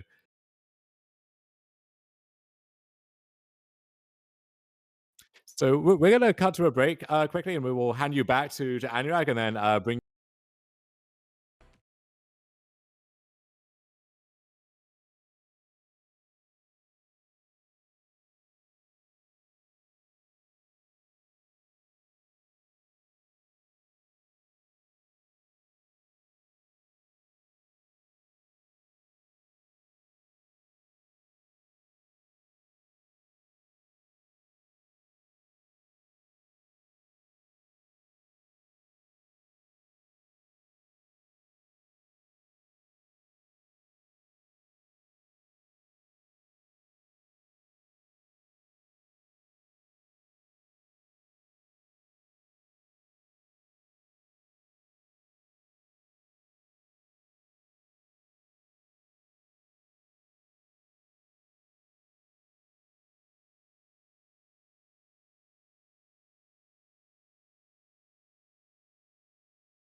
Hello, everyone. Thank you for bearing with us, and welcome back to the top 4 now of the SCG Modern 20K here in Charlotte. I'm Dom Harvey. I'm here with Jarvis Yu, and we are going to watch Mark Stanton, who we just watched win that marathon Murktide Mirror, facing off against Living End in the hands of Daniel Buchanan, who was leading the Swiss after the Swiss round have concluded, putting on a dominant performance in that portion of the tournament and trying to really run it up and put on a win here in the top 8 as well. Yeah, great stuff to see. Obviously, Daniel will be on the play. I think that is a huge deal. Yeah, I mean, it seems almost flippant to say every matchup play versus Royal matters a lot. I think it really does, but especially when you have Cascade combo deck facing off against Ragavan Timberwish deck, it really does matter in an obvious way. Yeah, a few things in a few key things that you might see happen. Mark actually does have a main deck Blood Moon, which if you've played Living End, is actually kind of lights out pretty often. Spell Snare, not so good, so I guess he's hoping not to draw that one. And honestly, the threats that are expensive kind of don't matter that much, I would say. Yeah, I think the consensus has this, that Living End actually has a decent shot in game 1. You can the multi-deck with a bunch of dead bolts and unholy heats and so on. There aren't that many hard counter spells, especially in the list that we see from Mark Stanton. Spell Snare among the worst cards in the entire matchup here, but post-sideboard things get quite a bit harder. More counter spells coming in, more Blood Moon effects, and those unlicensed curses that we saw from both sides in the multi-mirror as well. However, I don't know if you saw Mark's hand. We have the potential for a turn 2 Blood Moon off of Ragavan. Well, that'll do it. And that's going to put Daniel to the test to have Force Negation, Grief, or something like that, because otherwise he might not get to cast whatever his Cascade spell is, and the game might be over on the spot.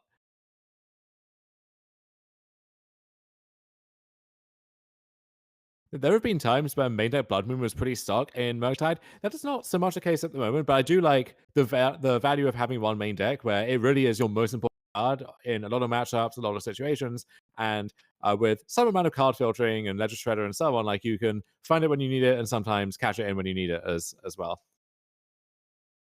Mark also drew a counterspell on turn 1, so that's also an interesting avenue to go down.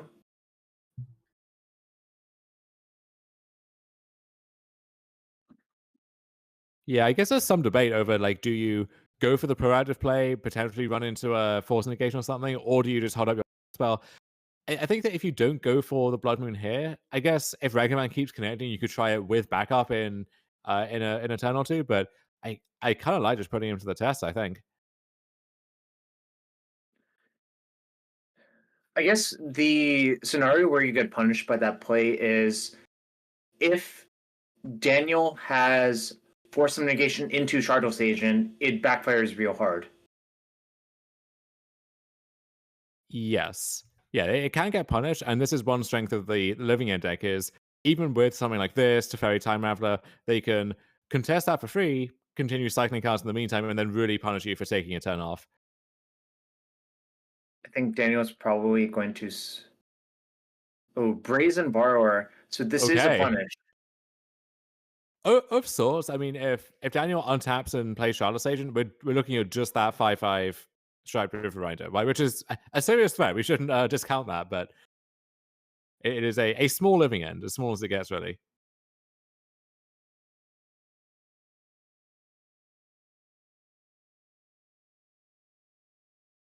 Oh, wait, shout out to the Charlotte Legacy League. Yeah, it's Charlotte, North Carolina, the same place this tournament is taking place in right now, and you see their playmats there, local to this event, and check them out if you're into Legacy, which we don't get to see that much these days, but format still has a lot of grassroots support out there, and this is a big part of that. I really like the Blood Moon on the playmat, joining the Blood Moon that's likely to be recast next turn.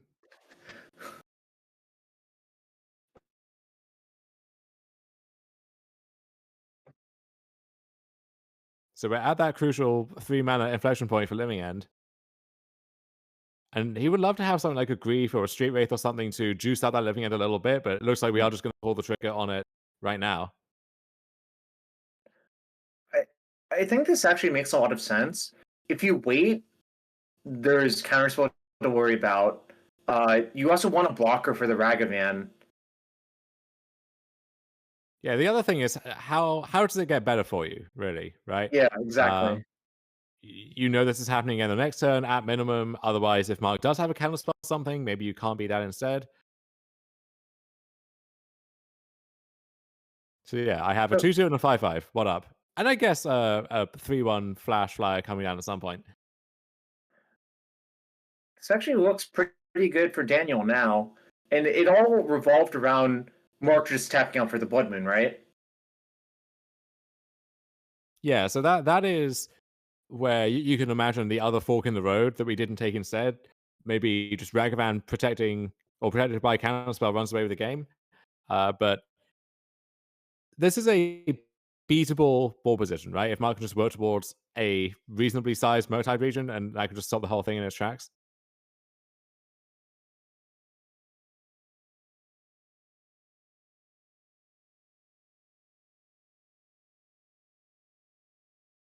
So we have Blood Moon, Consider, Counterspell, Fiery Islet, Unholy Heat, Ragavan, Flooded Strand.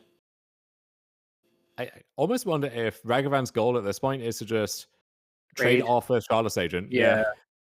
I was thinking the exact same thing because I think the way that Mark is going to win is probably just a giant Murktide. So you just want to buy draw steps towards that. Yeah, Consider can start digging for that, but this is, I think, a difference that you identified between the modern Murktide deck and the Legacy Delver decks is your cantrips are not that powerful, right? So if you're looking for something specific or just relying on those to piece your hand together, you can't rely on those as much as you could, Ponder, Brainstorm, kinds like that. So Mark actually went for the Blood Moon here, and then Daniel drew the Fawn. But Daniel also has Subtlety, which I think might buy enough time versus a big Murktide to probably finish with damage. Yeah, I think that Subtlety might have just locked up this game now, because even if Mark can find the Murktide and put it on the stack, have it be big enough, Subtlety is just going to undo all of that. And because of the Blood Moon, we can't play Murktide and defend it with Counterspell easily. Right.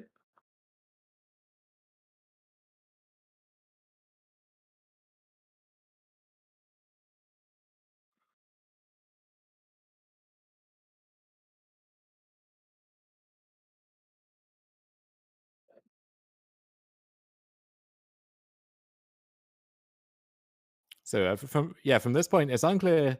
I guess from Mark's perspective, he knows he's looking for Murktide, but from Mark's perspective, I'm not sure what he could look for that could get him out of this situation.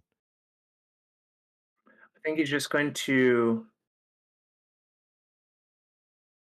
Well, I'm casting something.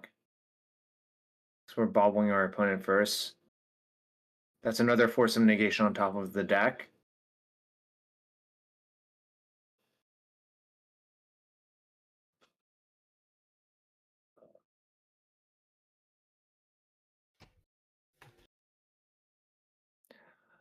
Daniel's thinking about subtletying it, but I don't think I would. All right, there it goes.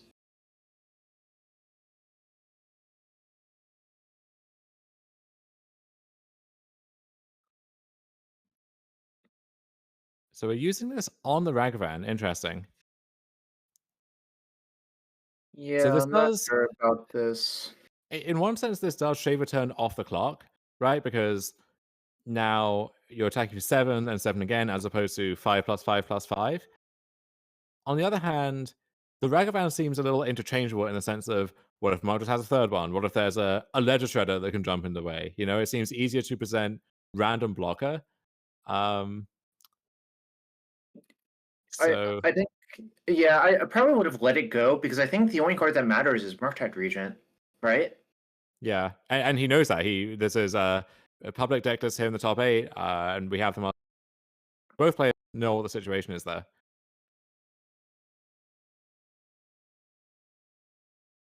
We save a turn with this. You can't even fawn it right now because it's Daniel's turn. So now, if Mark draws a Murktide Regent, he can very easily get out of this. Yeah, and Nope, this is the nope, can't do that. Can't do that. It's not force of will. And this is the other thing too, is if you are relying on the Shard to shave the turn off the clock, well now Unholy Heat or Lightning Bolt, which are doing nothing for Mark otherwise, also can kill the agent and buy that additional turn. By the way, the island might mean even if there's another subtlety drawn, we could actually run the Splinter Twin-esque combo of Murktide Region plus Counterspell. Yeah, we could actually dash the Ragavan this turn, right? I think I like that, honestly. Like, assuming, I don't think mana is your bottleneck. Assuming life totals are what they seem to be, then yeah, dash Ragavan now. You can just hardcast it next turn, and this way, like, what if we flip a Curator of Mysteries or something, right? Like, that's yet another turn of blocking.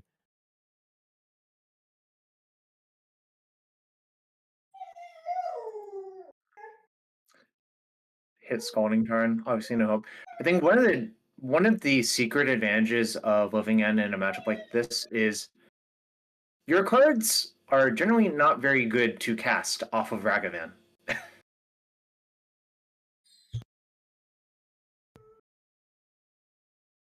Ooh, maybe we'll see a Curator of Mysteries or a Striped Riverwinder cast. Is it a bucket list item? Maybe not for the Living End deck. Certainly for Murktide.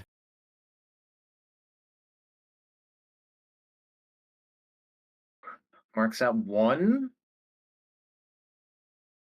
What was that? Did we draw a good card? Counterspell, Ragavan, DRC. Interesting. Okay.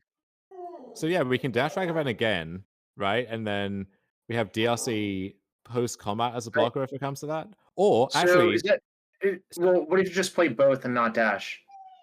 Yeah, so I think the goal here is if we just... Yeah, exactly. So we play both.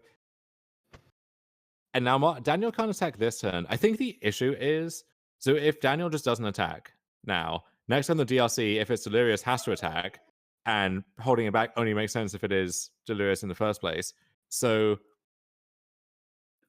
at that point, it hits for 3. The Riverwinder comes in, you have to block, and then you're kind of back in the same position. Whereas I think dashing the Ragavan might, you have outs to like hit a Curator or something and actually buy more time if you get to high roll. That makes sense. What was drawn by Mark? Like, what if you hit just Architect's Will or something? There are actually a decent amount of outs that let you do that. Huh. Fair enough. It looks like Architects was drawn. Okay, so that actually would have been, I guess if we're getting the timing right.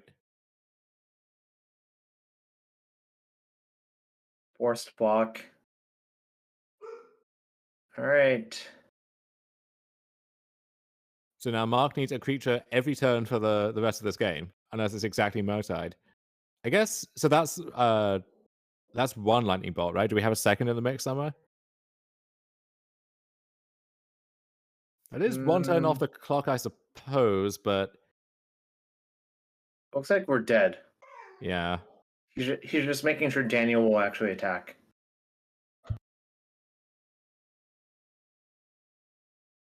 Ooh, Basic Island was drawn. Oh, Basic Island is a big game.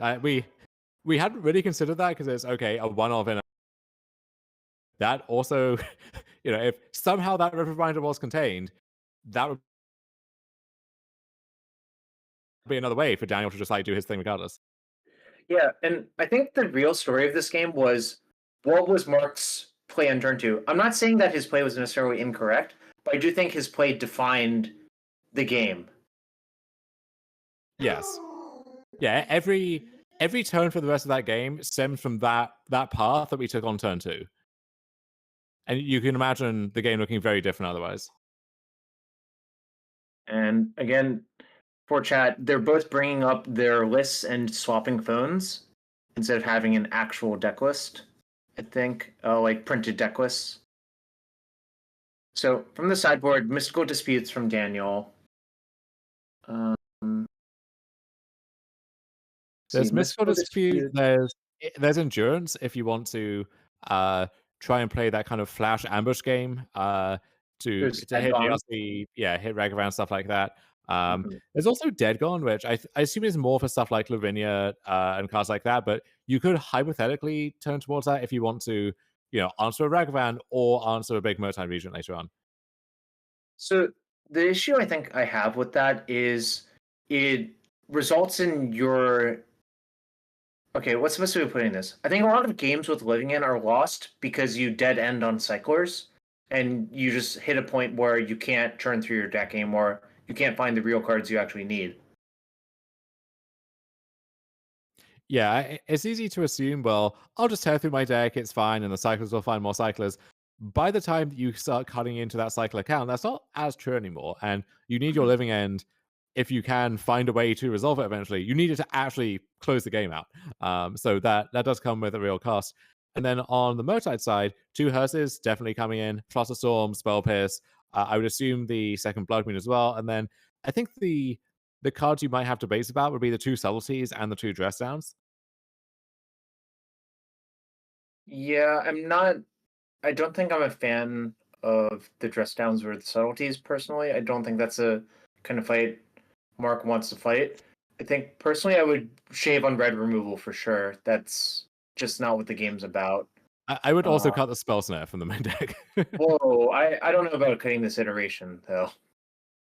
Yeah, I'm not so sure about that either. So I guess you can cut Heat, Spells Snare. I mean, that's 9 pretty weak cards, and we identified 5 cards you definitely want, and then 4 maybes, if that. So that seemed like a clean swap, but maybe the thought is you do actually want some amount of removal to answer like a hard cast curator or to clean up like a small living end. I guess that's true. I can't really get behind cutting Expressive Iteration though. I do think the subtleties have some merit too, just because if endurance is part of the equation, it's a good answer to that. And then also, sometimes Living End will want to use grief to clear the way, and subtlety is a really nice response to grief. That's fair. I think I saw Daniel citing out the Sunken Ruins because it's not good versus Blood Moon as well, and you also cannot keep a 1-land Sunken Ruins hand anyways. Yeah, that is true, and that is. We mentioned cards which kind of stop the cycling chain. I guess lands by definition do that as well. I would think though, like you need to get to 3, and then sometimes you want to get to 4 for Cascade plus Dispute. So I think just having lands to draw and being able to hardcast your creatures if it comes to that it does have some merit to it. And if Grief is still in the deck, just hardcasting Grief as well. Right. But I don't think there are as many obvious cuts from the Living End side. Right. I have a question for you. If you're playing Living End, do you side in the 4th Living End in a matchup like this? I think this is one of the matchups that is in theory for just these heavy interactive decks where maybe the first Living End gets countered, you draw one of them when you're cycling, you need to have you need to be able to like Living End or attempt it multiple times. So I would assume yes. But then that's another thing that you now have to find room for. All right, Dom, we're in this game. Tell me what's going on. Okay, well, that's a foil Risen Reef, a foil Solitude. We have a Chalice of the Void on 0, it looks like, for some reason. And then Nathan is at 1, so every card is lethal, except if Solitude can block something, in which case maybe not, but possibly. Oh, is this? Okay, so if this Stoneforge can fetch Cauldron, and there is a Sigarda's Aid as well. But yeah, there's Cauldron.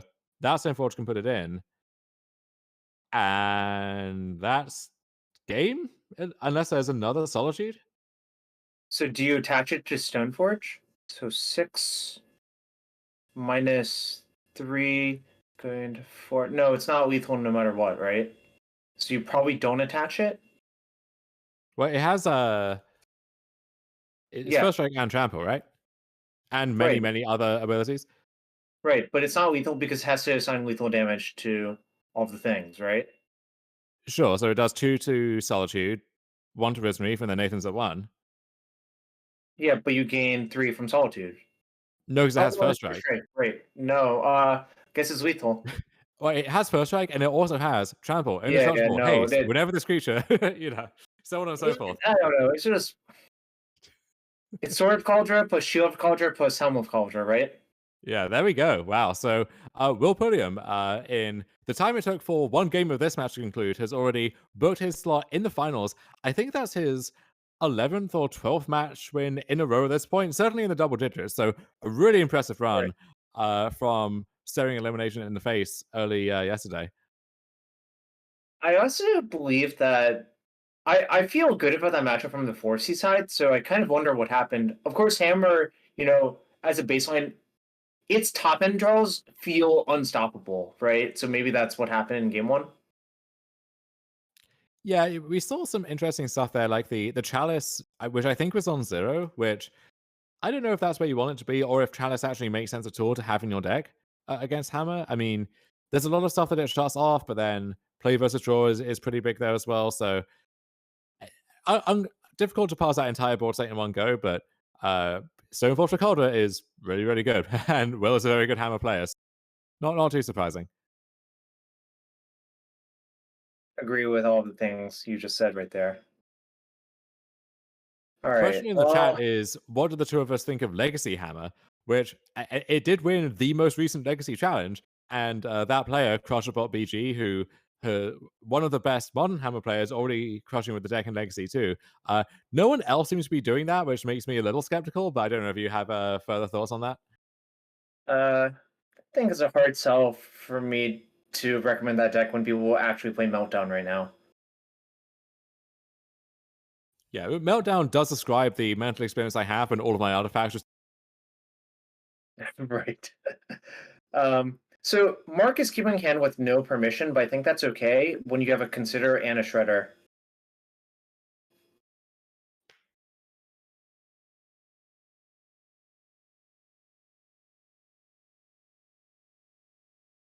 And Tome Grief here for Daniel. So maybe we're thinking that. So here's where the subtlety you brought up comes in, right? Yeah, if Mark has subtlety here, that could be a really big swing. Well, it's subtlety, Shredder, Consider, land, right? In which case, what do you pitch to the subtlety, if at all? He's thinking about not doing it. So if you don't do it here, what is exactly your plan for this subtlety, right? Yeah, and he will just pitch the Consider. Daniel is looking. He definitely raised an eyebrow right there. If you saw that. And it's okay, so interesting wrinkle here is that so if you pass a turn, Mark attacks, and the Ragavan hits the Grief, which I think he does want to redraw the Grief, but Mark doesn't want to hit it. So now. So if you want to redraw the Grief, it's actually pretty easy. Just fetch and response, cycle your Architect's Grief, pitch Grief, right? Oh, sure.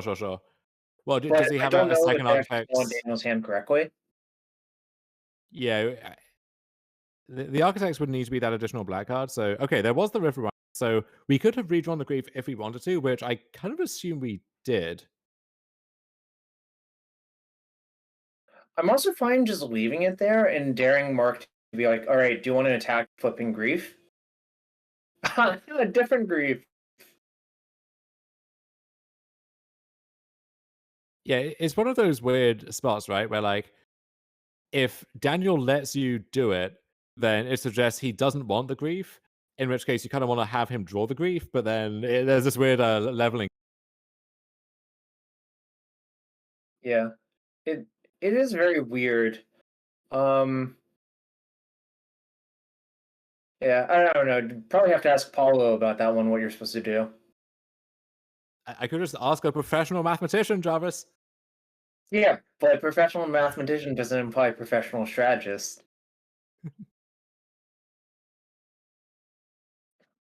So Ledger Shredder joins Ragavan on the battlefield here. Second line for Daniel. Just passing back. And the graveyard is, I mean, this graveyard was enough by itself to single-handedly win game one. But I don't think that's going to be the case as much this time. Definitely agree. You know what would be sick? If Mark hit a Grief right here. Oh, that's Foundation Breaker instead, which is much worse. That's another thing too, is are you meant to bring in Foundation Breakers just as a hedge against Hearse, even though there are just 2 Hearses. I guess Blood Moon 2, Well, so Moon 2, yeah, you right? probably do. Yeah. Yeah. Did Mark draw a Spell Pierce? He did. He did. And that's a big draw, because otherwise we're kind of defenseless against an oncoming Living End. Yeah, and our clock's not particularly fast. Cycle. There's Architects.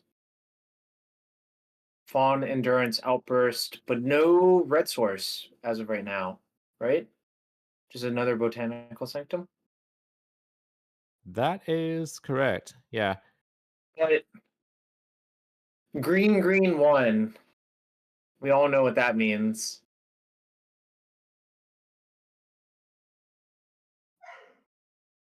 Okay, well, auto-warring Endurance is not really a good way of doing it. But maybe you just have to do it, right?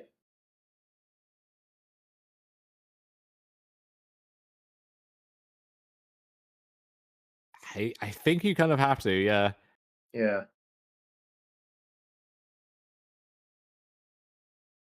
Probably let it resolve, see who Daniel's going to target, which will obviously be Mark. Probably just have to tap all of your lands to cast or channel the Otawara.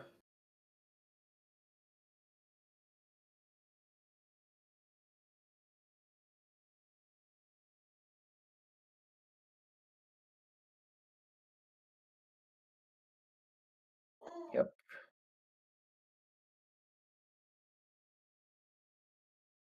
I think this is a spot where subtlety would have been really, really nice for Mark. So maybe there is some merit to what you said about having subtlety in the deck. Shouldn't there only be 1 treasure? Yeah, the Odawara costs 3. Oh no, the Ragavan discount. that's correct. Yeah. Never mind. But Ragavan plus subtlety is something of a Splinter Twin situation. It is. In the eyes of many. Mark drew. So we have Delta, Pierce, Delta. So another Pluto Delta was drawn, which is not where Mark wants to be. Yeah, there's just nothing going on, and this is the kind of board state where we really could use an iteration or something to get us back in it. Yeah, but there was no way to have 4 iterations in your deck. I'm memeing a little bit. Obviously, I think Mark is actually an excellent player, but I cannot condone iteration slander. So that's a lot of Cascade spells.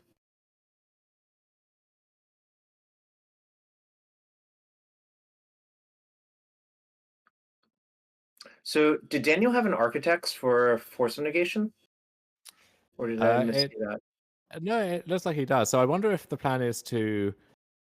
I guess there's no reason to go for it pre-combat, right? You could do it on upkeep to minimize the chance of Mark drawing interaction, but then if you lose that fight, you can't cast Endurance, and there's Ragavan and Shredder get to attack. So I think he'll just chill for a bit, go for it on end step. If he loses the fight, doesn't really care too much. If he wins, then he wins. Agree with you. Like, with Mark's hand, he can't really attack.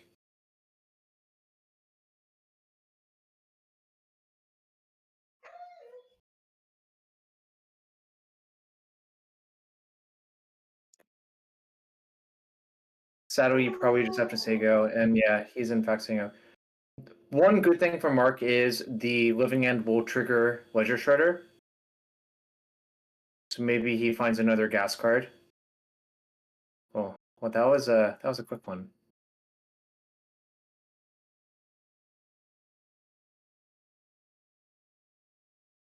Oh, well, there's an iteration.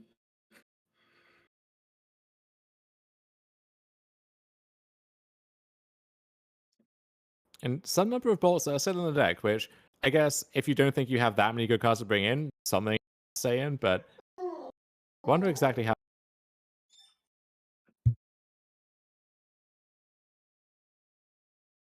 So do you bolt to connive to look for another interaction card? You probably have to. Yeah, I think I would.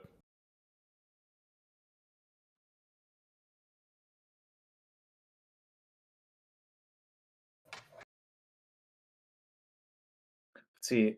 That is 18 power in the graveyard, right? 5553. That's a very convenient number for Mark's life total.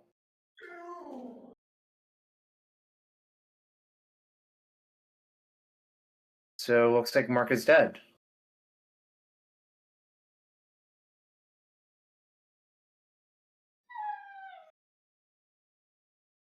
Yeah, great performance from Mark whenever we've seen him on camera, but looks like he will be chewed up and spat out by Living End here. And Daniel, again, leader of the Swiss after those rounds of play, just decimating this top 8 so far as well, and going to be in our finals against Will Podium on Living End.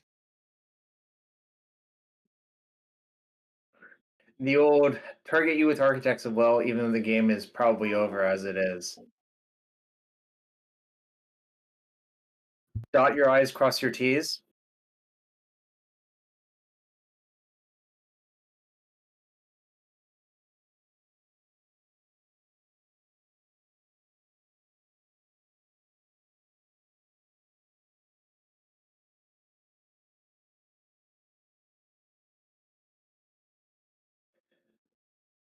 So it looks like our finals matchup will be Living End versus Hammer Time.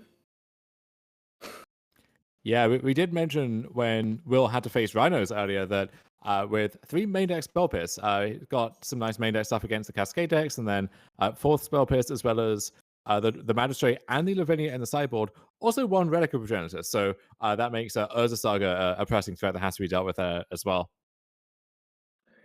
Yeah, I mean, I think traditionally, game 1 is sort of play draw dependent, but Living End gets to be on the play.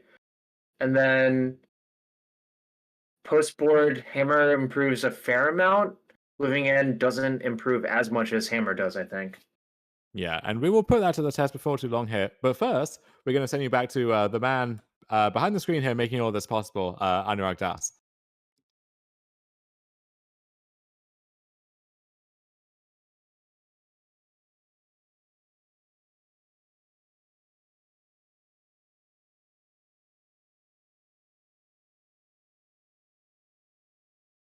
Hello? Yes, okay. Sorry, my mic died, and so I had to switch it out. All right, guys, so you may have noticed playmats have changed between then and now. So I want to give a quick small shout out to the Charlotte Legacy League. Local community in Charlotte, they play a lot of Legacy. They have 4 seasons. They have an end of year 1K Invitational, which honestly is pretty great that the community, the Legacy community, comes together.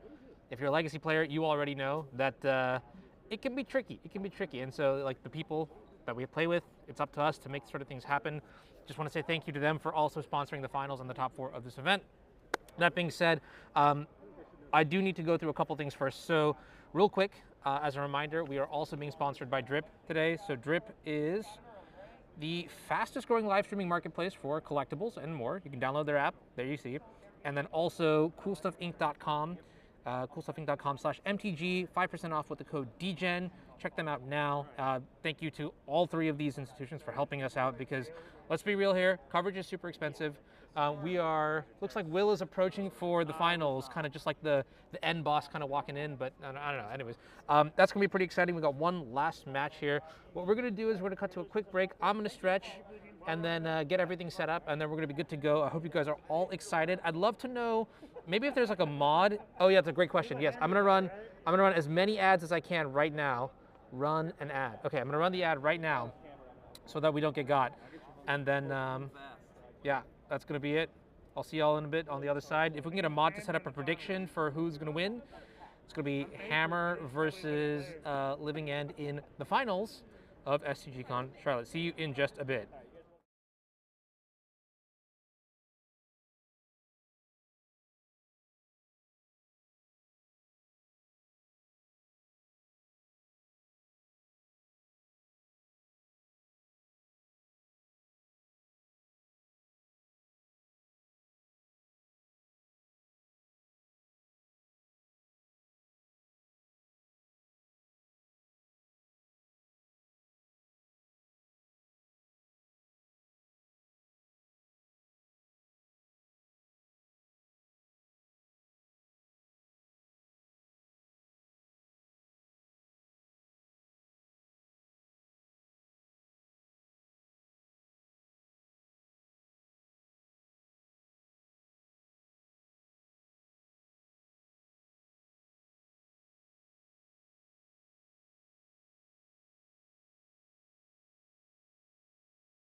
Hello, everyone, and welcome to the finals of the SCG Con Charlotte 20K here on Anurag Das's stream. We have Will Pulliam on Hammer trying to complete a truly phenomenal run from 1-2 in the tournament, rattling off 12 or 13 straight wins to make it here and looking to finish the job against Daniel Buchanan on Live Again, who we saw chew up his Modad opponent, Mark Stanton, in the quarterfinals, and who was atop the standings for basically the entirety of both days and looking to really put the exclamation point on a dominant performance in this tournament. Yeah, I'm trying to see. Oh, Daniel had one loss in round 4 to Azorius Control and decided not to lose since then. Yeah, I would recommend not losing if you can avoid it. And in that case, that loss might have been hard to avoid. I think that is a pretty tough matchup from the Living End side. And I think consensus has it, this is one of the better matchups for Living End. You can look at Will's deck building choices. A lot of them seem chosen with the Cascade matchups in mind, even if not this one in particular. But Daniel also, because by virtue of being first seed, was on the play in all of his top 8 matches and gets to be on the play again in the finals here. All right, chat. I want you to type 1 if you think Daniel is going to win, and 2 or spam a hammer if you think Will is going to win. Yeah, spam this cannon to root for Buchanan. I don't know what rhymes with Pulliam. We're going to have to figure that one out on the fly, but I have faith in chat to put it together. Over 2,000 people in there. Very glad to have all of you there. Surely one of you can come up with a good rhyme. You can just spam hammers. That's fine, right?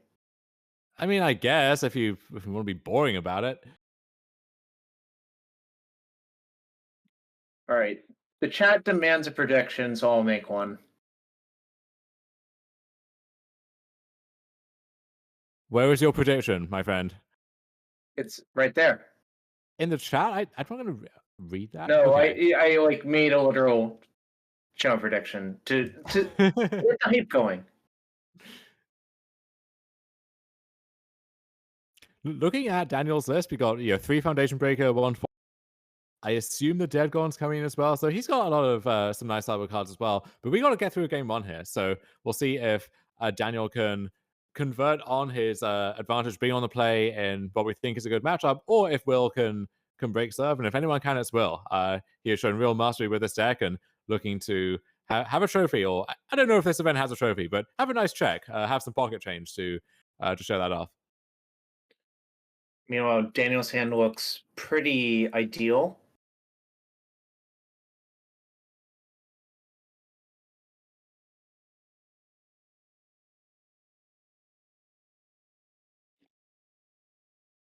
Wow, the poll is almost even.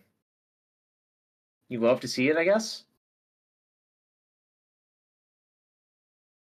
I know there are lots of Peepers fans, Peepers enjoyers out there in the so maybe that's weighting the prediction here. Do I want to know what that means either? Maybe we can ask Will in his winner's interview.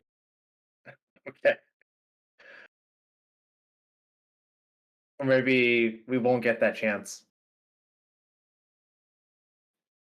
Yeah, this looks like a pretty nice setup here for Daniel in game 1. You're cycling a bunch. Will doesn't have a super fast hand as far as we can tell. Wow, almost looks like he's playing Death Shadow.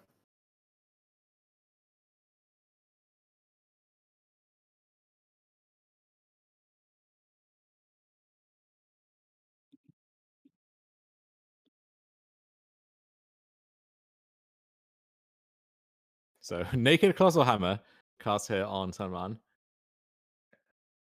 Probably indicates a Pure Steel Paladin setup for turn 3 or something somewhere.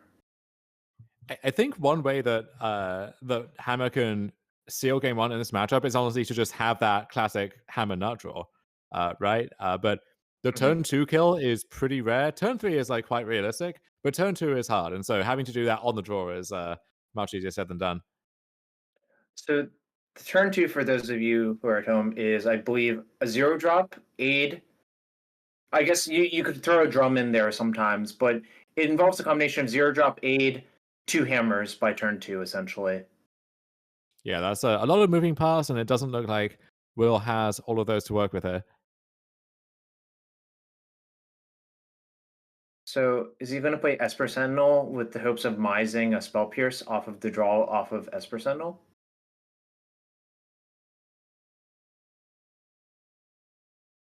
It looks that way. Oh no, just core outfitter. Okay, so we're making our big thing now. Yeah, attacking for 10. So this is it. I mean, making sure Daniel has third and living end right here, right now. So I think I like this from Will. Just waiting. I don't think he improves by waiting if this is what his hand does. This is exactly what you have to do. And if Will was on the play, this hand is a turn 3 kill before Daniel can living end. So you really see that play versus draw difference. Not a player difference, a play versus draw difference. Make itself known there.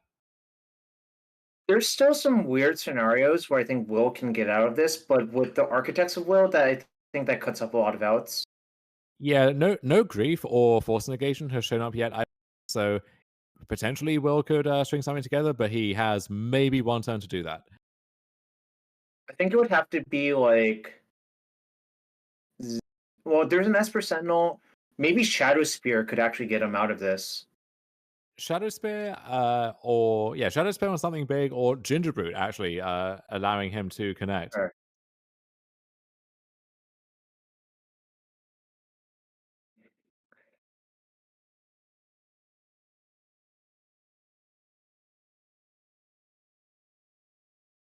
That's a lot of power. Let's see, 2. It is a lot of power. So actually, Will has an Ornithopter and an Esper Sentinel, but not much else. So 3, 3, 3. So it's 14 power. That's not a one shot, at least.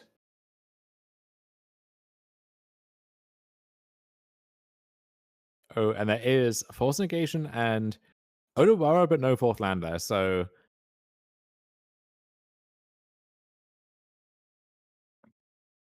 let's see. We get to So damage. actually, interestingly, if Will doesn't block, it is lethal, right? 14 plus 5 is. Yeah, but Violent Outburst would be lethal in that case with no blocks. But he decides not to go for it because it would give Will a card. Yeah, and if Will has a Spell Pierce, then suddenly you could just lose a game that you had one otherwise. Notably, Will as well does not have a Sagada's Aid, so a hard cast Hammer on his turn could get force negationed, and then I guess Hammer could jump in off the Urza Saga, but then we'd need another equip effect at that stage. I think all games Will win involve drawing an equipper. It probably needs to be Paladin, otherwise I think you just don't have enough mana to do everything you need.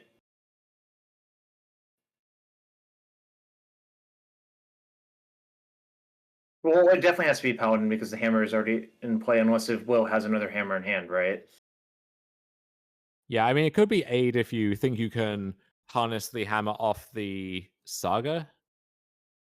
I think that one's earmarked for Shadow Spear, probably.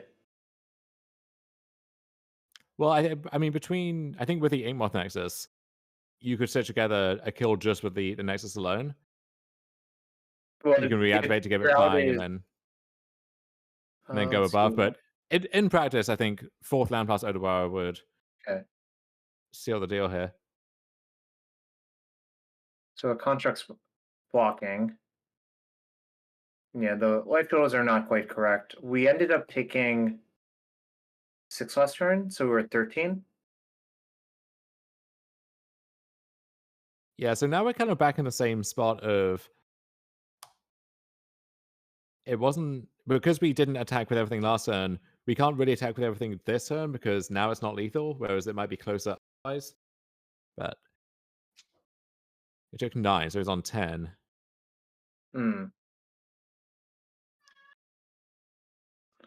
Like so yeah, again with the Violent Outburst left in reserve, it feels like you. It feels like we're being a little bit too conservative here, right? Yeah. And as Chad points out, if you want to avoid the card off the Sentinel, you can just play the Odawara. Right. I think Dan was hoping to draw a different land that's untapped and doesn't hurt him, but there's not actually that many lands that do that, right? No, so now just as the board stands, if we get Shadow Spear, we suit that up on the construct. That by itself would represent a big swing. We know, I guess, no, Daniel played the Odawara, so he would need to have some other form of interaction, which could just be another Violent Outburst end step into Living End. That would definitely get the job done. I think the second outburst might just be unbeatable regardless. Yeah, I'm just thinking if Will had drawn a Spell Pierce turn or something, I think he would actually have the tools to get this done. I think Will basically gave himself out to draw the card he needed, but it just didn't happen.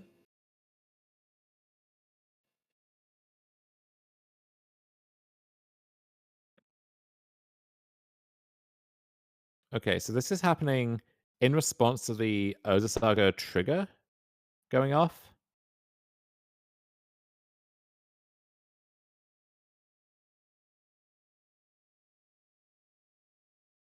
So now, so the outfit is going to come back. That can pick up the hammer. But that's, yeah, even if you get Shadow Spear and have the land to equip, is there enough in the air lined up? Yeah, there's 2 Curators, right? So that's 8.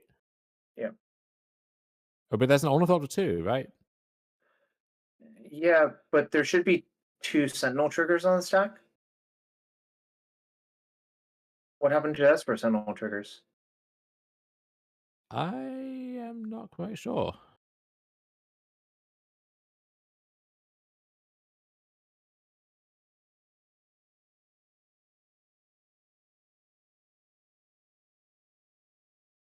We'll miss them. I guess that's possible.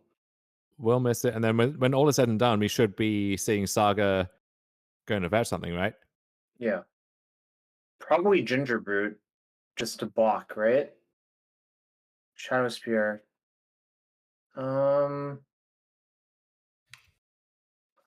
Actually, if we have an untapped land, yeah. Okay, so this is wow. This is what we were saying. So now,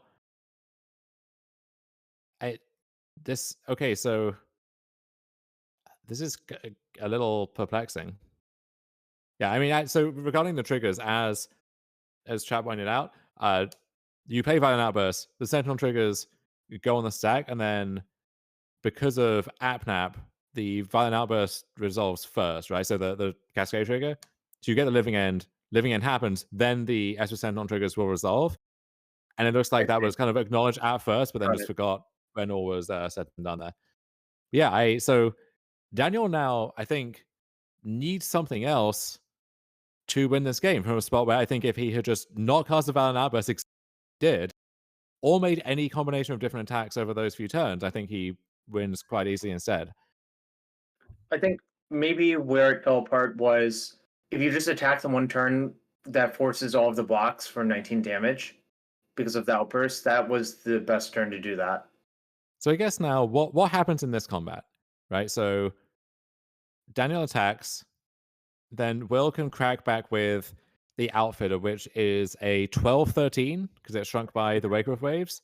Yeah. So Daniel can triple block,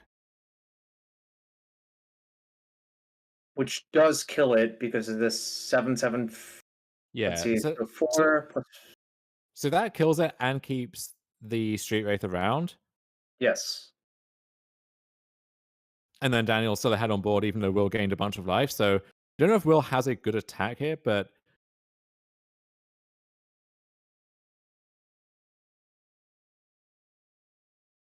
I wonder if what if Will is actually going to matter. What if Will now draws like a Pure Soul Paladin or something, right? He gets to attack, or no, that would just be lethal on the spot, right? Because he just moves everything to the Ornithopter or the Nexus. Right. And so that's where missing those Sentinel triggers really could come up, where like if Will has more draws towards Pure Soul Paladin, that is a big deal.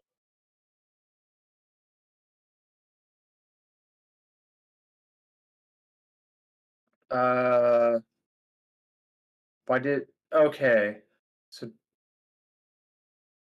Yeah, but Red Arrow, you can... So with Nexus specifically, you can reactivate to get the thing back, and then otherwise we'll just either attacks with Outfitter and then loads up everything on a top to next turn, or you can just do that turn by turn. So that block indicates to me another Cascade spell.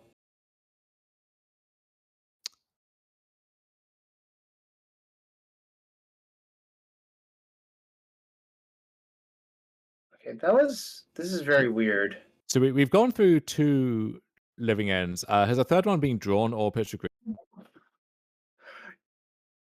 Did Will win that one? Huh.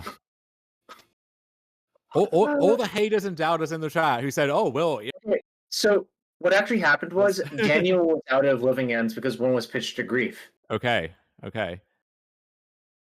Yeah, that's that game should not have concluded in quite that way, but we take those, and Will in particular will take those. So, both players long weekend of Magic, not playing at their best, trying as hard as they can, but Will seals game 1 there, and now just needs to win one of these 2 post-cyborg games to walk away with the title. Again, the exchange of phones. Sunken Ruins coming out again. So, shaving some of the more expensive cyclers in Waker of Waves.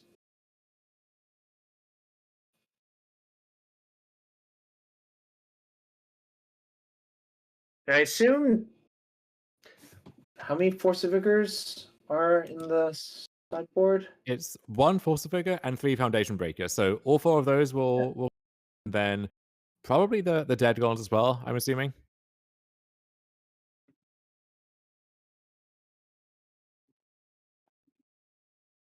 And then on Will's side, as we mentioned, the 1 Dranath Magistrate, 1 Lavinia, and then also has the 4th Spell Pierce to join the 3 copies in the main deck, the 1 Relico Progenitus to make Saga a really live threat, and then I think that will do it in terms of what Will wants to bring in. I know some people turn towards Sanctifier on Veg, but I don't think there are enough black cards that you care about to really justify doing that. I think Sanctifier is probably tricking yourself, frankly. I'm curious what's coming out. I assume Cauldron Complete comes out because it doesn't actually do anything. No, although you can imagine board states where, let's say, your Stone Forge Mystic ends up in the graveyard, they get a small living end, you just get Cauldron, and now they don't have good attacks or blocks anymore. So there's that. I wonder how many Blacksmith skills stay in or even come in. There was a 3rd one in the sideboard here because you do want to protect your hate card. And also if, knowing that Daniel has additional Foundation Breakers and Force of Vigors now, there's just more stuff to protect them from. So the quick look is Sentinel, Cauldron Complete, Giver of Runes came out, which tracks to me. Mm-hmm. Yeah, one question with Hammer always is how many of the and Ornithopterus and so on. Looks like Will is still, I guess, optimizing for speed to some extent by keeping those in the deck. So you just think the blue mana off Springleaf Drum matters, right? Yeah, and it's hard to get that early enough, especially on the draw, unless you have... Right. Let's see, how many lands are in Will's deck? 1, 6, 7, 10.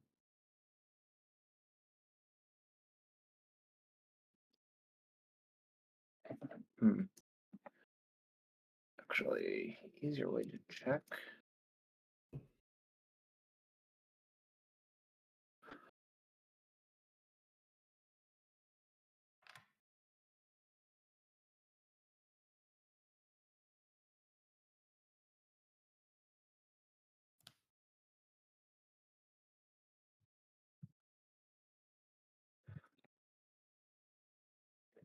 So, with Will winning game 1, I feel like he's actually a favorite in the match now to win.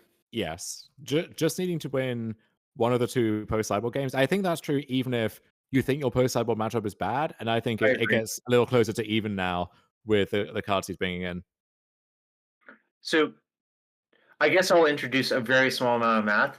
If you are down a game, you basically have to have a 70% win rate in post-board games to get back to even, essentially. Which is quite a high number.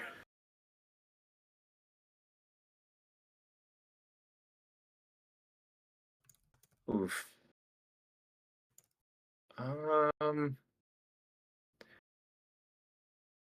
There's a living hand in hand, so very likely that Daniel doesn't want to keep it. And Wolf's hand doesn't look great to me either.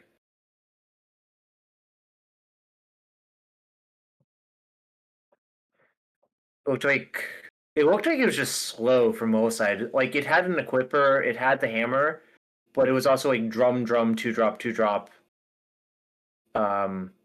Just kind of a weak hand all around.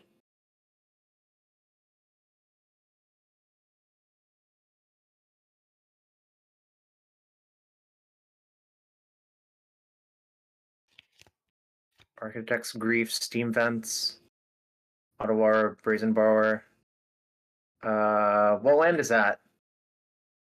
Oh, that I want to say a basic. Is it forest or island? Good question. Good question.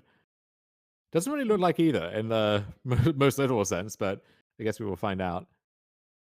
Oh wait, Will's hand looks excellent to me. It has a Lavinia, which already passes my threshold for keeping. Yeah, I don't think you have enough hard hate cards that you can pass up on any kind of reasonable. Well, that Lavinia is not going to be in the hand for very long. We take it back. Good grief.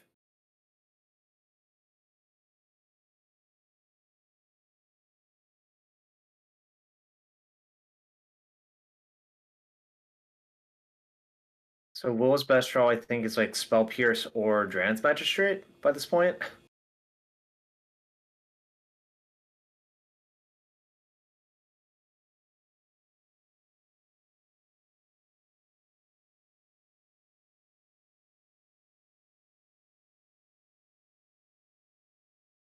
See what Daniel has left in the tank here. So third land, Brazen Borrower, but this is one of the scenarios you highlighted of the living end deck. If you don't have the first cycler to beget more cyclers, you're just going to spin your tires without doing anything. So doesn't have the Cascade spell, also doesn't have any cyclers to find that Cascade spell or make its living end more relevant.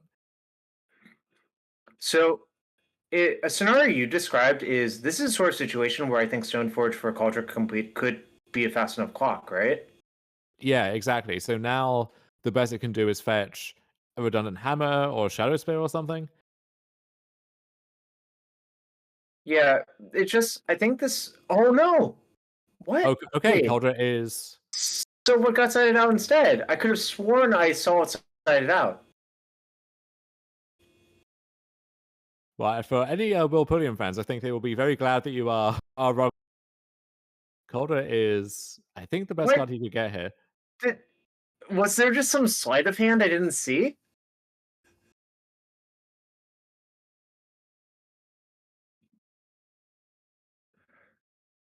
Jarvis in absolute shambles right now.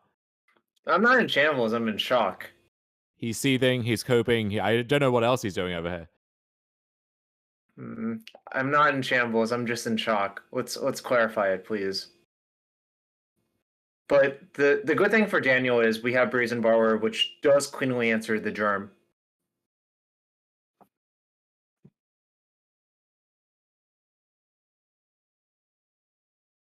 Trigger. Do you want to pay 1? Yes. Okay. Fair enough.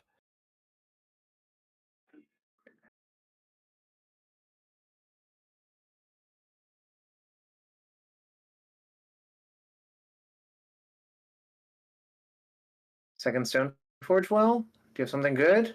Sentinel just pings in for mana. He does have something good. He has one of his better sideboard cards in Relic of Progenitus, which right now it doesn't have much good to eat, but that is a fine problem to have. And that Relic can just kind of chill there for the time being until Daniel finds a way to answer it.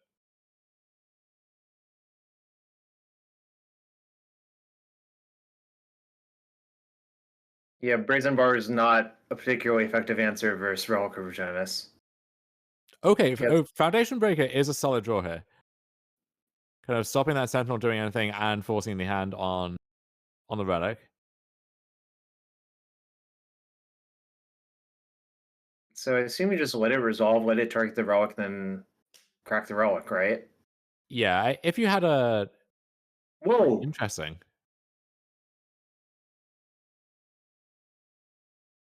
Huh. Very interesting. What does that mean? Well, what does that mean for the plan? He might just assume Living End is kind of off limits and he has to win through some weird beatdown instead. Like maybe with a Borrower, with a Foundation Breaker, if he draws like a Curator of Mysteries or something. But in those games, the Sentinel isn't doing a ton for Will either. I feel like that's trying to make this game about damage favors Will an enormous amount. Hammer is very good at winning games that are about damage, in my experience. Yes.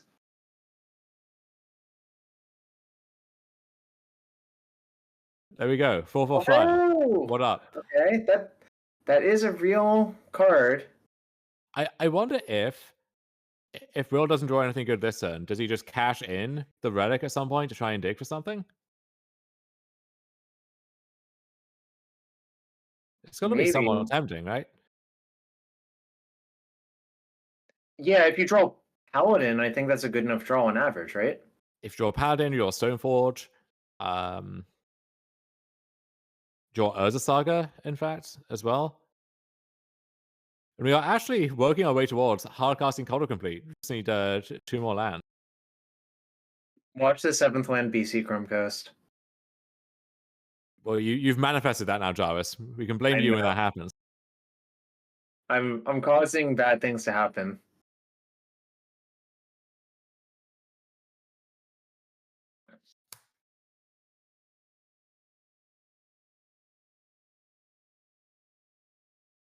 Do you take like reverse commissions? Like, can I pay you not to curse me? I'll accept the money, but I promise nothing. It seems like you could really extort pretty substantial sums out of people. Right. So it looks like we might be seeing a chump block just to reduce the size of the Curator. Nope, control Z.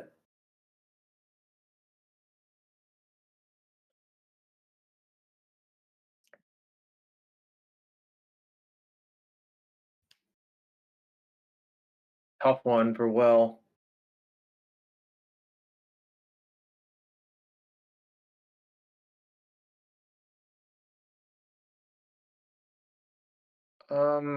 Yeah, so this is using the lesser known side of the infect mechanic just to shrink the clock here. Infect is a good mechanic. I guess there's also the option of like you shrink the Foundation Breaker and now the Ornithopter can block it indefinitely. That doesn't seem inspiring either.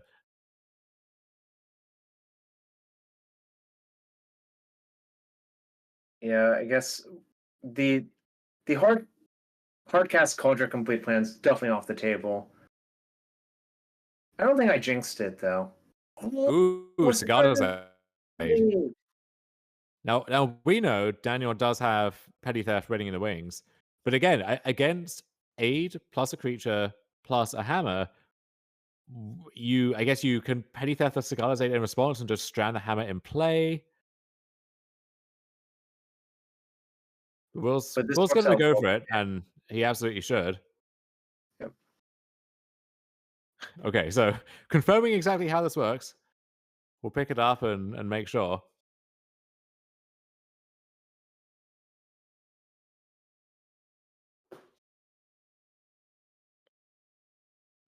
So this is with hammer on the stack. Aid will return to hand, and then there will not be an aid trigger.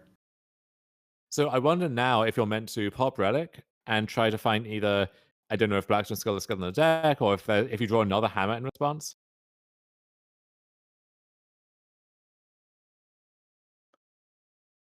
Looks like that was not part of the plan. Because right now Daniel is winning on the board, and the Borrower is only going to add to that. Yeah, I think cracking the Relic is probably good, but I don't know if Blacksmith's skill is still in the deck. And now Are we gonna Violent see- Outburst as combat trick might come into play Yeah. again.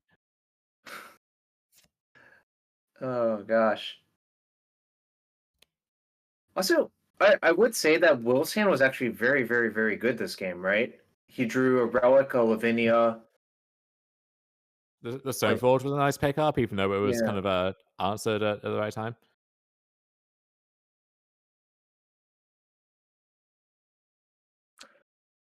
You know what I'm rooting for?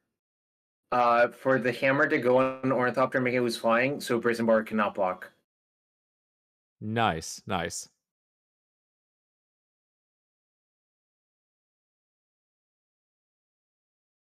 How about Okay. second Ornithopter? We've got a whole Air Force up there. Well, you know what they say. No matter what the plane, somehow someone figures out how to invent the Ornithopter. Is that a flavor text, Jarvis? Well, you tell me. I don't know if you're a flavor text guy. Don't want any plagiarism going on the broadcast here. So now our 3-3 and our 2-2 rumble into the red zone again. Ornithopter taking him off the team. But Brazen Borrower does not, which, as you highlighted, anything that would put a hammer on something would also remove flying, leaving the Borrower unable to block. So that strikes me as a bit of a strange choice. I guess Nexus could threaten to trade off with it, but that is always going to be the case.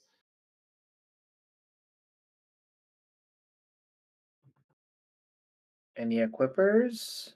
Nope. This is a sign of desperation, I think.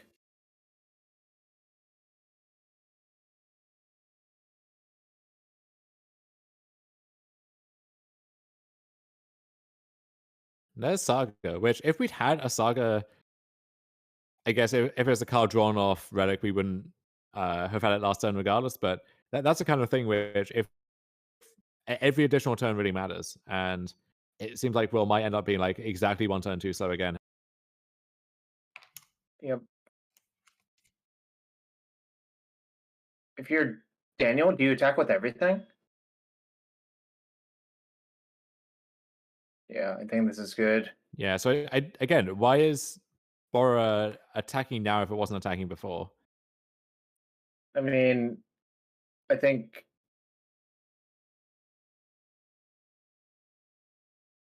Well... I guess you open up maybe if you draw Force of Vigor, you get to remove both blockers, but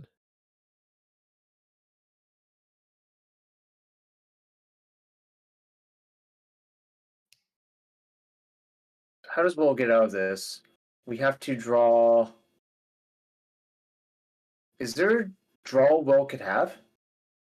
I think if you block, the answer is no. So yeah, the so answer... I think you just have to take all L's to Violent Outburst killing us, right? Yeah. Okay, I guess not. Maybe there's some mysterious out that we're not thinking of, right? So now there's actually, if Will is... I mean, if Will's at 4, he's still dead to Violent Outburst next turn, pumping exactly the Curator. So it's tough. Seacrum Coast was drawn. I called it. Why would you do this, Jarvis? Oh, why would I do this? This is a fantastic question. Why would I cause trouble? By the way, isn't the Violent Outburst still lethal? You're a little scoundrel. It sure is. Yeah. This is what I was saying. If Urza Saga could fog... Wait, are we... I think now, like... Wait. Doesn't Shadowsphere pull him out of this game again? Hold on a second. So yeah, if there's no interaction, Shadowsphere goes on the construct, which is already a 3-3, then it's a 4-4. If you make another one, it's a 5. Yeah. I don't... What? Yeah, if mana being tapped, we're drawing a card. Wait. Also, Will drew Spell Pierce. So that can protect from the Violent Outburst. Oh, but there's a Force of Negation.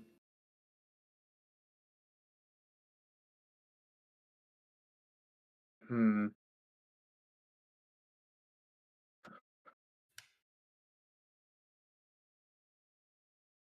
this turn is going to be painful to watch. Where it seemed like he was going to snatch defeat or snatch victory from the jaws of defeat. Andrew the Spell Pierce seemingly make that more likely until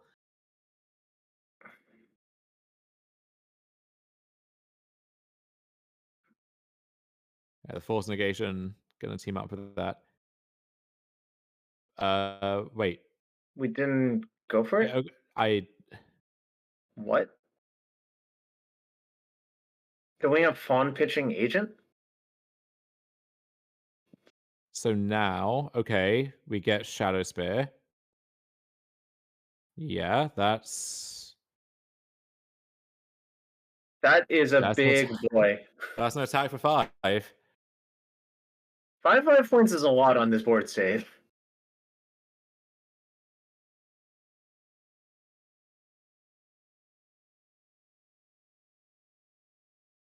Obviously, we know what's going to happen is Daniel's just going to recascade on his turn, and then I think that sort of cleans everything up. Because all Will gets back is an Ornithopter, right? Yeah, but Will's Graveyard has nothing relevant there. And the Foundation Breaker can help too.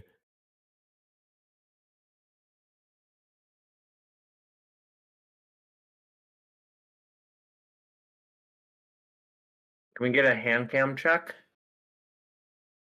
for Daniel's hand? No, that's definitely a Shardless Agent. Yeah.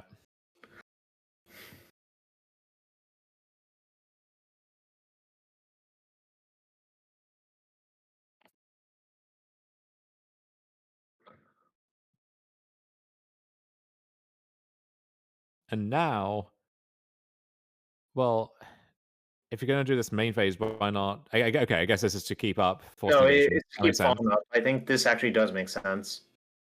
Yeah, this is correct now. Well, you can't fawn on your turn, but you can fawn on their turn.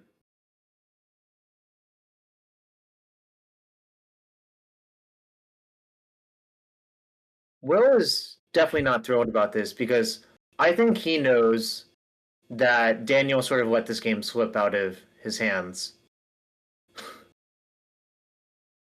So after all that,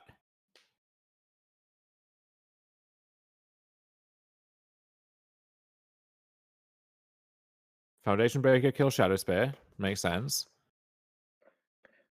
Yeah, now I think it's truly over. Yeah, now though, I don't know what could plausibly happen to to get Will out of this one, but we get to go to game 3 with Will on the play, so he may like his odds there. And thank you to Jim Davis for this gigantic raid. Wow, over 1,000 people it looks like. Welcome to all of you. So in case you are joining the stream here, we are in the finals. SCG Con Charlotte Modern 20K. Will Pulliam trying to win, 12, 13 matches in a row here to complete his amazing underdog run. Facing off against the Livian player who has just been leading the Swiss since the beginning of Saturday, it feels like, and trying to dominate the finals here as well. So to put in perspective, I think these players are definitely tired. There's been a lot of Magic played, so it's very likely mistakes will be made. You shouldn't beat them up over it. Of course, like, you at home sitting in the armchair, you can be like, oh, it's so easy to play perfectly all the time. And the reality is, it actually isn't. And that's my rant. No one plays perfectly. The real dividing line is, how often do you make mistakes like that, and how do you recover from those mistakes when you make them? So none of us are above reproach in that sense. Like, I'll put it this way. Our recent Pro Tour champion, Reed Duke, says, I hope not to make mistakes in a tournament, but I accept the fact that I will. And that is one of the best players in the world. So, seriously, you all got to lay off. I think it was, Pro Tour champion, former Platinum Pro Steve Rubin, who said that, like, the way he copes with the inevitability of making mistakes is to accept that it is inevitable and to just give himself some grace. Like, yeah, okay, I will punt. And instead of kicking myself about that every single time, I just accept that as part of the process. Yep. I do think, comparatively speaking, Will has played a little bit tighter. Just saying that, but both of them are definitely tired, and I think for them to be here, it's a very good accomplishment. And either way, whoever loses, walking away with a very nice. Not sure if there was some kind of top 4, top 8 before this point, but yeah, both players can walk away happy with this result, but one of them wants to be just a little bit happier.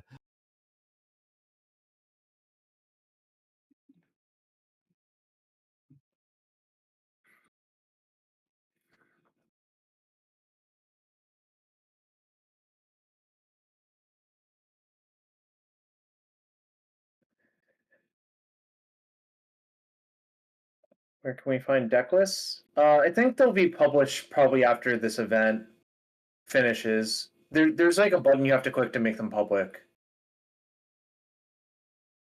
Yeah, we have the list to the link to the tournament page posted by Anurag, so you can go check out details of the event and then also the precious deck list there as well.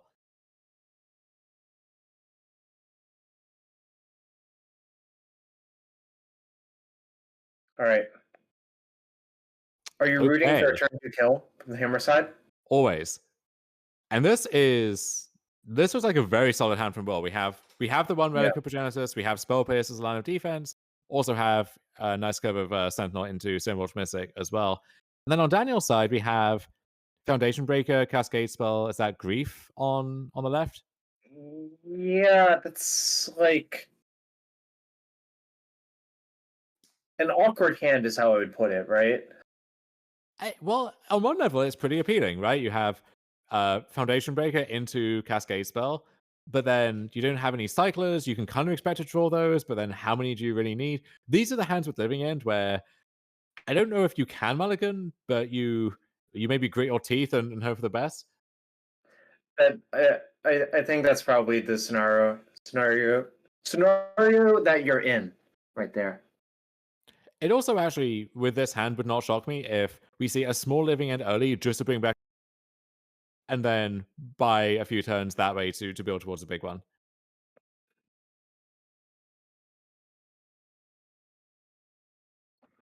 So I like this from Will. We're just playing it slow. There's no reason to run out the Esper Sentinel. Yeah, don't want to expose the Relic just yet. It would be exposed to Grief, I suppose, but I think you want to save that one until you can defend it with a Pierce or pop it in response to either graveyard and draw a card on the way out. Or the Saga, huh? That's a nice one. I think will be we'll decline to run that out early because if that and something else gets force figured, that could be potentially catastrophic. But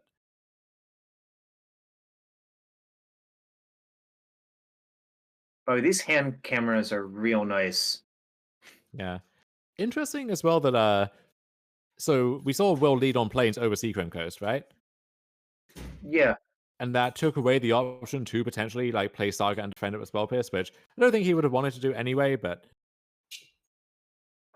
I'm not sure what the reasoning was on leading on the other land. Yeah, that's kind of interesting. I think there's actually a chance that Will wouldn't even play the Saga there to prevent Force of Vigor blowouts. Oh, I think he wouldn't. I think this makes more sense on this turn, probably. Mm-hmm.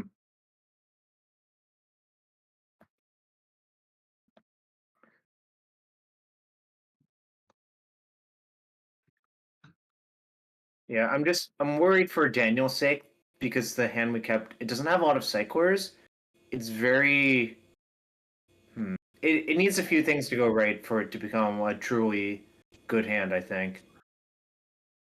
Yeah, I think the nice thing about Living End opposed to the other Cascade deck is you can maybe afford to mulligan a hand that has a Cascade spell or keep one that doesn't because the way you've built your deck naturally has a bunch of ways to keep cycling through cards and find it. Yeah, basically, I think the hand Daniel kept, if that was a hand from the Rhinos deck, that's like a pretty good hand. Whereas I think this hand is kind of awkward in a lot of ways. Yeah. So Foundation Breaker just use on turn 2 here to drum, aiming to slow ball down a little bit. And yeah, so would love to tag that Saga instead. Maybe going to burn a small living end now to try and do that, but he's going to get the bad news running into that Spell Pierce if he does. The dog is sad about the living end as well. Her life is fine. She has nothing to complain about. Fair enough.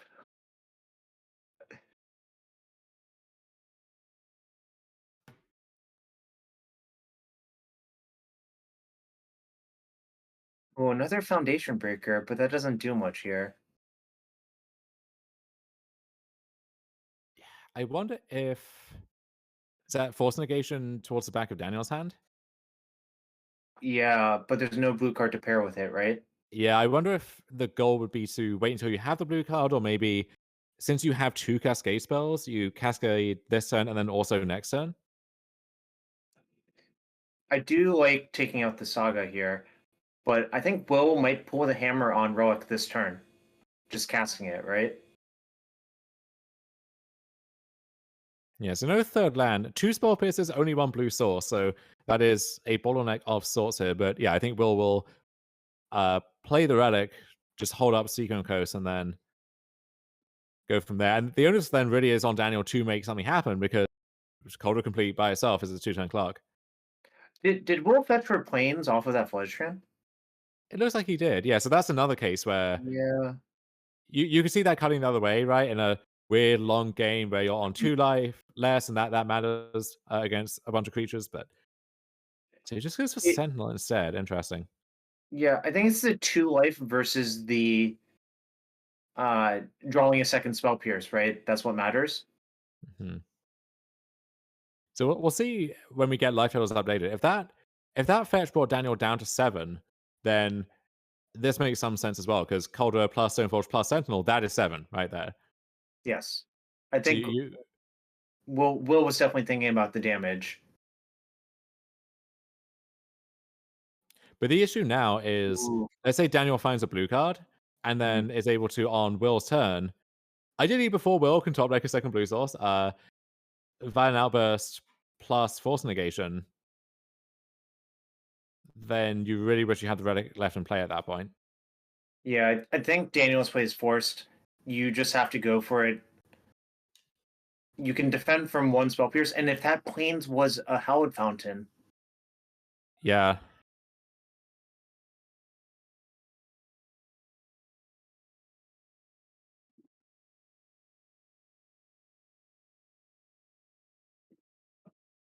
So I guess the nice thing of sorts is the Living End only brings the 2.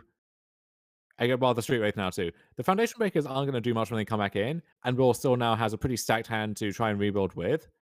So this isn't the end of the world, but it's not ideal.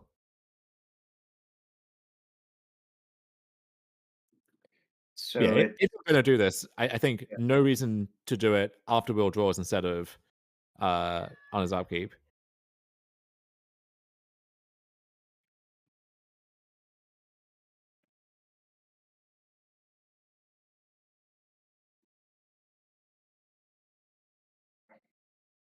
Okay, so if Will... Did Will draw a land in that exchange?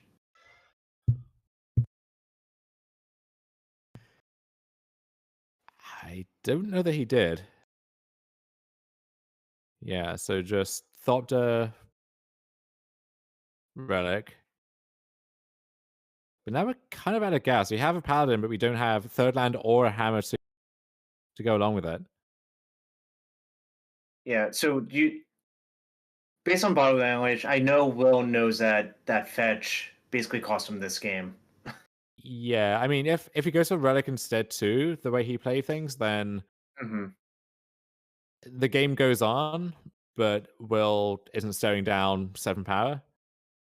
Yeah, the problem with Paladin equip is the Otawara colds that plan, right?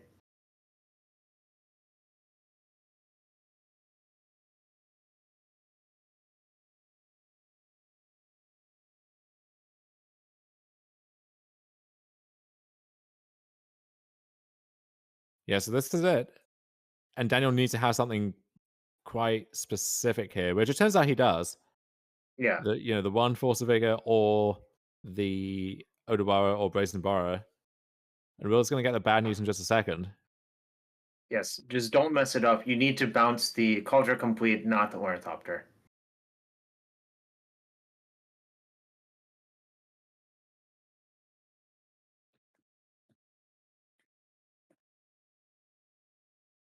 Yeah, Yep. Hold her back to hand. And so now, again, waiting on life totals to be updated, but you could imagine a string of draws that leads to Will winning next turn.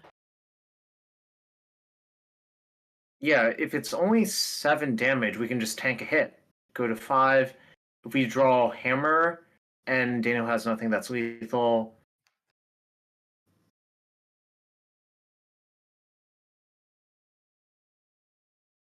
And Will does have the second Pierce that he was not able to cast initially. So, okay, that Grief is going to clear the way. Make sure there's nothing too scary.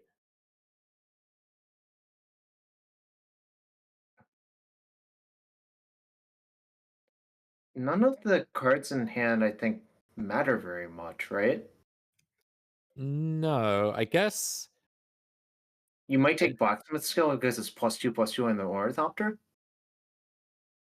Sure, I guess Lavinia is a blocker.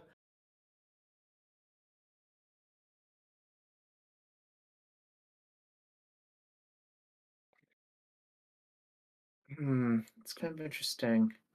Wait, did we not take anything? No, just waiting for confirmation. So yeah, Blacksmith Skill does hit the bin there. And Daniel now deciding on his attack. I guess if you leave the skill, Will could draw a second copy and just punk you out with with both of those. But if you want to play around that, you could leave 1 blocker back. Yes.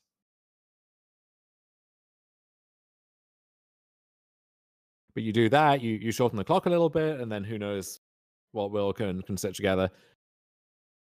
So, I think the best draw for Will is actually Colossus Hammer. I would agree. Shadow Spear is at least another turn because you would go to 8. Is it? That's Saga. So that's a start. I guess we can cycle Relic now. Would be the move. I think you just play the blocker and then cycle Relic end step. Okay, if we're doing this, are we attacking with Paladin? Yeah, I think so. Because you just assign, like, you have 1 blocker, right? You can use Ornithopter to chump, Street Wraith, take 4, go to 1. The thing is, I don't know how you win the game if you lose the Paladin here. Whereas if, if Daniel has Violent Outburst, that's what you play around by, I guess maybe the idea is you trade off Lavinia on Foundation Breaker, you put Ornithopter in front of Street Wraith. I don't know. That doesn't seem great either. Yeah, Daniel has what could be a lethal outburst if it comes to that. Well, so I'm not sure if Daniel doesn't know about that play or not, because the other 2 games made it kind of unclear. I wonder. I really do wonder. He's coming with everything. Well, this makes me think he knows, right?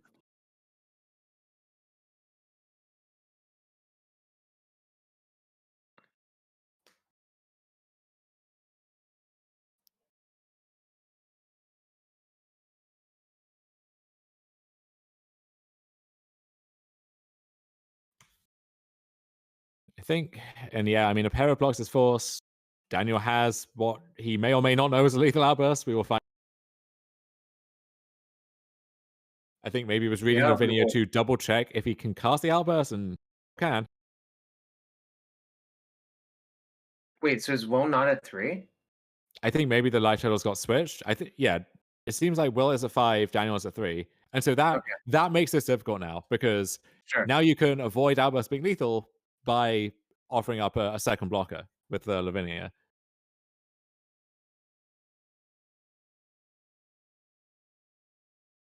This is so tense. It's so close. Oh, he knows!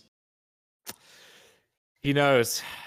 He finally knows. And your winner now of this 20K here is Daniel Buchanan. First seed after the Swiss. Just won all of his matches in the top 8. A nice, clean tournament en route to a big chunk of 20K. Yeah, living in still good. I know you and Ari the last few weeks have been discussing the upswing in living in, and maybe Daniel just took advantage of a good time for the deck. It's an incredibly powerful deck. I think in the abstract, even with all of the other stuff from MH2 and so on, one of the most powerful decks in Modern. And as soon as people forget about it, bam, straight to the moon, right? Something like that. As the kids say, Jarvis. The kids are the boomers. They sure are. The kids are the future, from what I hear, but we can call them more derogatory stuff as well, if you like. So that is going to do it for the Magic portion of the weekend. We will send it back to Anurag Dastan in just a second. It's been a pleasure commentating here today with you, with Andrew yesterday. This has been a lot of fun to watch. And as always, follow, subscribe. Anurag deserves and needs the support to continue to do this. It's a very expensive operation, but also an incredibly worthwhile one. We have thousands of people in here just very keen to watch Paper Magic, and if you want that to continue, as I think we all do, then throw your eyeballs and your dollars in particular his way. Yeah, as we like to say, you love to see it, love to see the support, and congratulations to the Living End player.